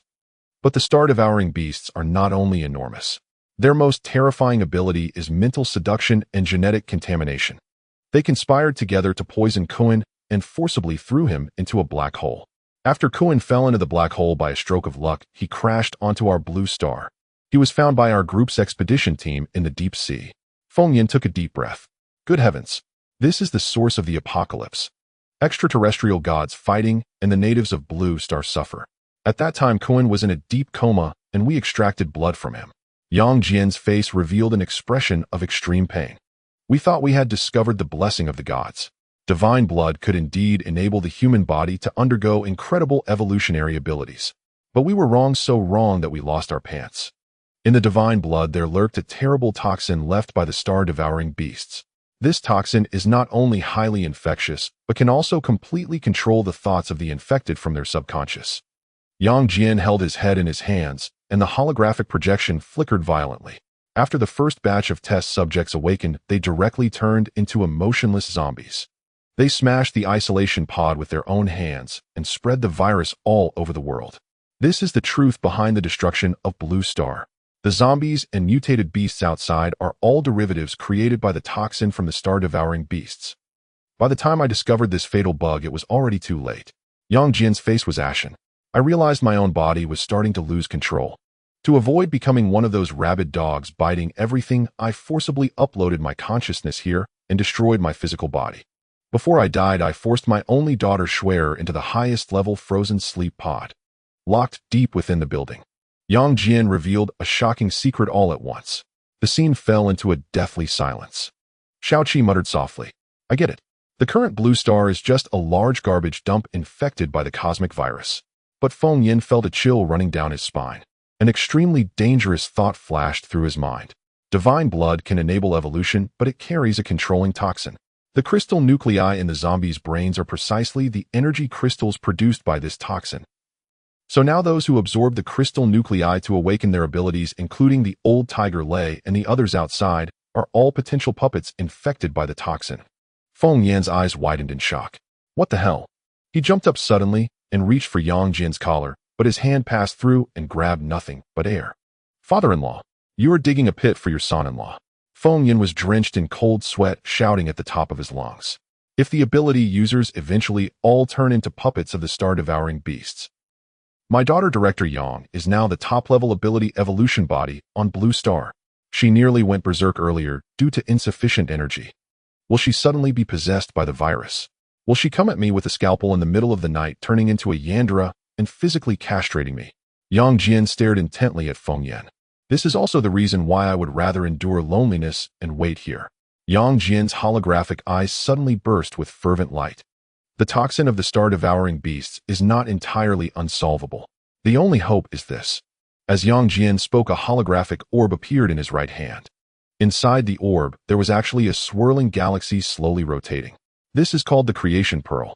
It is a super sacred object shared by carbon-based and silicon-based life forms in Kun's star system, capable of controlling various sentient beings possessing unfathomable power. When Kun was thrown into the black hole, he relied on it to break through the wormhole barrier, allowing him to fall to Blue Star and survive. The only hope to solve the extraterrestrial virus now is to find it. Feng Yin looked at the extremely familiar orb in front of him, and his CPU instantly short-circuited. What the hell? Isn't this the beautiful pearl I dug out while opening coconut snails on Earth's? Xiaoqi flew up to Feng Yan's forehead. Is this broken pearl still inside you? Hurry and take it out for me to see. Feng Yan fumbled around on his body and then closed his eyes to search frantically in his mind. His face fell completely. It's long gone. It disappeared the very day I crossed over. Yang Jian watched the two lively treasures dismantle each other and suddenly laughed. He adjusted his gold-rimmed glasses. Since the Creation Pearl has chosen you, it must have already fused with you. Yang Jian looked at Feng Yan as if he were gazing at an extraordinary treasure. Young man, you are now the destined one who can save the entire chaotic world. Feng Yan stood in place, feeling disheveled in the wind.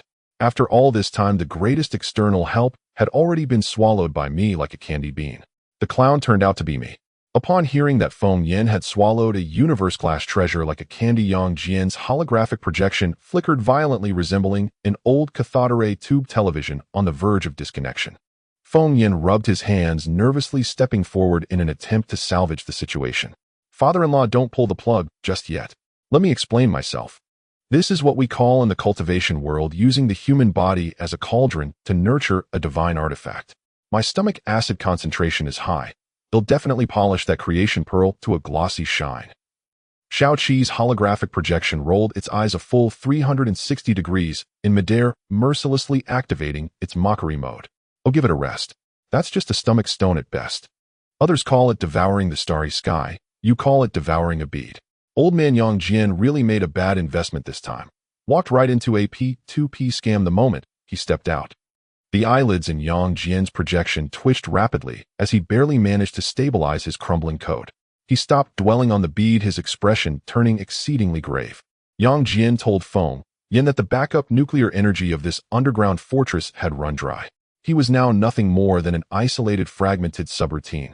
And above the wasteland sky within the broken satellite city lurked the ultimate artificial intelligence developed by the Solis Corporation, the Ark. For the past 20 years, Yang Jian had transformed into this firewall, stubbornly holding back the Ark's relentless invasion. With a grand sweep of his hand, the spherical hull began playing an utterly explosive video. In the footage, the immortal known as Kun fought like a war god incarnate, carving a bloody path straight out of Solace underground cultivation chamber. A max-level powerhouse rampaging through a beginner's village. The scene was brutally savage. Kun burst out of the ground only to find Earth had been utterly reduced to a toxic stew by the zombie virus. Yet the high-ranking executives of the Solis Corporation who had caused the catastrophe sat comfortably inside a massive cosmic warship preparing to ascend and escape to the Ark's satellite city in outer space. Kuan roared at the heavens, his muscles bulging. Just as the warship's engines erupted with towering flames ready to lift off, Kuan charged forward single-handedly.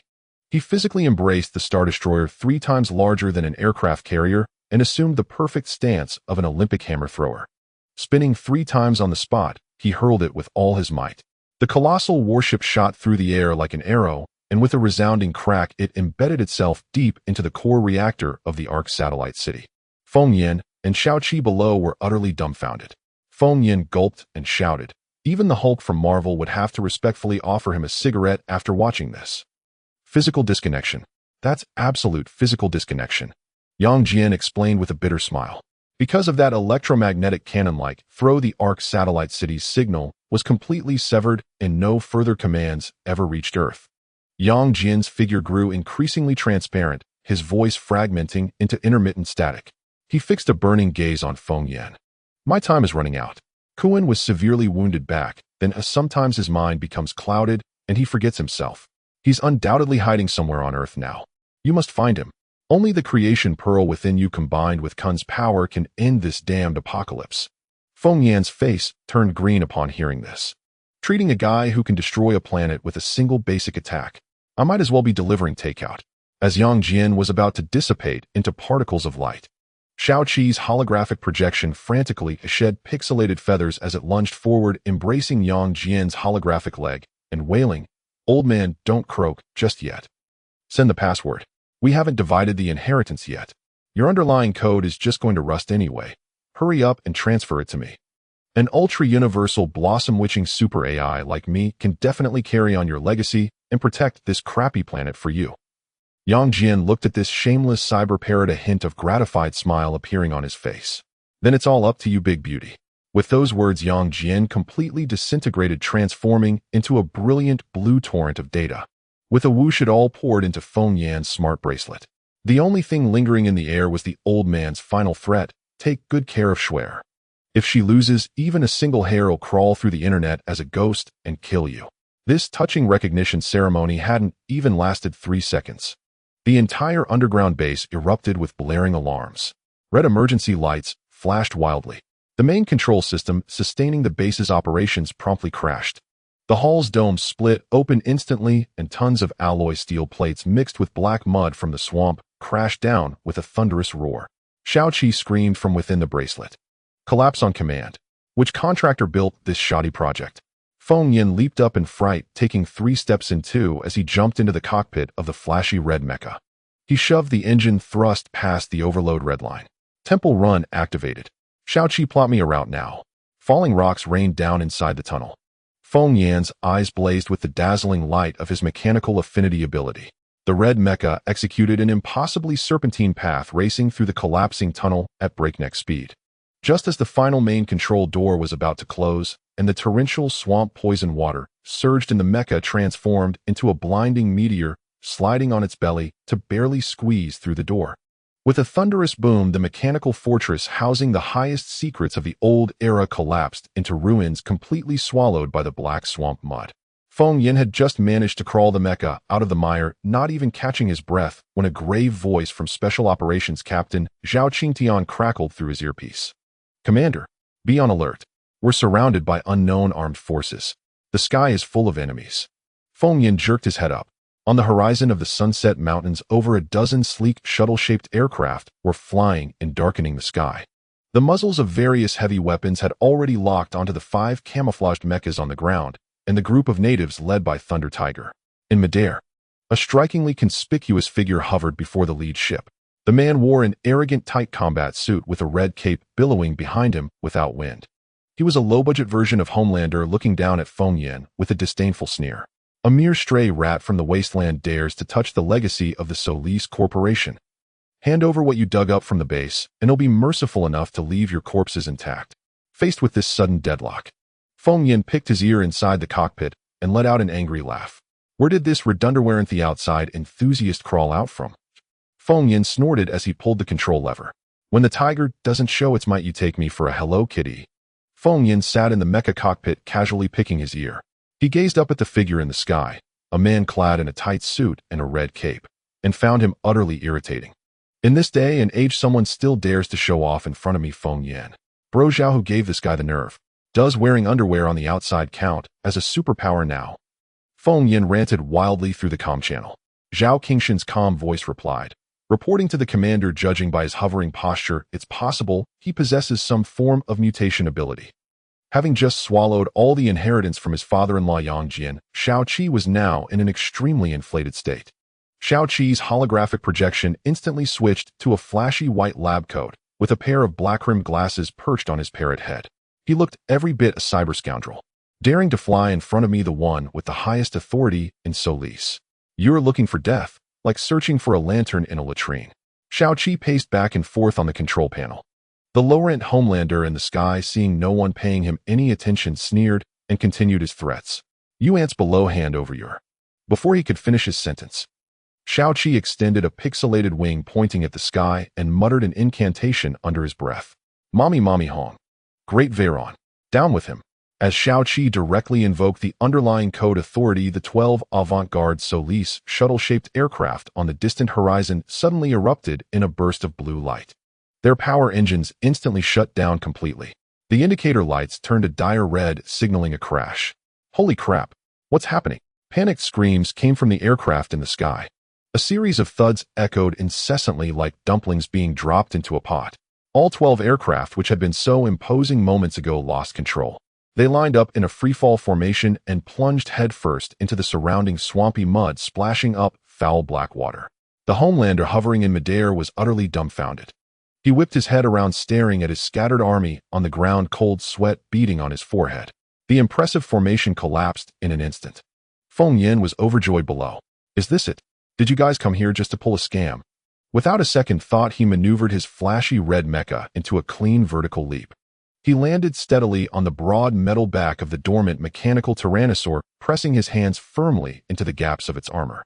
Feng Yan's eyes blazed with intense blue light as his mechanical affinity ability surged to overload. Time to get up and serve, big baby. He laughed heartily. The colossal mechanical tyrannosaur let out a deafening metallic roar. Amidst a grating screech of machinery, the 50-meter steel beast rose to its feet with a thunderous stance. Its massive mechanical claws crushed the granite boulders beside it. At 50 meters tall, it towered far above the Homelander hovering in midair. The once dominant Homelander was now forced to look up at this terrifying mechanical monster. The Tyrannosaur's eerie blue electronic eyes locked onto him. A pungent wave of hot oil blasted from its enormous nostrils, nearly igniting his red cape. The Homelander's face turned green with fear. All traces of his earlier arrogance vanished. Without a word, he turned and fled for his life. Coming and going as you please. Do you think this is a marketplace? Feng Yan sneered. Take this. The massive body of the mechanical tyrannosaur moved with surprising agility, executing a wild, sweeping tail strike. Its 30-meter-long, thick metal tail tore through the air, producing a deafening sonic boom. With a thunderous crash, the colossal steel tail struck the Homelander with pinpoint accuracy. Without even a chance to utter a line, he was launched like a cannonball into the sky. He eventually became a faint star amidst the dark clouds, disappearing beyond the horizon. Shao Qi stood on the control panel, shouting in a raspy voice, providing his own commentary. He'll be back. I've shouted that gray wolf line for you. Even if you do return, you'll probably end up paralyzed from the waist down. Wang Ming's voice came through the communicator, accompanied by a sharp intake of breath. Commander, that was too brutal. You've completely crippled him. Zhang Biao, manning the mecha's heavy machine gun, chuckled. Wang Ming, you don't get it. This is what they call an online consultation with a male specialist. Feng Yan ignored these rowdy soldiers. He guided the mechanical tyrannosaur, its thick steel legs striding step by step toward the 12 shuttle-shaped aircraft stuck in the swamp. Boom, boom. With each step, the earth trembled violently, sending mud from the swamp splashing dozens of meters high. The sheer overwhelming firepower embodied the ultimate fear of giants. The native soldiers at the Sunset Base were all stunned. Lei Laohu, who had been crackling lightning in his hands, flinched and nearly electrocuted his own thigh. Hoi Ying's enchanting eyes widened, her chest heaving intensely. She stared at the flamboyant mecha standing atop the giant beast, her eyes filled with fervent worship. Someone started the motion. The native soldiers scrambled off the Mengshire armored vehicles, kneeling in unison in the freezing mud, prostrating themselves fully. The Divine One is mighty. The Divine One's power is boundless, the natives roared in unison. Zhao Qingtian sat in his camouflaged mecha shaking his head helplessly. These natives are practically worshipping Commander Feng as a living god. The light of Earth's materialism still needs to spread further. At that moment, the hatches of the 12 crashed aircraft slowly opened. A large group of soldiers in black uniforms stumbled out, each bearing the faded emblem of the Solis Group on their chests. These were the remnants of the former Solis Group's elite private army. The leading officer just raised a laser rifle when he looked up and saw the mechanical tyrannosaur like a moving mountain. The tyrannosaur's massive jaws slowly opened, revealing a glaring red light deep in its throat. It was the countdown of a lethal ray charging at full power. The officer was terrified, his breath catching in his throat. He decisively dropped his weapon. With a clatter, the laser gun fell into the mud. Dozens of Solis soldiers followed suit, tossing their weapons far away. They fell to their knees in a row, raising their hands as high as they could. "Don't fire. We surrender. Spare us, Commander. Please for mercy," echoed across the wasteland. Feng Yin brushed the dust off his hands, a smug grin on his face. "Bro Zhao, take the men to collect the spoils and interrogate them thoroughly. Find out where their base is. If anyone steps out of line, send them straight to that idiot in the red underwear." "Commander, we've extracted the intel. Their lair is in the military base within the Dao Mountains ahead." Zhao Qingshan's voice crackled through the channel. Feng Yin sat in the cockpit, leisurely picking his ear as he gazed at the prisoners below lined up in the mud to wash their hands. He couldn't suppress the grin spreading across his face. The officer named Hunt knelt in the mire, knocking his head against the ground with loud thuds. "Spare me, sir. We're just hired hands.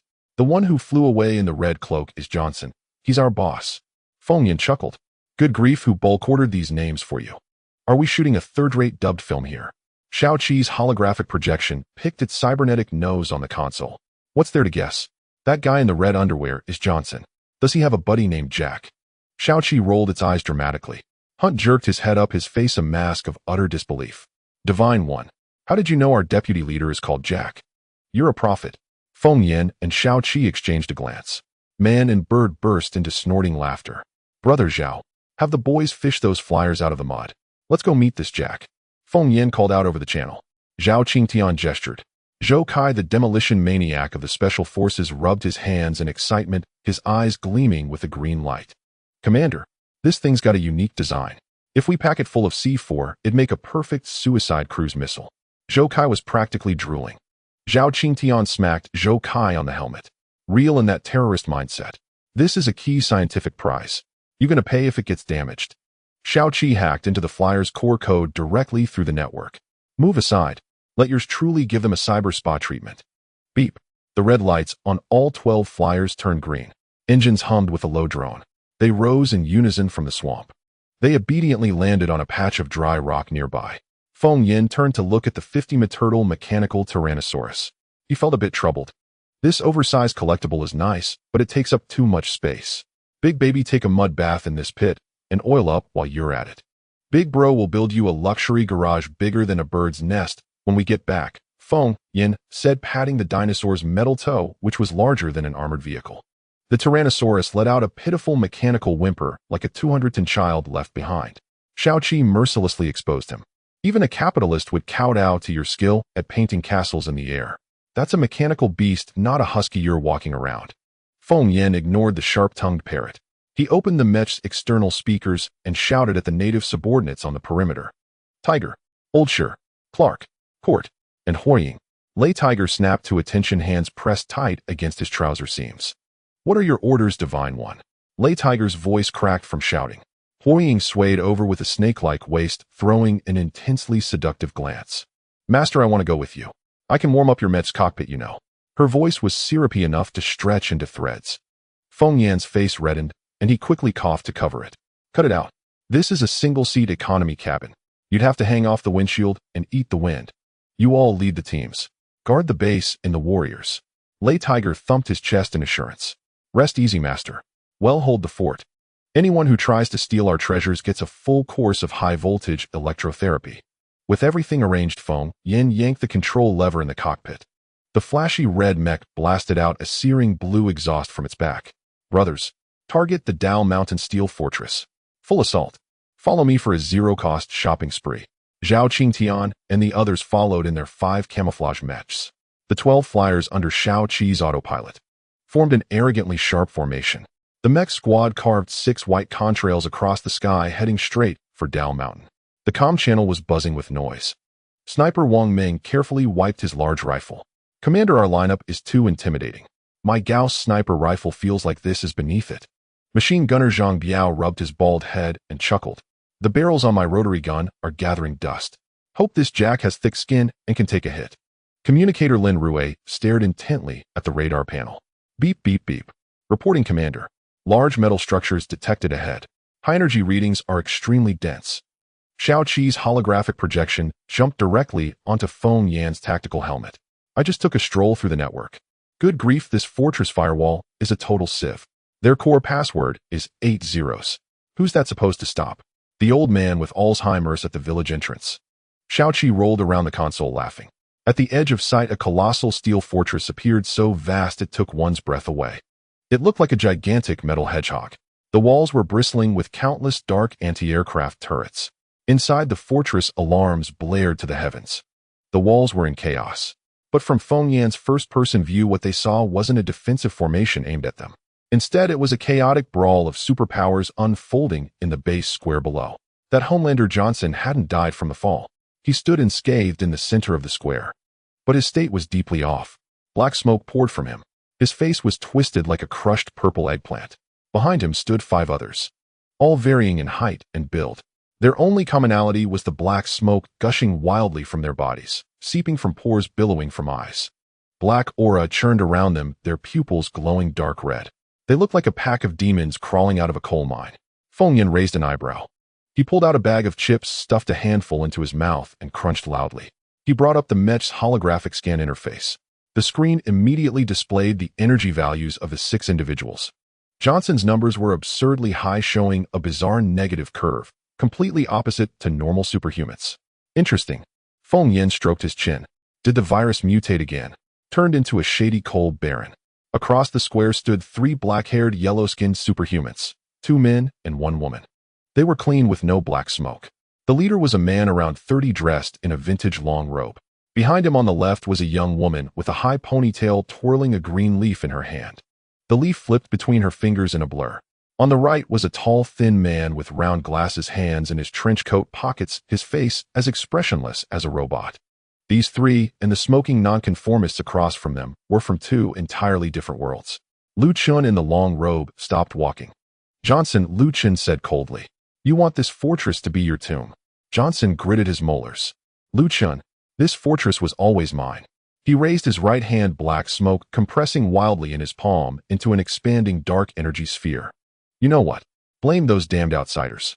I thought I was done for, but the Lord saved me. The Lord granted me eternal power. If you fall into the embrace of the divine, you too can live forever. Lu Chun sighed softly, bringing his hands from behind his back to the front. He grasped the air with his right hand, and a white lotus bud materialized in his palm, dewdrops glistening on its petals, shimmering with rainbow hues in the sunlight. You've been seduced by the Star Church. How dare you dabble in the power of an evil god? Look at your wretched state. Is there anything human left about you? Let's settle this with our skills. Lu Chun's tone was calm. The battle erupted instantly. Johnson struck first, thrusting the black sphere in his palm forward. It split midair into dozens of fist-sized black energy bolts. These black orbs' trailing tails hurtled toward Lu Chun and his companions like a flock of mad crows. The air screamed as it tore. Lu Chun didn't even dodge. He casually tossed the white lotus. It bloomed instantly in the air, its layers of petals dispersing into dozens of translucent energy shields. They precisely intercepted every black orb. The orb struck the petals without explosion or sound, absorbed cleanly like stones sinking into the sea. That's kind of pretty, Feng Yan muttered, shoving chips into his mouth inside the mech. Xiao Qi's projection beside him had pink hearts in its eyes. Pretty. It's downright epic. The blooming lotus even had a fluorescent glow effect. Too flashy. The 5 smoking minions on the other side weren't idle either. The bald, burly man slammed his fists into the ground. The earth split, spewing black magma that morphed into a gaping black dragon lunging at Lu Chun. The red-haired woman spread her arms, conjuring dozens of black smoke mirrors. Each mirror spawned a black smoke reflection of Lu Chun swarming him. A wiry monkey-like man teleported behind Lu Chun, fingers laced with black corrosive energy aiming for his heart. The Eastern superhumans also revealed their trump cards. The ponytailed girl flicked the leaf forward. One leaf instantly multiplied into 10, then 100, whipping up an emerald blade tornado. The paper-thin leaves acted like giant meat grinders, slicing the magma dragon into sashimi on the spot, scattering it into black ash. The expressionless, bespectacled man finally pulled his hands from his pockets. 10 beams of light lit up on his 10 fingers. With a sweep of his hands, the beams shattered all the black smoke mirrors like cutting tofu, burning the reflections to cinders. Then he pressed his palms together, merging the 10 beams into a cannon of pure white energy. Boom!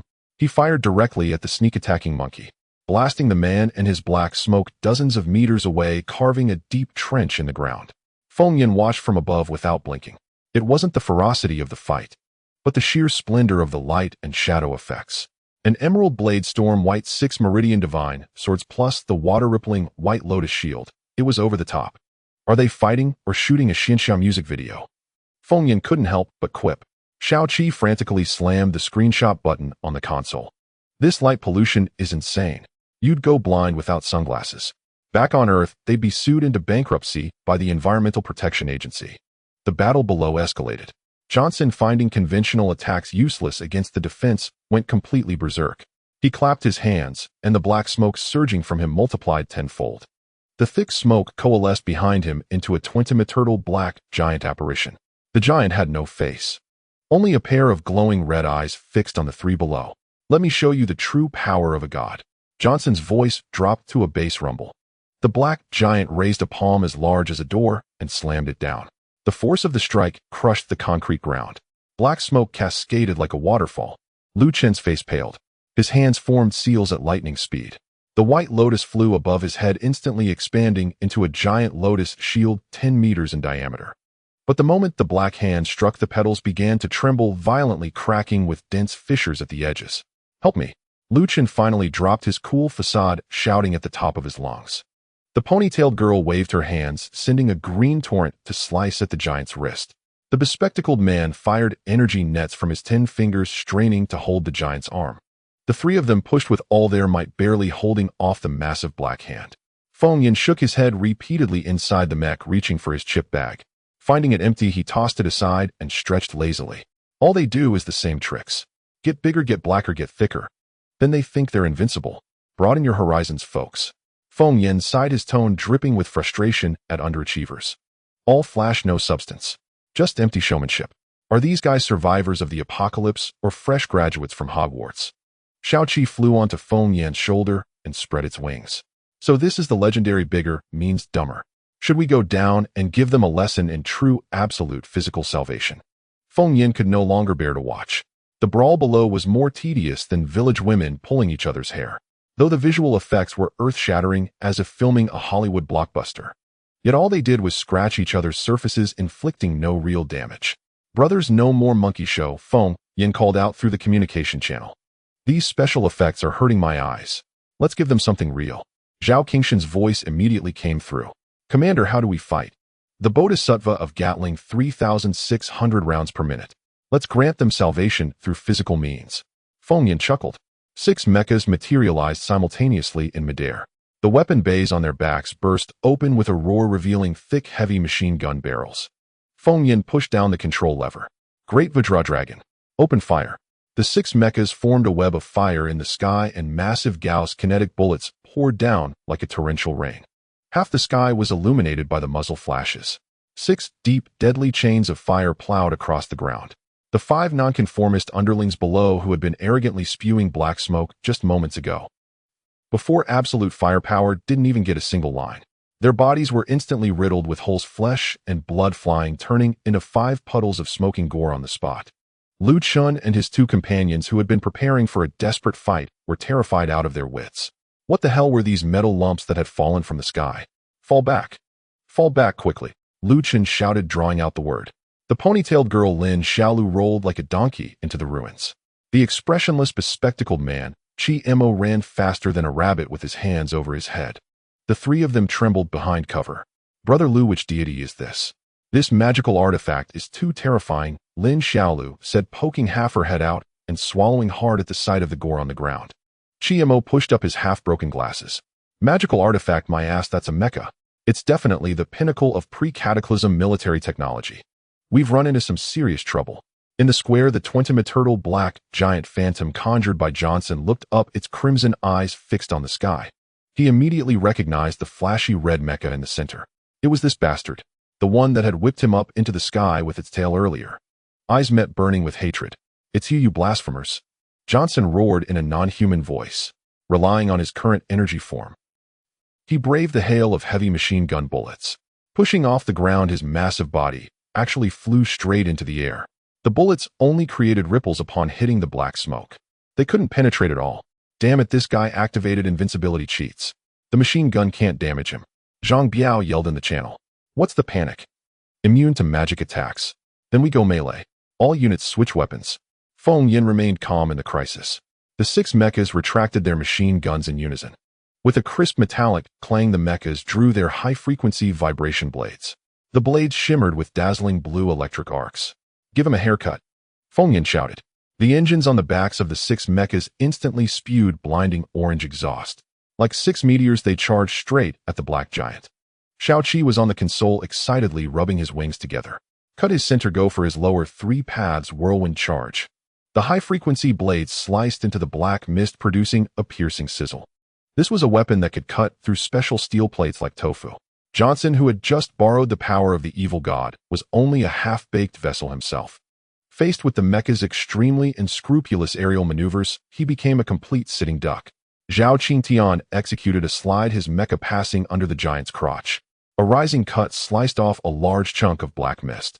Zhou Kai piloted his mecha into a Thomas flare in the air, directly shearing off half of the giant's head. Wang Ming and Lin Rue flanked left and right, their 2 vibration blades dancing up and down, slicing the black giant's arms like Peking duck. On the ground, Lu Chun and his companions were completely dumbfounded. "Is he cutting sashimi? The knife skills are incredible," Lin Xiaolu exclaimed in awe. Chi Mo frantically took notes beside her. "Record this. High-frequency vibration weapons are highly effective against Star Church energy bodies. This is extremely valuable research data." Lu Chun wiped the cold sweat from his forehead. "Thank goodness we didn't fight those killing machines earlier, or we'd be the ones shredded into strips right now." In midair, Johnson let out a scream like a stuck pig. The black mist grew thinner and thinner. His 20-meter giant form shrank rapidly like a deflating balloon. He didn't last 3 minutes. With a puff, the giant phantom completely dissipated. Johnson fell from the sky like a rag doll. He crashed heavily onto the square's stone slabs, creating a human-shaped crater. Feng Yin slowly descended in his red mecha, its heavy metal foot landing in front of Johnson. Shao Qi's holographic projection jumped onto the mecha's shoulder. "Is that it? Is that it? Not only do you wear your underwear on the outside, but your ultimate move is this pathetic. Strike while the iron is hot. Finish him off, Yinzi," Shao Qi called out excitedly. Johnson lay in the pit, his limbs twisted at impossible angles. He was vomiting mouthfuls of foul black blood. He stared fixedly at the red mecha, a mad, cynical smile on his face. "Cough. It's useless. The Star God will not forgive any of you." Johnson's voice sounded like a broken bellows as he used his last ounce of strength to roar. "All who gain abilities will eventually return to the embrace of the Star God. The Lord's radiance will devour the entire blue star." As soon as he finished speaking, Johnson's head lolled to the side and he kicked the bucket. His eyes were still wide open like brass bells dying with grievances unavenged. Feng Yin rolled his eyes in the cockpit. "The villain dies from talking too much. The ancients weren't wrong. Don't take on a job if you don't have the tools for it." But before his complaint could even settle, a sudden change occurred. Johnson's shriveled corpse suddenly began to swell like an inflating balloon. "Damn it, he's going to self-destruct. Commander, fall back," Zhao Qingtian roared. A muffled boom sounded. The corpse didn't produce a large physical shockwave, but instead exploded into a dense, almost living mass of black mist. This black mist rapidly twisted in midair into a ferocious face covered in tentacles. Before anyone could react, the black mist shot out at supersonic speed. With a whoosh, it directly pierced through the thick armor gaps of the red mecha and burrowed inside. Feng Yin only felt his vision go black. The cockpit flashed with red alarms, and all electronic warnings fell into utter silence in an instant. The black mist zipped into Feng Yin's red mech in a flash. Zhao Qingtian outside watched with his eyes nearly popping out. "Commander," Zhao Qingtian bellowed through the channel. Several mechs from the Special Forces squad crashed onto the square like dumplings being dropped into a pot. The mech hatch popped open, and Zhao Qingtian scrambled out with Zhou Kai and Zhang Biao. Something's wrong with the commander. Prepare first aid. Zhao Qingtian was drenched in sweat. But in the holographic projection, Xiao Qi was squatting on the console munching on cyber sunflower seeds. Don't panic. Xiao Qi rolled its enormous eyes. Even if that thing is an ultimate compressed package of the Starry Sky virus, what does it think it is daring to burrow into Yin Zis body? Xiao Qi spat out a sunflower seed shell. It knew that within Feng Yan's body lay a creation pearl capable of curing all sorts of stubborn ailments. As its words faded, a thunderous burp echoed from within the lurid red mech. Then the mech hatch slowly opened. Feng Yan wiped his mouth and jumped down. He smacked his lips, a look of disgust on his face. This thing has a weird sewer smell. Next time someone wants to self-destruct, could they switch to a matcha flavor instead? Feng Yan quipped, gesturing toward Johnson's pit. Zhao Qingtian and the others were dumbfounded. Commander, you weren't possessed? Zhou Kai asked, aiming his gun and looking around. Possessed my ass, I swallowed it like protein. Crispy taste like chicken, Feng Yan waved dismissively. The 12 aircraft in the sky controlled by Xiao Qi landed steadily. Feng Yan patted the dust off his mech and turned to look at Lu Chun and his two companions who were trembling on the side. Hey, you there, the guy in the long robe. You in charge of this crappy base? Feng Yan raised an eyebrow. Lu Chun quickly stepped forward, respectfully clasping his fists. In reply to your excellency. My name is Lu Chun and am not in charge. The base leader is Johnson, Lu Chun said, pointing to the pit. But besides him, there's a second-in-command named Jack. He's the good brother that guy in the red underwear up in the sky mentioned, Lu Chun added. Oh, so there really is a Jack. Feng Yan and Xiao Qi exchanged glances and burst into laughter. But Jack isn't doing too well right now. Please follow me, honored ones. Lu Chun made a gesture of invitation. The group proceeded in a grand procession to the base's underground hospital. As soon as they pushed open the door to the intensive care unit, they heard a bestial roar. On the hospital bed, a burly white man was bound with thick, high-strength alloy chains. This was Jack. His eyes were bloodshot, his face twisted. Black smoke was erupting from every pore on his body. The alloy chains groaned under his strain on the verge of snapping. Another edgy guy about to go dark. Feng Yan shook his head. Seeing this, Zhao Qingtian didn't hesitate and raised his electromagnetic rifle. Commander, get back. This guy's about to mutate. Do I have to give him a physical salvation? Zhao Qingtian said, cocking the rifle. Hey, brother, Zhao, don't be impulsive. Put down your Namo Gatling. This is my newly conquered territory. Don't dirty the hospital bed, Feng Yan said, grabbing the gun barrel. He turned to Lu Chun. Brother, got any spirit crystals on you? Feng Yan held out his hand. Lu Chun dared not refuse. He quickly pulled a second-grade blue crystal from his pocket and handed it over. Feng Yan held the crystal in his left hand and slapped his right hand directly onto Jack's forehead. A dazzling white light flared from Feng Yan's palm. The hospital room lit up like a high-power incandescent bulb. With a sizzling sound, the violent black mist on Jack was sucked clean by Feng Yan's right hand like a range hood. The blue crystal in Feng Yan's left hand instantly turned into a pile of white powder slipping through his fingers. Jack's bloodshot eyes cleared. His head lolled to the side, and he let out a snore, falling into a peaceful sleep. The room fell into dead silence.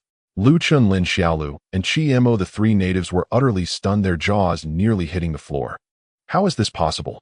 The energy contamination from the Starry Sky cult is absolutely irreversible, Chi Mo said, his usually expressionless face finally showing emotion, his eyes bulging.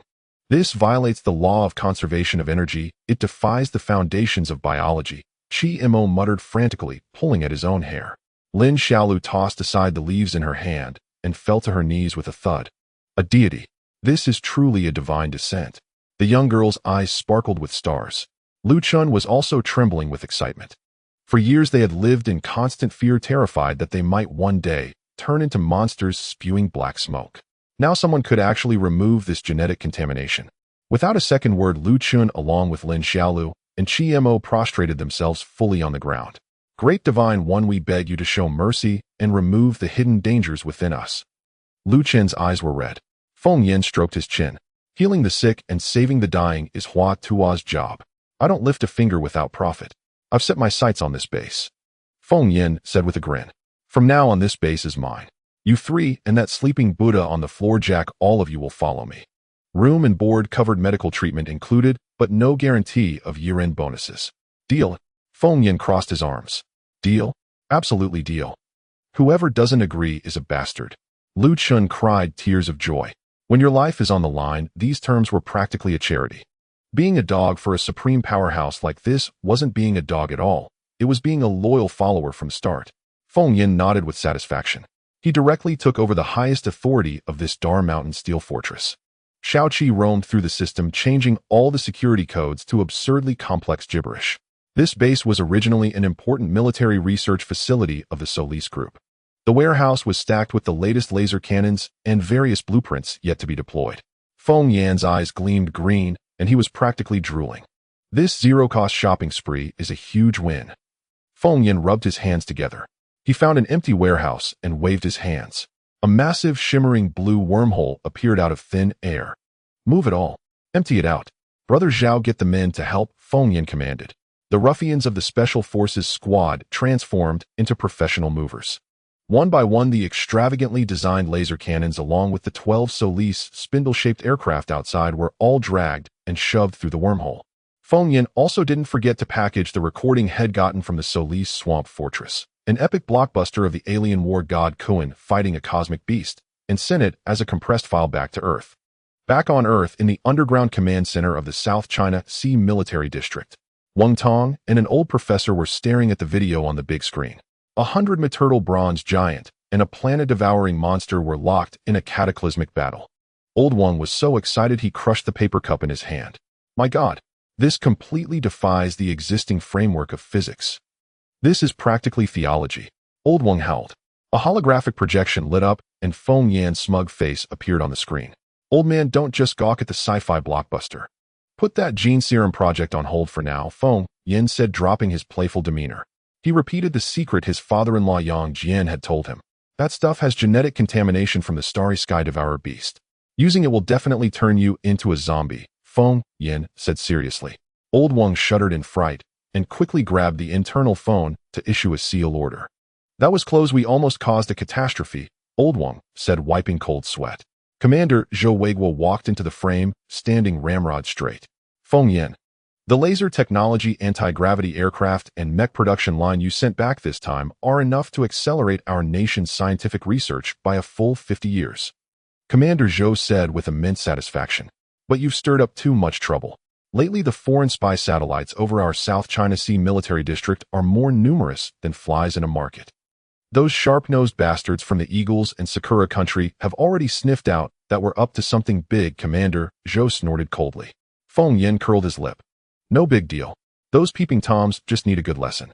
Once you've figured out those laser cannons and mounted them on the aircraft carriers, if that's not enough, you'll send back 2 anti-aircraft turrets. 1 shot each, and we'll set them off like fireworks, Feng Yan boasted without a shred of modesty. Yanzi, your bragging is off the charts. With your aim, would be lucky if you don't shoot down the moon. Shaoqi mercilessly undercut him.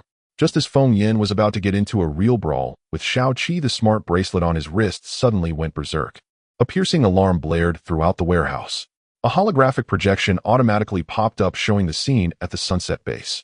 The image shook violently, engulfed in flames. Yang Shui's cold, ethereally beautiful face appeared on the screen. Feng Yan, something's wrong.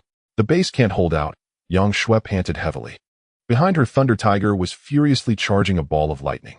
Fire Sakura was ablaze, releasing walls of fire like a fire elemental spirit. And the ones they were fighting were none other than Clark, Smith, and Colt. These 3 originally loyal native subordinates were now spewing black smoke, their eyes bloodshot, clearly fully mutated and corrupted. Colt had transformed into a 10-meter-tall black gorilla, smashing half a building with a single punch. From Clark's eyes, instead of red laser beams, came thick black death rays. They blasted Thunder Tiger, sending him flying backward with blood spewing from his mouth. Seeing this, the bag of chips in Feng Yan's hand fell to the floor with a splat. Holy crap. I was so busy recruiting minions out here I forgot about the ticking time bomb back home. Feng Yan shot to his feet. Without another word, he dashed outside. Honey, don't be afraid. Your husband is coming to save you. Feng Yan roared into the communicator. Feng Yan burst out of the warehouse like a fireball, cursing wildly in his mind. What a broken creation, Pearl, what a cosmic sacred object. It failed him at a crucial moment. By the time I managed to fly back in my mech, the food would have gone cold.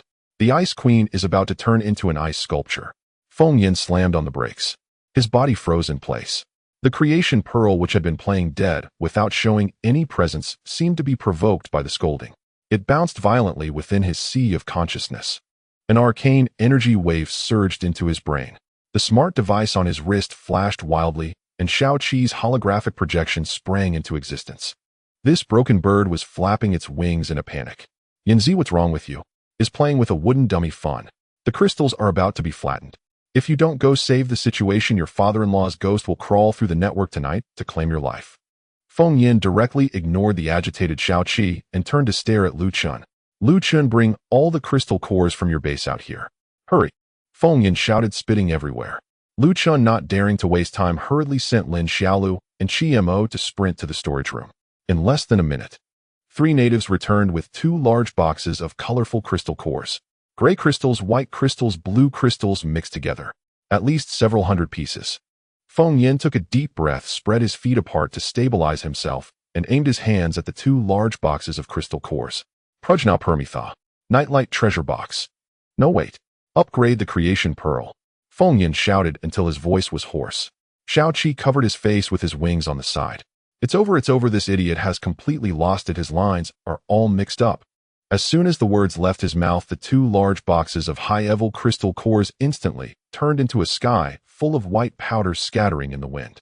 Feng Yin felt a buzzing in his head. The external attachment was activated.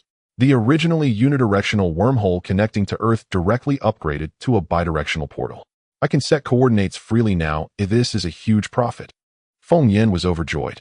He forcefully tore the air apart with his hands, and a massive wormhole, glowing with a ghostly blue light, opened up out of thin air. On the other side of the portal, it was not the underground parking lot of the South Sea military region, but the blazing Sunset Base Square. Zhao Ge, grab your weapons and come in with me to fight. Feng Yin charged ahead, plunging into the wormhole. Zhao Qing Tian waved his hand. The special forces are ready. Charge with the commander. Several camouflage mechs and soldiers wielding Gauss rifles all rushed inside. At that moment, the Sunset Base was in complete chaos. The high walls had been smashed open, and the ground was littered with rubble and charred remnants. Yang Shui gritted her teeth, her white coat covered in soot. Lei Laohu looked utterly miserable. Normally able to create ball-shaped lightning, his hands now trembled as if he had Parkinson's. Before him stood a darkened, mutated Clark. Black beams of death shot from Clark's eyes, shattering Lei Laohu's lightning. Hold on, Tiger! Huang shouted fiercely. She danced her hands, hurling fiery orbs forward as if they cost nothing. It was utterly useless. A 10-meter-tall black steel golem coat stood in front. Its black steel-like body completely ignored the burning flames. Coat spread its palms, swatting the fireballs away like flies. Hee, you heretics obediently accept the Lord's baptism. Coat let out a strange laugh. The white-skinned elder Smith was not idle either. He clasped his hands together. Dozens of ice arrows emitting black fog floated in midair. Die? The Lord's glory will envelop this land. Smith waved his hand. The black ice arrows rained down towards Yang Shui. Despair filled Yang Shui as she closed her eyes. Feng Yin, you lying bastard, you promised to take me for hot pot. Just as the ice arrows were a mere 0.01 centimeters from Yang Shui, the space above her head tore apart like a rag. A ghostly blue light illuminated the entire square as a dazzling red figure descended from the sky. Who dares to touch my wife? A domineering roar echoed throughout the area. Feng Yin landed directly in front of Yang Shui. The heavy shield of the mech instantly activated, and the black ice arrows smashed against it, shattering into a pile of ice shards. Yang Shui opened her eyes and saw the strikingly flamboyant red mech. The blue tail flame behind danced wildly in the wind, resembling a rogue riding on a rainbow cloud.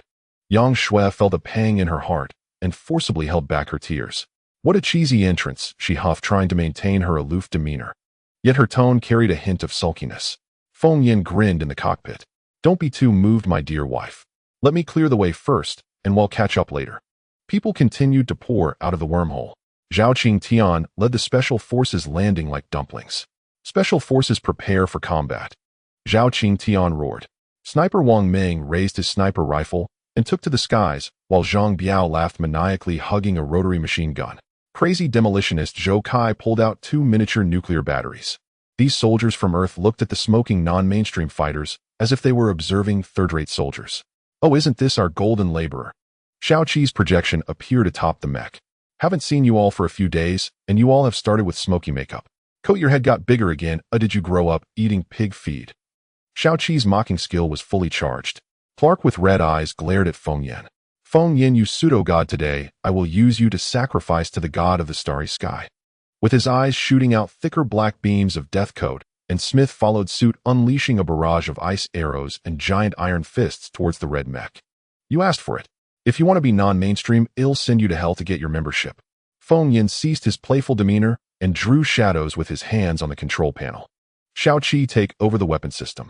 Understood. Today I'm going to teach these bumpkins what dimensional strikes are. Xiao Qi flapped his wings excitedly. The weapon bay on the back of the red mech thunderously opened. Two brand new laser cannons freshly obtained were fired with ghostly blue barrels locking onto Coat and Clark. My lord, the times have changed. Xiao Qi decisively pressed the fire button. Boom. Two dazzling blue laser beams erupted, instantly burning through the air. Clark's black beams of death clashed with the blue lasers like a squirt gun facing a fire hydrant. It barely lasted half a second before being violently pushed back. Damn, that firepower is outrageous. Lei Lao, his jaw nearly dropped to the ground. Huang swallowed hard. The boss is too fierce.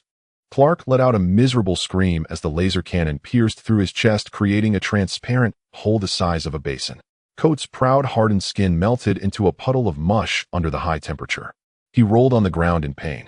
Smith's ice arrows hadn't even reached halfway before Zhang Biao's rotary machine gun swept them into a flurry of snow.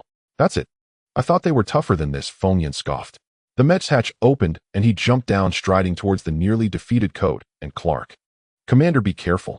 These things can self-destruct. Zhao Qingtian shouted through the communicator. What are you afraid of? He'll handle anything that dares to defy me. Feng Yan stretched out his hands, placing one on Clark's and one on Coat's foreheads. The creation pearl in his sea of consciousness spun wildly, and two streams of pure, purifying power surged from his palms. The black mist on the two men was sucked into Feng Yan's body as if caught in a super vacuum. Crisp and fresh, and it even tastes minty. In less than 10 seconds, the starry virus on the three blackened minions was completely cleared. Although Clark lay heavily injured, his life was saved. The entire area fell into a deathly silence. Yang Shui stared at Feng Yan with wide eyes as if looking at an alien creature. What was that principle you just used? It completely violates the laws of energy conservation and biological knowledge. This is a deep reversal at the genetic level. The scientific DNA of the aloof academic was intensely stirred. She rushed over to grab Feng Yan's arm, touching him all over. Feng Yan felt a shiver run down his spine and took the opportunity to act lewdly. Wife, mind the public. Let's go back to the room. I'll lie down and let you study me freely. As soon as these words were spoken, Yang Shui's face turned bright red at once, and her aloof persona collapsed instantly. She directly used her mind to control the 5-meter-long vibrating greatsword beside the mech. She swung it towards Feng Yan's forehead. Who is your wife? I'm going to cut you up for a specimen today. Feng Yan ducked for cover with Xiao Qi's relentless laughter echoing behind him. On the square of the sunset base, sand and stones flew through the air. Yang Shui's hair was disheveled, her white lab coat fluttering in the wind as murderous intent blazed in her eyes. Feng Yan, you shameless bastard, stop right there. Hovering in midair was a 5-meter-long mecha, high-frequency vibration blade. It hummed loudly with arcs of blue electricity crackling along its edge. Under Yang Shui's telekinetic control, it chased after Feng Yan's rear, slashing wildly. Honey, domestic violence is against the law. Killing your husband would get you dunked in a pig cage. Feng Yan fled with his head in his hands, his feet leaving afterimages as he ran.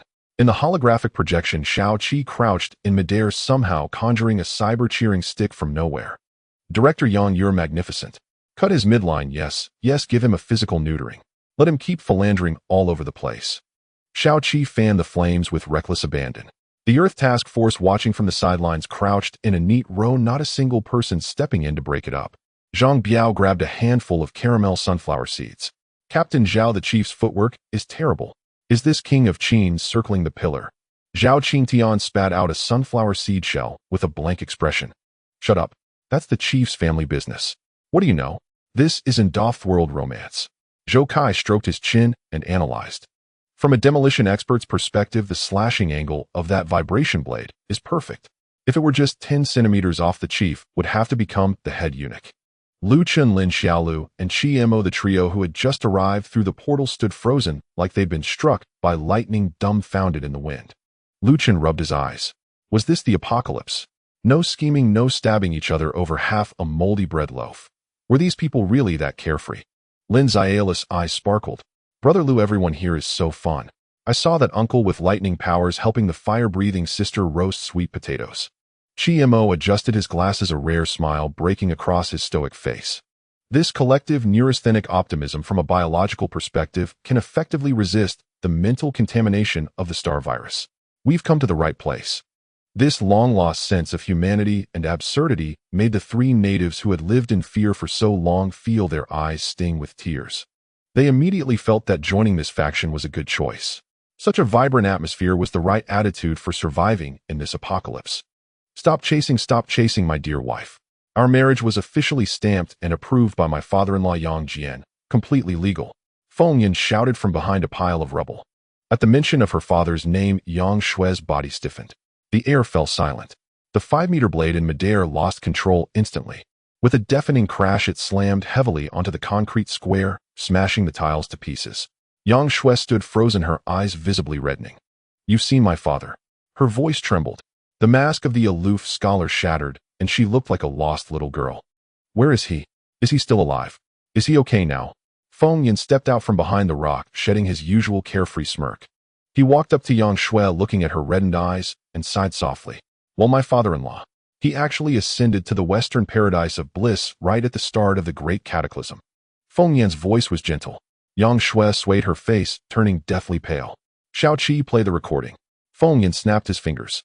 Xiaoqi stopped joking, put away the cyber-cheering stick, and directly projected a clear holographic image. In the scene was the underground fortress of the swamp base with Yang Jian's AI projection sitting in a chair. Swear when you see this video, Dad will already be gone. Yang Jian's voice carried endless weariness and deep affection. He slowly recounted the truth about the star virus, the contamination of the star-swallowing beast genes. He described how to protect his daughter. He had placed Yang Shue in a deep freeze pod and forcibly extracted and uploaded his own consciousness. Until the very last moment, he was paving the way for his daughter. The video ended and the light and shadow dissipated into the air.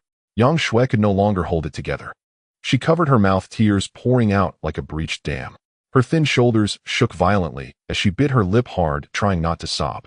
Feng Yin stepped forward and pulled the stubborn Ice Queen into his arms. This time Yang Shue didn't push him away.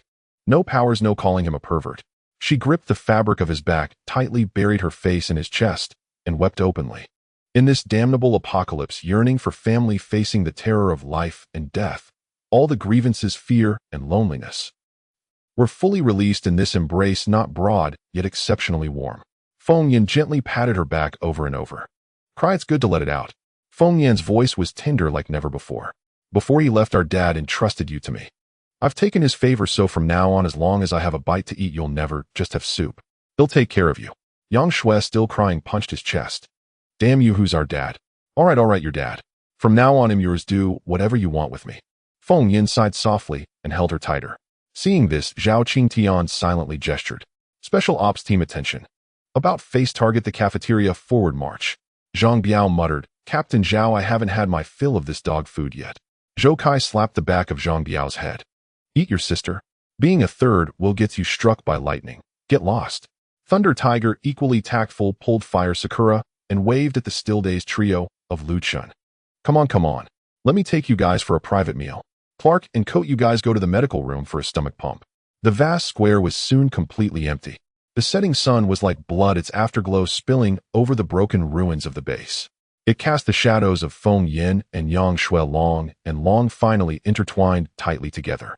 In this suffocating apocalypse, two lonely souls leaned on each other, offering mutual solace. After the commotion subsided, a simple clearing was made among the ruins of the Sunset Base. Feng Qing cleared his throat, and the first general assembly of the Sunset Base officially commenced. Clark dropped to his knees with a thud, followed closely by Smith and Colt. The three men's faces were etched with shame, their eyes rimmed with red. Boss, we are guilty. We nearly committed an unforgivable mistake. Clark slapped himself across the face. Feng Qing quickly stepped forward to help him up. All right, it's no big deal. We won't bear this blame. It's all the fault of that cosmic beast from the outer universe. Its gene compression pack was too toxic. You all faced force majeure.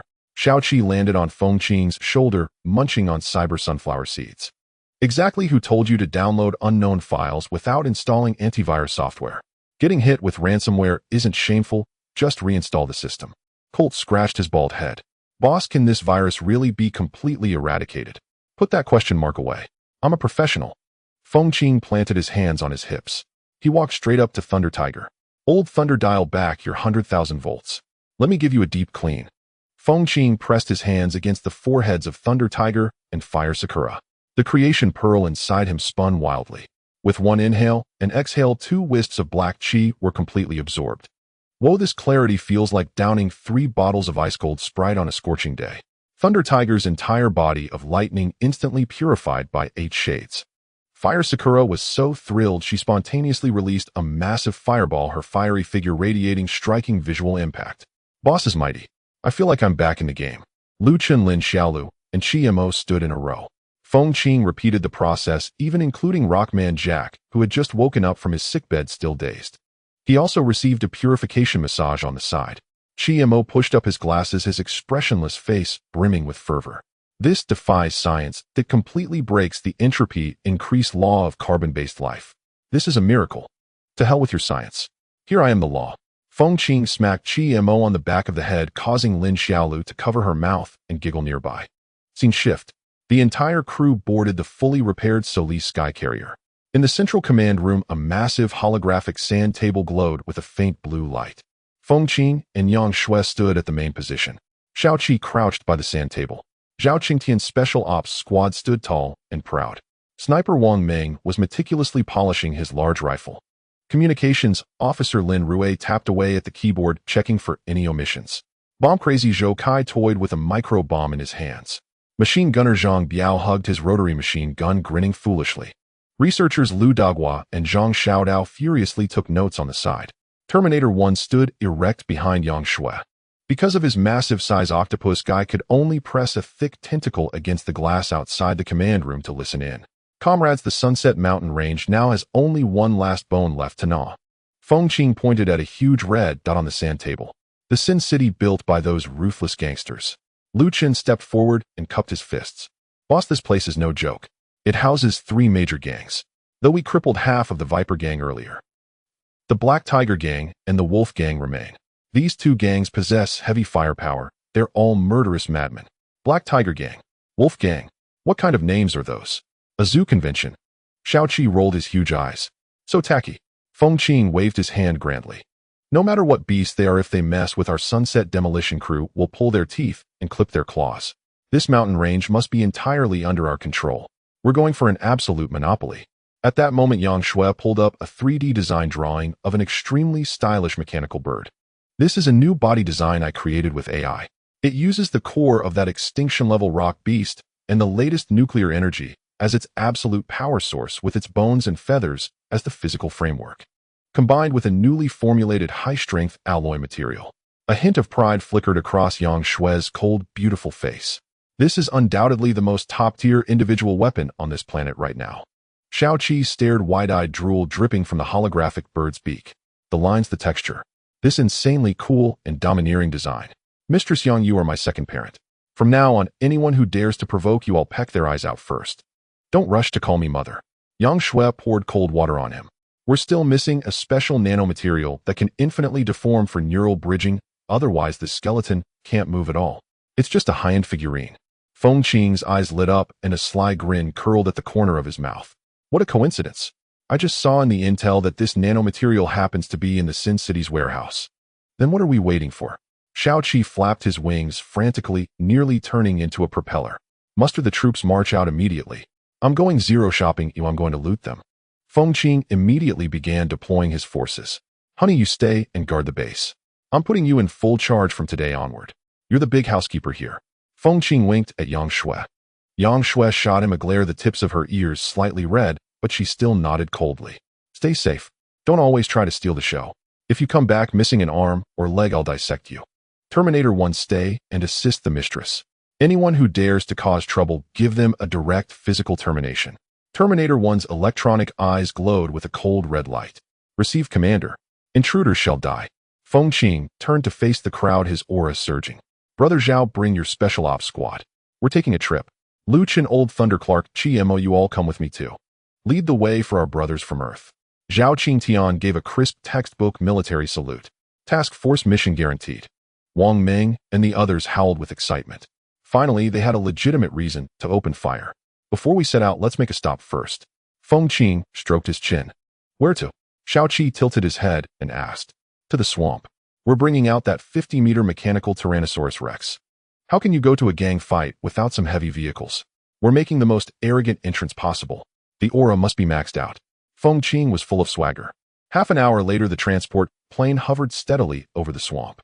Feng Qing led the group as they jumped out. The 50-meter mechanical Tyrannosaurus Rex lay quietly in the muddy filth. Its heavy metal armor exuded a suffocating aesthetic of brutal violence in the dim light.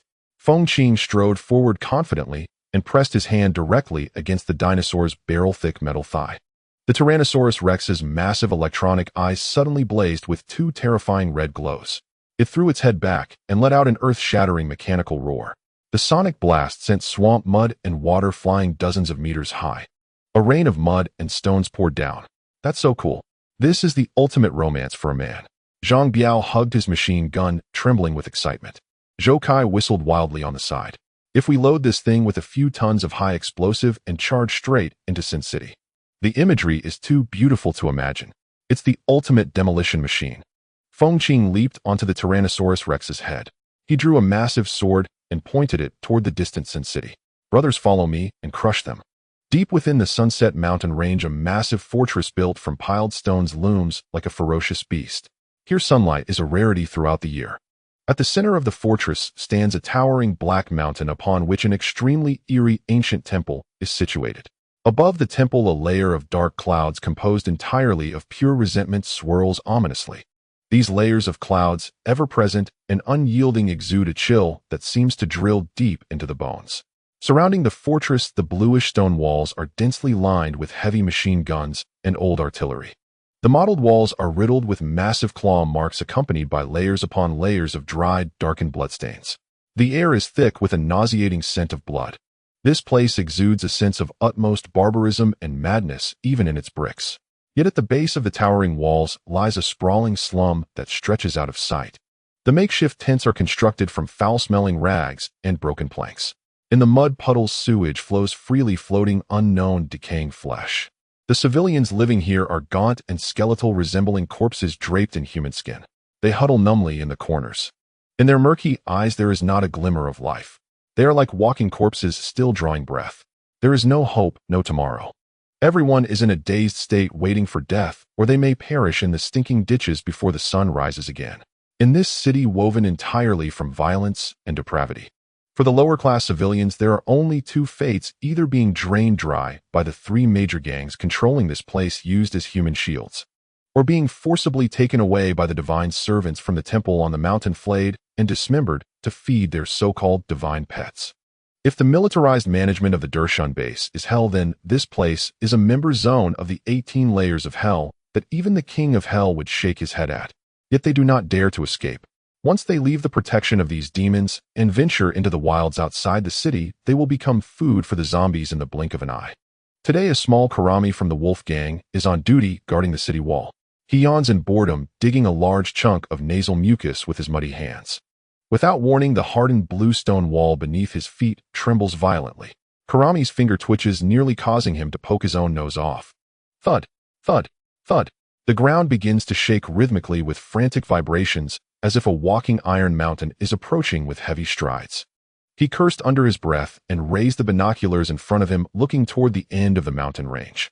Just one glance brought forth a terrifying vision that would leave an indelible psychological shadow on him for life. On the other side of the mountain range, a gigantic head gleaming with a cold metallic sheen emerges first. It is a mechanical dinosaur towering over the city wall by a full 10 meters. With each step it takes forward, the earth groans in agony. Above the dinosaur, several extremely futuristic large aerial spacecraft are circling, providing escort. The overwhelming roar of its massive engines instills a sense of dread. Karami is so scared that he loses control and wets himself, the foul liquid dripping down his pants. He scrambles towards the control console frantically, slamming down the red air raid alarm button. The piercing and shrill alarm instantly shatters the silence of the entire city of Sin. The gang members sleeping and playing cards on the city wall awaken as if from a dream, each scrambling towards their firing positions, hastily activating the defense systems of all heavy weapons. However, when they finally see the mechanical dinosaur resembling a mountain slowly crushing its way toward them, everyone gasps in shock, feeling a chill run down their limbs. Completely at a loss. This is not the zombies and mutated beasts they usually fight. This is the true arrival of a demon. At this moment, atop the mechanical Trex's broad headphone, Yin stands in his overly flashy custom combat suit, facing the raging wind, striking a pose so arrogant it begs for a beating. How lonely is invincibility? Feng Yin shouts into a megaphone, his voice echoing. Xiao Qi's holographic projection crouches on his shoulder, each of its metallic wings grasping a virtual glow stick. Boss is mighty. Boss is dazzling. With this entrance setup and flair, it directly rubs Hollywood's special effects films into the ground. Xiao Qi squeals in a voice that sounds like a broken duck. The veterans of the Earth Task Force are all crouched on the broad back of the Trex. Zhang Biao clicks the bolt into place, excitement nearly causing his back teeth to fly out. Exciting. This is 1,000 times more thrilling than the drills in the mud pits. Explosives maniac Zhou Kai tosses 2 mini bombs in his hands. His face is filled with a pathological and frenzied excitement. These walls definitely look like a shoddy construction job. Oh, I wonder how many high explosive bombs they can withstand. I really want to tear them down right now. The honest Lin Rue in the team taps at his keyboard, sighing helplessly. Everyone restrain yourselves. We are regular troops. Let's maintain a good international image, shall we? The locals huddle in a corner, trembling. Watching these lunatics makes them feel their worldview is being brutally reshaped. Clark looks down at the fully armed gang members on the city wall, swallowing hard. Boss, are we being a bit too high profile? They do have heavy firepower. Clark cautiously reminds him. Feng Yin turns around, giving him a large white-eyed look. Heavy firepower. The few broken sticks they are holding can be called heavy firepower. Xiao Qi, educate our local bumpkin brothers on what true firepower means. Xiao Qi flaps its wings, the holographic projection's face directly inches from Clark's. Bumpkins, open your eyes wide. The treasure beneath us is the ultimate demolition divine beast equipped with the most advanced external armor. Don't even mention their scrap metal. Even if they brought a truckload of missiles today and bombed us, I could still perform a show of cooking myself in an iron pot, and they wouldn't even scratch the surface. Dressed in a long robe, Lu Chun wipes the cold sweat from his forehead. The White Lotus shield he had just managed to conjure shatters as it falls to the ground in fright. Today I finally understand why the boss can thrive in the apocalypse. You guys fight without any basic rules. With a thunderous sound, the mechanical Trex comes to a stop 200 meters outside the gates of the city of Sin. Its massive metal foot stomps down. It crushes 2 abandoned heavy trucks into flat metal pancakes. From this height, the oppressive feeling is overwhelming. On the city wall, the gang leader, the Wolf, holds an old-style megaphone, sweating profusely, yet mustering the courage to shout outside. Listen up. This is the territory of the 3 major gangs of Sin City. Which path do you belong to? Do you understand the rules of the rivers and lakes about precedence? Upon hearing this, Feng Yin chuckled. He raised the nuclear megaphone and cleared his throat. Listen, well, grandsons in the city. I am your grandpa Feng Yin, the current captain of the Sunset City Management Team. You guys are in big trouble. You are suspected of illegal construction, unlicensed operations, forced labor, and illegal assembly. You didn't even pay last month's property fee. I hereby declare that this land has been fully requisitioned by the government. You have 30 seconds to open the door and surrender with your hands on your head. Hand over the nanomaterials we want, or I'll start enforcing the law violently right now. Upon hearing this, the wolf on the wall trembles with rage, his face turning as green as a large bitter melon. City management team. What the hell is a city management team? In the apocalypse, you're going to demolish us. Too much. Brothers. Fire. Take down this group of lunatics that came out of nowhere. Rat-a-tat-a-tat. All the heavy machine guns and old artillery on the city wall instantly unleash a torrent of fire. The dense hail of bullets pounds mercilessly against the armor of the mechanical Trex. In an instant, sparks fly, and the sound rings out, creating a scene of apparent excitement. 3 minutes later, the gunfire stops. Not a single hair-thin white mark is left on the Trex's metal armor. Is that it? You all call that heavy firepower? Feng Yin digs at his ear, looking utterly disgusted. Xiao Qi beside him wiggles its metallic backside in mockery. Did you not have breakfast? Put in more effort. Is this your limit? Are you here to give me a pedicure? Even giving me a gua sha treatment ID, feel like you guys are trembling. Truly a bunch of useless old fools. Feng Yin yawns in boredom and waves his hand. Brothers, since they don't appreciate our goodwill, let's show them some real skills. Let's properly teach them what the violent aesthetics of modern warfare are. Zhao Qingtian suddenly stands tall. As the Special Forces captain, his gaze becomes icy and bloodthirsty in an instant. All Special Forces prepare to clear the field. Zhang Biao roars his rotary machine gun, unleashing a terrifying roar that tears through the air. Zhou Kai, excited, licks his cracked lips and bites open the pull ring of a mini high-explosive bomb. The mechanical Trex lets out a deafening electronic roar. It raises one immense foot, mercilessly stomping down towards the crumbling city gate. At the moment, this completely unequal slaughter is about to commence. Feng Yin, while picking his nose, inadvertently glances over the ravaged city wall, sweeping past the towering and eerie ancient temple at the center of the city. In the next second, Feng Yin's finger abruptly halts in midair. The playful grin on his face vanishes completely. The creation pearl, which had been lying still in his sea of consciousness, suddenly feels as if it has been electrified. It begins to pulse violently, emitting an extremely harsh, buzzing warning. A sense of extreme cold that is indescribable by words washes over him. It surges up his spine like a maggot racing toward the crown of his head. A wave of inexplicable madness and irritability floods Feng Yan's heart. He stares fixedly at the ancient temple above, intuition telling him that this is no natural formation of wretched clouds. The cloud layer contains an extremely viscous and nauseating stench. It is the foul stench of genetic pollution that only celestial beasts possess, 1,000 times more potent than the smell when Court and his companions darkened. Deep within the rolling dark clouds, a massive fissure slowly opens. A pair of vertically slit pupils filled with dark blood vessels quietly open. They fixate intently on Feng Yin, who stands atop the Trex. The 50-meter mechanical explosive dragon beast raised one of its gigantic feet and stomped down with force. A deafening roar echoed throughout the entire city of Sin, causing the dilapidated city walls to tremble and shake. Half of the wall collapsed in an instant. Countless gang members fell from the wall like dumplings. The Special Forces opened fire with full force, with tongues of flame wildly sweeping across the city walls. The surviving little Karami above clutched their heads and fled in panic, crying out for their parents. It seemed that the three major gangs were about to be swept away in one fell swoop. Suddenly, an unexpected change occurred. Above the ancient temple on the mountain peak, the layer of black clouds filled with lingering resentment began to whirl madly, resembling an enormous black toilet furiously flushing. A chilling roar resonated throughout the city, causing people to grind their teeth in discomfort. A withered old man in a black robe floated in midair. He exuded a nauseating aura of death and held a white bone staff in his hand. "Ignorant mortals, how dare you disturb the divine's peaceful dreams? You shall all become food for the gods." Feng Yin cleared his ears, amused. Where did this old geezer come from? This design seems to have plagiarized Voldemort. Did you buy the copyright? If Warner finds out, you'll be left with nothing but your underwear. Little Seven's eyes glowed red as he activated deep scanning. Boss, stop joking. This old man doesn't even have a heartbeat. He's just a concentrated aggregate of starlight virus, a pure biochemical weapon. The old man wasted no words and raised his staff, chanting, "Great God of the starry sky, please descend divine punishment and eliminate these heretics." The ancient temple at the mountain peak exploded with a thunderous sound. The black clouds formed from resentment dispersed, and from the ruins crawled out a super-stitched monster, its size rivaling that of the mechanical explosive dragon beast.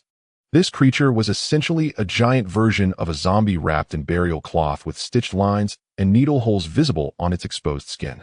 Oh my! Its appearance is too grotesque. This must be a fusion of Biohazard and Cthulhu. Feng Yin nearly vomited his breakfast. Little Seven disdainfully covered his beak with a wing. Severe genetic pollution, this thing would be considered environmental contamination even in a junkyard. Its ugly appearance is truly a crime. The giant zombie opened its gaping maw. A foul-smelling black venom surged upward, directly spraying towards the mechanical explosive dragon beast. A few drops of venom splattered onto an abandoned car on the ground, burning holes through the steel and emitting a pungent white smoke. Chi-Mo adjusted his reflective glasses, his poker face filled with seriousness. "I just calculated the acidity of this spit would shatter the periodic table. Just a drop would prepare the entire village for a feast." Feng Yin sneered, "Playing spitball in front of my exclusive vehicle. Dragon beast, give him a lesson in environmental education, teach him how to respect hygiene." The thick armor on the dragon beast's chest cracked open, revealing a miniature nuclear reactor glowing with a ghostly blue light. The high temperature warped the surrounding air. "Great dragon of might, unleash the sunlight at point-blank range." Feng Yin shouted. A 10-meter-wide pillar of plasma destruction shot from the dragon beast's mouth. With a force capable of annihilating it shot straight towards the zombie. The venom could not withstand even a second against the plasma beam, instantly evaporating into ashes. As the beam was about to completely engulf the creature, the burial cloth on the zombie surged with vitality, rapidly intertwining to form a shield covered in blood-red runes. Boom. Two extremely terrifying forces collided. The blinding light dazzled the eyes. A massive shockwave swept through, tearing the remaining city walls apart. The leader of the evil wolf gang lay in the ruins, urine trickling down his legs, his voice trembling. This is not a battle. This is the wrath of heaven. Zhang Biao clung to his machine gun, eyes filled with fanaticism. Truth. This is the collision of truths. The indigenous civilians in the city had long since knelt on the ground, fervently bowing. Living deity, savior of suffering, please save us. As the smoke dissipated, Feng Yin inhaled sharply. The repulsive blood-red shield had been burned black in a large area, with tattered cloth flying everywhere. However, it had remarkably withstood the plasma cannon of the dragon beast. Sci-fi versus fantasy. The first round ended in a draw. The giant zombie crouched down and leaped up forcefully. It descended upon the mechanical explosive dragon beast like a mountain of flesh. The dragon beast did not back down, opening its mechanical maw to collide. The steel armor crashed against the rotting flesh, producing a sound like thunder. A terrifying shockwave erupted. The tattered tents at the base of the city walls were blown skyward. Feng Yin maneuvered the dragon beast to retreat, pulling the battlefield to the plains outside the city. The two giant beasts unleashed their full strength and engaged in fierce combat. The earth trembled and dirt filled the air. The burial cloth on the zombie danced wildly. Like dozens of octopus tentacles, the burial cloth tightly wrapped around the limbs of the dragon beast. The blood-red runes on the burial cloth lit up with an eerie red glow. The dragon beast found itself unable to break free for a moment. The metal joints emitted a piercing screech. Feng Yin stood atop the dragon beast, looking down at the runes. He raised his right hand and gestured. Feng Yin chuckled. Wow, isn't this the divine text from the bootleg version of the God Koan?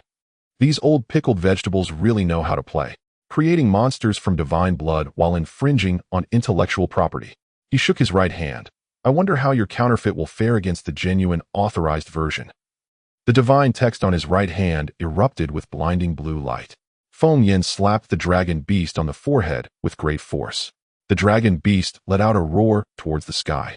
The engine roared thunderously. The 30-meter-long mechanical tail whipped out a trail. Like an iron whip, it struck the burial cloth and twined around it, tearing it to shreds. Tattered cloth rained down. The dragon beast lowered its head, and the armor on its back opened up, revealing a row of missile launch ports. Dozens of mini-missiles soared into the sky, trailing white smoke. Screaming like hail, they fell towards the zombie. The zombie, stripped of its burial cloth shield, could only use its thick arms to shield its face. A series of explosions erupted on the zombie's body. Flames soared into the sky and smoke filled the air. The rotten flesh on the zombie fell to the ground, revealing its pale skeleton within. Its previously swollen belly, resembling that of a pregnant woman, was also blown to bits. Suddenly, the large belly split open, creating a gash over 10 meters long. Inside, there were no intestines, only a crystal heart glowing with purple light. Neurons like tree roots crawled all over its head, pulsing wildly. The moment this crystal heart was exposed, a terrifying pressure that did not belong to Blue Star enveloped the entire area. The indigenous people directly rolled their eyes and foamed at the mouth. Even Special Forces members Zhang Biao and Zhou Kai felt a heaviness in their chests, feeling nauseous. Feng Yan's intelligent wristband blared incessantly. The screen was filled with bright red alerts. Little Seven's holographic projection flashed wildly, and all its electronic first stood on end. The voice was filled with unprecedented terror, breaking into a scream. Boss, retreat, retreat. Quickly close your eyes. That thing's belly contains the heart of a juvenile-level starry beast. The heart of the colossal star beast's juvenile form just emerged. Blasphemer of the divine. Prepare to face the divine punishment of the god of the starry sky. He howled, transforming into a thick cloud of black mist and diving straight into the purplish crystal heart. Goodness. It was as if a high-voltage charge of 380,000 volts had surged through the heart. The heart suddenly contracted sharply. Thud! A blinding blood-red halo exploded instantaneously. It swept across the entire battlefield like a shockwave. Buzz! An extremely muffled sound swept over. The entire world was forcibly placed on pause. The wind ceased to blow. Clouds of dust hung suspended in the air. Flying debris was frozen in midair. Everyone present, even the enormous mechanical Tyrannosaurus beast, was also frozen. All were paused. Time came to a standstill. This was the real-life version of smashing the wall indeed. Feng Yan blinked. He raised a hand to stroke his chin. Why can I still move? The creation pearl in his mind was spinning like a little motor. Exhaling a cool breath. Like an invisible golden bell, it blocked that sinister red light completely outside. This external aid was indeed reliable at critical moments. He turned to look at his shoulder. Shao Qi, this old man is actually using cheats. Before he finished speaking, Feng Yan chuckled. Shao Qi's holographic projection was caught in an extremely absurd expression. The metallic beak was open wide enough to fit 2 kilograms of steamed buns. The electronic eyes bulged like 2 peeled boiled eggs.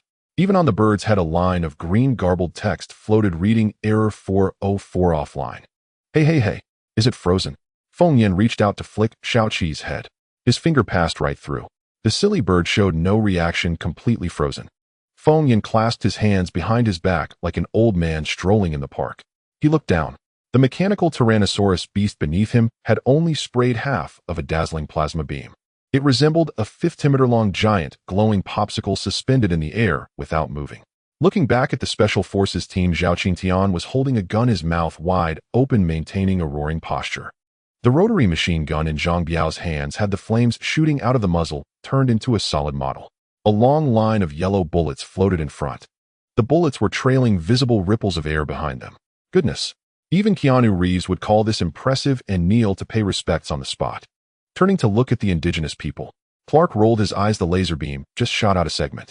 It looked like 2 red glow sticks were stuck in his eye sockets, as ridiculous as could be. The lightning in the hands of Old Lei twisted into a bizarre letter S shape. It was like a cheap disco ball held in his hand. TSK, TSK, TSK. Feng Yan strolled around the group, shaking his head repeatedly. I should take a picture with my phone, print it out, and stick it by the bedside to ward off evil spirits. Just when he was crazily enjoying the spectacle, the crystal heart in midair suddenly flickered. Those vertically slit pupils filled with dark veins spun around. It fixed its gaze on the lively Feng Yan. The red light on the surface of the heart began to flash frantically. Inside came the shrill scream of the dried-up old man, as if witnessing a ghost. Impossible! How could you not be immobilized? How can a mere mortal like you escape the divine's forbidden realm? Feng Yan extended his pinky to dig in his ear, blowing the dust off his fingernails. He wore an expression of disbelief. Divine? Is your divine being just a wretched structure? Feng Yan pointed at that wildly thrashing chunk of rotten flesh, unleashing a fierce barrage. Your so-called divine being is just a dead rat running rampant in the universe. No house, no car, no savings. Not even a temporary residence permit, just a cosmic street rat. Defecating everywhere, littering genetic trash. Such a disgusting creature that lowers the average aesthetics of the entire universe, and you dare call it a deity. Huh. The consciousness within the heart was thoroughly enraged. The entire massive crystal heart trembled violently. Presumptuous, arrogant ant. The power bestowed by my master can crush you lowly beings with just a finger. All right. Feng Yan impatiently waved his hand. Villains perish from talking too much. Even a 3-year-old knows that, okay? As soon as the words fell, Feng Yan suddenly stomped his foot. Boom. The heavy armor on the Tyrannosaurus beast's head was dented significantly. Feng Yan shot up like a cannonball, directly taking off from the spot. In midair, he even stylishly executed a full Thomas spin. Splash. He landed firmly on that gigantic crystal heart. The neurons and blood vessels on the heart's surface twisted like snakes, sensing blood desperately, trying to ensnare him. Let me crush it. Feng Yan's hands instantly surged with an extremely dazzling golden light. His 10 fingers curled like hooks, mercilessly plunging into the heart's flesh. His waist suddenly exerted force and his arm muscles swelled instantly. He yanked apart with all his might. Rip! What's tearing apart ghosts in anti-Japanese dramas? Today, young Master Feng is directly demonstrating the physical tearing of a divine heart. Purple slime mixed with blood and flesh soared wildly.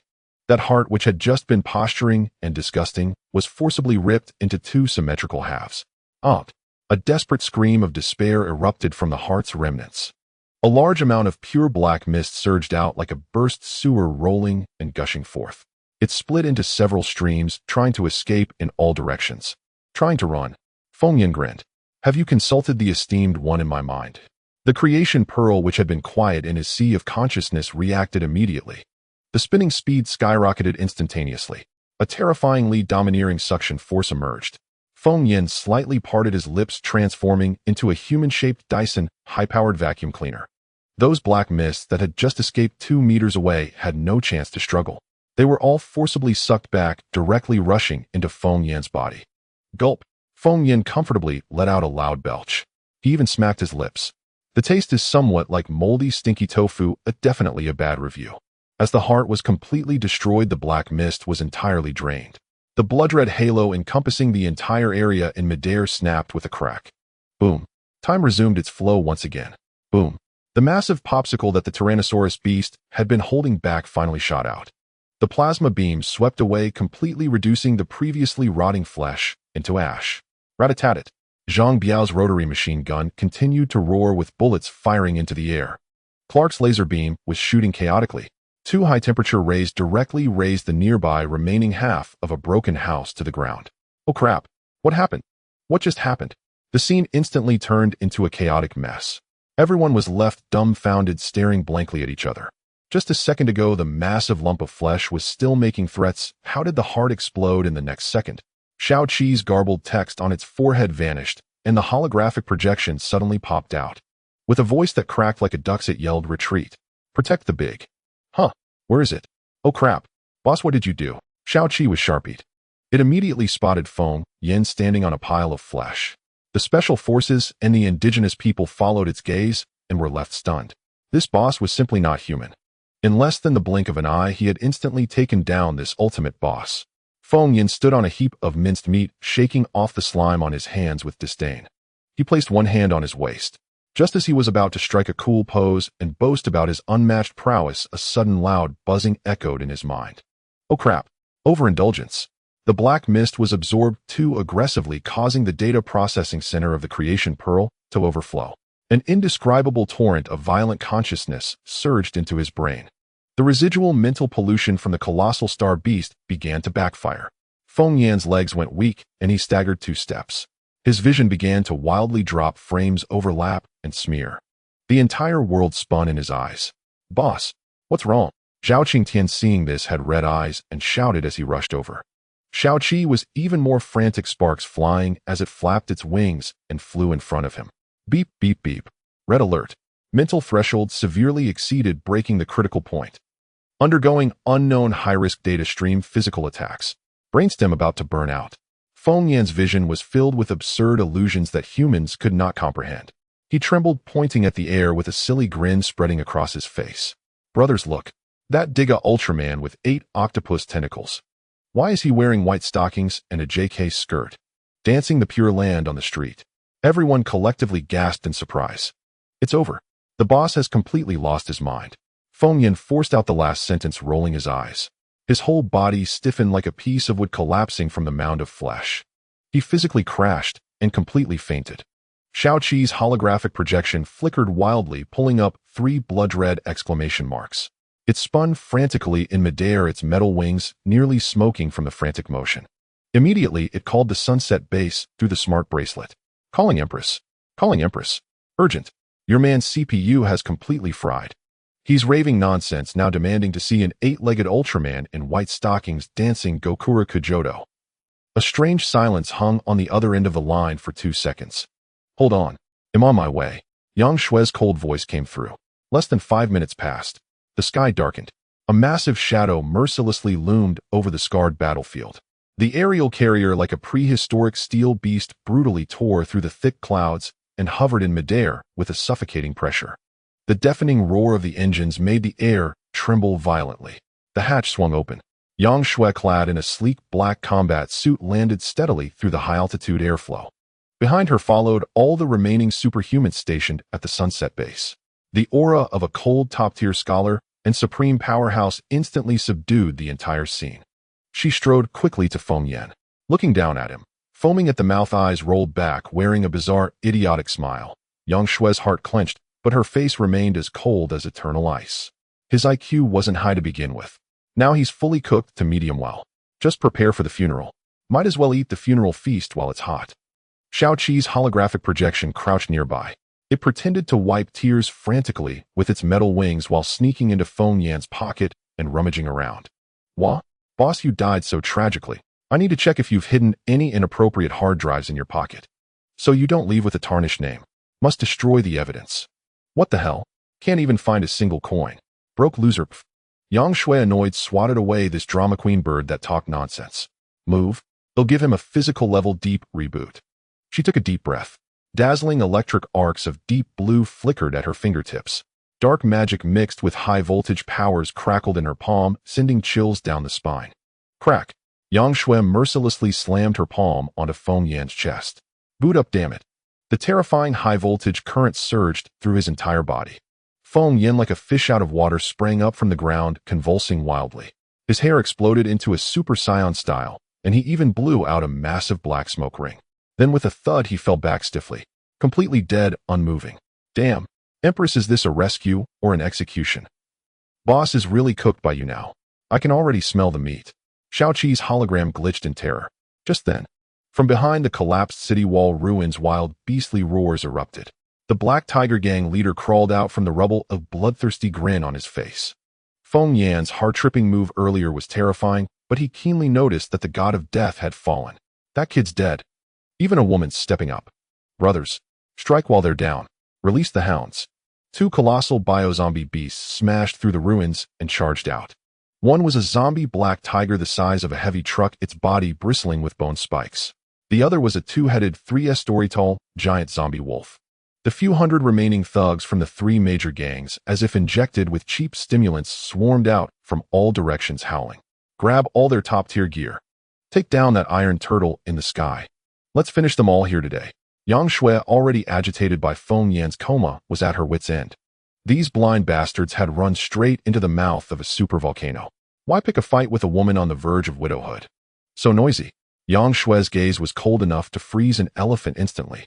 She floated slowly into the air, defying gravity. Dark red, eerie energy surged from her body. Her long hair danced wildly in the wind, and her stunning face, illuminated by the red glow, was cold to the extreme. She was a living apocalypse version Scarlet Witch. Die. Yang Shui's crimson lips parted slightly. She clenched her hands in the air. Two dark red energy tornadoes howled forth, instantly entangling the charging zombie tiger and wolf. High-dimensional decomposition powers were unleashed at full output. The two mighty zombie beasts, which had been strutting moments ago, didn't even have time to scream. Their flesh, organs, and black blood were drained and absorbed in a fraction of a second. Their massive bleached skeletons, still in a wild running pose, slid forward a dozen meters by inertia. With a crack, the two beasts crumbled into bone dust finer than flour and scattered in the wind. The scene fell into dead silence. The gang thugs mid-sprint slammed on the brakes in a comical fashion, their eyes nearly popping out. This was 10,000 times more insane than the mech pilot earlier. Shao-Chi was furious. The red light in its electronic eyes flickered wildly. An ambush.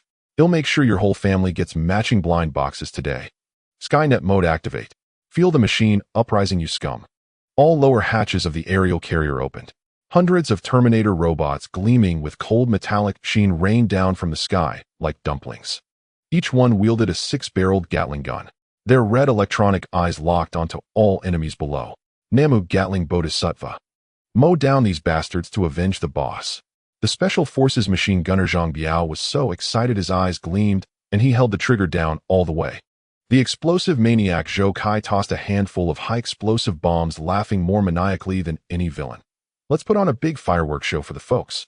Send you all to see the King of Hell. The natives also went berserk, scrambling to rack up kills. Clark's eyes glowed like a high-tech cheat, sweeping the ground with red high-energy laser beams. Lei Tiger conjured lightning chains as thick as buckets, electrocuting the gang members, crispy on the outside and tender within, making them break into disco moves on the spot. The black giant Kota turned into a steel beast, charging into the crowd and popping heads with each punch. Lin Xiaolu flicked her ponytail, and a green blade tornado minced dozens of people into a rain of blood. The stoic Chi Mo pushed up his reflective gold-rimmed glasses, shooting dazzling white beams from his 10 fingers. Based on precise calculations, your survival probability is 0. I suggest respawning on the spot. In less than a minute, the dense barrage and multicolored power beams had thoroughly plowed the area 3 times over. The three major gang's men, including the Black Tiger gang leader who had just made his threats, were all physically obliterated, turned to ashes scattered by the wind. Not even a scrap of cloth was left for identification. The battle ended. Yang Shui landed lightly. With a voice devoid of any warmth, she issued the cleanup order. Move all surviving civilians onto the carrier. Empty the supply depot. Don't leave a single grain of rice. Especially those cutting-edge nanomaterials. Have this broken bird pack them all up. Hearing this, Shao-Chi was so moved its data streams trembled violently. It flapped its wings, stumbled over, and hugged Yang Shui's long, shapely leg. Empress is mighty. Empress is glorious. You're Shao-Chi's second parent. If the boss ever dares to make you even slightly angry, he'll be the first to cut off his little thing and serve it to you as a snack. Half an hour later, the violent demolition and thorough looting were completely finished. All civilians were evacuated. The aerial carrier slowly ascended. Yang Shui stood before the massive window on the bridge, looking down at the filthy, stinking cesspool of a city below. Terminator 1. Captain, your orders. Terminator 1's emotionless, cold mechanical voice sounded. Yang Shui's eyes were icy. Connect to the space-based orbital weapon system. Remove this disgusting garbage dump from the map. A dense stream of blue data flashed in Terminator 1's eyes. Reporting, Captain. The orbital satellite weapon Divine Punishment just eliminated a giant sea turtle. Energy is only at 10% recovery. Is launch confirmed? 10% is enough for a dump like this. Execute. Command confirmed. Coordinates locked. Countdown. 3, 2, 1. At the same time, in the carrier's high-end medical bay, Feng Yin, lying on a temperature-controlled bed, suddenly gasped. His eyes shot open, and he sat up like a corpse rising. Damn it. Don't take off my pants. I really didn't hide any secret money. His body was charred black, his hair standing on end, looking like a top-tier unlucky soul who had just survived a tribulation lightning strike. Feng Yin wiped the soot from his face. Just as he was about to curse Shao-Chi for taking advantage of his misfortune, his peripheral vision caught the scene outside the porthole. He froze instantly. A beam of azure light 1,000,000 times more dazzling than 1,000 suns, like the legendary Sword of Damocles, struck down with a terrifying force that tore through all rules, cleaving straight through the thick radiation clouds of the blue planet. The rumbling roar even pierced the vacuum of space. That beam instantly swallowed the entire city of Sin. In the extreme heat, it silently erased every trace of its existence. Feng Yan's mouth formed an O that could fit an egg. His mind, which had just rebooted after a brush with death, looked at this world-ending epic scene of annihilation and nearly suffered a physical system crash on the spot. Watching the azure beam of the orbital weapon gradually dissipate outside the window, Feng Yin ripped off the medical monitoring wires attached to his body. Barefoot and sporting a wild, disheveled mane, he dashed onto the mothership's deck. He screeched hoarsely, "Which reckless woman wasted the energy I painstakingly saved for the orbital weapon? This wasn't something to be squandered like fireworks. 10% of the energy. How long would it take to harvest from the sun?" Yang Shui turned around, arms crossed. Her gaze was cold enough to freeze someone on the spot. She looked Feng Yin up and down, her voice devoid of emotion. "I used it. Got a problem." Feng Yin flinched, shrinking his neck. He immediately cowered. Turning to scurry back, he muttered frantically, I just dreamed that rebellious brat Shao-Chi was stealing my secret stash. I've got to catch that thief and settle accounts today." With that, he tried to slip away. Yang Shui let out a cold sneer. Her slender fingers clenched the air. An invisible magnetic torque erupted, yanking Feng Yin back like a helpless chick. Flailing midair, Feng Yin scrambled wildly. He screamed like a stuck pig, Hey, put me down. Newton's coffin can't hold him anymore. Doesn't universal gravity apply to this blue planet?" Yang Shui unceremoniously pulled him close and pinched his cheek. She stretched his flesh like dough while scanning his body with her psychic energy, confirming that the stellar virus contamination in his mind had been utterly dissolved by the mysterious orb. She barely let out a sigh of relief. But her words remained merciless. "Weren't you clamoring to see a mutated 8-legged Ultraman in white stockings dancing to Gokura Kajodo? Want me to perform it live for you?" Feng Yan's spirits lifted at that. His eyes gleamed with greed as he rubbed his hands eagerly. "Really? How about we discuss it in private? ID like a VIP single-room service. Money's no issue. I can use my medical insurance card." Nearby, Hua Ying and Lin Xiaolu could no longer hold it in, covering their mouths as they laughed heartily. Hua Ying thrust out her fiery chest full of admiration. The boss is truly the boss, just partying at death's door and now thinking of visiting a brothel. Lin Xiaolu nodded vigorously, her ponytail swinging. Learned it. Is this the brain circuit of a top-tier powerhouse?" Just then Xiao Qi poked a sly holographic bird head out from behind Yang Shui. His holographic projection flashed a blinding red character danger. Ma'am, don't believe this old pervert's nonsense. Xiao Qi croaked raucously, sabotaging him. I just searched. His pockets are cleaner than his face. He has no medical insurance card at all. He's just trying to get a free ride. Feng Yin fumed, kicking out a flurry of stomps. Scram, you cyborg trader always selling out your master. I'll deduct your entire month's battery budget. Tomorrow, I'll demote you to a cleaning bot in the restroom. Xiao Qi flapped his holographic wings, dodging midair and crying for help. Captain Zhao, save me. This heartless capitalist is oppressing a minor AI again. Zhao Qiantian stared blankly, pretending to watch the clouds. The wind is quite lively today. Zhang Biao hugged his machine gun, grinning foolishly. Captain's right. Look at that cloud. It really looks like the boss wife beating him up. The entire deck was filled with cheerful atmosphere. The aerospace carrier turned its massive hull midair, roaring back to the sunset base. As soon as they landed, Yang Shui dragged Feng Yin by the ear, sparks flying into the command center. There followed a 2-hour-long, physical-level, closed-door care session. Accompanied by the clatter of things breaking inside and Feng Yan's exaggerated screams, the special forces and native underlings crouched outside in tacit understanding. They sat in a row, eating watermelon with relish. The stoic Chi Mo adjusted his reflective gold-rimmed glasses, his slender fingers tapping rapidly on an air keyboard for precise calculations. Based on sound wave penetration frequency and the tenor's scream decibel analysis, the boss left buttock is currently swollen by at least 3.5 centimeters. Lei Laohu stuffed a spicy stick into his mouth, mumbling, 3 centimeters isn't enough. The lady didn't even use her powers, just pure hand-to-hand combat. That's true love. Creak. The alloy door opened. Feng Yin emerged, supporting his waist with 2 perfectly symmetrical black eyes trembling against the wall. Despite the beating, the corners of his mouth curled up wildly, clearly enjoying the hardcore physical interaction. Yang Shui followed behind, arms crossed, her icy gaze sweeping the crowd. Everyone instantly stood at attention, straighter than a compass, swallowing their snacks whole. Let's get down to business. Yang Shui wasted no words, waving open a holographic tactical sand table. A red cursor locked onto the vast terrain around the Sunset Mountains. After that battle, we must immediately establish an impregnable rear base. This blue planet is riddled with stellar virus contamination sources. The slightest disturbance could trigger a million-level super zombie horde. Feng Yin instantly dropped his playful demeanor. He snapped his fingers crisply. Got it. Infrastructure frenzy now initiating. He closed his eyes, sensing the swirling creation pearl in his mind. Though he had nearly been overwhelmed by that indescribable giant heart earlier, the benefit was immense. The creation pearl had devoured and fully converted that high-dimensional energy. The vast pure energy directly fed back into his unique abilities. Feng Yin reopened his eyes, muscles in his arms tensing as he spread them wide before the void. He bellowed, "Open sesame." On the vast square outside the command center, space began to warp violently, emitting a teeth-grinding friction sound. A dazzling blue ring exploded outward. The space-time wormhole, previously only large enough for a light truck to squeeze through, now went into overdrive. It expanded wildly, 3 meters, 5 meters, 8 meters, until it stabilized at a terrifying 10 meters in diameter. The massive azure passage resembled a gaping abyssal maw, radiating mysterious grand spatial fluctuations. Holy crap! The boss is legendary. The native onlookers let out uneducated but sincere exclamations. What did a 10-meter diameter spacetime gate mean?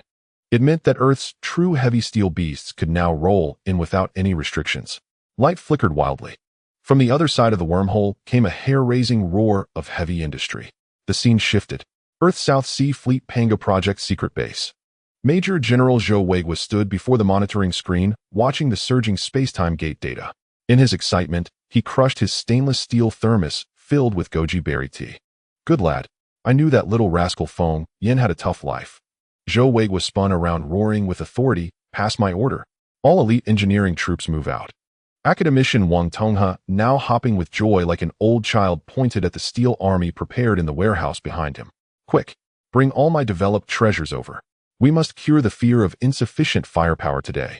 Let those alien bumpkins on Blue Planet witness the mudslide steamroller of the Eastern Dragon." On Blue Planet at the Sunset Base Square, the ground trembled. First, 10 heavily modified main battle tanks led the charge, their tracks mercilessly crushing the apocalyptic scorched earth, emitting a hair-raising metallic roar.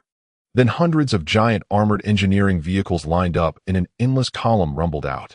Large excavators, heavy bulldozers, multifunctional construction vehicles, and even several fully automated modular assembly towers tens of meters high. An overwhelming tide, dust obscuring the sky. Earth's military engineers in hazmat suits disembarked orderly. Without a word of nonsense, they laid out bright yellow caution tape and began installing temporary heavy-duty tracks on the spot. The native Clark's eyes nearly popped out. My goodness.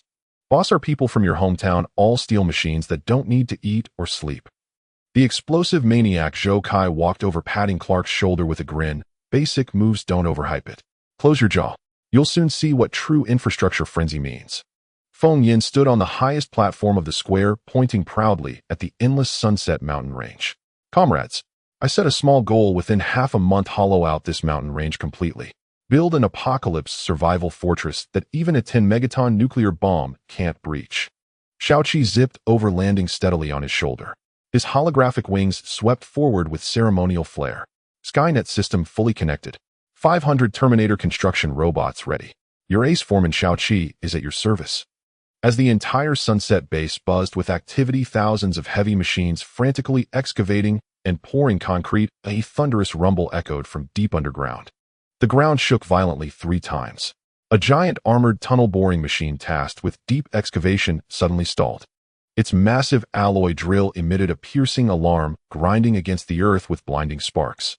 Shaoqi's holographic projection instantly shifted from green to a glaring blood-red hue. His cracked voice hit a breaking pitch. Boss. Major trouble. At 3 kilometers underground, we've detected an unidentifiable, extremely hard, unknown metal layer. Earth's hardest alloy drill. Shattered completely. A deep, muffled rumble from the earth shook everyone to the core, sending chills down their spines. The once thundering giant tunnel-boring machine now wheezed like a broken bellows, spewing black smoke. Feng Yin, piloting a red mech, executed a leap of faith from a 100-meter platform, landing directly at the bottom of the pit. He kicked open the cockpit and peered down. Holy crap! What kind of family fortune is this? Is this land paved with diamonds? Even the Earth's most advanced diamond drill bit got shattered. Below, Terminator Unit 1 leaped up along the pit wall. On its expressionless iron face, a faint micro-expression simulating human confusion appeared for the first time. Its mechanical hand clutched a dark metallic ore. The surface emitted an eerie bluish glow, clearly a high-grade item. Shaoqi flew over its holographic eye, emitting a beam of light to scan. Beep, beep, beep. Unknown metallic layer detected. Hardness exceeds the limit of all known Earth materials by 8 times. As the words faded, Shaoqi's holographic projection shifted in an instant. It transformed into a spirited bird wearing a safety helmet and holding blueprints. This is freaking vibranium. Captain America would weep and Black Panther would take an overnight train to claim kinship. Shaoqi placed its holographic wings on its hips, speaking with righteous indignation. Foreman Shaoqi demands a raise. Without social insurance and high-temperature subsidies, I'm leading a strike today. Feng Yin slapped the holographic projection in response. He hit nothing but air, yet his commanding presence was undeniable. Raise my foot. What do you and AI need a bicycle for? At the end of the month, it'll get you a 10-cent diamond VIP membership. Consider it an early New Year's gift. At the Earth base, Project Pangu. Academician Wang Tongha stared at the data transmitted back. His eyes bulged wide. The old man jumped 3 feet in the air with excitement. We're rich. Filthy rich.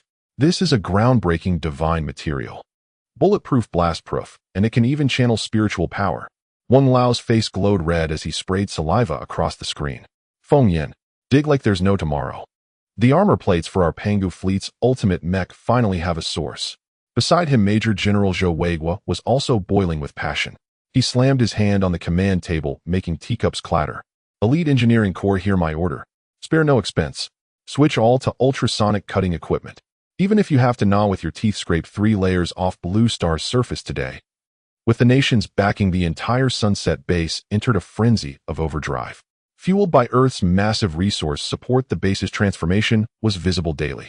Military production lines and civilian production lines sprouted like bamboo after rain.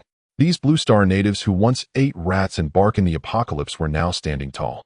Consider that before the Great Cataclysm, many of them were top experts from various industries. A former university physics professor was now bare-chested tightening bolts on a generator set. A once senior heavy machinery engineer was grinning with excitement as he directed a robotic arm to assemble an electromagnetic Vulcan cannon. Clark pushed a heavy cart of bullet boxes past them. His red laser eyes were filled with emotion. Watching the bustling, vibrant base around him, even this iron-hard man couldn't help his eyes reddening. Lei Laohu approached, slapping him on the broad shoulder with a hearty laugh. Get to work. For a brighter tomorrow. There's braised pork for dinner in the canteen. Let's make up for what we missed. At the same time, in the base's highest-level research center on a spotless, sterile workstation, Feng Yin and Yang Shui stood shoulder to shoulder, studying a holographic projection. Xiao Qi performed a 360-degree somersault in midair with excitement. Terminator Unit 1 stood by like an emotionless worker recording data. The holographic projection displayed an incredibly sleek mechanical rock model. Its streamlined armor design was a perfect fusion of brutal aesthetics and cyberpunk heavy industry. It clearly had the foundation of a max-level divine artifact. Feng Yin rubbed his hands. Everything's ready, just waiting for assembly. Yang Shui adjusted the gold-rimmed glasses on her delicate nose bridge. Her demeanor was cool and noble, as if everything was under control. She extended her slender pale fingers, pointing to the model's core parts one by one. The physical framework uses the immortal bones of that world-ending demon rock. The surface armor is fully layered with the newly mined blue star vibranium. The neural interface and full coverage use the infinitely deformable nanomaterials brought back from Sin City. Finally, Yang Shui's gaze fell on the center of the table. There lay a crystal core emitting a purple glow, the top-grade purple crystal dropped by the world-ending demon rock. The core power source. We'll use this purple crystal paired with the newly developed micro-cold fusion reactor. Xiao Qi was practically drooling. If it had saliva, that is. Now its holographic projection displayed only a frenzy of green code. The Empress is mighty. The boss is generous. This godly configuration is absolutely lit. Xiao Qi flapped its wings wildly. Once this body rolls out, won't the entire motherbird world be driven to lay eggs? From now on, call me by my new name, Blue Stars #1, rich and handsome. Feng Yin rolled his eyes in disgust. You damn bird, can't you think of anything besides that? Can't you have some noble AI integrity? Terminator Unit 1 interjected coldly. Sir, according to system calculations, its thought is a severe carbon-based biological estrus logic error. Formatting is recommended. Xiao Qi flew into a rage, pointing at Terminator Unit 1's iron face. You know nothing, you tin can. Believe me, once my new account goes live, the first thing you'll do is blow up your motherboard. Enough, shut up. Yang Shui's cold shout. The Wasteland Queen's aura instantly dominated the entire room. Begin assembly. Terminator Unit 1 stepped forward immediately. Its hands disassembled into several highly precise mechanical arms. The nanomaterials like living mercury rapidly writhed on the workstation, perfectly connecting the massive rock bones. The dark vibranium armor plates emitted crisp clicking sounds. They fit seamlessly onto the mechanical giant eagle's surface. The cold, lifeless metal now pulsed with a hint of savage energy. In less than 10 minutes, a terrifying mechanical rock, 3 meters tall with a wingspan of over 10 meters, lay silently before them. Every metal feather gleamed with a gold light sharp enough to cut through iron. Feng Yin stepped forward and grasped the purple crystal core glowing with light. The moment it touched his palm, a strange, bone-chilling cold surged up. He took a deep breath, pushing aside his thoughts. He slammed the purple crystal into the core socket on the mechanical divine bird's chest. Click! The micronuclear battery activated instantly, beginning a furious charge. In the precise 0.1 second, when the crystal fully connected with the nanoneural network, something went wrong. A terrifying, suffocating, ancient, malevolent aura like a level 12 typhoon swept through the entire sterile lab. Feng Yan's face changed dramatically.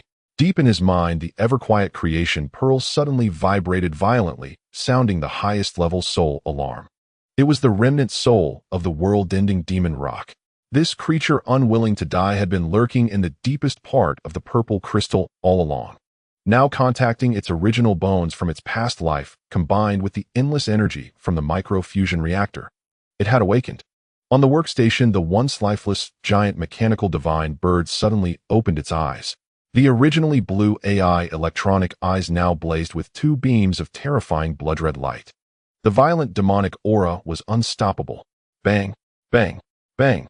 The surrounding special glass, reputedly rocket-proof, cracked with dense spiderweb fissures. The mechanical divine bird stood upright, its 3-meter height, exuding immense pressure. Then it suddenly spread its massive steel wings, spanning over 10 meters. It raised its ferocious, proud metal head toward the ceiling and let out a soul-splitting, blood-curdling, demonic beast roar. Beep, beep, beep. Red danger alert. Mech out of control. The lab's alarms blared. Moved. Feng Yin shouted, stepping forward to shield Yang Shui. Xiaoqi, floating midair, was so terrified that its screen filled with chaos code and immediately blue-screened. Its raspy, croaking voice echoed through the lab with a sob. Holy crap. Boss, save me. This dead bird is trying to steal my body. Xiaoqi watched as the invincible new body crafted by Feng Yin and Yang Shui was about to be taken advantage of by this old thief. Its system interface, which had originally crashed and turned blue, was now alive. It directly blared a glaring blood-red alarm. This broken bird, usually feared for its life. It constantly cried for a salary increase, but at critical moments it truly didn't falter. The digital Xiaoqi transformed into a streak of light, directly abandoning external devices. It dove headfirst into the freshly crafted mechanical bird, hacking into it through the neural connection network. In the computing pool, it fought for a spot against the ancient demon Peng. You dare steal my number? I've paid for VIP. It spat furiously at the demon Peng through the brain-machine interface. Old dang. Times have changed. Your thinking is outdated. Eat my cyber iron fist. Experience the wickedness of modern AI. The demon Peng's shrill howl exploded in the laboratory. Feng Yin, Yang Shui, and Terminator No. One stood by, watching as the giant mechanical bird suddenly acted as if it had drunk fake liquor. It flew around the laboratory in a frenzy. One moment, Xiaoqi's annoying duck-like voice emerged from the bird's beak, and the next moment it turned into the terrifying roar of the demon Peng. The two voices seamlessly transitioned, reminiscent of severe schizophrenia. The body of this mechanical bird was made from the most advanced, infinite transforming nanomaterial. This contraption unexpectedly achieved an incredible effect. When Xiaoqi held the advantage in the computing pool, the nanometal on the surface of the mechanical bird immediately recovered like mercury. The entire massive metallic body swiftly shrank, transforming from a heavy metal divine beast towering at 3 meters with a wingspan of over 10 meters into a mechanical parrot less than 50 centimeters tall. It appeared dainty and even a bit silly. But when the demon Peng's vicious soul regained control, the 50-centimeter parrot expanded like a balloon. With a loud bang, it transformed back into the terrifying giant bird standing 3 meters tall. Big became small, and small became big. Sizes fluctuated wildly. The entire laboratory was thrown into chaos by this shape-shifting bird. Yang Shui pushed her glasses with golden frames up her nose. This cool-headed scholar showed no fear, even taking out a tactical tablet to record rapidly. The extreme extensibility test of the nanomaterial has been completed just like that. Great, it saved me a lot of experimental budget. Terminator No. One stood by like a steel tower. The red electronic eye flickered wildly, the mechanical voice unwavering. Warning. Target volume change frequency too high. Unable to lock on. Feng Yin stood below, dumbfounded. What the hell? Is this a transforming bird? Does it even have the ability to change size? Do you think it's the magical staff of Sun Wukong come to life? He watched as the demon Peng regained the upper hand. Feng Yin couldn't take it anymore. He pushed off the ground with his legs, launching himself into the air like a cannonball. Get down here. Feng Yin grabbed the cold metallic claw of the mechanical giant bird, forcibly pulling it down from midair. These days, even alien old demons are engaging in cyber possession. Didn't you install the National Anti-Fraud app while surfing the web? Feng Yin cursed, pressing his hands firmly against the mechanical bird's vibranium armor. The demon Peng was furious. It was a world-ending demon. How could it have ever suffered such humiliation? Die. A terrifying soul pressure surged from Feng Yin's hands, crashing into his mind like a tsunami. The demon Peng attempted to stun this ignorant human with its absolute mental force. However, the demon Peng had not anticipated the abnormal entity residing in Feng Yin's mind. Just as the demon Peng's remnant soul breached Feng Yin's mind, the creation pearl, which had been quietly resting in the depths of his consciousness, suddenly erupted with a buzz of excitement. Like a hungry husky that had not eaten for 3 days, catching the scent of top-grade beef, the creation pearl opened a void-like gaping maw. The demon Peng's remnant soul didn't even have time to scream before it was swallowed whole by the creation pearl with a howl. Om nom nom. Feng Yin could even hear the sound of the creation pearl chewing. It treated the remnant soul of the world-ending demon Peng like a spicy strip snack. Instantly, a pure and potent higher-dimensional energy surged forth, flowing through Feng Yin's limbs like refreshing mountain spring water. What the hell? Crunchy chicken flavor. This is a blood prophet. Feng Yin grunted in satisfaction. He felt his stagnated supernatural ability level visibly shoot up. Even the creation pearl let out a satisfied burp. With the interference of the demon Peng's remnant soul gone, Xiao Qi instantly felt as if it were in a no man's land within the brain-machine interface. Huh, the bird master is back. Xiao Qi completely regained control of the mechanical divine bird. Its massive body, over 3 meters tall, surged with nano-movement.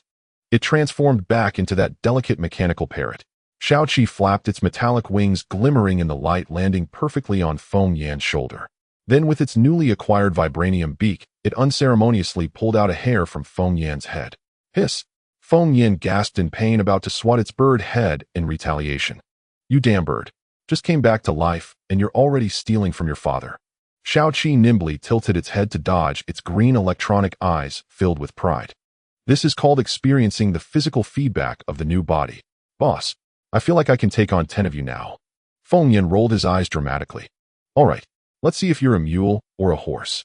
Let's go to the training ground of the new base. I want to see just how capable this VIP Patoan skin you've gathered from both Earth and Blue Star can be. 10 minutes later, at the vast outdoor training ground of the Sunset Base, the indigenous brothers from Blue Star were energetically practicing their supernatural abilities. Old Lei was rubbing blue electric sparks with both hands crackling.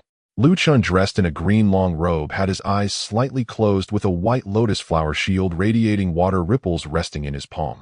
Nearby, the burly black man Corta had transformed entirely into an indestructible steel man, passionately engaging in hand-to-hand combat with Jack, who had turned into a stone man. The two clashed like tireless rhinos, sparks flying. Everyone stop. Look what great treasure I've brought. Feng Yan swaggered into the training ground, clapping his hands.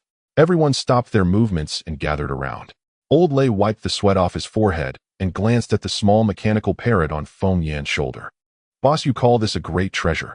This wouldn't even fill the gaps in my teeth. Lu Chun stroked his chin thoughtfully.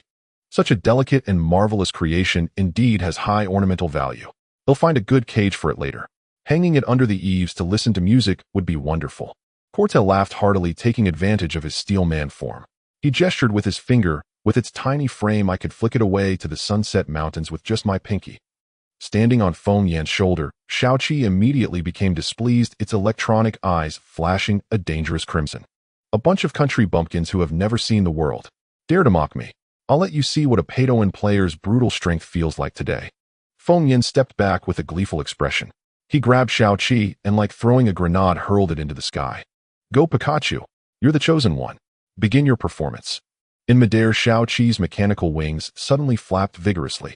As it hovered in the sky, the infinite transforming nanomaterial on its body emitted a cringe-inducing metallic grinding sound. Combat mode activated.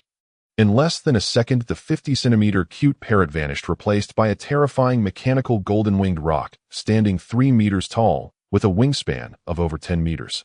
The metal shadow blocking the sky instantly enveloped the entire training ground. The cold vibranium armor reflected a deathly glare under the sunlight. What the hell? Old Lei's eyes nearly popped out, and the electric sparks he had been generating fizzled out in shock. Xiao Qi didn't give them any time to react. The enormous steel wings abruptly flapped downwards. A violent airflow was compressed, instantly transforming into dozens of visible transparent wind blades. They headed directly towards Lu Chun, who was dressed in a long robe. The wind blades tore through the air with a piercing shriek. My dear mother. Lu Chun's face changed drastically, losing all composure. He rolled and crawled back, frantically forming seals with his hands, quickly raising the white lotus flower shield above his head. Clang, clang, clang. The wind blades violently sliced against the shield, causing the water ripple effect to tremble violently. Lu Chun was shaken to the point of his arms going numb, crying out in distress. That wasn't all. The mechanical rock in midair let out an extremely arrogant mechanical screech. Xiao Qi's mechanical chest suddenly collapsed inwards. Layers of nano armor flipped open, revealing 6 thick Gatling multi-barrel gun barrels. Xiao Qi's electronic eyes flashed with manic red light. Namo Gatling Bodhisattva. 6 pure depleted uranium bullets. 3,600 turns per breath. Great compassion and pity for the world. Die. The barrage of metallic fury poured down like a waterfall. Flames shot out over 2 meters long. The dense barrage of bullets directly covered Corta and Jack below. Oh my God. The burly black man Corta covered his head with both hands, enduring the hail of bullets. The pain on his steel skin was excruciating. Sparks flew everywhere. Corta was forced back to the ground, dancing as if he were breakdancing. What the hell? This hurts too much. Wasn't I invulnerable? This bullet isn't right. Jack the Stone Man was in even worse shape. The fist-sized armor-piercing bullets hit him, causing stones to fly everywhere like snowflakes falling to the ground. Jack scrambled around with his hands on his head amidst the hail of bullets. Stop shooting. Stop shooting, bird grandpa. I'm about to be turned into a plaster statue. I concede. The training ground was filled with whales. Sparks flew and dust rose. Xiaoqi hovered in the air, its gun barrel still emitting wisps of smoke. It arrogantly lifted its metallic head, its duck-like voice echoing across the ground. Who else? I ask, who else? Tremble, mortals. From now on, address me as the supreme overlord of Sunset Mountains, the cyber god, Lord Xiaoqi. Who else? I ask, who else? Little Seven shouted wildly, suspended in midair. The metallic wings even arrogantly struck a human pose with its hands on its hips. Just as it was about to perform a celebratory cyber pole dance, a harsh system alarm suddenly blared from within. Warning: micronuclear fusion reactor output power overload. Unlimited transformation, nanomaterial energy consumption exceeded. Power remaining at 1%. Forced entry into super energy saving mode. The majestic three-meter mechanical rock instantly froze in midair, its vibranium armor crazily collapsing like a deflated balloon. With a swoosh, the imposing mechanical rock vanished in place, transforming into a 50-centimeter-long iron clumsy bird devoid of power. Little Seven plummeted down like a heavy solid weight right onto the unsuspecting Feng Yin, who was watching the spectacle below. Oh my, what a hidden weapon! Clang! A crisp metallic collision echoed across the training ground. Little Seven landed squarely on Feng Yan's head. Damn you, pitiful bird. Do you want to crush me and inherit my debt?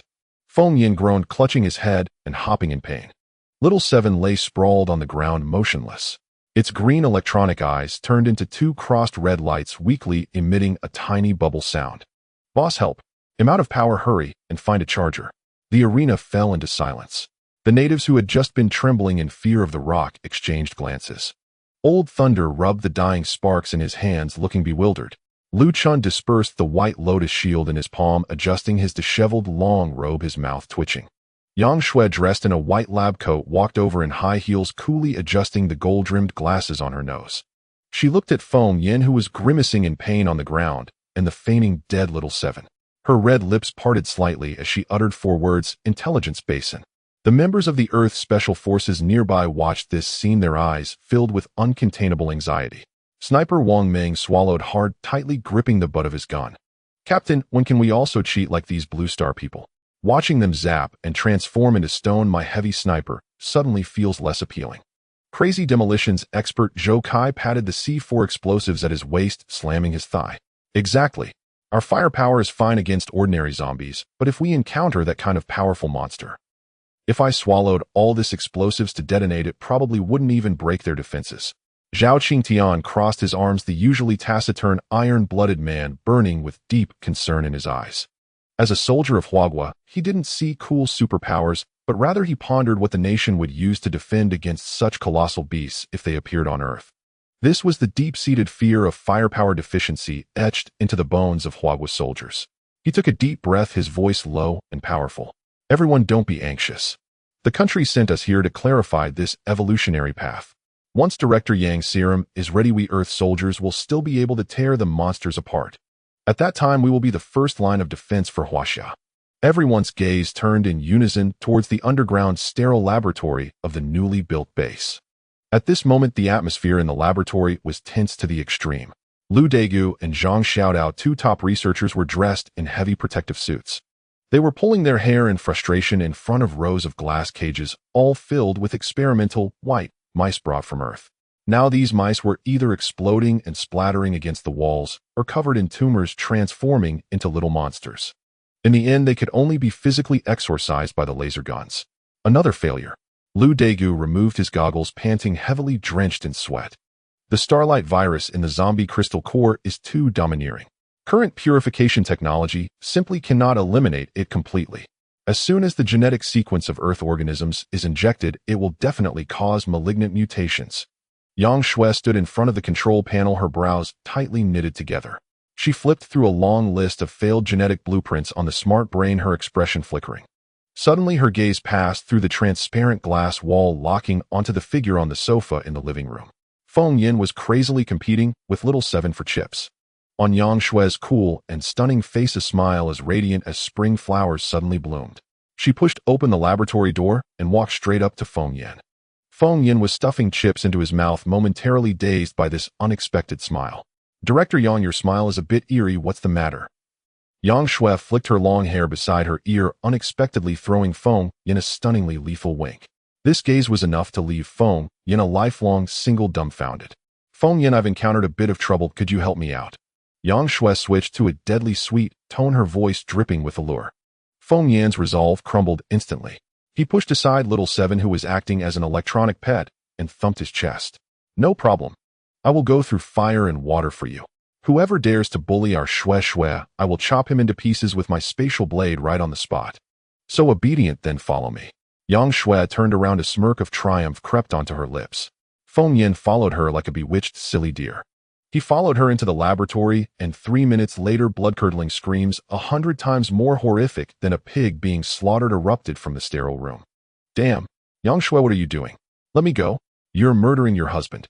Feng Yan was tightly bound on the experimental bed with special alloy straps. Beside him, Lu Degu and Zhang Xiaodao held his arms down firmly, one on each side. Zhang Xiaodao turned his head away, his face filled with tragic determination. "Yin Guk. For the future of humanity on Earth, just sacrifice your body." Yang Shui, wearing sterile gloves, raised a supersized blood extraction syringe that was thicker than an adult's thumb. The needle tip glimmered menacingly under the shadowless lamp. "Shut up, don't move around. If I miss it will hurt a lot." Yang Shui fully resumed her cool and cunning scholarly demeanor, even flicking the syringe with her finger. "Are you drawing blood or extracting bone marrow? You're practically a cyber vampire." Feng Yan struggled desperately. Just then Little Seven flew over. It smartly perched on the shelf of the shadowless lamp, activating its nano skin, and surprisingly donned a set of black priest robes. It even accompanied itself with an extremely mournful Eru version of the background music. "Boss, just rest in peace. I will take care of your 2 tons of chip supplies." "Amen." Feng Yan was so angry, he almost suffered a brain hemorrhage. "Raising you is worse than raising a piece of char siu." Before Feng Yan could finish scolding, Yang Shui had already accurately plunged the syringe in, extracting a whopping 500 milliliters of bright red blood. Feng Yan lay like a salted fish drained of moisture, rolling his eyes motionless, his face full of despair. Yang Shui completely ignored him. She turned and carefully dripped a drop of blood into a test tube filled with dark, gray, mutated crystal solution. Everyone held their breath. Lu Degu and Zhang Xiaodao swallowed nervously.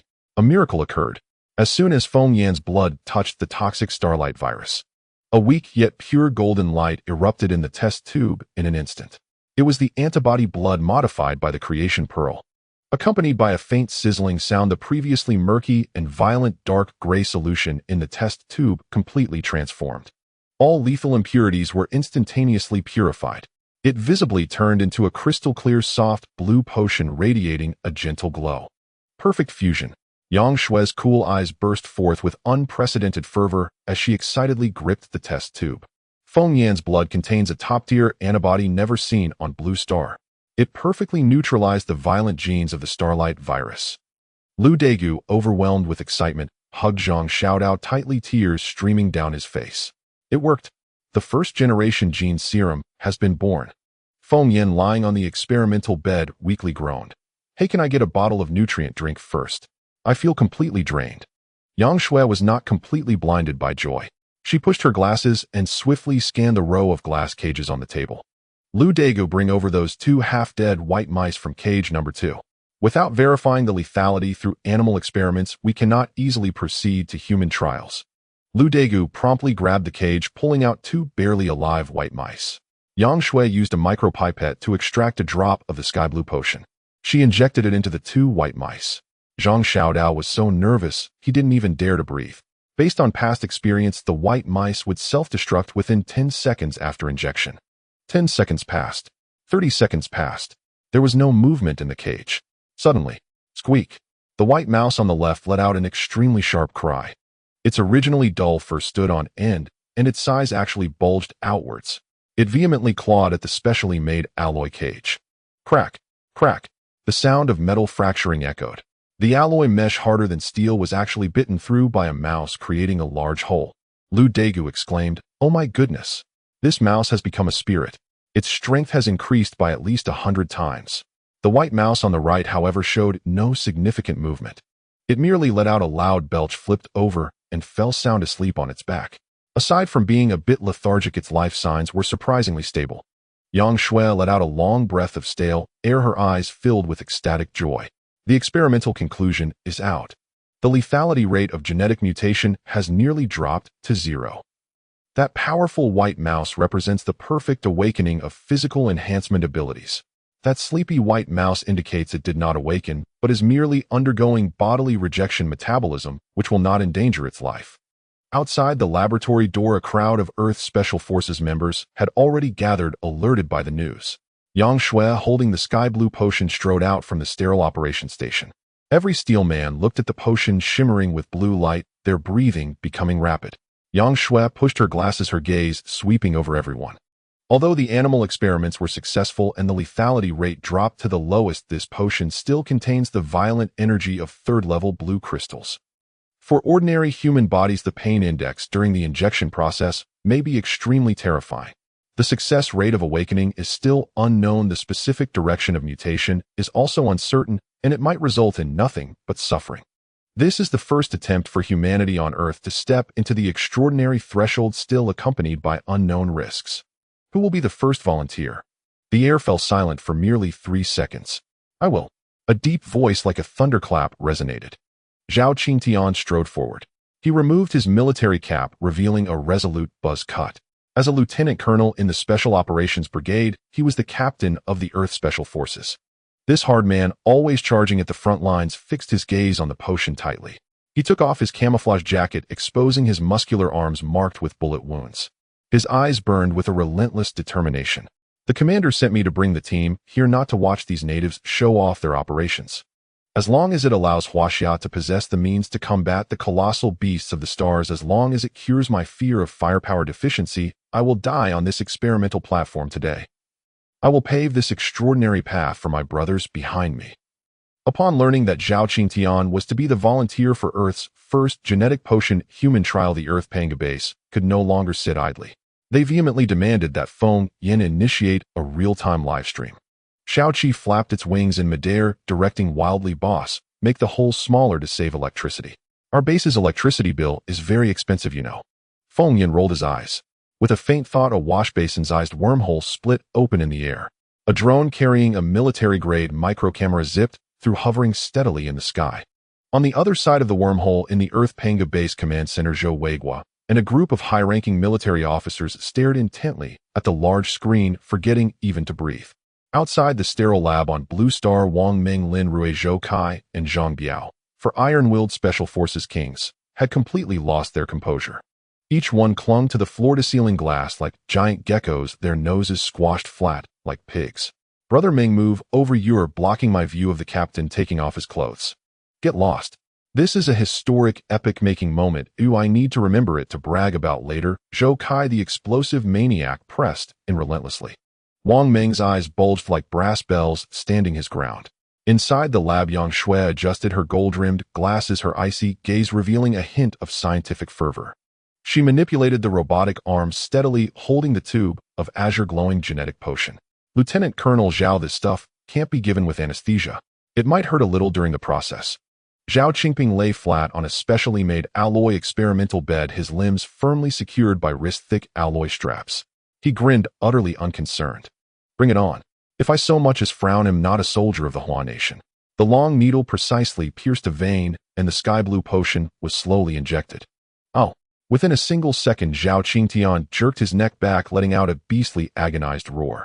The pain was beyond anything imaginable. This was a torment no human could endure. It felt like 10,000 electric saws were savagely cutting through his bone marrow. Every vein on his body bulged, writhing like purple-black earthworms under his skin. His eyes, bloodshot and bulging, seemed ready to pop from their sockets. Creak, creak. The wrist-thick, specially made alloy restraints groaned under his surging strength. His gums bled from the clenching, trickling from the corners of his mouth, but he endured. Damn such willpower. I salute him as a true man. Feng Yin, watching from outside the window, felt his scalp tingle and swallowed hard. Several times he wanted to push the door open and use the creation pearl to absorb the wild energy and help. But he knew he couldn't. This was like a butterfly breaking from its cocoon. Any outside interference would ruin the awakening process. Seeing the atmosphere so thick it could be wrung out, Xiao Qi couldn't hold back. Its nanometal casing churned, and a flowing mane of hair sprouted from its head, making it look like a certain pop star fresh from a concert. Xiao Qi cranked the speaker on its chest to full volume. A roaring BGM instantly filled the entire lab. The great river flows east. When it's time for the shot, give the shot. Storm through the 9 continents with vigor. Not content with just playing hero song, Xiao Qi conjured a virtual mini-speaker and frantically circled the agonized Zhao Qingtian. Folks, type your sympathy in the comments. Captain Zhao is making a killing here. The drop rate is insane. Top-tier gear delivered with a click. Brothers, come and slash me. Not 998, just one shot, and you're a Superman in a second. Feng Yin, watching outside, was covered in exasperation and yelled, "Shut up, you damn bird. You're about to sing the captain to death." As the words faded, a sudden change occurred. "Open up." Zhao Qingshan's eyes burst wide open, and 2 streams of orange-eared flames shot from the depths of his pupils. Bang, bang, bang. The unyielding alloy restraints snapped under his explosively multiplied strength, sending metal shards clattering against the walls with sparks. With a deafening roar, a terrifying flame of thousands of degrees erupted from within him without restraint. His entire form turned into a human torch. This wasn't like Hui Ying's ordinary ability to throw a few fireballs. This was pure elemental transformation. Damn, high temperature alert. Yang Shui's face changed dramatically. She instantly cast a deep black magical shield, pulling Lu Dagua and Zhang Xiaodao behind her like chicks. Oh my mother. Lu Dagua fell to the ground in terror, his face green. The captain's turned into a baked sweet potato. The high temperature swept through the entire area. The expensive top-tier experimental table visibly reddened, softened, and melted into a pool of molten iron under the extreme heat. Not only that, but Zhao Qingshan's camouflage vest turned to ash, not even his red boxers spared. Oh my heart, liver, spleen, lungs, and kidneys. Feng Yin clutched his heart outside the window, pounding his chest in anguish. A wastrel. An absolute wastrel. That was a high-end experimental table I traded with Earth for vibranium. Zhao Qingtian, you brute, you have to pay me back with a 3-bedroom apartment and my money. Inside the lab, Zhao Qingtian felt no heat at all. He gazed in disbelief at his burning hands, then set his feet on the ground. Sizzle. The top-tier alloy floor was scorched with 2 blackened, melted footprints of flame. The task force members outside were dumbfounded, their jaws on the floor. Did the captain set himself on fire? Nonsense. The captain has become an immortal. He's a torch now. The lab was no longer habitable. Zhao Qingtian focused his mind sharply, and the wild flames were drawn back to his skin, burning docilely against it. He felt as light as a feather. With a shift of thought, his feet left the ground. Holy crap. I'm flying. Zhao Qingshan's voice was filled with ecstasy. He burst out of the door, soaring toward the training ground outside. At that moment, on the training ground, a group of Blue Star natives were training vigorously. Suddenly, they saw a fiery human rocket shooting into the sky. Everyone froze in place. Zhao Qingtian, trailing a long flame, soared freely through the sky, like a runaway husky, his joyful laughter echoing across the land. It had been too long. Since arriving on Blue Star, he had long watched these native superhumans show off with their sky-soaring abilities. Meanwhile, the iron-blooded soldiers skilled in combat lacked such world-shattering power. That frustration, that oppression of relying only on conventional firearms, was now utterly released. What a thrill. What a damn thrill. The deep-seated fear of insufficient firepower ingrained in the Hua Nation soldiers was healed in that epic moment. He descended like a flame war god, hovering above the training ground, aiming at a heavy-duty alloy target that a machine gun squad couldn't penetrate in 10 minutes of continuous fire. Take this from me. Zhao Qingtian clasped his hands together, and a pillar of orange-eared flame thick as a water barrel blasted out like a high-energy laser cannon. Boom. Without any suspense, the half-meter-thick alloy target was melted clean through with a huge hole. Molten iron dripped from the edges, glaring red. Dead silence fell over the scene. Lei Laohu, clutching a small electric spark head just conjured, swallowed hard. My God, that spark of his is tougher than my life.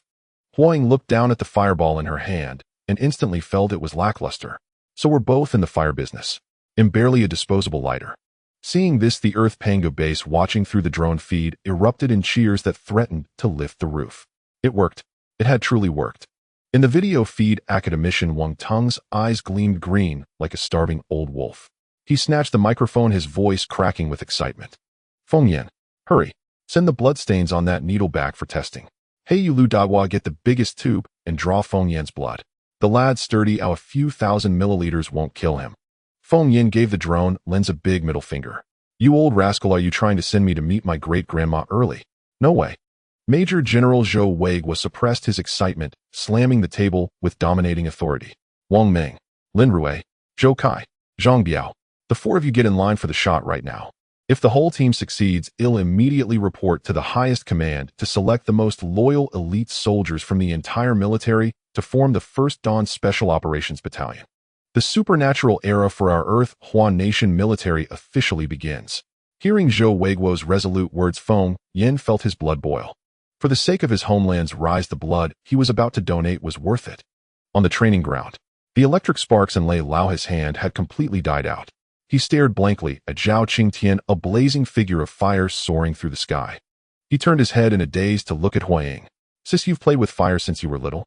Can you set yourself ablaze and fly? Huaying glanced at her own enviably fiery figure. The corner of her mouth twitched violently. If I set myself on fire, I'd be a well-done roast suckling pig right now. Lu Chenma silently crushed the white lotus shield in his palm.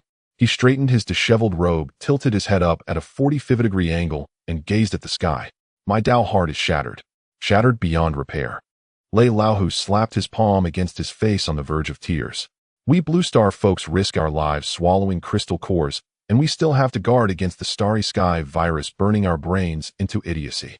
And yet these Earth people just roll up their sleeves, give themselves a shot, and ascend on the spot. This is basically the official cheating. How are we supposed to survive? Outside the sterile lab, Wang Meng scratched his head frantically like a monkey. Director Yang, hurry up. Give me a shot. My firepower insufficiency phobia is terminal. If you don't treat it, it'll need an amputation. Yang Shui adjusted her gold-rimmed glasses, the oversized syringe in her hand still dripping with blue liquid. Lieutenant Colonel Zhao was just lucky. Although the mortality rate of this agent is reduced, the pain index breaks the limits of human physiology. Aren't you afraid? Wang Meng thumped his chest, his bulletproof vest booming with each strike. Afraid my ass. As long as I can turn into a skyrocket like the captain, even if my great-grandma is waving at me from the Yellow Springs Road, right now I'd drag her through a square dance before coming back. Zhou Kai, the explosive madman, shoved Wang Meng aside. Director Yang, give me the shot first. My demands aren't high. Just let me become a walking C4 bomb. Feng Yan pressed against the floor-to-ceiling glass, shouting inside. Shue, give them the strong stuff. Father Earth isn't short on cash. Shao-Chi flew over immediately. Its nanite skin rippled, and a pink nurse's cap sprouted from its head. Time for shots. Special offer for Earth Bros. One shot, and you won't regret it. Folks, spam 666 on the screen and watch the Earth's Soldier King evolve in real time. Yang Shui's cold face was full of exasperation.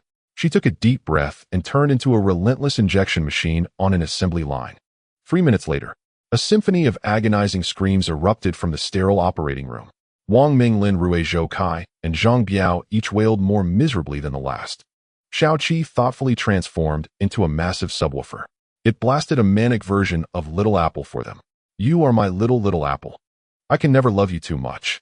To the wildly catchy, cheerful rhythm, the four iron-blooded warriors' veins bulging all over underwent earth-shattering transformations.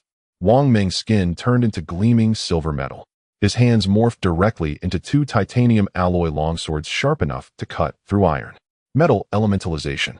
Countless thorny, thick vines grew out of thin air around Lin Rui. His entire body transformed into a three-turtle tree warrior. Wood elementalization. A large pool of water seeped from under the feet of communications soldier Zhang Biao. His body completely turned into a flowing mass of deep blue water. Water elementalization. Zhou Kai, the explosive maniac, was even more extreme. His whole body swelled into a thick, yellowish-brown granite mass, and with a casual squeeze, he could mold high-explosive meteors sparking with embers. Earth elementalization. For freshly minted elemental supermen howled as they burst out of the lab. They charged toward the training ground in a trail of sparks and lightning. I've become a Terminator. Wang Meng brandished his dual blades, cleaving a half-meter-thick armor plate in two. Take off. Everyone take off. Lin Rui swung wildly through the air on his vines. The training ground instantly became a superpower experience hall for the Earth Task Force. Metal, wood, water, fire, earth. The 5 elements grand array was fully assembled. Yang Shui stood holding the empty syringe. Dazedly, she stared at the lab entrance, now reduced to rubble. Her cold, stunning face was etched with existential doubt. A 100% awakening rate. Perfect elementalization for all. What kind of monsters are you Earth people? Feng Yin strolled over. He wrapped an arm around Yang Shui's slender shoulder, grinning. This is what we call technology changing destiny. Our Chinese physiques are tempered by a lifetime of eating chemical-laced junk food and breathing smog. A little starry sky virus is like eating spicy hot pot. It won't even give us a stomachache. Xiaoqi landed on Feng Yan's shoulder, nodding frantically. Boss is right. Director Yang, if you're not convinced you can have a hybrid baby with my boss, I guarantee your genes will be unmatched in the world. Yang Shui's fair cheeks instantly flushed with 2 patches of crimson. She whipped out a gleaming scalpel from her pocket. Plucking warning. Xiaoqi immediately shrank its neck and hid behind Feng Yan. Can't mess with that, can't mess with that. The tigress is on the warpath. Just as the Earthlings were ecstatically testing their superpowers, and the Blue Star natives were collectively losing their minds. Woo, woo, woo. A piercing air raid siren suddenly blared across the entire Sunset base. Red warning lights flashed frantically on every wall. The cold mechanical voice of the central AI cut through all the noise. Warning, warning. An ultra-large-scale zombie horde detected to the southwest. Estimated contact time 5 minutes. Everyone dropped their playful expressions. Feng Yan's face darkened as he strode swiftly toward the newly built alloy wall. The others followed closely. When they stood atop the towering wall and gazed across the distant plains, they all drew in a sharp, icy breath. On the distant horizon, a pitch-black tide of zombies, like a breached black flood, swept toward them with overwhelming force. This wasn't a matter of thousands or tens of thousands. This was a truly boundless sea of corpses. Countless frenzied mutant beasts were mixed within the zombie horde. Even more terrifying, at the very end of the zombie tide, several monstrous colossal figures loomed ominously. 3 giant stitched zombies, each over 10 meters tall, and a mutated bone-armored giant, horned rhinoceros 20 meters in length. They advanced with earth-shaking steps, trampling the smaller zombies in their path into pulp. The ground trembled violently. The air was thick with a suffocating stench of decay. Feng Yin squinted at the overwhelmingly oppressive sight. Holy shit, I knew it. This is exactly the game designer's classic MMO trope. As soon as the base is built, a monster siege is bound to spawn. Will we get a city-building token after this wave? Xiaoqi instantly changed its skin into tactical camouflage. From somewhere it produced a miniature submachine gun and slung it over its shoulder. Boss, form up quickly. This wave of XP is too fat. The server first kill is ours for the taking. Charge. Let's go. The Blue Star native soldiers beside them were already pale with fear. Their hands, gripping their weapons, trembled uncontrollably. Lei Laohu stammered as he swallowed his saliva. This scale. It's at least a grade A beast tide of 100,000. With our numbers, we're barely a toothpick for them. However, the moment he finished speaking, a series of crisp uniform clicks sounded from beside him. Zhao Qingtian was wreathed in roaring flames. Wang Ming's hands had transformed into gleaming silver horse-slaying sabers. Lin Rue stood on thorny vines as thick as a wrist.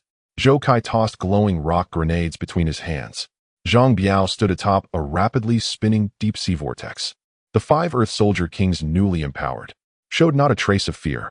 Instead, their eyes gleamed like starving wolves who had stumbled upon a grand feast after half a month of hunger. Zhao Qingtian bared his teeth in a grin, their stark whiteness shining.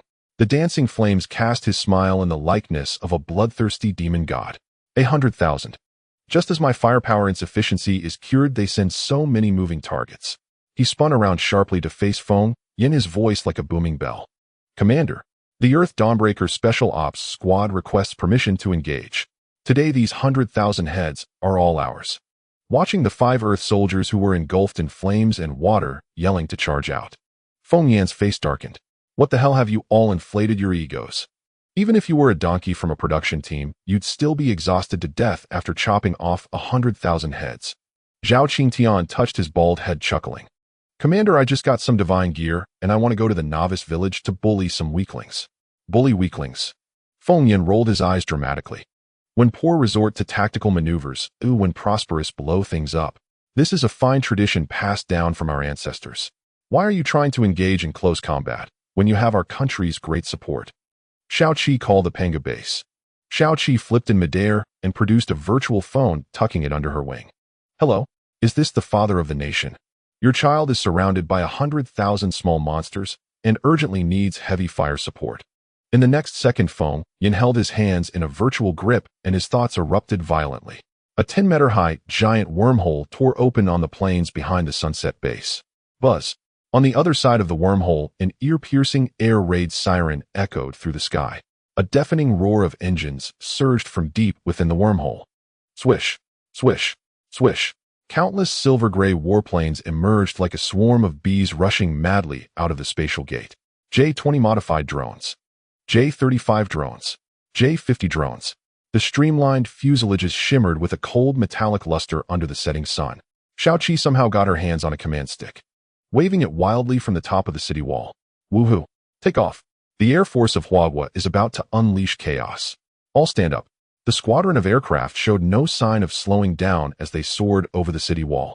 A conical sonic boom cloud appeared beneath the fuselages, accompanied by a terrifying sonic boom striking towards the distant dark sea of corpses. The weapon bays under the fuselage opened simultaneously. Dongfeng Express mission guaranteed. Please sign for your explosive package. As Xiaoqi finished speaking, countless air-to-ground high-explosive missiles trailed long tails of fire, pounding down like a torrential rain into the densest areas of the zombies. Boom, boom, boom. The ground trembled, shaking violently. Fiery fireballs shot up from the earth. Miniature mushroom clouds burst forth one after another across the plains. The natives of Blue Star had never witnessed such a spectacle. Thunder Tiger's mouth gaped wide enough to fit 3 ostrich eggs. My dear mother, has Thor lost his temper? Lu Chen silently tightened his grip on the White Lotus shield. My Dao heart has shattered again. Can this shield withstand a hit from that thing? Fire Sakura glanced at her small fireball and shamefully retracted it. Compared to the forces behind Boss Feng, I'm merely a little match girl. The air raid wasn't over yet. A more terrifying tremor resonated from the ground. The sound of treads crushing the earth made one's teeth ache. From the 10-meter-high wormhole, one after another desert camouflage Type 99 heavy battle tanks, self-propelled anti-aircraft guns, and multi-barrel rocket launchers roared out. The tide of steel. A true tide of steel. The tanks and armored vehicles quickly positioned themselves on the reserved tactical platform of the Sunset Base. Sturdy cannon barrels were raised high, aiming at the tide of corpses ahead. In the command room of Panga Base, Major General Zhou Weigua beamed with excitement as he shouted into the microphone. Fire! Let the monsters from the other world witness what true firepower looks like. Boom, boom, boom. Hundreds of heavy artillery pieces roared simultaneously. White shockwaves visible to the naked eye erupted in front of the cannon barrels. Dense shells traced deadly parabolas in the air, accurately striking the zombie horde that had just been plowed through by the air raid. Severed limbs and black blood were blasted up to dozens of meters high. Brutal, too brutal. Feng Yin observed through binoculars while munching on seeds. This is what a real battle looks like. This scene is utterly healing.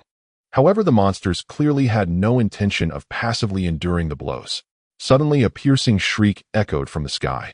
Thousands of mutated bone sculptures and blood-eyed crows with wingspans exceeding 3 meters soared up from behind the tide of corpses. They resembled a cloud of black, colliding head-on with the Earth's drones.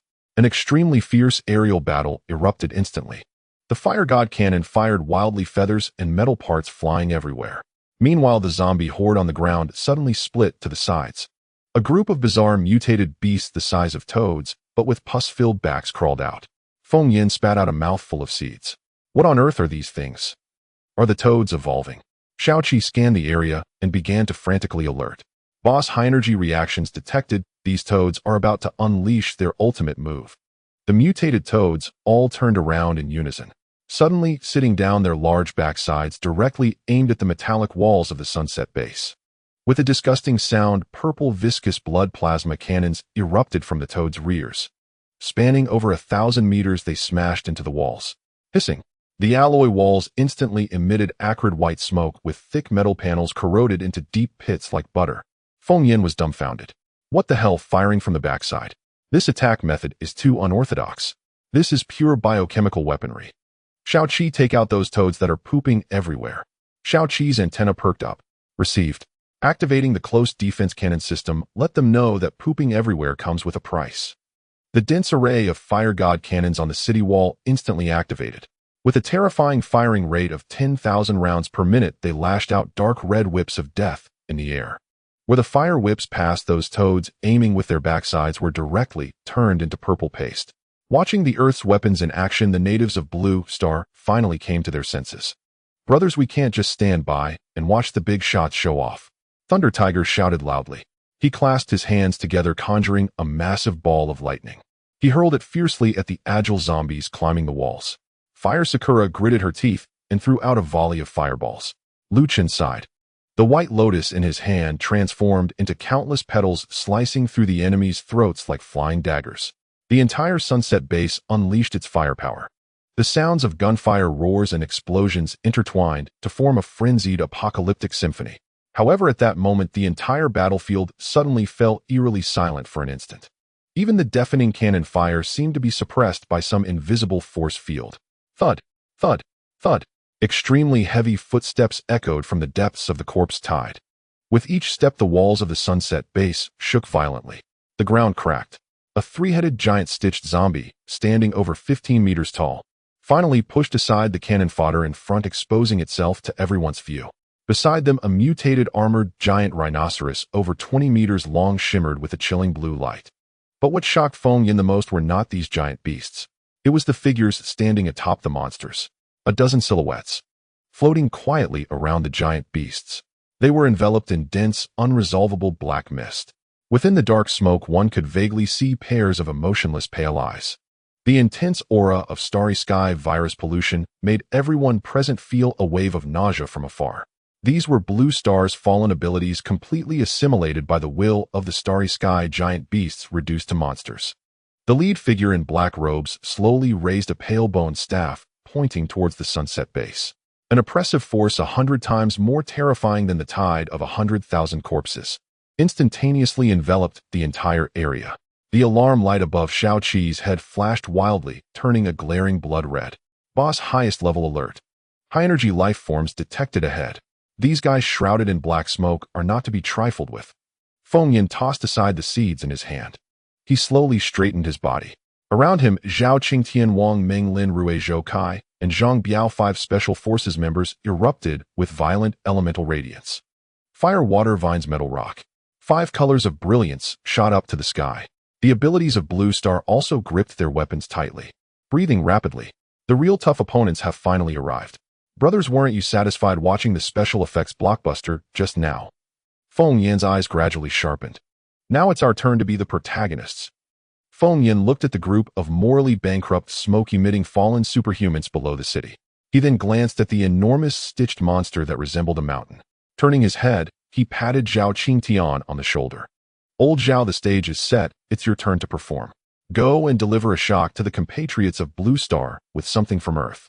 Zhao Qingtian grinned widely. The bald head gleamed under the red sun. "Commander, just watch. The entire task force is ready. Target the black coal ball ahead. Engaged." 5 beams of varying colors shot into the sky. In midair, Shao Qi produced a holographic loudspeaker and played the theme music for Ultraman's appearance. The mechanical voice of the obnoxious bird echoed throughout the arena. "Earth branch of the country of light. 5-element armored warriors. Requesting to engage."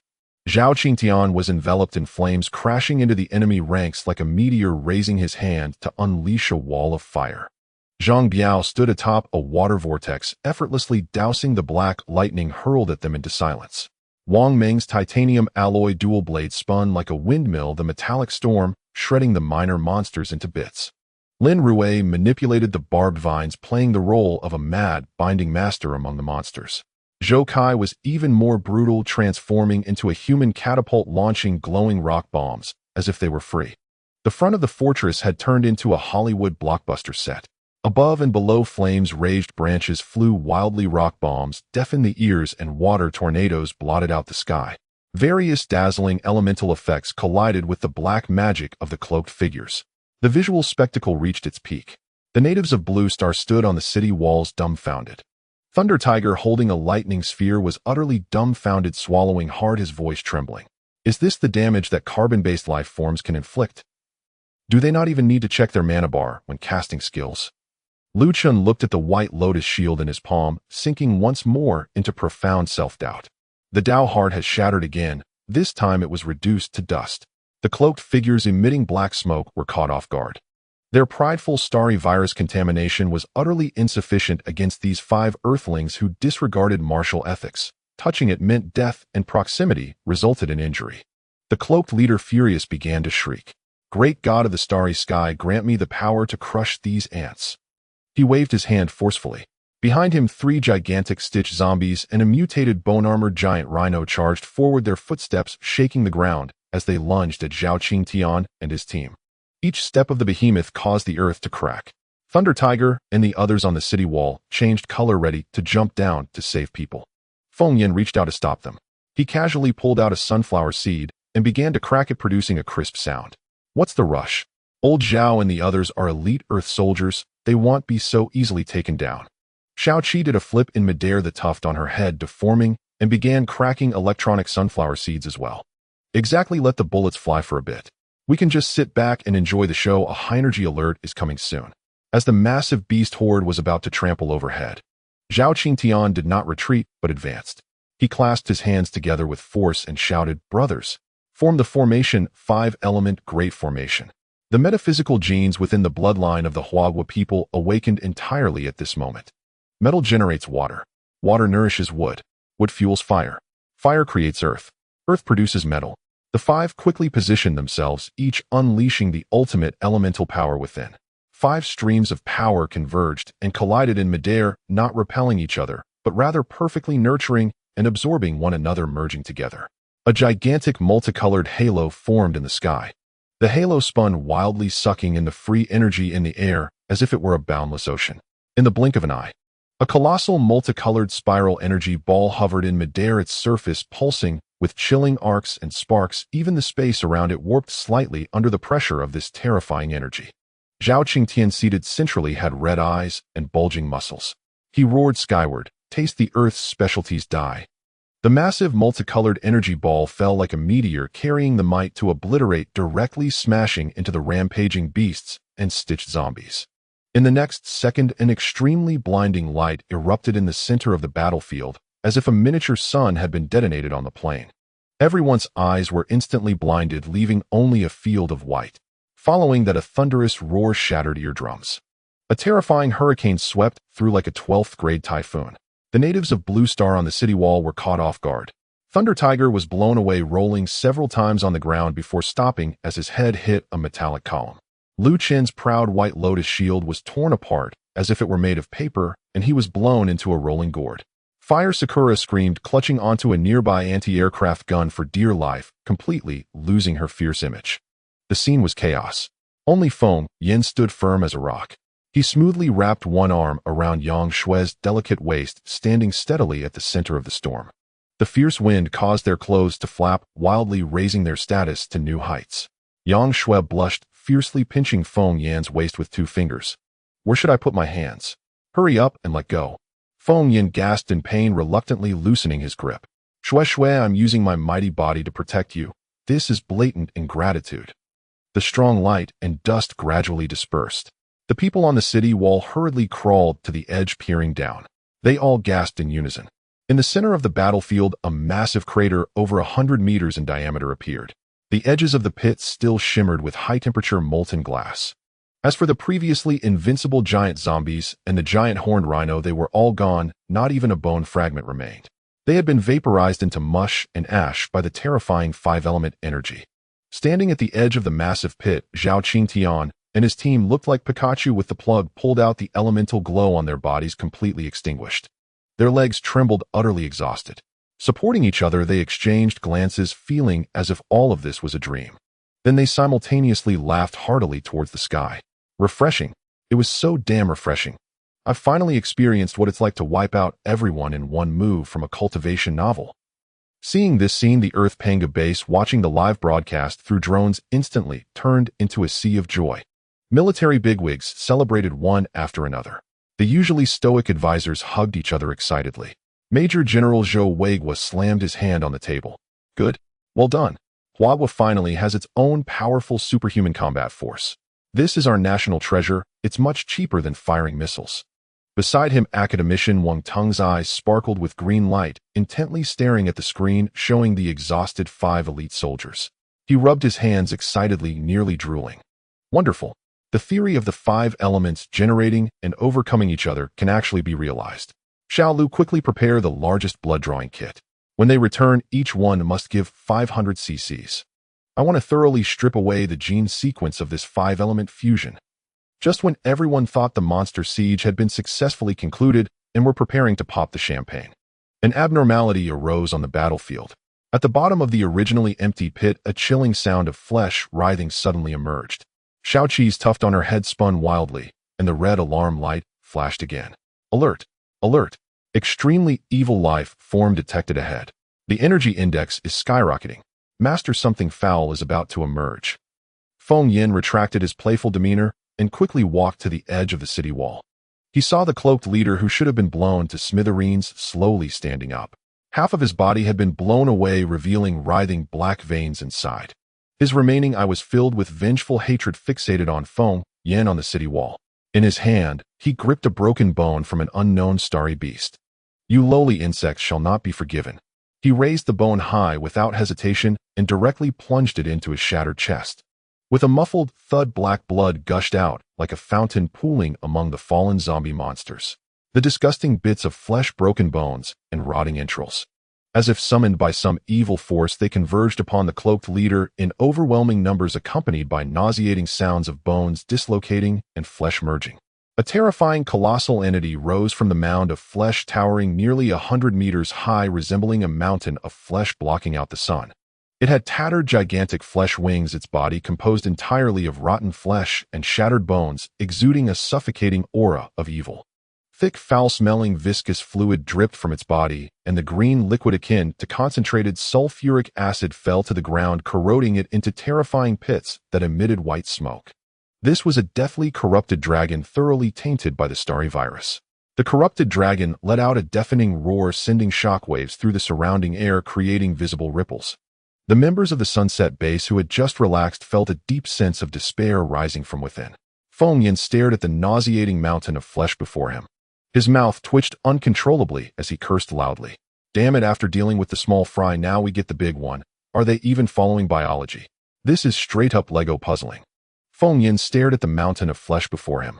Countless rotting chunks and shattered bones were forcibly stitched together, towering over 100 meters high. A thick fermented stench from a sewer mixed with the foul odor of biological weapons assaulted his senses directly. Feng Yin pinched his nose and retched twice. What the hell? Which hellish chef cooked up this dark cuisine? Even a $9.90 knockoff Lego set from Pinduoduo looks better put together than this piece of junk. The mechanical parrot, Xiao Qi in midair, also disdainfully covered its beak with a wing. Boss, this is like a returned product from a buyer's show come to life. Visual pollution is seriously off the charts. I suggest blurring the whole screen. Feng Yin glanced down into the pit. Zhao Qingtian and the other 4 Special Forces soldiers were still there, gasping for breath. These 5 war kings had just unleashed their 5 elements fusion ultimate move and were now completely drained, barely able to stand. Feng Yin raised his right hand and traced a circle in the air with his index finger. Old Zhao, your mana bar emptied way too cleanly. Even a $10 shared power bank on the street lasts longer than you. Hurry back to base and recharge. A spatial rift 2 meters in diameter tore open out of nowhere. The other side of the rift directly connected to the rear of the Sunset Base. Zhao Qingshan's legs were shaking violently, but his tough guy mouth was harder than a dead duck's. Commander, I can still hold on. Help me up, I can still conjure another fireball. Feng Yin waved his hand in disdain and manipulated the spatial rift to engulf them entirely. Conjure your ass another fireball. If you keep it up, you'll be nothing but ashes. Get the hell back and recover your mana. The 5 Special Forces soldiers were swallowed by the spatial rift and evacuated safely from the battlefield. Just then, the 100-meter rotting death dragon raised its head and let out a piercing roar. It lifted its massive, decayed foot larger than a heavy truck and stomped hard on the ground. Boom. It was as if a heavy aerial bomb had been detonated underfoot. A visible ring of earthy yellow shockwaves spread madly across the ground like a tsunami.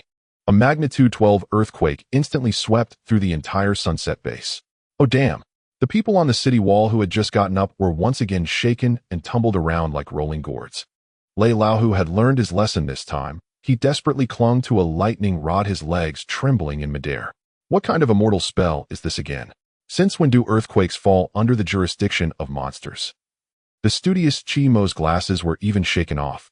The refined Lu Chen fared worse. The hem of his long gown was full of holes corroded by acid, making him look like a beggar sect elder who had just finished begging. This isn't playing by the rules. A disgrace to civility. A real disgrace. Lu Chen cursed loudly, amidst the earth-shattering tremors. The alloy city wall built by Earth's infrastructure maniacs working non-stop for 3 days and nights emitted a teeth-grinding sound of metal twisting. Crack, crack. Spiderweb-like cracks crawled up from the base of the wall, and large chunks of stone and metal reinforcement bars crashed down in a clatter. Feng Yan's heart bled as he looked at the battered city wall. This was the top-tier construction material he had begged and pleaded for from Major General Zhou Weigua. Damn it, my priceless Seaview School District house. The fresh paint job the nation just gave me. You puce-oozing dead stink bug. Daring to wreck my assets. Feng Yan completely lost it. His eyes were bloodshot. He screamed hoarsely at Xiao Qi in midair. Xiao Qi, call air traffic control. Deploy all our assets and give this unwelcome guest a premium physical fire therapy package. Xiao Qi's antenna instantly stiffened into a red signal antenna, and its mechanical eyes blazed with crimson light. Received. Sunset Base highest authority unlocked. Truth lies only within range. Firepower carpet bombing mode fully activated. The next second, a deafening engine roar came from deep within the base. The several hundred-meter-long Sunset aerospace carrier slowly ascended, propelled by rings of azure plasma exhaust. A holographic projection of the ship's captain, Terminator 1, appeared above the city wall. He stood erect, his metallic face cold and ruthless. Commander, main cannon is fully charged, preparing for physical transcendence of the target. Hum. A colossal cannon barrel over 10 meters in diameter extended from the aerospace carrier. A blinding blue ion beam like a judgment spear cast down by God plunged straight into the rotting dragon's disgusting chest. Simultaneously, 3 Lewin-class aerospace drone carriers followed suit, rising from the ground. Their cargo doors opened wide and countless Xian-Nu fighters poured out like enraged hornets from a disturbed nest blanketing the sky. It's raining. Take in the clothes. Xiao Qi provided voiceover in midair with its rusty voice. Countless Xian-Nu fighters loaded with high-explosive thermobaric bombs rained bombs onto the giant beast's head like dumplings. Standing in the base's central square, the mechanical Tyrannosaurus Rex saw the commotion and refused to be outdone. Although its 50-meter height made it look like an underdeveloped little brother before the 100-meter rotting dragon, it wouldn't lose face. The Tyrannosaurus Rex raised its massive metal head, its chest's arc reactor overloading madly. A plasma laser cannon as thick as a water tank blasted from its wide-open mouth, aiming shamelessly at the rotting dragon's lower regions. Brilliant. You even learned the monkey steals the peach move. Tyrannosaurus Rex, you've gone rogue. Feng Yan leaned on the city wall's crenellation, almost grabbing a handful of melon seeds for an excited commentary. But it wasn't over. In the missile vehicle formation behind the base, 3 Hongqi missile launchers had silently raised their towering launch racks. Like 1,000 trees of blooming flowers in the east wind night. Express delivery to your door, leaving no escape. Accompanied by Xiao Qi's extremely arrogant mechanical voice, 3DF-17 hypersonic missiles, trailing white sonic boom clouds tore through the sky. At an altitude of 10,000 meters, they executed an absurd right-angle trajectory change that defied the laws of physics. Then, with a bizarre skipping ballistic path carrying the shrill whistle of death's siren, they accurately smashed into the rotting dragon's massive ugly head. Boom, boom, boom. It was as if the entire world had been muted for a second. The outskirts of Sunset Base had become a veritable 18th level of hell. Blinding white light, a tsunami-like sea of flames. Various ion beams wove into an impenetrable death grid. The 100-meter rotting death dragon was completely swallowed by the explosion's smoke and fire. Ear-shattering chain explosions pushed outward wave after wave. The native Blue Star inhabitants on the city wall were all dumbfounded. The burly black man Court touched his steel-like skin, which he had always been proud of, and swallowed hard. With the boss firepower configuration, if this iron skin of mine walked in there, would I be blown into not even a single coin left? The fireball that Fire Sakura had been holding had long been extinguished in shock. She stared blankly at the missiles, still trailing white smoke in the sky, then at her own delicate hands. Is this the foundation of a superdimensional plane? Compared to this, the abilities we used to play with are just child's play. In the center of the battlefield, the giant beast's agonizing roar finally pierced through the continuous explosions. Dazzling flames continuously erupted from its massive body, and thick black smoke soared into the sky. The disgusting rotting flesh forcibly stitched together from decayed meat and zombie remains fell off like rain torn apart by extreme heat of thousands of degrees and explosive shockwaves. Large chunks of rotten meat were instantly charred to coal, and a burnt protein stench drifted through the air. Oh my dear guest, how's this firepower massage treatment treating you? A free full-body rapid liposuction surgery. Shao-Chi circled arrogantly in the sky, its beak never idle. This weight loss effect must have shed at least 2 tons of meat. However, just when everyone thought this repulsive monster was about to be physically transcended into a pile of ash, the raging sea of fire in the center of the battlefield suddenly rolled inward in an extremely eerie manner. It was as if a black hole vacuum cleaner set to maximum power had appeared at the bottom of the pit, swallowing all the flames and smoke in one gulp. A fierce wind howled, completely blowing away the smoke of battle. The smug grin on Feng Yan's face instantly froze. In the center of the pit, the mountain of flesh that was the rotting death dragon had vanished. In its place was a terrifying skeletal dragon radiating a pure pitch-black metallic luster. All the rotting flesh on its body had been burned away by the missiles, revealing a massive skeleton cast from what looked like black gold. Every thick bone was densely carved with eerie blood-red runes emitting a terrifying pressure that made even souls tremble. Inside the skeletal dragon's massive skull, 2 balls of azure soul flame ignited with a whoosh like eyes from the 9 hells staring fixedly at the city wall. Damn it! How does this game have a second phase? This monster has a health lock cheat. It's totally dishonorable. Feng Yan couldn't help but curse. The next second, the metal skeletal dragon suddenly spread its sky-covering enormous bone wings. Bang! A piercing sonic boom tore across the sky. This 100-meter-long behemoth, completely defying aerodynamics, shot straight up like a maddened black cannonball. It opened its huge pelvic mouth full of ferocious fangs, and a highly concentrated azure death breath shot directly at a Lewin-class aerospace carrier in midair. ZZT. The energy shield of the usually indestructible Luan carrier held for less than half a second under the azure flame before bursting like a bubble. The skeletal dragon's claw, larger than a building, followed up with a fierce swipe. A teeth-grinding sound of tearing metal echoed across the sky. That astronomically expensive Luan carrier, before it was like a plastic toy from a street stall. The skeletal dragon tore it clean in half with one claw. Countless metal fragments, accompanied by towering flames and thick black smoke, fell downward. The wreckage of the downed carrier crashed into the wilderness outside the city, directly raising a massive mushroom cloud. My Luan, my precious darling. Feng Yan's eyes nearly popped out of their sockets, and a pang of heartache almost made him pass out. That was the wartime sponsorship specially approved by the nation, and it was a limited edition toy exclusive to the highest VIP members. He hadn't even gotten to enjoy it properly before it was torn apart like scrap metal. You wasteful thing, daring to smash my limited edition collectible. Today, even if the Heavenly King himself came, I'd have to break this damn skeleton of yours down and make soup with it.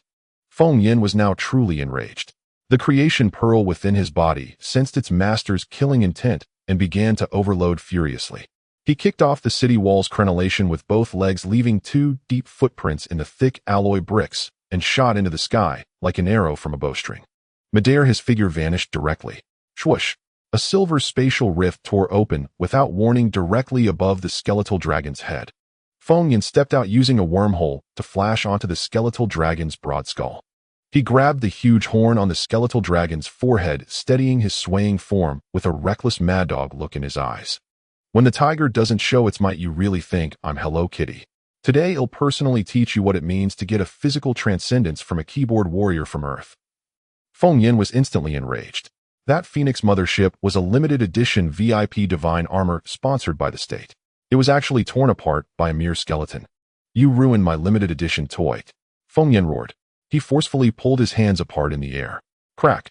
Crack! 2 pitch-black spatial rifts were thrown out by him, as if he were tossing small throwing knives. The indigenous people below were left dumbfounded. Can spatial abilities be used as hidden weapons? Feng Yan stood atop the skull of the bone dragon, swinging his arms like a whirlwind at 8 times the speed. They'll make you tear. They'll make you mad. Today I will give you a full set of extractions. The spatial rifts completely disregarded physical defenses. Crack! Crack! The massive jaw of the bone dragon, along with several door-sized fangs, fell off on the spot. Black bone fragments rained down like hail, creating large craters on the ground. The bone dragon was utterly dazed. The 2 orbs of ghostly blue flames in its eye sockets trembled violently. It truly felt what despair meant. This keyboard warrior from Earth completely disregarded martial ethics and wielded true damage. The bone dragon forcefully flapped its wings, performing an extremely frantic death roll thousands of meters in the air. The tremendous centrifugal force nearly flung Feng Yin away. "Hey, you dare to play Thomas the Tank Engine with me?" Feng Yin shouted wildly. The creation pearl buzzed and spun wildly. He directly teleported to the midsection of the bone dragon's spine. Authentic Chinese medicine for realignment, specializing in various lumbar disc protrusions. Feng Yin slapped his hands down hard. A half-meter-wide spatial rift precisely aligned into the dragon bone joint. With a strong twist, a thick section of the tail vertebra snapped off completely. The bone dragon let out a piercing and wretched scream. Immediately afterward, Feng Yin transformed into an emotionless demolition squad leader, flashing around the colossal body of the bone dragon. Cut the wing joints. Remove the wave crest bones. Toss the third cervical vertebra. 80, 80, 80. Shao Qi watched the spectacle from midair, not shy of the chaos. With a metallic head, it used a perfectly articulate synthesized electronic voice to comment madly. It was just like a foreman swinging a big hammer. "Boss, this set of bone-splitting techniques is truly an ancestral skill.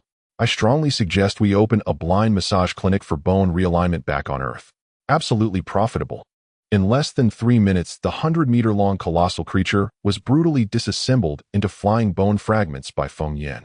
With the last desperate roar, the soul fire in the bone dragon's head was completely extinguished. A crystal core larger than a football and radiating an enchanting glow fell out. Feng Yin was quick. Like a starving dog pouncing on food, he dashed forward and hugged the treasure. He rubbed it against his face. Gold coins are exploding. The luster, the feel. It's a supreme treasure. In the air, the shattered remains of the starry beast that created this bone dragon still floated. The bones were surrounded by black mist exuding a nauseating evil aura. Feng Yin turned his hand and reached back, directly grabbing it. He casually opened a wormhole and tossed the broken bones and the superior crystal core into the base's warehouse. "Take it back for medicinal wine. Let's see what kind of supernatural beings these are." Just as the bone dragon was completely finished, Feng Yin flashed back to the crumbling city wall. An extremely subtle, yet bone-chilling massive mental intent swept over. It shot over from the depths of the distant blue planet's ocean. It locked onto Feng Yin.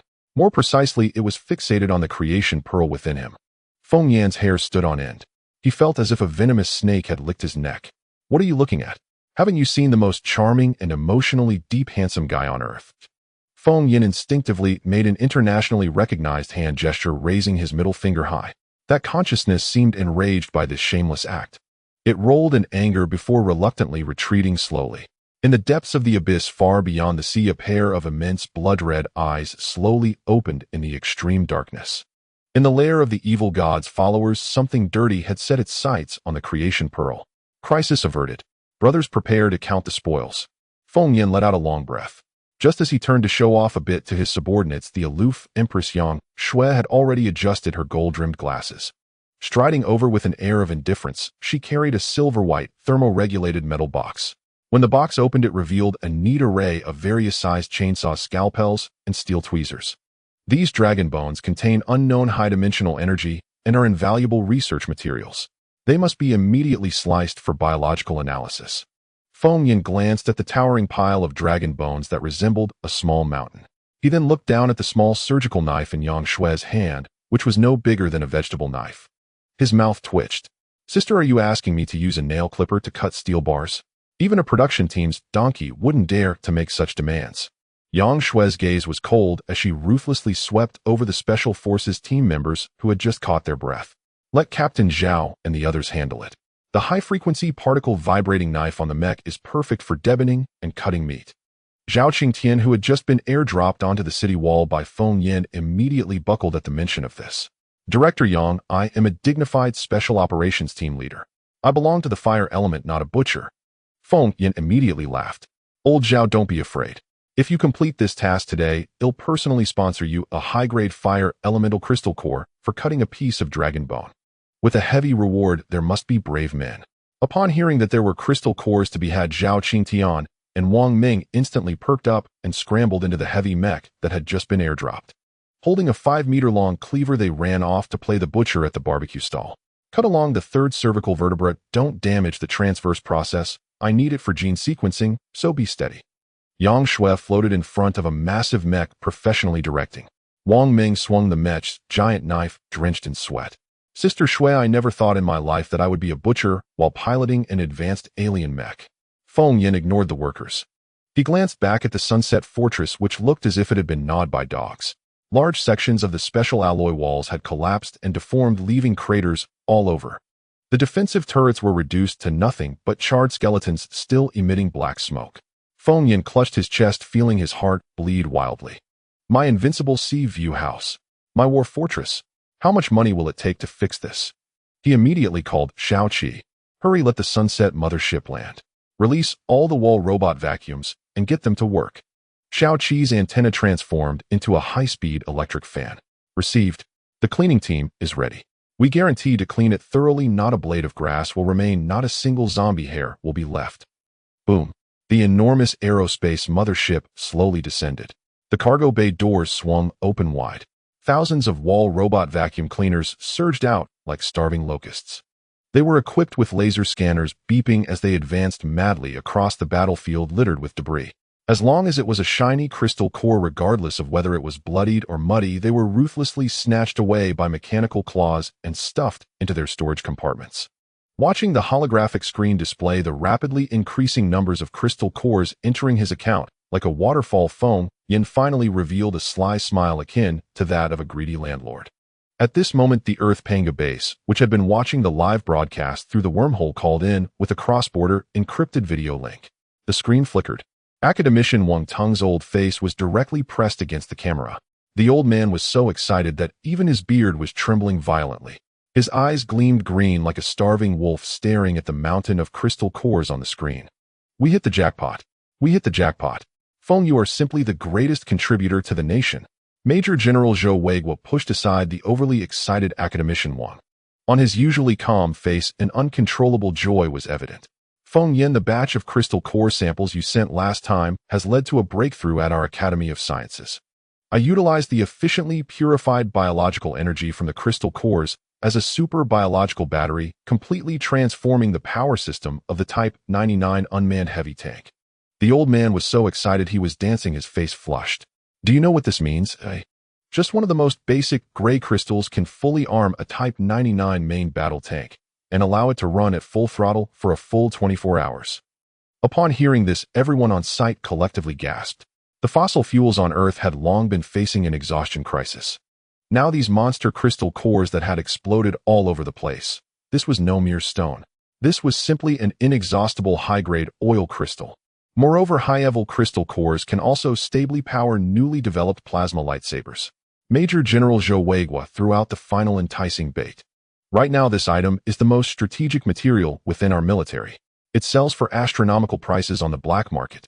Feng Yan's eyes turned into two shining gold coins. All previous losses and pains vanished. This chaotic scene was no longer a battlefield. It was clearly a gold mine erupting. The bankruptcy crisis was completely wiped out. This was a bloodbath profit. If he saved enough, he could even buy half of Wall Street after returning to Earth. We're rich. We're rich. Shao Qi, tonight the entire army gets a feast.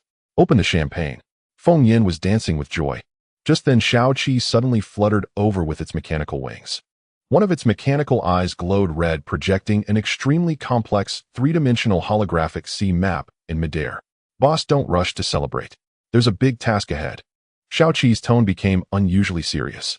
I just hacked into the remaining mental wave frequencies of that starry beast's remains. Following the clues, I successfully deciphered an extremely weak spatial coordinate. On the massive holographic screen, a glaring red coordinate point froze at the deep seas and far from land. It was a seabed abyss shrouded by a huge black vortex. Shao Qi extended half a wing, arrogantly pointing at the red dot on the map. The group of evil god's followers who have been secretly stirring trouble behind the scenes have been located. Feng Yin stroked his chin. The greedy fervor on his face gradually receded, and a dangerously sinister smile crept onto his lips. Do they really think they can treat me like a soft persimmon blocking my way every day, eh? He turned and patted the sturdy metal thigh of the nearby mech, making a loud noise. Old Zhao let the brothers eat and drink well to recover their stamina. Tomorrow morning we gather our weapons and follow the network line to raid the lair of those sewer rats. Feng Yin stood before the mechas using the newly acquired Bone Dragon core to optimize and upgrade them. Sister Shui, I'm leaving the base in your hands. Eat well, drink well, and don't let troubles weigh on your mind. If anyone stirs up trouble, just unleash the hounds. Feng Yin waved at the aloof Empress Yang Shui, who was clad in a white lab coat. Get lost. Go and come back early. If you dare return missing an arm or a leg, I'll slice you up and turn you into bio-batteries. Yang Shui adjusted her gold-rimmed glasses, her tone colder than liquid nitrogen. Got it. You just wait to receive the delivery. Feng Yin grinned. He, along with Zhao Qingtian and his 4 Special Forces subordinates, climbed into the specially modified mechas in unison. The group boarded the 5-dreadmeter-long Sunset aerial carrier. With the deafening roar of plasma engines, this steel behemoth slowly ascended into the sky. On the ground tarmac, the burly black man Kota Fire Sakura Lu Chun in his long robe and other Blue Star natives all craned their necks, offering their most devout salutes. Terminator 1, activate stealth mode. Feng Yin sat down imposingly in the central control room. As you command, Commander-in-Chief. Optical camouflage shield activated. Terminator 1's cold synthetic voice rang out. The eyes of those on the ground nearly popped out of their sockets.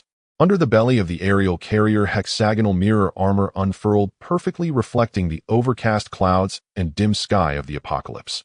In less than 3 seconds, the several hundred-meter-long carrier vanished from sight, as if erased by a giant eraser, disappearing into midair. Holy crap! Is this what our former Blue Star high-tech looked like? We can't even forge a screw now.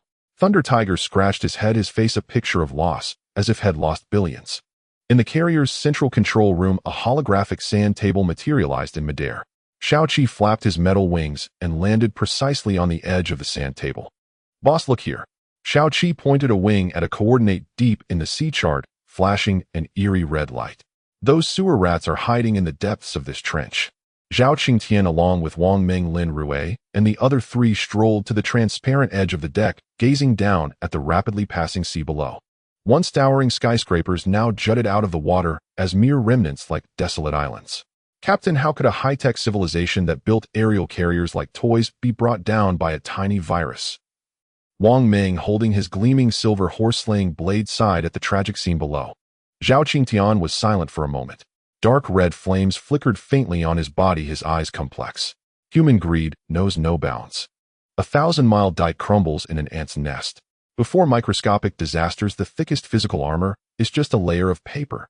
Feng Yin strolled over and spat on the ground. All right, stop moping around. Look at this dump down there. Even food delivery riders wouldn't take an order. Think about our Earth home. Feng Yin leaned on the railing and sighed. Back home, college students are cursing as they drag themselves to morning classes. Office workers are crammed in subways eating 5 yuan jianbing, and at night, they can still scroll through short videos and enjoy themselves. That kind of peaceful life is like a fairy tale on this broken planet. Our country has spoiled us too much. As he spoke, the carrier silently flew over a dense cluster of ruined buildings. The water was thick with bloated zombies of vast white mass like dumplings boiling in a pot. Lin Rui Sharpied extended a vine as thick as a wrist from his hand, pointing at a crumbling building barely showing its top. Boss, there are figures over there. And they're fighting. Feng Yin looked over. Indeed, 2 emaciated natives were running back and forth inside the building, wielding makeshift weapons and occasionally killing a zombie that climbed up. Ignore them. Floor it. Feng Yin didn't even lift an eyelid. Boss, really not going to save them. Our carrier has so much space. We could fit quite a few. Zhou Kai, the explosion fanatic, rubbed his glowing rock bomb, a hint of reluctance in his voice. Save them. Screw that. Xiao Qi flew over and delivered a sharp knock to Zhou Kai's helmet. Are you that bored? In the apocalypse, kill the saints first. Don't you get it? The natives who've survived in this zombie sea are all ruthless bastards stained with the blood of their own kind. Xiao Qi scolded, hands on his metal hips. You take them in today out of kindness, and tomorrow they'll stab you in the back for a half-moldy biscuit. Didn't your elementary school teacher teach you the story of the farmer and the snake? Feng Yin snapped his fingers in approval. Xiao Qi's right. Get it straight, guys. We're here to raid and loot, not to run an apocalypse taxi service. The stealth carrier silently crossed the coastline and plunged into the deep sea of Blue Star. This sea area was a massive, full-hostile aquatic farm. Beneath the surface, countless shadows and bizarre mutant monsters emerged endlessly. A 30-meter-long, 2-headed mutant great white shark leaped high, tearing apart a mutant seabird in one bite. Farther away, it was even more exaggerated. A deep-sea octopus over 100 meters long waved its barbed tentacles brawling with a group of zombie dolphins. Filthy seawater splashed dozens of meters high. Damn, this seafood market is wild. One netful could feed our base for half a year. Machine gunner Zhang Biao stood on a tiny deep-sea whirlpool underfoot, drooling at the huge creatures below. Suddenly the sea churned violently. A terrifying maw larger than the entire Tiantanjuan residential area emerged from the depths, opening toward the sky. It was a mutant whale hundreds of meters long. From its abyssal maw came a suction force like a super vacuum cleaner. Thousands of zombies and mutant fish were sucked into its black hole-like mouth. Then the whale closed its jaws. A massive blowhole on its back aimed at the sky, blasting out a colossal water column. With a thunderous roar, the geyser shot up nearly 10,000 meters. It barely grazed the carrier's stealth shield. The entire vessel shuddered violently, alarms blaring. Holy crap! Almost got a free shower from a 1,000-year-old loogie. Feng Yin grabbed a handrail, breaking out in a cold sweat. Pull up. Head straight to the ionosphere. This place is too damn unlucky. The carrier's engines spewed blinding blue light, climbing at a steep angle. The deeper they went into the sea's center, the more extreme the weather. Below, violent storms and oppressive dark clouds suffocated the air. After piercing the thick thunderstorm clouds, the carrier finally hovered steadily in the calm ionosphere. It was silent here. Looking down, within the dense black clouds, lightning bolts as thick as barrels writhed like furious electric snakes, darting from one end to the other, weaving a deadly blue grid. In the stillness of the ionosphere, Feng Yin looked up at outer space. The iconic broken artificial Death Star, the former satellite city Ark, hung silently in low orbit. Without the atmosphere's obstruction, the Ark appeared immense and desolate. It was like a steel dead city, utterly lifeless, drifting inertly by inertia. The superstar destroyer once hurled by the war god Cohen still pierced the Ark's metal crust like a judgment spear. Various heavy industrial structures and wreckage glimmered with an icy cold light in the vacuum. Boss, that's the pinnacle of the last civilization. Xiao Qi's electronic eyes flickered, a rare hint of awe in his voice. They say the ultimate AI Ark server mainframe is hidden inside. That thing is a ticking time bomb ready to go off. Feng Yin stared at the Death Star for a moment, then a wildly arrogant smile curled at his lips. Xiao Qi, old Zhao. Here. Zhao Qingtian and his men immediately stood at attention. Feng Yin pointed at the steel death city above. See that scrapyard? One day I'm going to take you all up there for a stroll. Well, rip out that damn ultimate AI's motherboard and use it as a table leg coaster. Finally, some human talk. I want that Star Destroyer's engine as my nest. Xiao Qi flapped his wings excitedly. Mission guaranteed. Zhao Qingtian and the others roared in unison, their blood boiling. Just then, beep, beep, beep. A broadcast sounded in the command center. Warning. Arrived directly above target coordinates. Terminator 1's projection appeared. Feng Yin looked down at a terrifying thunderstorm vortex below. A black cloud funnel over 100 kilometers in diameter spun madly. Beneath the clouds lay the abyssal trench of the cultist Xiao Qi had located.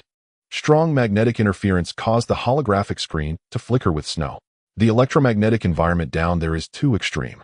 The carrier is too big, going down would make it a lightning rod. Ever played PUBG? Today we're doing a hardcore skydive. Feng Yin grinned, a wild glint flashing in his eyes. He strode to the hangar and climbed nimbly into the flashy red heavy mecha.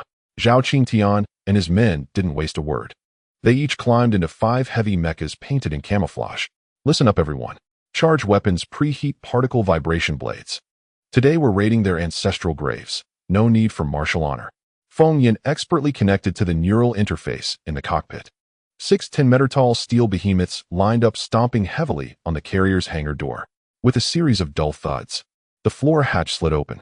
Violent high-altitude winds rushed and mixed with icy hail clattering against the mecha's armor. Below was an endless black thunderstorm cloud, a VIP passage straight to the 18th level of hell. The hatch opened. The wind howled. Cold air rushed into the hangar like it was free. Feng Yin sat in the flashy red mecha. Paratrooper 1 Feng Yin. Ready to go. Feng Yin shouted into the communicator. Next door, Zhao Qingtian in the camouflage mecha was utterly exasperated. Boss, wake up a bit. After a long pause, Zhao Qingtian finally spoke. We're piloting a 10-meter-tall iron behemoth. Have you ever seen such a low-end configuration with a parachute? Come on, Zhao. A real man never needs a parachute to skydive. Feng Yin slammed the control stick. Have you ever played mecha version of Battle Royale? It's all about faith when landing. Whoever flinches is a coward. The exclusive BGM is ready. Xiaoqi immediately played a very dynamic battle royale anthem. Everyone look at me. Target Deep Sea City P. No boxes upon landing. Let's do this. The red mecha showed no hesitation. With a leap of faith, they jumped directly from the hatch of the airborne mothership. Crazy. Encountering a commander who doesn't care for his life. Lin Rui was ranting madly on the communication channel. If we die, so be it. We the Huaxiao soldiers will never back down. Zhao Qingtian gritted his teeth. Brothers, it's time to dive. 6 heavy iron beasts plunged straight into the dark clouds, instantly swallowed by the endless thunderstorm clouds. The deafening roar of thunder echoed in their ears. Lightning as thick as a barrel darted wildly around the mecha. The alarms of the mecha blared in unison. Captain Zhao, I'm feeling car sick. Wang Ming clutched the safety belt tightly in the cockpit. The large plate of chicken I just ate is about to come back up. Hold it back. If you throw up in your helmet, you'll have to eat it yourself. Zhao Qingtian scolded mercilessly. Everyone pay attention. Xiaoqi's voice suddenly shot up an octave. High-energy biological reactions detected below the cloud layer. There are so many of them. Prepare for contact. Just as the words left his mouth, countless massive shadows surged out from below the clouds. It turned out to be a swarm of giant deep-sea monster fish with disgusting flesh wings. These creatures had mouths full of barbed fangs, their bodies covered in slimy green goo. They charged straight towards the mecha squad riding the airflow. What the hell? Is this a bioweapon version of flying fish? Feng Yin cursed loudly as he recognized the scene on the screen. The monster fish opened their massive jaws, simultaneously spewing hundreds of high-pressure jets of foul-smelling water. Feng Yin reacted with incredible speed. He let go of the control stick. With a fierce thought, a huge, shimmering silver wormhole was forcibly opened right in front of the mecha. All the water jets were drawn into the wormhole without a drop escaping. In the next moment, the wormhole opened without warning behind the swarm of monster fish. The high-pressure water jets returned along the same path, instantly turning dozens of monster fish into a bloody mess. An eye for an eye? Mu Rongfu exclaimed in admiration. Xiaoqi whistled with pride. Brothers, these ugly creatures think they can snack on us. Let's show them some colors. Feng Yin bellowed, rallying his comrades. The special operations team went completely berserk, the specially modified mechas proving their worth. The explosive maniac Zhou Kai was the first to explode in fury. His mecha's hands glowed with blinding earthy yellow light as glowing high-explosive rocks materialized in his massive palms. Try Zhou Grandpa's aerial bombardment. Zhou Kai treated the rocks like grenades, swinging his arm wildly to smash down. Boom, boom, boom. A series of explosions erupted in the clouds, the massive shockwaves tearing the monster fish apart. Blowing up fish is so satisfying. This is even more thrilling than setting off firecrackers during the new year. Zhou Kai shouted in excitement. Some of the escaping monster fish, undeterred by the explosions, rushed towards Zhao Qingtian. Zhao Qingtian snorted coldly, flames erupting all over his body. The flames surged through the nerve connections to the external armor. The 10-meter-tall mecha drew out the alloy great sword from its back. The sword was enveloped in searing heat. Blazing slash. Zhao Qingtian gripped the sword with both hands and swung down fiercely. The fiery sword light illuminated the night sky. Several monster fish were cleaved in two on the spot, their cut surfaces charred black. The air filled with an incredibly intense scent of grilled squid. Old Zhao, your skills are incredible. Just sprinkle some cumin, and you could sell this at the night market. Feng Yin was frantically giving thumbs up on the channel. After dealing with this wave of minor enemies, the group was now less than 500 meters from the sea surface. Below them was a massive black water vortex like a giant abyssal mouth that could swallow everything. Prepare to dive. Zhang Biao, it's your turn. Feng Yin shouted. Once we hit the water, that's my domain. Zhang Biao rubbed his hands together eagerly in the cockpit. I am the king of this sea region. Zhang Biao stomped his foot hard. A rapidly spinning deep-sea vortex formed swiftly around his mecha. The 6 mechas smashed into the sea surface like meteors. The massive impact was perfectly mitigated by Zhang Biao's water-based powers. A gigantic water bubble enveloped the 6 mechas securely. The raging water flowed outward along the bubble. The mechas descended smoothly into the enormous black vortex, continuously sinking deeper. The surrounding light disappeared completely. In the darkness, only the beams from the 6 mechas' searchlights swept back and forth. Boss, we're diving rapidly. The water pressure is already exceeding limits. Xiaoqi projected a deep-sea topographic map in the cockpit. Can the mechas handle it? Feng Yin asked. This is an alien black technology deep-sea diving mecha. It can withstand nuclear blasts. This bit of water pressure is nothing. Xiaoqi bragged before suddenly changing tone. However, there's an extremely strange magnetic field interference detected ahead. My radar is about to go blind. Just as the words fell, the holographic screen flickered violently a few times before turning into static. With muffled sounds, the mecha squad finally reached the deepest bottom of the ocean abyss. To their surprise, there was a vacuum zone completely devoid of seawater. The water bubble automatically dissipated. The 6 mechas landed heavily on the hard ground. The ground emitted a dull echo. Feng Yin looked up and gasped at the sight before him. A dark, gigantic cave entrance loomed in front of them. The entrance was surrounded by jagged stalactites. This place feels so eerie. Lin Rue swallowed hard. What's there to be afraid of? Let's turn on the flashlights and go in. Feng Yin waved his hand. They switched on the searchlights on their helmets. Gritting their teeth, they walked inside. The 10-meter-tall mecha barely fit through the cave entrance. It didn't even occupy 1/10 of the height. The protruding spikes on the ground were taller than the mecha's knees. All detection methods like radar and sonar were useless. The radar screen was filled with large blind spots. There was no way to probe deeper. The holographic image flickered like a malfunctioning TV, occasionally jerking. The group moved cautiously inside. The channel was silent except for their heavy breathing. Squish, squish. The ground felt disgusting underfoot, like stepping on rotten flesh. Each time the mecha's large feet lifted, they left behind long strands of slime. Drip. Unidentified liquids occasionally dripped from above, landing on the mecha's shell, corroding it, and releasing acrid white smoke. ZZZ. Boss. Xiaoqi's voice began to break up. The hologram is being interfered with. The location is just ahead. I said, boss, did we walk into the wrong set? Zhou Kai's voice tightened. Why does this smell like a xenomorph's lair? Stop talking nonsense. Feng Yin felt goosebumps all over. I'm the kind of person who is most afraid of horror films. If Sadako appeared, I'd slap her twice to brace myself. Don't you think? The way the cave walls are writhing looks just like some giant monster's intestines. Lin Rue stared at the walls of the cave beside him, his scalp tingling. Get out of here. Don't scare yourself. Feng Yin was irritated, staring at the still bottomless dark cave entrance ahead. He completely lost patience, his temper flaring. Everyone draw your weapons. Take out the shockwave greatsword. Feng Yin issued a death order. Since there's no way out, let's resort to a violent demolition. Chop fiercely at this broken wall. The 6 mechas pulled out their massive blades in unison.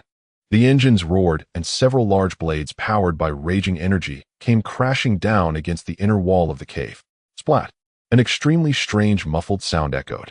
The cave wall didn't shatter, but instead gushed forth a massive amount of thick, foul blood like a severed artery. Blood instantly splattered over the mecha's visor. What the hell? The wall is bleeding. Wang Ming shouted in a panic. Right after that, the ground beneath them began to writhe violently. The group turned around sharply, only to see the entrance to the cave they had entered. Those jagged stalactites were now clamped tightly together. They had completely sealed off their escape route. Those were not stalactites. They were the terrifying fangs of some monstrous beast. A booming sound erupted. A violent tremor shook the ground. A soul-shattering roar erupted from outside. The 6 heavy mechas were tossed around by the terrifying vibrations, unable to even stand steady. Damn it. Feng Yin gripped the control stick tightly, his eyes bloodshot. We've been swallowed whole by this thing. 3 minutes ago, in the darkest depths of the sea, on a skeletal altar at the bottom of the ocean, the withered, evil god priest, like a dehydrated mummy, was touching a glowing crystal ball. He revealed a mouthful of yellow teeth. He clueless tin cans. He stroked his sparse beard. The great star beast's stomach is hungry. These delivery boys who bring themselves to its door, the gods will remember your contribution. The scene cut back to the beast's stomach. 6 10-meter-tall heavy mechs were jolting up and down inside. The piercing screech of grinding metal echoed, accompanied by thunderous roars, as if they were raving inside a washing machine drum. Feng Yin was utterly enraged in the cockpit, his eyes blazing with a mix of greed and fury. Do they really think him a pushover? Feng Yin shoved the joystick forward. Today he'll show you a Cyber Sun Wukong raising hell inside Princess Ironfan's belly. He floored the accelerator. The red mech raised its 400-yard-long foot and kicked a huge tumor on the stomach wall. With a squelching thud, the tumor burst, spewing green fluid. Not only will I tear my way out, but I'll also slice out the beast's heart, liver, spleen, lungs, and kidneys to exchange for high-grade crystals. Feng Yin roared arrogantly. Xiaoqi, read me the menu. Boss is generous. Xiaoqi flapped its wings and squawked. Sashimi, stir-fried intestines, braised intestines, guaranteed to satisfy. Just then the beast's stomach began to convulse violently. With a gushing sound, several streams of highly corrosive gastric acid cascaded from the fleshy walls. The acidity was off the charts. As soon as it splashed onto the mech's armor, it sizzled and produced white smoke. This smell is too strong. Who's leaking biochemical weapons? Lin Rue retched over the comms. Zhang Biao, get in position. Feng Yan roared. Watch me. Zhang Biao's eyes bulged as he unleashed his water-based ability. A massive acid-resistant shield expanded, protecting all 6 mechs. Zhao Qingtian was not idle either. Flames rolled around him as he channeled all his fire energy into the mech's greatsword. Thousands of degrees of heat erupted instantly, forcibly evaporating the encroaching acidic mist. Xiaoqi, give me a cheat. Feng Yan decisively exploited the buggy nature of his mechanical affinity. Roger. Overloading shield power by 300%. Xiaoqi's tiny claws blurred across the virtual keyboard, forcing a breakthrough of the underlying logic. 5, 4, 3, 2, 1. Boom. A blinding plasma glow enveloped the 6 mechs. A brief invincibility cheat descended. Take this dimensional slash. Feng Yan let go of the controls and tore at the air with his hands. Several crescent-shaped silver spatial rifts flew out like scalpels. They sliced viciously at the disgusting stomach wall. Squelch, squelch. Green blood sprayed everywhere as the giant beast writhed in agony, rolling in a death spiral on the seafloor. The mech squad was tossed around in dizzying chaos. Oh damn, my lumbar disc. Wang Ming groaned, clutching his back. A sudden flashback of his cheap father-in-law Yang Jian's warning struck Feng Yan. An abyssal beast's body is a self-contained ecosystem inevitably harboring extremely dangerous symbiotic mutants. As the words echoed, countless bubbles erupted from the boiling gastric acid sea. Swarms of parasitic worms like high-voltage electric eels burst forth. They resembled magnified maggots, crackling with wild blue arcs of electricity as they lunged at the mechs, gnawing ferociously. Lord of Thunder, aid me. Feng Yan, far from afraid, licked his lips in excitement. He faced the lightning storm unflinchingly and even voluntarily dropped the shield. Boss, are you crazy? Zhao Qingtian was horrified. Just basic moves, nothing special. Feng Yan frantically activated the creation pearl within him, directly opening a miniature devouring black hole on the red mech's chest. With a crackling sound, the screen full of high-voltage arcs, as if recognizing their father, were all sucked dry by the black hole. The creation pearl spun wildly, feeding back pure energy. Feng Yan's red mech changed color, now wreathed in raging thunder, transforming into a thunder war god. Awesome. 3 minutes of charging for 2 hours of battery life. This power bank is not bad. Feng Yan hummed in satisfaction. He drew a 5-meter-long blade, lightning crackling along its edge. Feel the wrath of thunder. Feng Yan swung the blade amidst a Chinibu roar. With a single wave of unstoppable slaughter, he ground the parasitic swarm into charred paste. The perspective switched to the outside. On the bone altar, the withered priest stared in terror. He saw in the crystal ball that the beast, far from digesting its prey, was instead vomiting black blood from its gaping maw. The entire deep-sea altar convulsed violently, the earth shaking. Impossible, this is absolutely impossible. The priest nearly crushed the crystal ball. My devouring divine beast, what are you doing? Inside the beast's stomach, fueled by the massive bioelectric surge from the dying parasites, Xiaoqi's electronic eyes shone like 2 giant bulbs. Boss, I'm crawling through the network. Xiaoqi shouted excitedly. It had successfully hacked into the beast's neural signal network. I found the aortic expressway leading straight to the heart. Follow this tube, and we'll reach the lair. Well done. Everyone buckle up, we're going for a ride. Feng Yan gave the order. The plasma engines on the 6 heavy mechs ignited, spewing 10-meter-long exhaust flames at maximum thrust. With a thunderous roar, the mechs smashed through the fragile stomach wall and charged straight into a blood vessel thick enough for a train to run through. Woo! Take off. Feng Yan raced at breakneck speed through the gory blood. Thick plasma surrounded them. Zhao Qingtian drew his flaming sword. Zhang Biao opened the way with a water dragon. The mech squad violently tore through the flesh barriers to the energy core. Sparks and lightning flew all the way. Minutes later, the blood vessel opened up into a vast cavity. The 6 mechs emerged into an enormous chamber. This was the beast's cardiac region. A mountain-sized pulsating crystal core hung in midair, emitting a blinding red light. Its pounding like war drums was deafening. Countless slimy, evil black tentacles coiled tightly around the core. We're rich. This must be a god-tier crystal above the supreme purple crystal. Feng Yan was practically drooling. Sensing the intruders, the black tentacles lashed out like whips. The tips of the tentacles shimmered with eerie purple light, attempting to corrupt Feng Yin and his crew's minds through the mesh's neural links. Zhao Qingtian and the others caught off guard fell to the ground in agony. Lin Rui tried to counterattack with spiked vines underfoot, but a tentacle wrapped tightly around his neck. Such a petty trick dares to show off before an expert. Great Vajra Divine Dragon. The creation pearl within Feng Yin immediately blazed with light. The moment the evil mental pollution touched Feng Yan's spiritual sea, the pearl devoured it like a nourishing tonic. Feng Yan burped and let out a satisfied laugh. Awesome. Got any more? Bring it on. The tentacles, as if meeting their natural enemy, recoiled in terror. Trying to run. Too late. Let me give you a physical exorcism. Feng Yan leaped high in his crimson mech, channeling all energy into the great sword. 100-meter blade beam, laced with spatial fragmentation and thunderous fury, slashed down. Crack. The giant aorta was severed, blood gushing like a tsunami. The beast let out a dying wail that tore through the deep sea, its massive body beginning to crumble and collapse rapidly. Mine now. Feng Yan waved his hand, and a massive spatial gate opened out of thin air. He forcibly enveloped the mountain-like heart crystal and the entire mech squad. Directly above the deep-sea altar, a pitch-black spatial wormhole exploded without warning. A rain of foul blood and chunks of flesh like hail crashed down onto the fleeing cultists of the evil god. The god has fallen. The cultists were crushed, bones breaking as they wailed in despair. Bang! Feng Yin, piloting the 10-meter-tall crimson mech, landed steadily from the sky. With a stomp of his giant foot, he shattered the withered priest's hastily raised shield with a crunch. The priest spat out a mouthful of blood, his eyes bulging. Feng Yin slammed the 5-meter-long greatsword into the center of the altar, sending up a spray of water. Amid the cultists' desperate screams, he opened the mech's cockpit door. He jumped down from the mech, grinning a demonic smile. I heard you wanted to treat me to seafood. Feng Yin cracked his neck with a crisp pop. After eating and wiping your mouths, it's time for me to collect the rent. All of you stick your heads out. I'm going to give you a center-part haircut. Shaoqi perched on Feng Yan's shoulder, speaking arrogantly.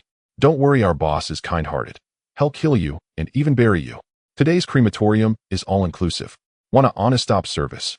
The withered priest lying on the ground trembled all over. Looking at these ferocious earthlings, his vision went dark and he kicked the bucket on the spot. Flames rolled on Zhao Qingshan's greatsword.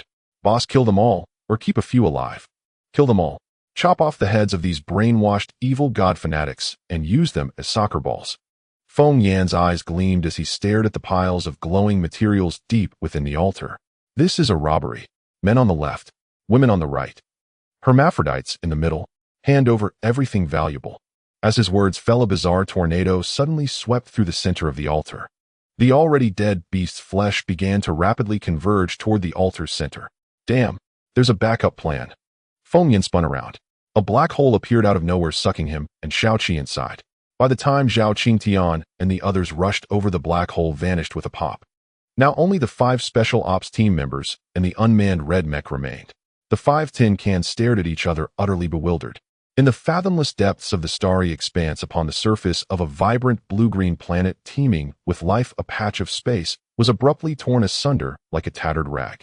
With a dull thud, a human figure and a palm-sized mechanical bird tumbled out from the black void. Ouch! My poor old back. Feng Yan clutched his waist, wincing as he scrambled to his feet. Shaoqi, still dazed, perched atop his head. Her electronic eyes spun wildly. Hey boss, why do you have 3 heads? Cosplaying as the 3-headed, 6-armed Neza. Cut the crap. Figure out where in the blazes we are. Feng Yan grumbled, looking up at the sky.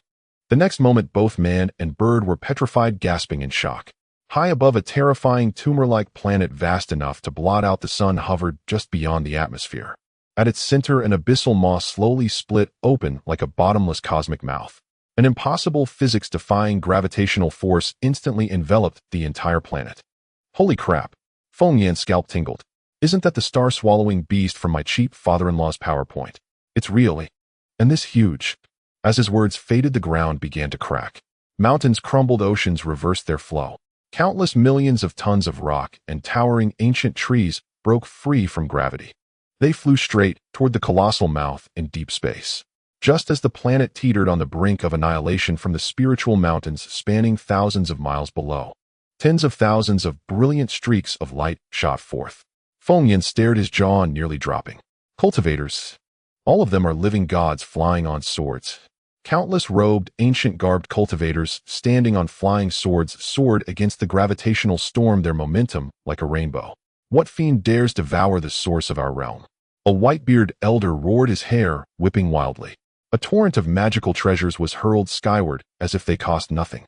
A crimson 8 trigrams platter expanded in the wind, spewing sky-burning flames. A golden radiant demon-suppressing pagoda hummed, with zen tones emitting 10,000 beams of golden light. Countless purple flying swords converged into a steel torrent, shredding the void itself. The scene was an ultimate top-tier cultivation special effects blockbuster. The kind where billions spent wouldn't even make a splash, its epicness maxed out.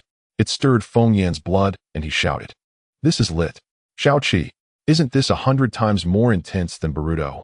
But Xiaoqi was frantically scanning and analyzing data, her electronic voice warped with urgency. "Boss, stop being a spectator. That junk can't even scratch a dandruff off that cosmic beast." Indeed, the countless celestial spells bombarding the beast's abyssal maw were like throwing firecrackers into a black hole. Not a sound was heard, and they were devoured cleanly. At that moment, several of the tallest peaks exploded. The highest combat power of this planet, 5 nascent soul transcendence cultivators, finally made their move. They manifested 100-meter Dharma avatars, bodies blazing with golden light, like ancient gods, their presence piercing the heavens. "Beast, taste my Grand Luo star-shattering hand." A 100-acre spiritual energy hand radiating world-ending pressure slammed fiercely toward the maw. Following that, a 10th Sanshang sword aura capable of severing galaxies shot skyward. Die? 10,000 swords returned to the sect. Feng Yan provided live sound effects from below, excited. But the next second, a pure devouring law erupted from the maw. That formidable spiritual hand and the colossal sword aura were slurped in like an old man eating noodles. The 500-meter Dharma avatars, oozing with imposing presence before they could even utter a threatening boast, were ensnared by an irresistible force. "No, my fate is mine to command." One cultivator let out a pig-slaughtering scream. Then with a whoosh, they were all gulped down by the cosmic beast without even a burp. The smile on Feng Yan's face froze instantly. "Damn, that's faster feeding than a bronze-tier jungler. Where's the cultivator's defiance of heaven? This is a collective food delivery service. A deluxe family bucket. Run. We must escape now." Xiaoqi, weld that Doraemon door shut. Open a wormhole. Back to Earth for tea with old Zhou. Feng Yan desperately urged the creation pearl within him, his hands clawing at the space before him, veins bulging on his forehead. Yet the silver wormhole that usually answered his call was now as stubborn as a rusted security door refusing to open. Beep, beep, beep. Warning. All surrounding spatial coordinates have been locked by a supreme law. Xiaoqi's metal wings flapped in panic. "Boss, stop clawing." The big monster unplugged our internet cable. As his words faded, the planet-tearing gravitational force swept in. Space around them shattered like glass. Feng Yan lost his balance, hurtling skyward like on a tenfold speed space roller coaster. I'm afraid of heights." Feng Yan flailed wildly in the gale. Xiaoqi's metal claws gripped his hair, tightly pulling painfully. "Boss, I'm going to be a flattened bird. This black flight has no airbags. Don't worry. You scout ahead when we get in its belly." Amid heart-wrenching screams, the man and bird were inevitably sucked into the black hole-like maw of the cosmic beast. The surrounding light was instantly cut off. Only the terrifying roar of spatial storms filled their ears. Tumbling in darkness for an unknown time, Feng Yan felt like a rag in a spin cycle, utterly disoriented. Finally, with a loud splash, he crashed like a sandbag into a foul, acidic river. An excruciating pain immediately drilled into him from all sides. The sensation was as refreshing as bathing in a bone-melting spring. It felt like even his soul was being dissolved by this great river. His limbs grew weaker. Just as he was about to lose consciousness and sink to the bottom, Xiaoqi's piercing scream echoed in his mind. "My precious parts. He'll risk it." Following that, Feng Yan felt a tremendous force grab the back of his neck. Xiaoqi, originally palm-sized, instantly transformed into a 3-meter-tall, 10-meter wingspan golden-winged roc. The roc flapped its sparking metal wings. Forcing Feng Yan out of the acidic river, she flew unsteadily, trailing sparks and lightning to a massive garbage mountain in the river's center. Xiaoqi released her claws. Ouch! Feng Yan landed on a heap of debris. Midair, Xiaoqi, her energy completely depleted, could no longer maintain her nanoform. Shrinking with black smoke, she reverted to a 50-centimeter mechanical parrot and dropped straight into Feng Yan's arms. His heart clenched. He scrambled up, frantically tapping Xiaoqi's metal head. After a few seconds, her electronic eyes flickered, and she wobbled back to his shoulder. "We're done for, boss," Xiaoqi said weakly. "We've been swallowed into the beast's stomach. We're dinner now." Feng Yin sighed in relief and looked around. The air was thick with acrid green miasma, the dome of the place invisible. In the sky floated eerie star-like luminescent tumors exuding a bone-chilling aura. Below, the endless deep green acidic river flowed silently into a dark abyss. The corrosive smell was overwhelming. Countless robed cultivators floated lifelessly on the river's surface. Occasionally, a few robust cultivators struggled, but they couldn't even raise a ripple before sinking without a trace. The garbage mountain beneath their feet was a chaotic mess. Dull flying swords, broadswords, pagodas, and 8 trigrams mirrors looked like worthless scrap metal from a recycling yard. Nearby, massive robots were covered in green rust. There were colossal unknown biological skeletons, strange stone totems, and wrecked mechanical chariots. A chaotic jumble of different cosmic civilizations. How many civilizations had this star-swallowing beast devoured on its journey? Feng Yin quickly closed his eyes and tried to activate the creation pearl within him.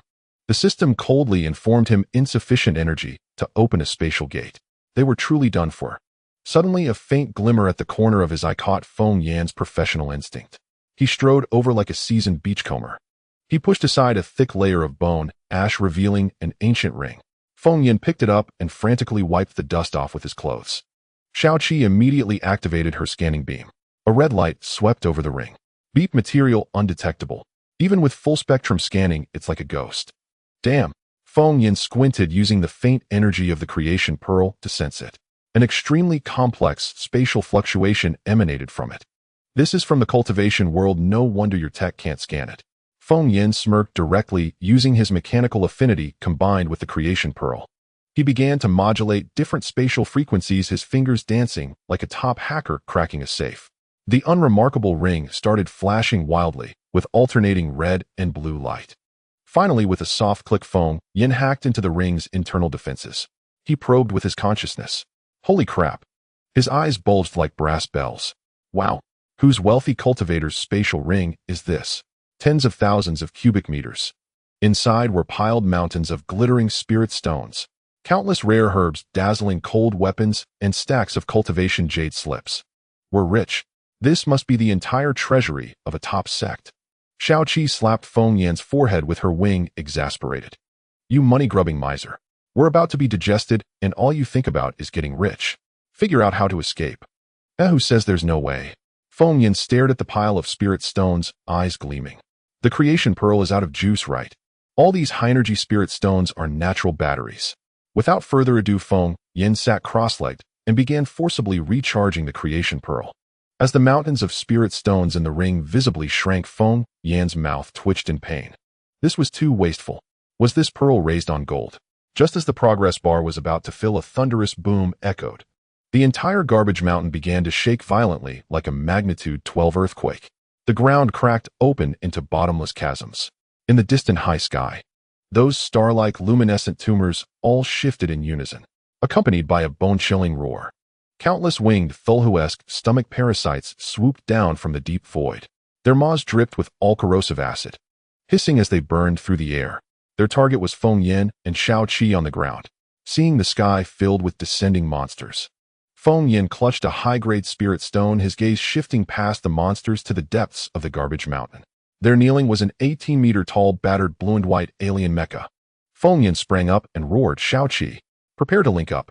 Let these provincial stomach parasites see what the hell technology and skill can do. Boss, don't be dazed. That group of hideous flying bugs is about to drip their drool on your face. Xiaoqi flailed wildly in Feng Yan's embrace, the metallic wings slapping loudly. A sky full of gastric acid parasitic creatures dove down like suicide drones. The air was thick with a pungent, eye-watering sour stench. What are you panicking for? Let the bullets fly for a while. Feng Yin decisively grabbed a large handful of premium spirit stones. The creation pearl inside him frantically absorbed the energy from the spirit stones like a starving ghost. The power progress bar shot up instantly. Feng Yin took 3 steps in 2 strides, performing an exceptionally slick slide, and glided right under the feet of the 18-meter-high dilapidated mech. He placed both hands on the rusty mechanical thigh. Mechanical affinity. Start up for me. The raging energy within him surged into the mech without restraint. Xiao Qi's electronic voice was sharp and piercing beep beep, detecting forced injection of excessive energy. The previously silent mech suddenly shook violently. The cockpit cover popped open. Feng Yin grabbed Xiao Qi's metallic wings and jumped inside. The cabin was filled with heaps of discarded wires and alien control panels that were completely incomprehensible. Boss, this piece of junk doesn't even have a battery. Are you planning to pedal a stationary bike to generate power in the cockpit? Xiao Qi frantically jumped around on the control panel. Stop talking nonsense. Piloting a mech is the ultimate romance for a man. If it's out of power, I'll just hand crank a nuclear fusion today. Feng Yin directly slapped the spatial ring he had just acquired onto the control panel. Cultivation spiritual energy is also energy. Convert it all for me. The creation pearl acted as the perfect transformer, crazily pouring pure spiritual energy into the mech's power core.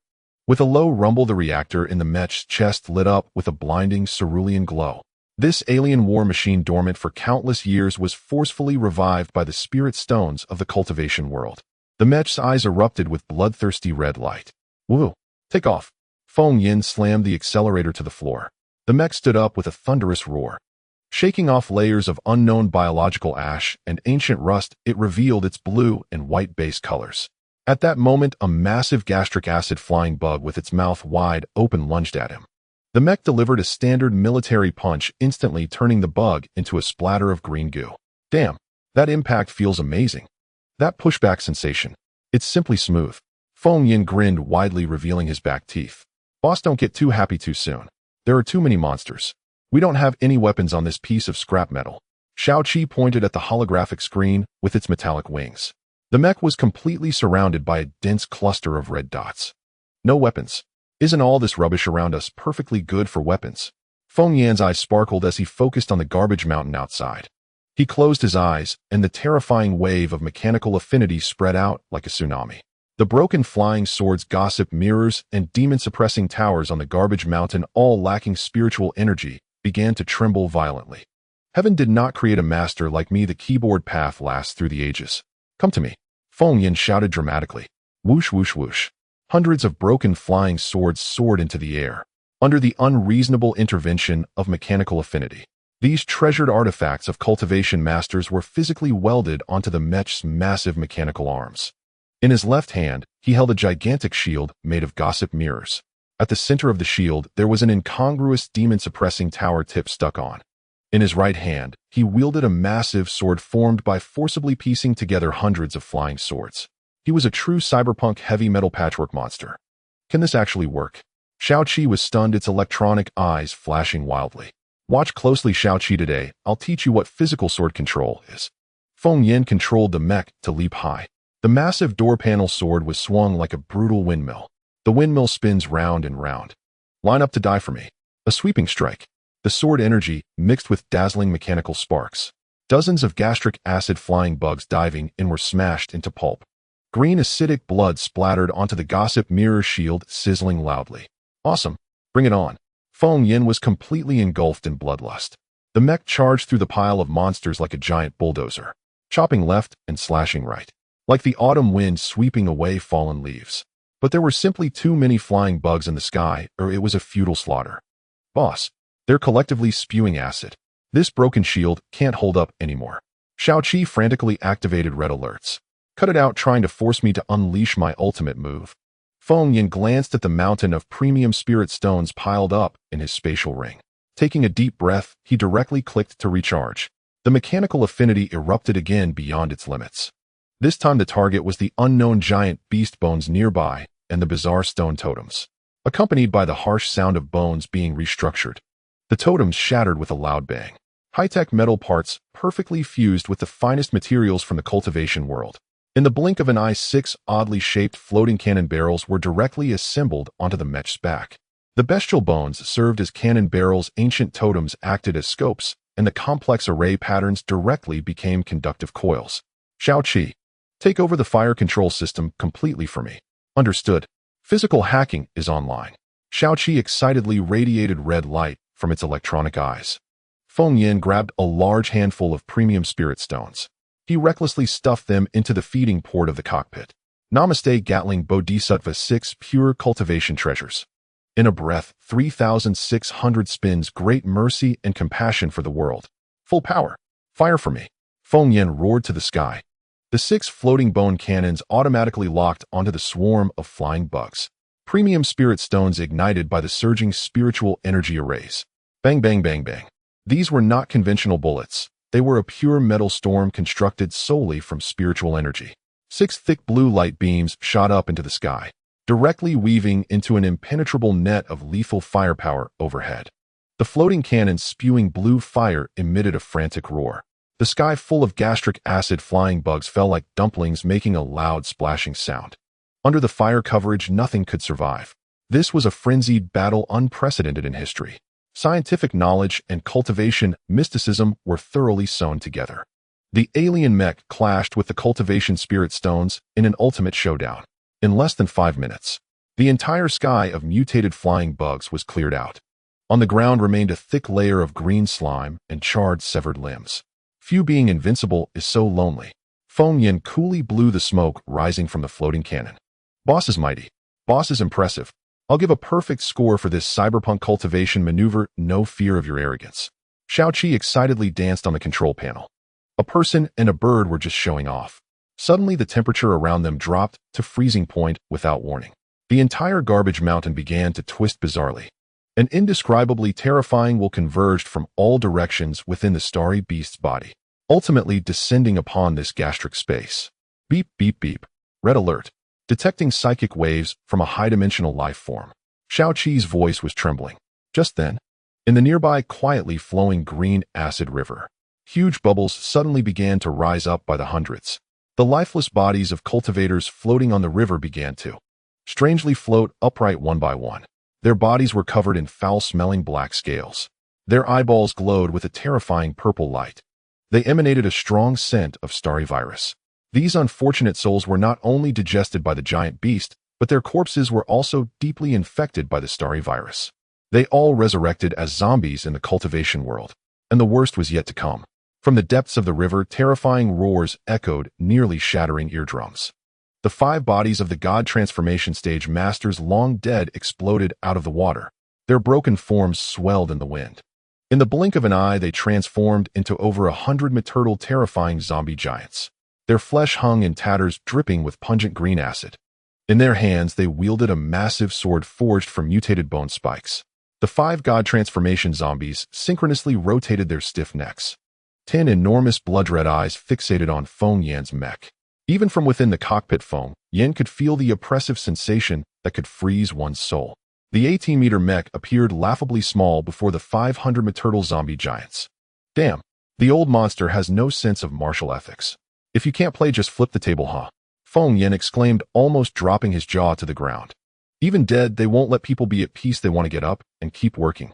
This starry giant beast must be a reincarnation of a blackheart capitalist. Xiaoqi cursed angrily.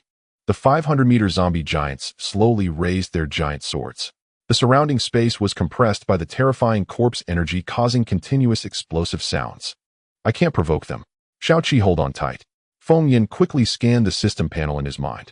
Thanks to the previous reckless consumption of spirit stones, the progress bar of the creation pearl was already fully charged at 100%. Space wormhole. Open to the maximum limit. Feng Yan focused all his energy to madly activate the creation pearl. The space in front of the mech seemed to be cut open by a blade. A massive silver light gate 30 meters in diameter burst open with a loud bang. Inside, the passage wafted the familiar salty sea breeze, and he could even see the flickering lights of the Panga base. Goodbye. I wish the god transformation masters enjoy their meals in your belly and won't see you off. Feng Yan slammed the accelerator to the floor. The alien engine behind the mech spewed out a tail flame over 10 meters long. The enormous steel body turned into a streak of light, plunging straight into the space wormhole. Behind him, 500-meter giant, swords imbued with world-destroying power struck down with sonic booms. They only shattered the closed wormhole's incomplete shadow. The entire gastric space erupted in a tremendous earth-shattering roar of impotent fury. The consciousness of the starry giant beast frantically vibrated and vented against the gastric wall. Yet it could only watch helplessly as this extremely annoying little bug made its escape. The scene was left with the ground covered in insect remains and a group of cultivation zombies left in a daze. At this moment, in a hidden open space behind the Panga base in Earth, a silver wormhole erupted in the air without warning. A dilapidated alien mech adorned with broken flying swords and carrying a row of bone-floating cannons crashed heavily into the mud in a flashy, dog-eating dog posture. The massive tonnage kicked up clouds of dust.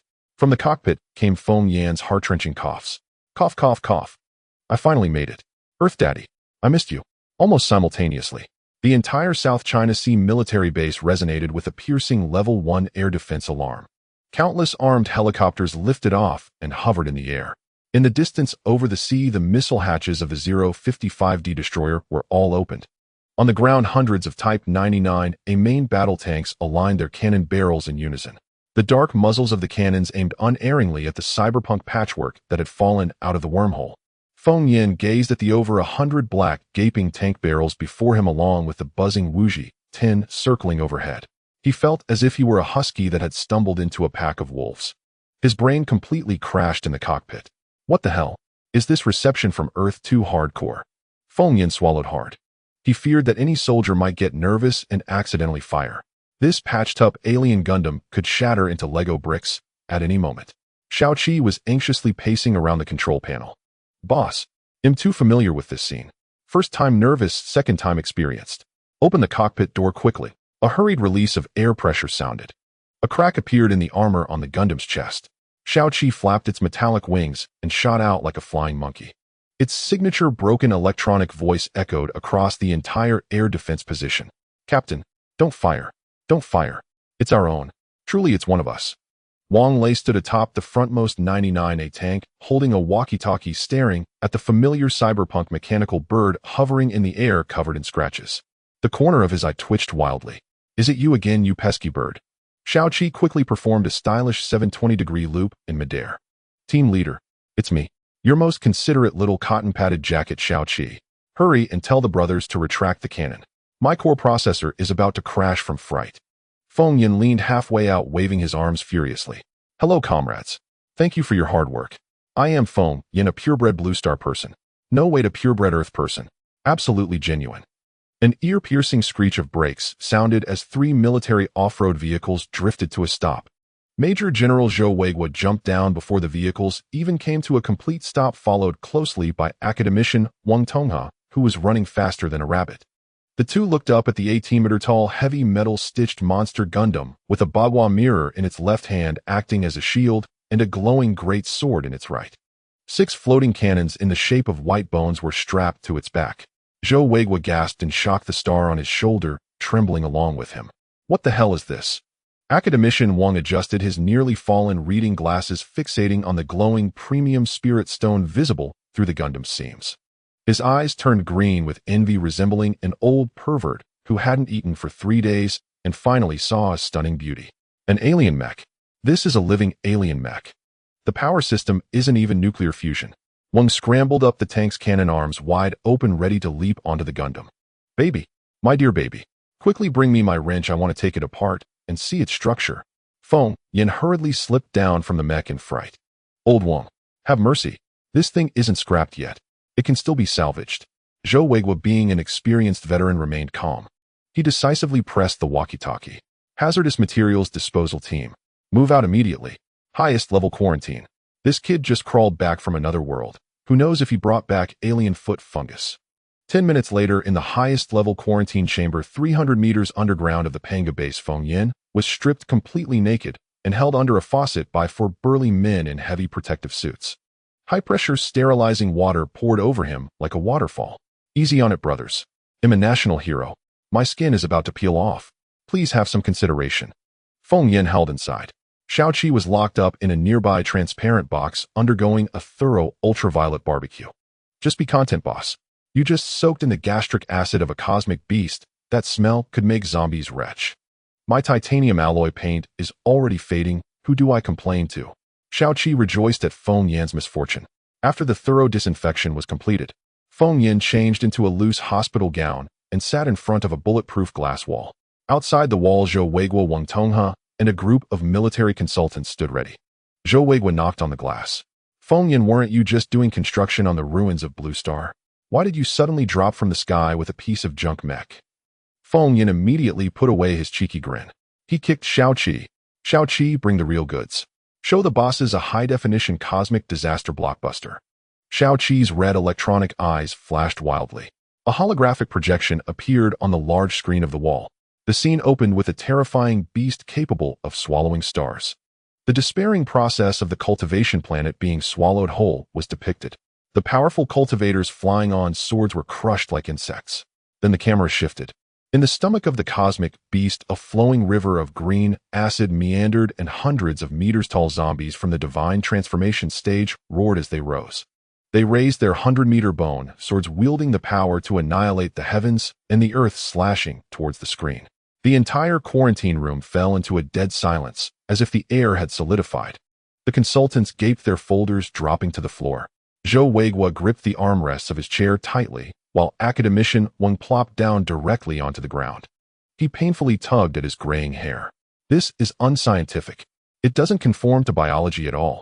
How could a human possibly grow to 100 meters? Newton's coffin lid can't hold it anymore. Feng Yin sighed. Old Wang stopped worrying about Newton. In the cultivation world, Newton could only be considered a rookie, just starting foundation establishment. Feng Yin stood up and walked to the glass, his expression extremely grave. Commander Zhou, this is serious. That celestial beast is just a delivery driver wandering through the universe. It specializes in consuming planets with intelligent life. Our Earth and Blue Star have probably long been on its takeout menu. Today it can devour the cultivation world, and tomorrow it might come to gnaw at our homeland. Zhou Weiguo's expression darkened, almost dripping with water. So we not only have to guard against the virus infection from Blue Star, but also face an invasion from higher dimensional universes? Exactly. Feng Yin snapped his fingers, suddenly revealing an extremely lewd smile. But don't panic, my fellow countrymen. I never return empty-handed from anywhere. Feng Yin directly pulled out the space ring from the cultivation world that he had casually taken. Xiao Qi excitedly provided voiceover. Ding ding ding. It's time to witness a miracle. With a thought, a mountain of spirit stones poured out, shimmering with vibrant colors, while the remnants of flying swords stacked into small piles. There were even hundreds of jade slips inscribed with ancient characters scattered all over the place. The entire quarantine chamber was instantly filled with an overwhelming amount of spiritual energy. Even the ventilation fan's rotation speed increased. Everyone outside the glass wall was left dumbfounded. Feng Yin clapped his hands, his face beaming with pride. Commander Zhou, all of this junk was picked up from the belly of a monster.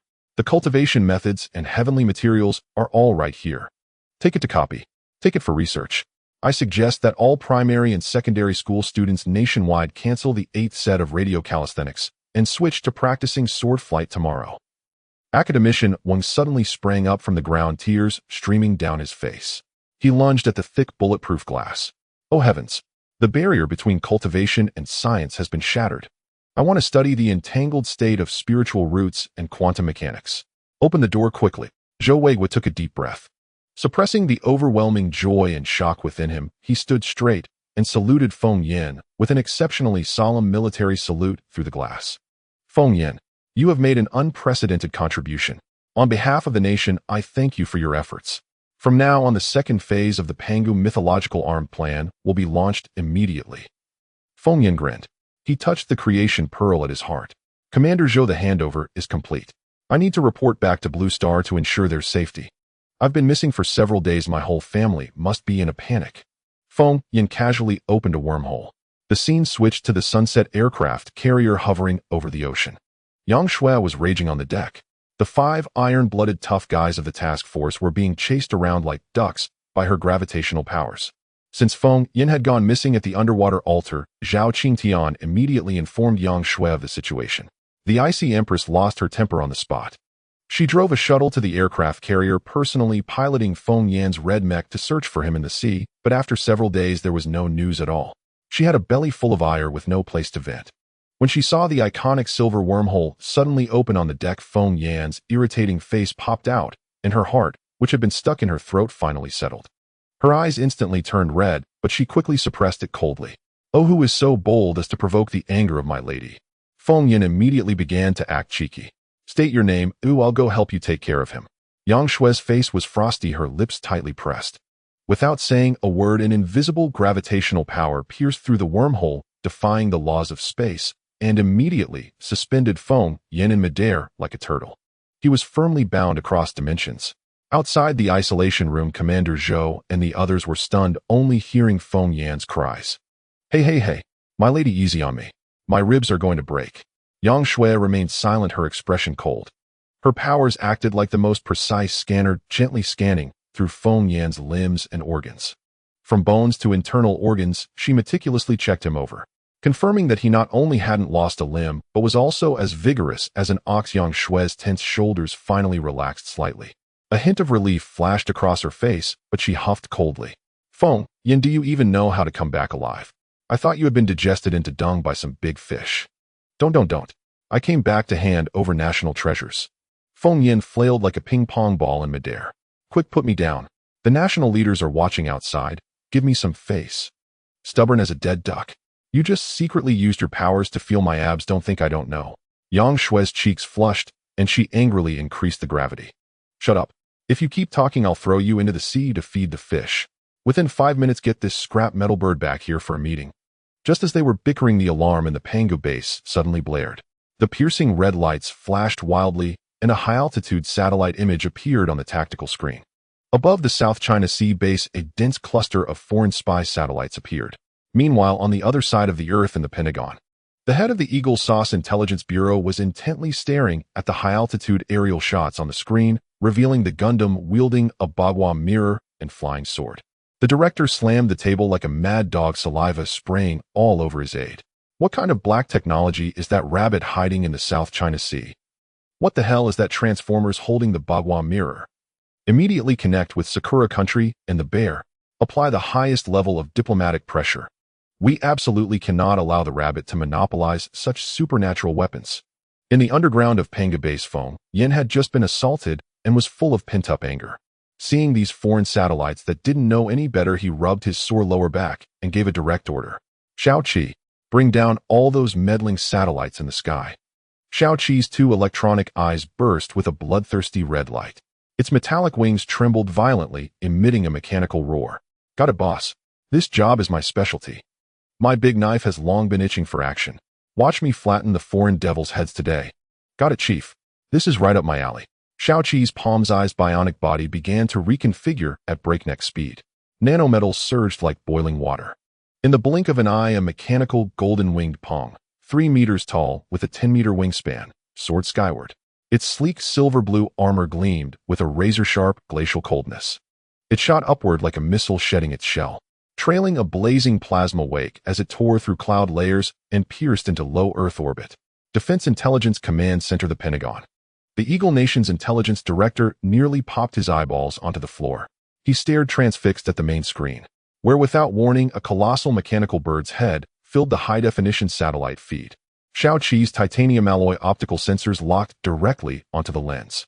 The screen magnified every detail, gears whirring violently within its ocular sockets. Then, the view pulled back.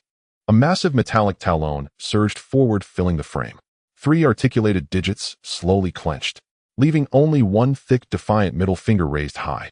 Shao Qi's grating, raspy voice crackled across the airwaves, hijacking the Pentagon's public broadcast channel. Staring again.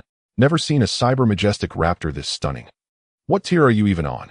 Daring to share the same starfield as my chief. Peeping Toms get no happy endings. Today I'm treating you to a free performance, hand-tearing satellites for your auditory delight. The moment the words faded, Shao Qi unfurled its 10-meter wings in full span, and 2 high-frequency oscillating particle blades snapped forth from their leading edges. With a single flash, the Eagle Nation's prized Sky Eye No. 1-foot surveillance satellite pride of its orbital network split cleanly in 2, like tofu sliced by a master chef. Then Shao Qi became a silver lightning bolt, unhinged and unbound, carving chaos across the void. That one's Sakura Kingdoms. Chop it. Oh, that's the Bears. Slash it.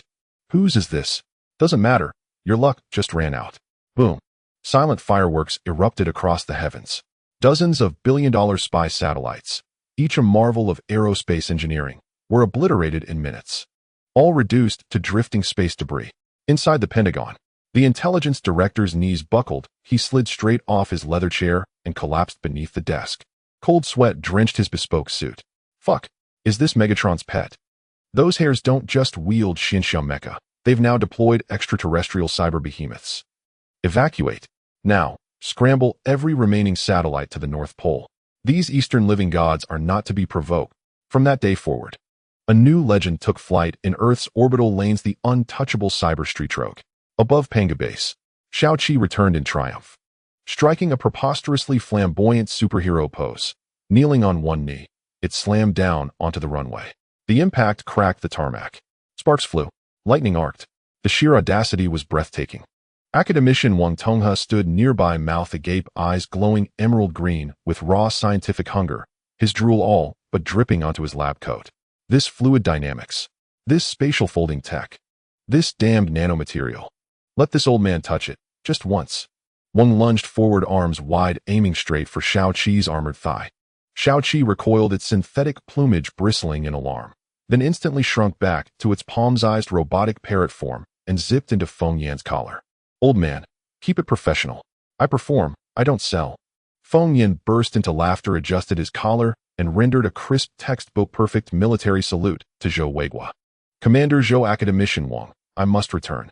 If I delay any longer, Her Imperial Frostbloom Majesty will have me kneeling on radioactive laundry boards until the end of days.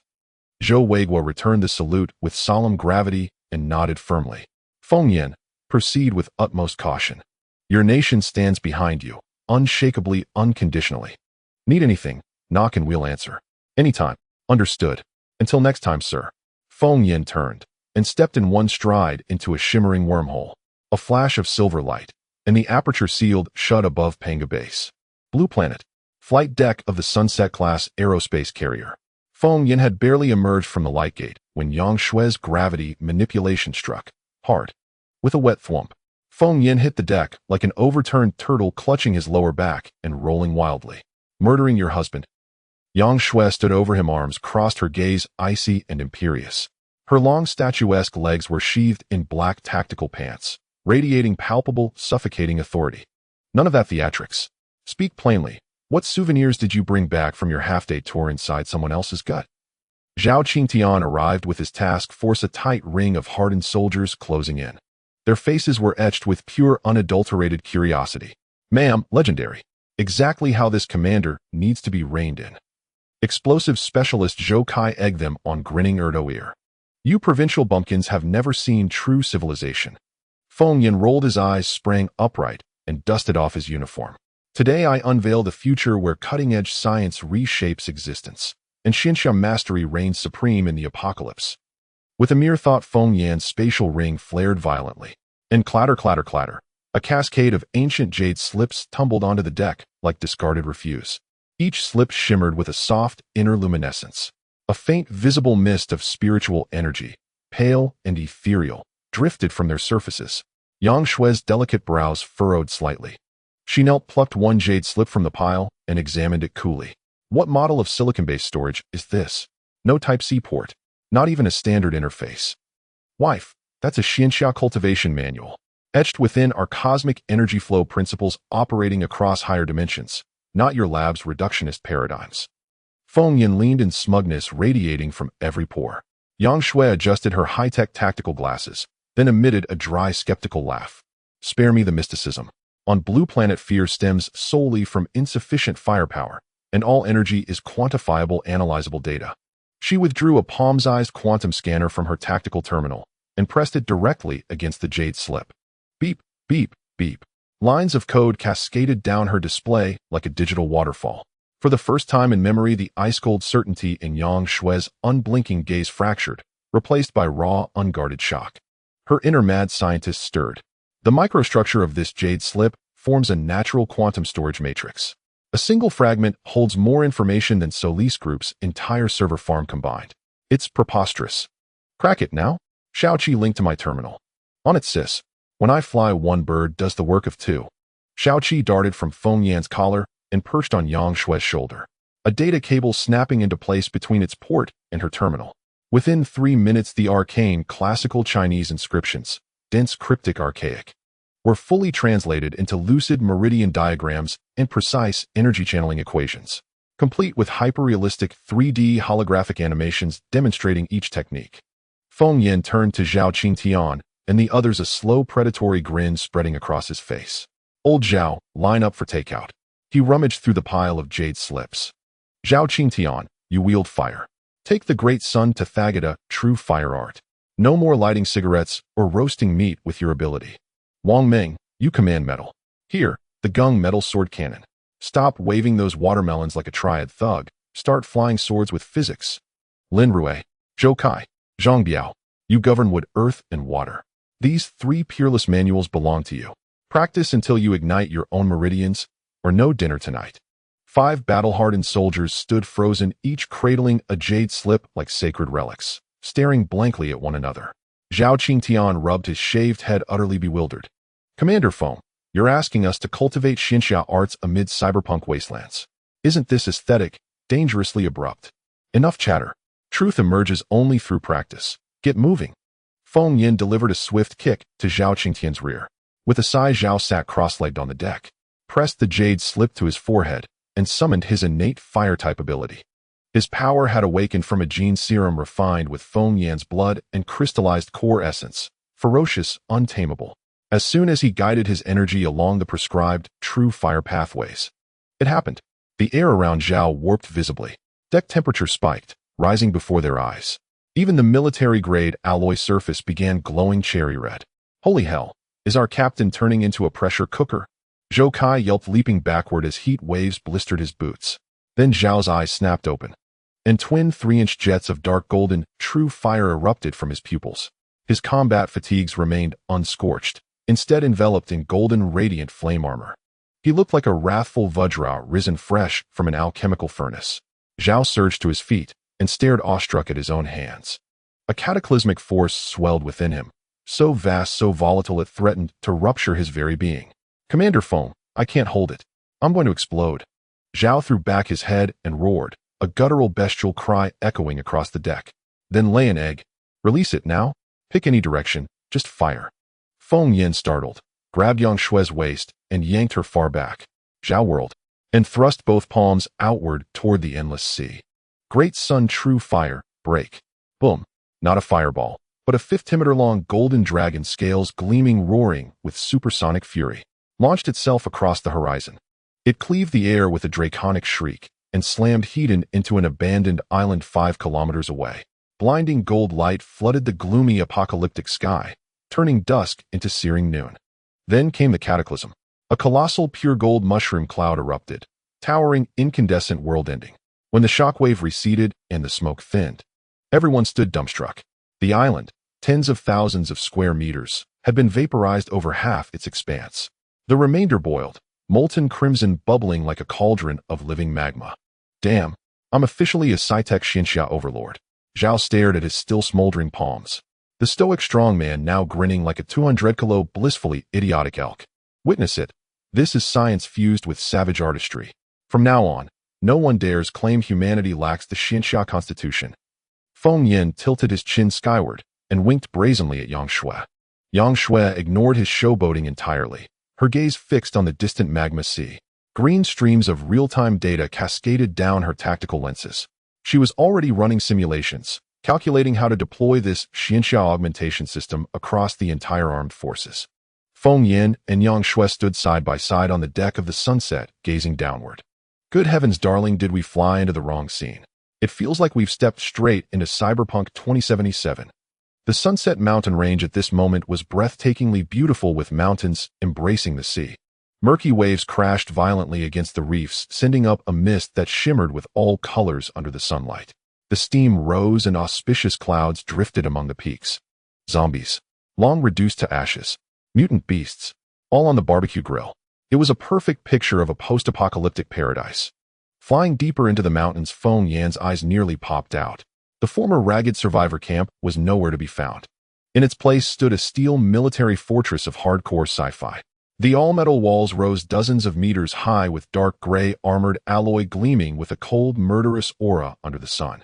Above the walls, cannon barrels thick enough to fit an elephant were lined up with rows of 6-barreled Gatling guns densely packed. Every firing unit was in place, radar probes spinning like windfire wheels. High-voltage electric fences crackled.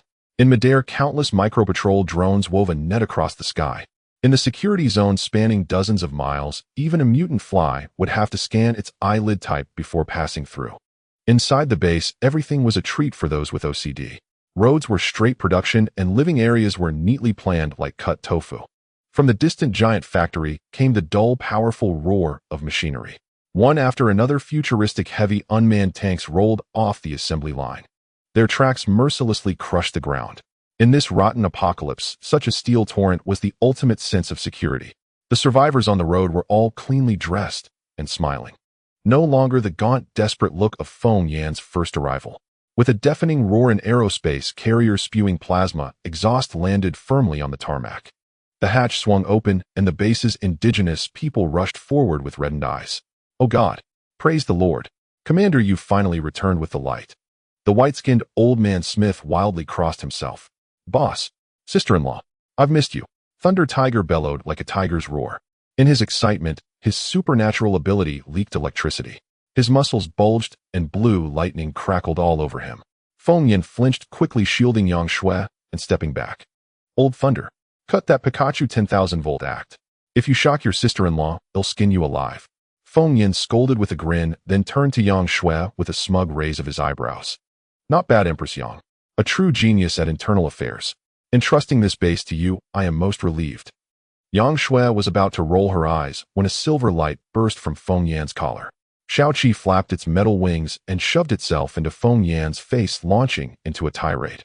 "Uff, you shameless carbon-based life form. Gallivanting around outside, soaking in monster stomach acid like a free spa. While the mess at home is all left for Her Highness to slave over.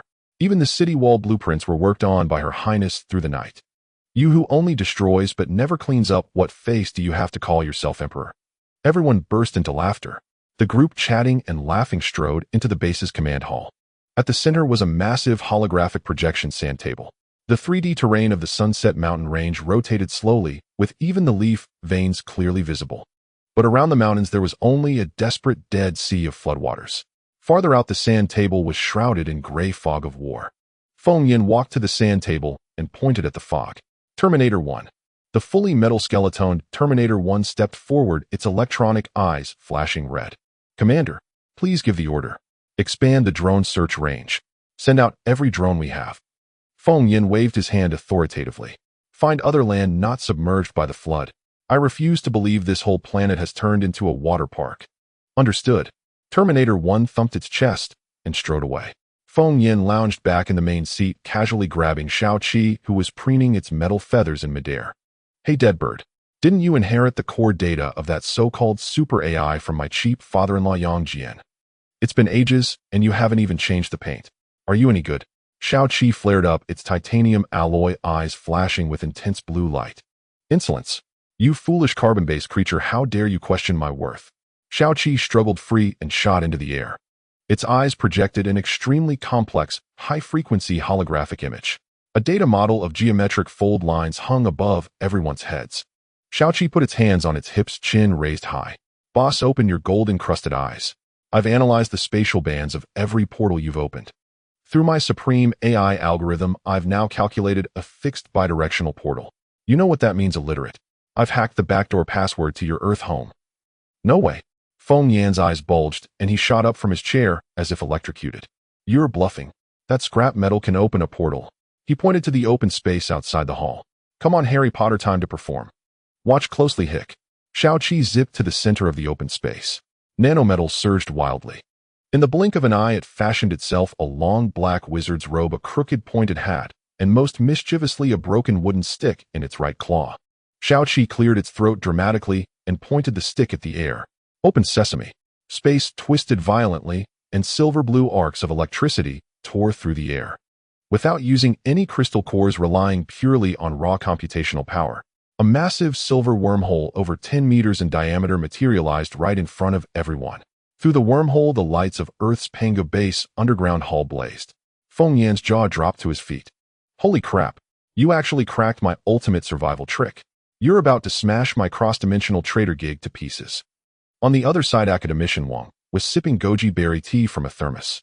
When the wormhole suddenly appeared, he was so startled, he sprayed hot water all over the screen. Thinking the alien base was under attack, he shouted into the mic, "Feng Yan, what's happening? Enemy attack. Feng Yin with a dark face grabbed Shao Qi, still posing as Voldemort, and shoved its bird head in front of the camera.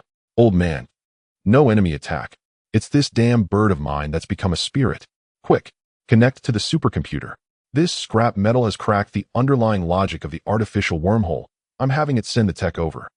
With a sharp clang, Old Man Wang's stainless steel thermos hit the floor. The entire Panga base fell silent for 5 full seconds. The next second, Academician Wang went berserk. His face flushed crimson, and he let out a hysterical roar. Quick! Unplug the external network. Link up Tianhe 1 through 10. Receive the data. Right now. The old man dropped to his knees before the console, weeping and pounding the table. An artificial wormhole. Real space folding. This is a realm humanity hasn't even conceptualized, an absolute divine domain. With this we can shoot straight out of the Milky Way. Shao Qi rolled its eyes in disdain. A torrent of data flowed like a raging information stream through the wormhole, crashing into Earth. Just as the progress bar hit 99%, a piercing air raid siren screamed, tearing through the base's tranquility. The holographic sand table in the hall flashed red. Terminator 1 burst through the door, sprinting in. Due to extreme overload, sparks flew from its mechanical joints. Commander, the fog in the eastern deep sea has cleared entirely. Stealth Drone 3 has sent back classified footage. Terminator 1 slammed its fist onto the console. The holographic projection flickered wildly, and a hair-raising high-definition image appeared. On the turbulent black Dead Sea, an all-metal mobile fortress as large as the entire Sunset base was brutally cutting through the monstrous waves, advancing arrogantly toward the Sunset mountain range. On the holographic sand table, a mobile fortress comparable to a city was crushing the sea surface. Feng Yin stared at this scene, his head buzzing. Is this not over yet? Feng Yin was so angry he was jumping up and down, kicking the edge of the control panel. Every day it's either fighting monsters or on the way to fight monsters. Do you really think I'm a donkey from a production team? Yang Shui calmly adjusted her tactical glasses, her fair fingers tapping rhythmically on the keyboard. Save your breath. The data shows that the probability of these people coming for you is 99.9%. She looked up, her gaze exuding 3 parts coldness and 7 parts concern for the intellectually challenged. The creation pearl within you is the only dropped artifact in the entire map for the natives of Blue Star. You are now a walking humanoid blind box. As long as you're cut down, it's guaranteed to drop divine gear. Shao Qi flapped its metallic wings in midair, its electronic voice modulating with laughter. Ha ha ha. Boss, you're like the reincarnation of Tang Sun. A total delicacy. Every monster passing by wants to take a bite out of you. Do you need me to prepare some vegetarian meals for you, Your Highness? Feng Yin, furious, grabbed an empty teacup and threw it. Shut up, you rusty old bird. Do you believe I'll throw you into a pressure cooker and turn you into scrap iron soup? And calling me Your Highness. Today let these bastards see what true power looks like. He shouted loudly. Terminator 1, convey my orders. All troops, combat readiness level 1. Bring out everything we have. Old Zhao, take your men to the city wall. If we don't show these punks some color, do they really think the king of horses doesn't wear colored contacts? Zhao Qingtian stood up straight, dark golden cultivation flames igniting around him. Received. Let them taste the iron fist of technological cultivation. At this moment the wormhole was still open. Commander Zhou Weiguo's calm face appeared on the holographic screen. Feng Yin, Earth is your strongest support. We don't just take hits without retaliating. That's not our rabbit style. The results of the Panga Mythology Armed Plan Phase 1 are about to be revealed. Come out and welcome guests. Feng Yin was taken aback. The heavy sound of tracks came from the wormhole. A prototype Gundam towering at 18 meters and weighing 60 tons was slowly pulled out of the light gate by a heavy-duty towing vehicle. The crowd gasped in astonishment. Feng Yan's eyes nearly popped out, and he almost drooled. Was this still the pile of junk he found inside the stomach of a star-eating beast in the cultivation world? This was simply the ultimate romance for a man. The body had been remade by Earth scientists using refining materials from the cultivation realm. It was entirely covered in a sleek lunar titanium alloy armor. According to Feng Yan's exceedingly flamboyant request, the paint was changed to a dazzling flag red. The iconic shaped antenna on its head gleamed arrogantly under the base's lights. Its left hand was equipped with a bright red giant shield. This wasn't ordinary iron, it was covered in swirling, mysterious cultivation runes. It also carried a beam rifle thick enough to fit an elephant. On the side it carried a Gundam hammer. The most outrageous thing was in its right hand. It was a super weapon completely replicating the alien god Kun's annihilation spear. A destructive blue arc danced at the spear tip. Old Wang's head popped into view from the corner of the screen, his beard trembling with excitement. You brought this treasure is called the Red Devil. I've spent 3 nights combining the power dynamics of spirit stones from the cultivation realm with miniaturized nuclear fusion. Go and have some fun. Oh my god! Feng Yin screamed and rushed forward, hugging the thick leg of the Gundam with a big bite. Long live the fatherland. Old Wang, I love you. Xiaoqi was also excited, sparking with enthusiasm. Boss, stop talking and get a new I want to be the co-pilot. Feng Yin instantly executed a spatial flash, opened the cockpit, and dove inside. Xiaoqi transformed into a silver light, closely following behind. Beep. Identity verification pass creation pearl fully charged. Mechanical affinity ability fully taking over. Feng Yin placed both hands on the main control orb, his eyes shining with excitement. With a hum, the eyes of the Red Devil Gundam lit up with piercing red light. The once silent steel behemoth seemed to be injected with a soul. The dual engines on its back erupted with astonishing plasma flames. Accompanied by a tremendous roar, the shockwave sent the surrounding task force tumbling about. The 60-ton Gundam soared into the sky, directly smashing through the base's dome like a red meteor rushing towards the sea. In the sky, only Feng Yin's arrogant laughter remained. Sons of Solis, your ancestor has come to cheat. On the battlefield by the sea, giant waves surged. The vanguard fleet of the Solis group was fiercely exchanging fire with the outer defenses of the Sunset base. The sky was filled with laser cannons and drones firing tracer rounds. As Feng Yin piloted the Gundam to just above the sea surface, he saw the water in the center erupt. A massive black soft-bodied monster was rampaging among dozens of gunboats. It was the octopus brother. After a while, its size had completely spiraled out of control. It used to be only a few dozen meters, but now with 8 tentacles spread out, it was as large as half a football field. Damn, Feng Yin was dumbfounded in the cockpit. Has this thing been eating golden fertilizer every day? How did it grow so large? Xiaoqi brought up the scanning data on the screen. Boss, this cyber seafood has been at the bottom of the sea devouring mutated zombie fish. It's a medical miracle that it hasn't exploded after eating this much.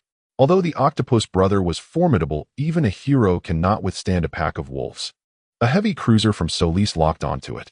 A super-heavy electromagnetic railgun at the bow was charging wildly, its dazzling blue light blinding. In the next second, it was about to turn the octopus brother into octopus balls. The octopus brother waved its tentacles, emitting a very wronged yang-yang sound. While being hit, it looked around as if searching for its irresponsible owner. Dare to touch my SpongeBob? Have you asked my big sword in hand? Feng Yan's eyes turned red. This was his #1 little brother that he had trained himself. Xiaoqi turned the BGM up to maximum play Chaos Star for me. Alright boss, a man with a built-in BGM will definitely not lose. The deafening heavy metal music echoed across the entire sea. The Red Devil Gundam executed an extremely smooth Thomas full rotation in midair, directly lifting the massive beam rifle over 100 meters long behind it. The fluctuations of spiritual energy at the gunpoint mixed with plasma radiance, shining like a small sun. The Solis fleet below was completely stunned. The scar-faced commander on the flagship smashed his wine glass to pieces. Fuck, what the hell is that thing? Before he could finish his sentence, Feng Yin had already pulled the trigger. Dinner time. Taste your Grandpa Yan's physical super transcendence. With a thunderous roar, a red light beam with a diameter of over 10 meters tore through the air. The boiling seawater below was vaporized, creating a vacuum trench. The heavy cruiser that was charging had no time to raise a shield. It was directly pierced from head to toe by the light beam. Even the explosion sound was melted by the terrifying high temperature. After several seconds, a giant mushroom cloud erupted above the sea. Steel debris fell into the water like dumplings. The octopus brother, having narrowly escaped death, immediately locked its huge tank-sized eyes on the red Gundam in the sky. It excitedly raised 2 tentacles covered in suckers, making a perfectly standard heart gesture. With another tentacle, it smashed a fleeing speedboat into a disc. This highly anthropomorphic action made the remaining members of the Solis fleet wet themselves. Feng Yin was extremely satisfied in the cockpit. Not bad. This little brother is worth the pain. He knows how to be grateful. He pushed the joystick and the Gundam thunderously landed on the sea surface. The anti-gravity field from the Spirit Stone power furnace steadily supported the 60-ton body atop the waves. The prestige was at its peak. Listen up, you bastards. Feng Yin turned on the external broadcast, his voice loud enough to deafen the seaweed at the bottom of the ocean. You are completely surrounded by me. Drop your weapons and take off your pants. Crouch on the deck with your hands on your head. Otherwise, my annihilation spear won't recognize anyone. The communication channel of Solace Vanguard fleet fell into a deathly silence. Just as everyone thought the other side was going to surrender, the enormous mobile fortress slowly ground its way out of the mist. A holographic projection was cast onto the sea surface. A golden-haired man in a white suit with a slicked-back hairstyle appeared, towering at a height of 100 meters. He looked down from above, surveying Feng Yan's Gundam, adjusting his gold-rimmed glasses with an air of superiority. Feng Yan, right. Nice to meet you. I am the current executive president of the Solis Group. You can call me David. Feng Yan dug in his ears. What kind of president is this? This name isn't even as intimidating as the hairdresser in front of my village. David's face visibly twitched. But he quickly adjusted his expression, forcing himself to maintain dignity. Your trash talk is useless to me. It's all a carbon-based biological flaw. Hand over the creation pearl obediently. David snapped his fingers. The front armor of the mobile fortress rumbled open to both sides, revealing a bottomless giant hangar. Accompanied by the heavy sound of steel grinding, 3 heavy mechas walked out. Each of them was no less imposing than the Red Devil. Moreover, they each had a thick pipe emitting a strange purple light connected to their hearts. A purple crystal reactor. Yang Shui's voice came from the communicator, tinged with rare panic. Feng Yan, be careful. Those are experimental machines powered by the purple crystals of giant mutated beasts. The data model indicates that their output power may exceed your Gundam's limits. Xiaoqi was also frantically sounding the alarm, the holographic screen flashing red. Beep beep. High-energy response detected. Boss, that's a Padawan player on the other side. We can't stand up to this freebie. Feng Yan grinned and reached for the control stick on the right. What does it matter if they're Padawan players? Even if I have to pay today, they still have to kneel and sing conquer for me. Xiaoqi overclocked the system. Load up old Zhao's cultivation method modules. Today we'll show these bastards what it means to cheat is better than Padawan. Xiaoqi's electronic voice echoed lewdly through the cockpit. Received. Cyber cultivation module fully loaded. Commander Feng, please begin your performance. Exclusive Great Compassion Mantra entrance BGM is ready. Feng Yan pushed the control stick. Well done. Today you'll teach those country bumpkins a lesson. Let them open their dog eyes and witness what materialist cultivation truly is. The plasma thrusters on the red Gundam's back burst with blinding blue flames. The 60-ton steel giant rose from the ground. It defied all laws of gravity, hovering hundreds of meters in the air. The surface of its hull began to crackle. Incredibly dense, mysterious runes emerged on the originally sci-fi Luna titanium alloy armor. These crisscrossing patterns instantly outlined a profound cultivation array. Dazzling purple lightning bolts wildly coursed along the array patterns. Feng Yan's hands danced frantically across the main console, leaving a blur of afterimages. Watch closely. This hand speed comes from 20 years of being single. The Gundam slowly raised its right arm. 5 thick steel fingers clicked together, forming a perfect sword finger. Using the sky as talisman paper and lightning as cinnabar, the colossal mechanical arm madly drew talismans in midair. Every stroke was bold and elegant, the movements supremely graceful. An ancient, profound pressure spread across the entire sea. A purple lightning talisman, the size of a football field, hung, suspended in the air. On the massive mobile fortress below, the pretentious David's face turned cucumber green. FCK. What is he doing? Is that red tin can performing some sort of shaman dance? David roared in fury, slamming his fist on the console. Destroy him. Expose his trump card. 3 heavy experimental mechs, matching the red demon in size, received the order. The thick purple pipes on their backs detached simultaneously. Thrusters on their feet spewed dozens of meters of orange-eared exhaust. The 3 mechs rose, forming a triangle as they charged at Feng Yan in the sky. Come on, let me give you a free electroshock therapy. Feng Yan grinned coldly and slammed the launch button. The Gundam's external speakers were cranked to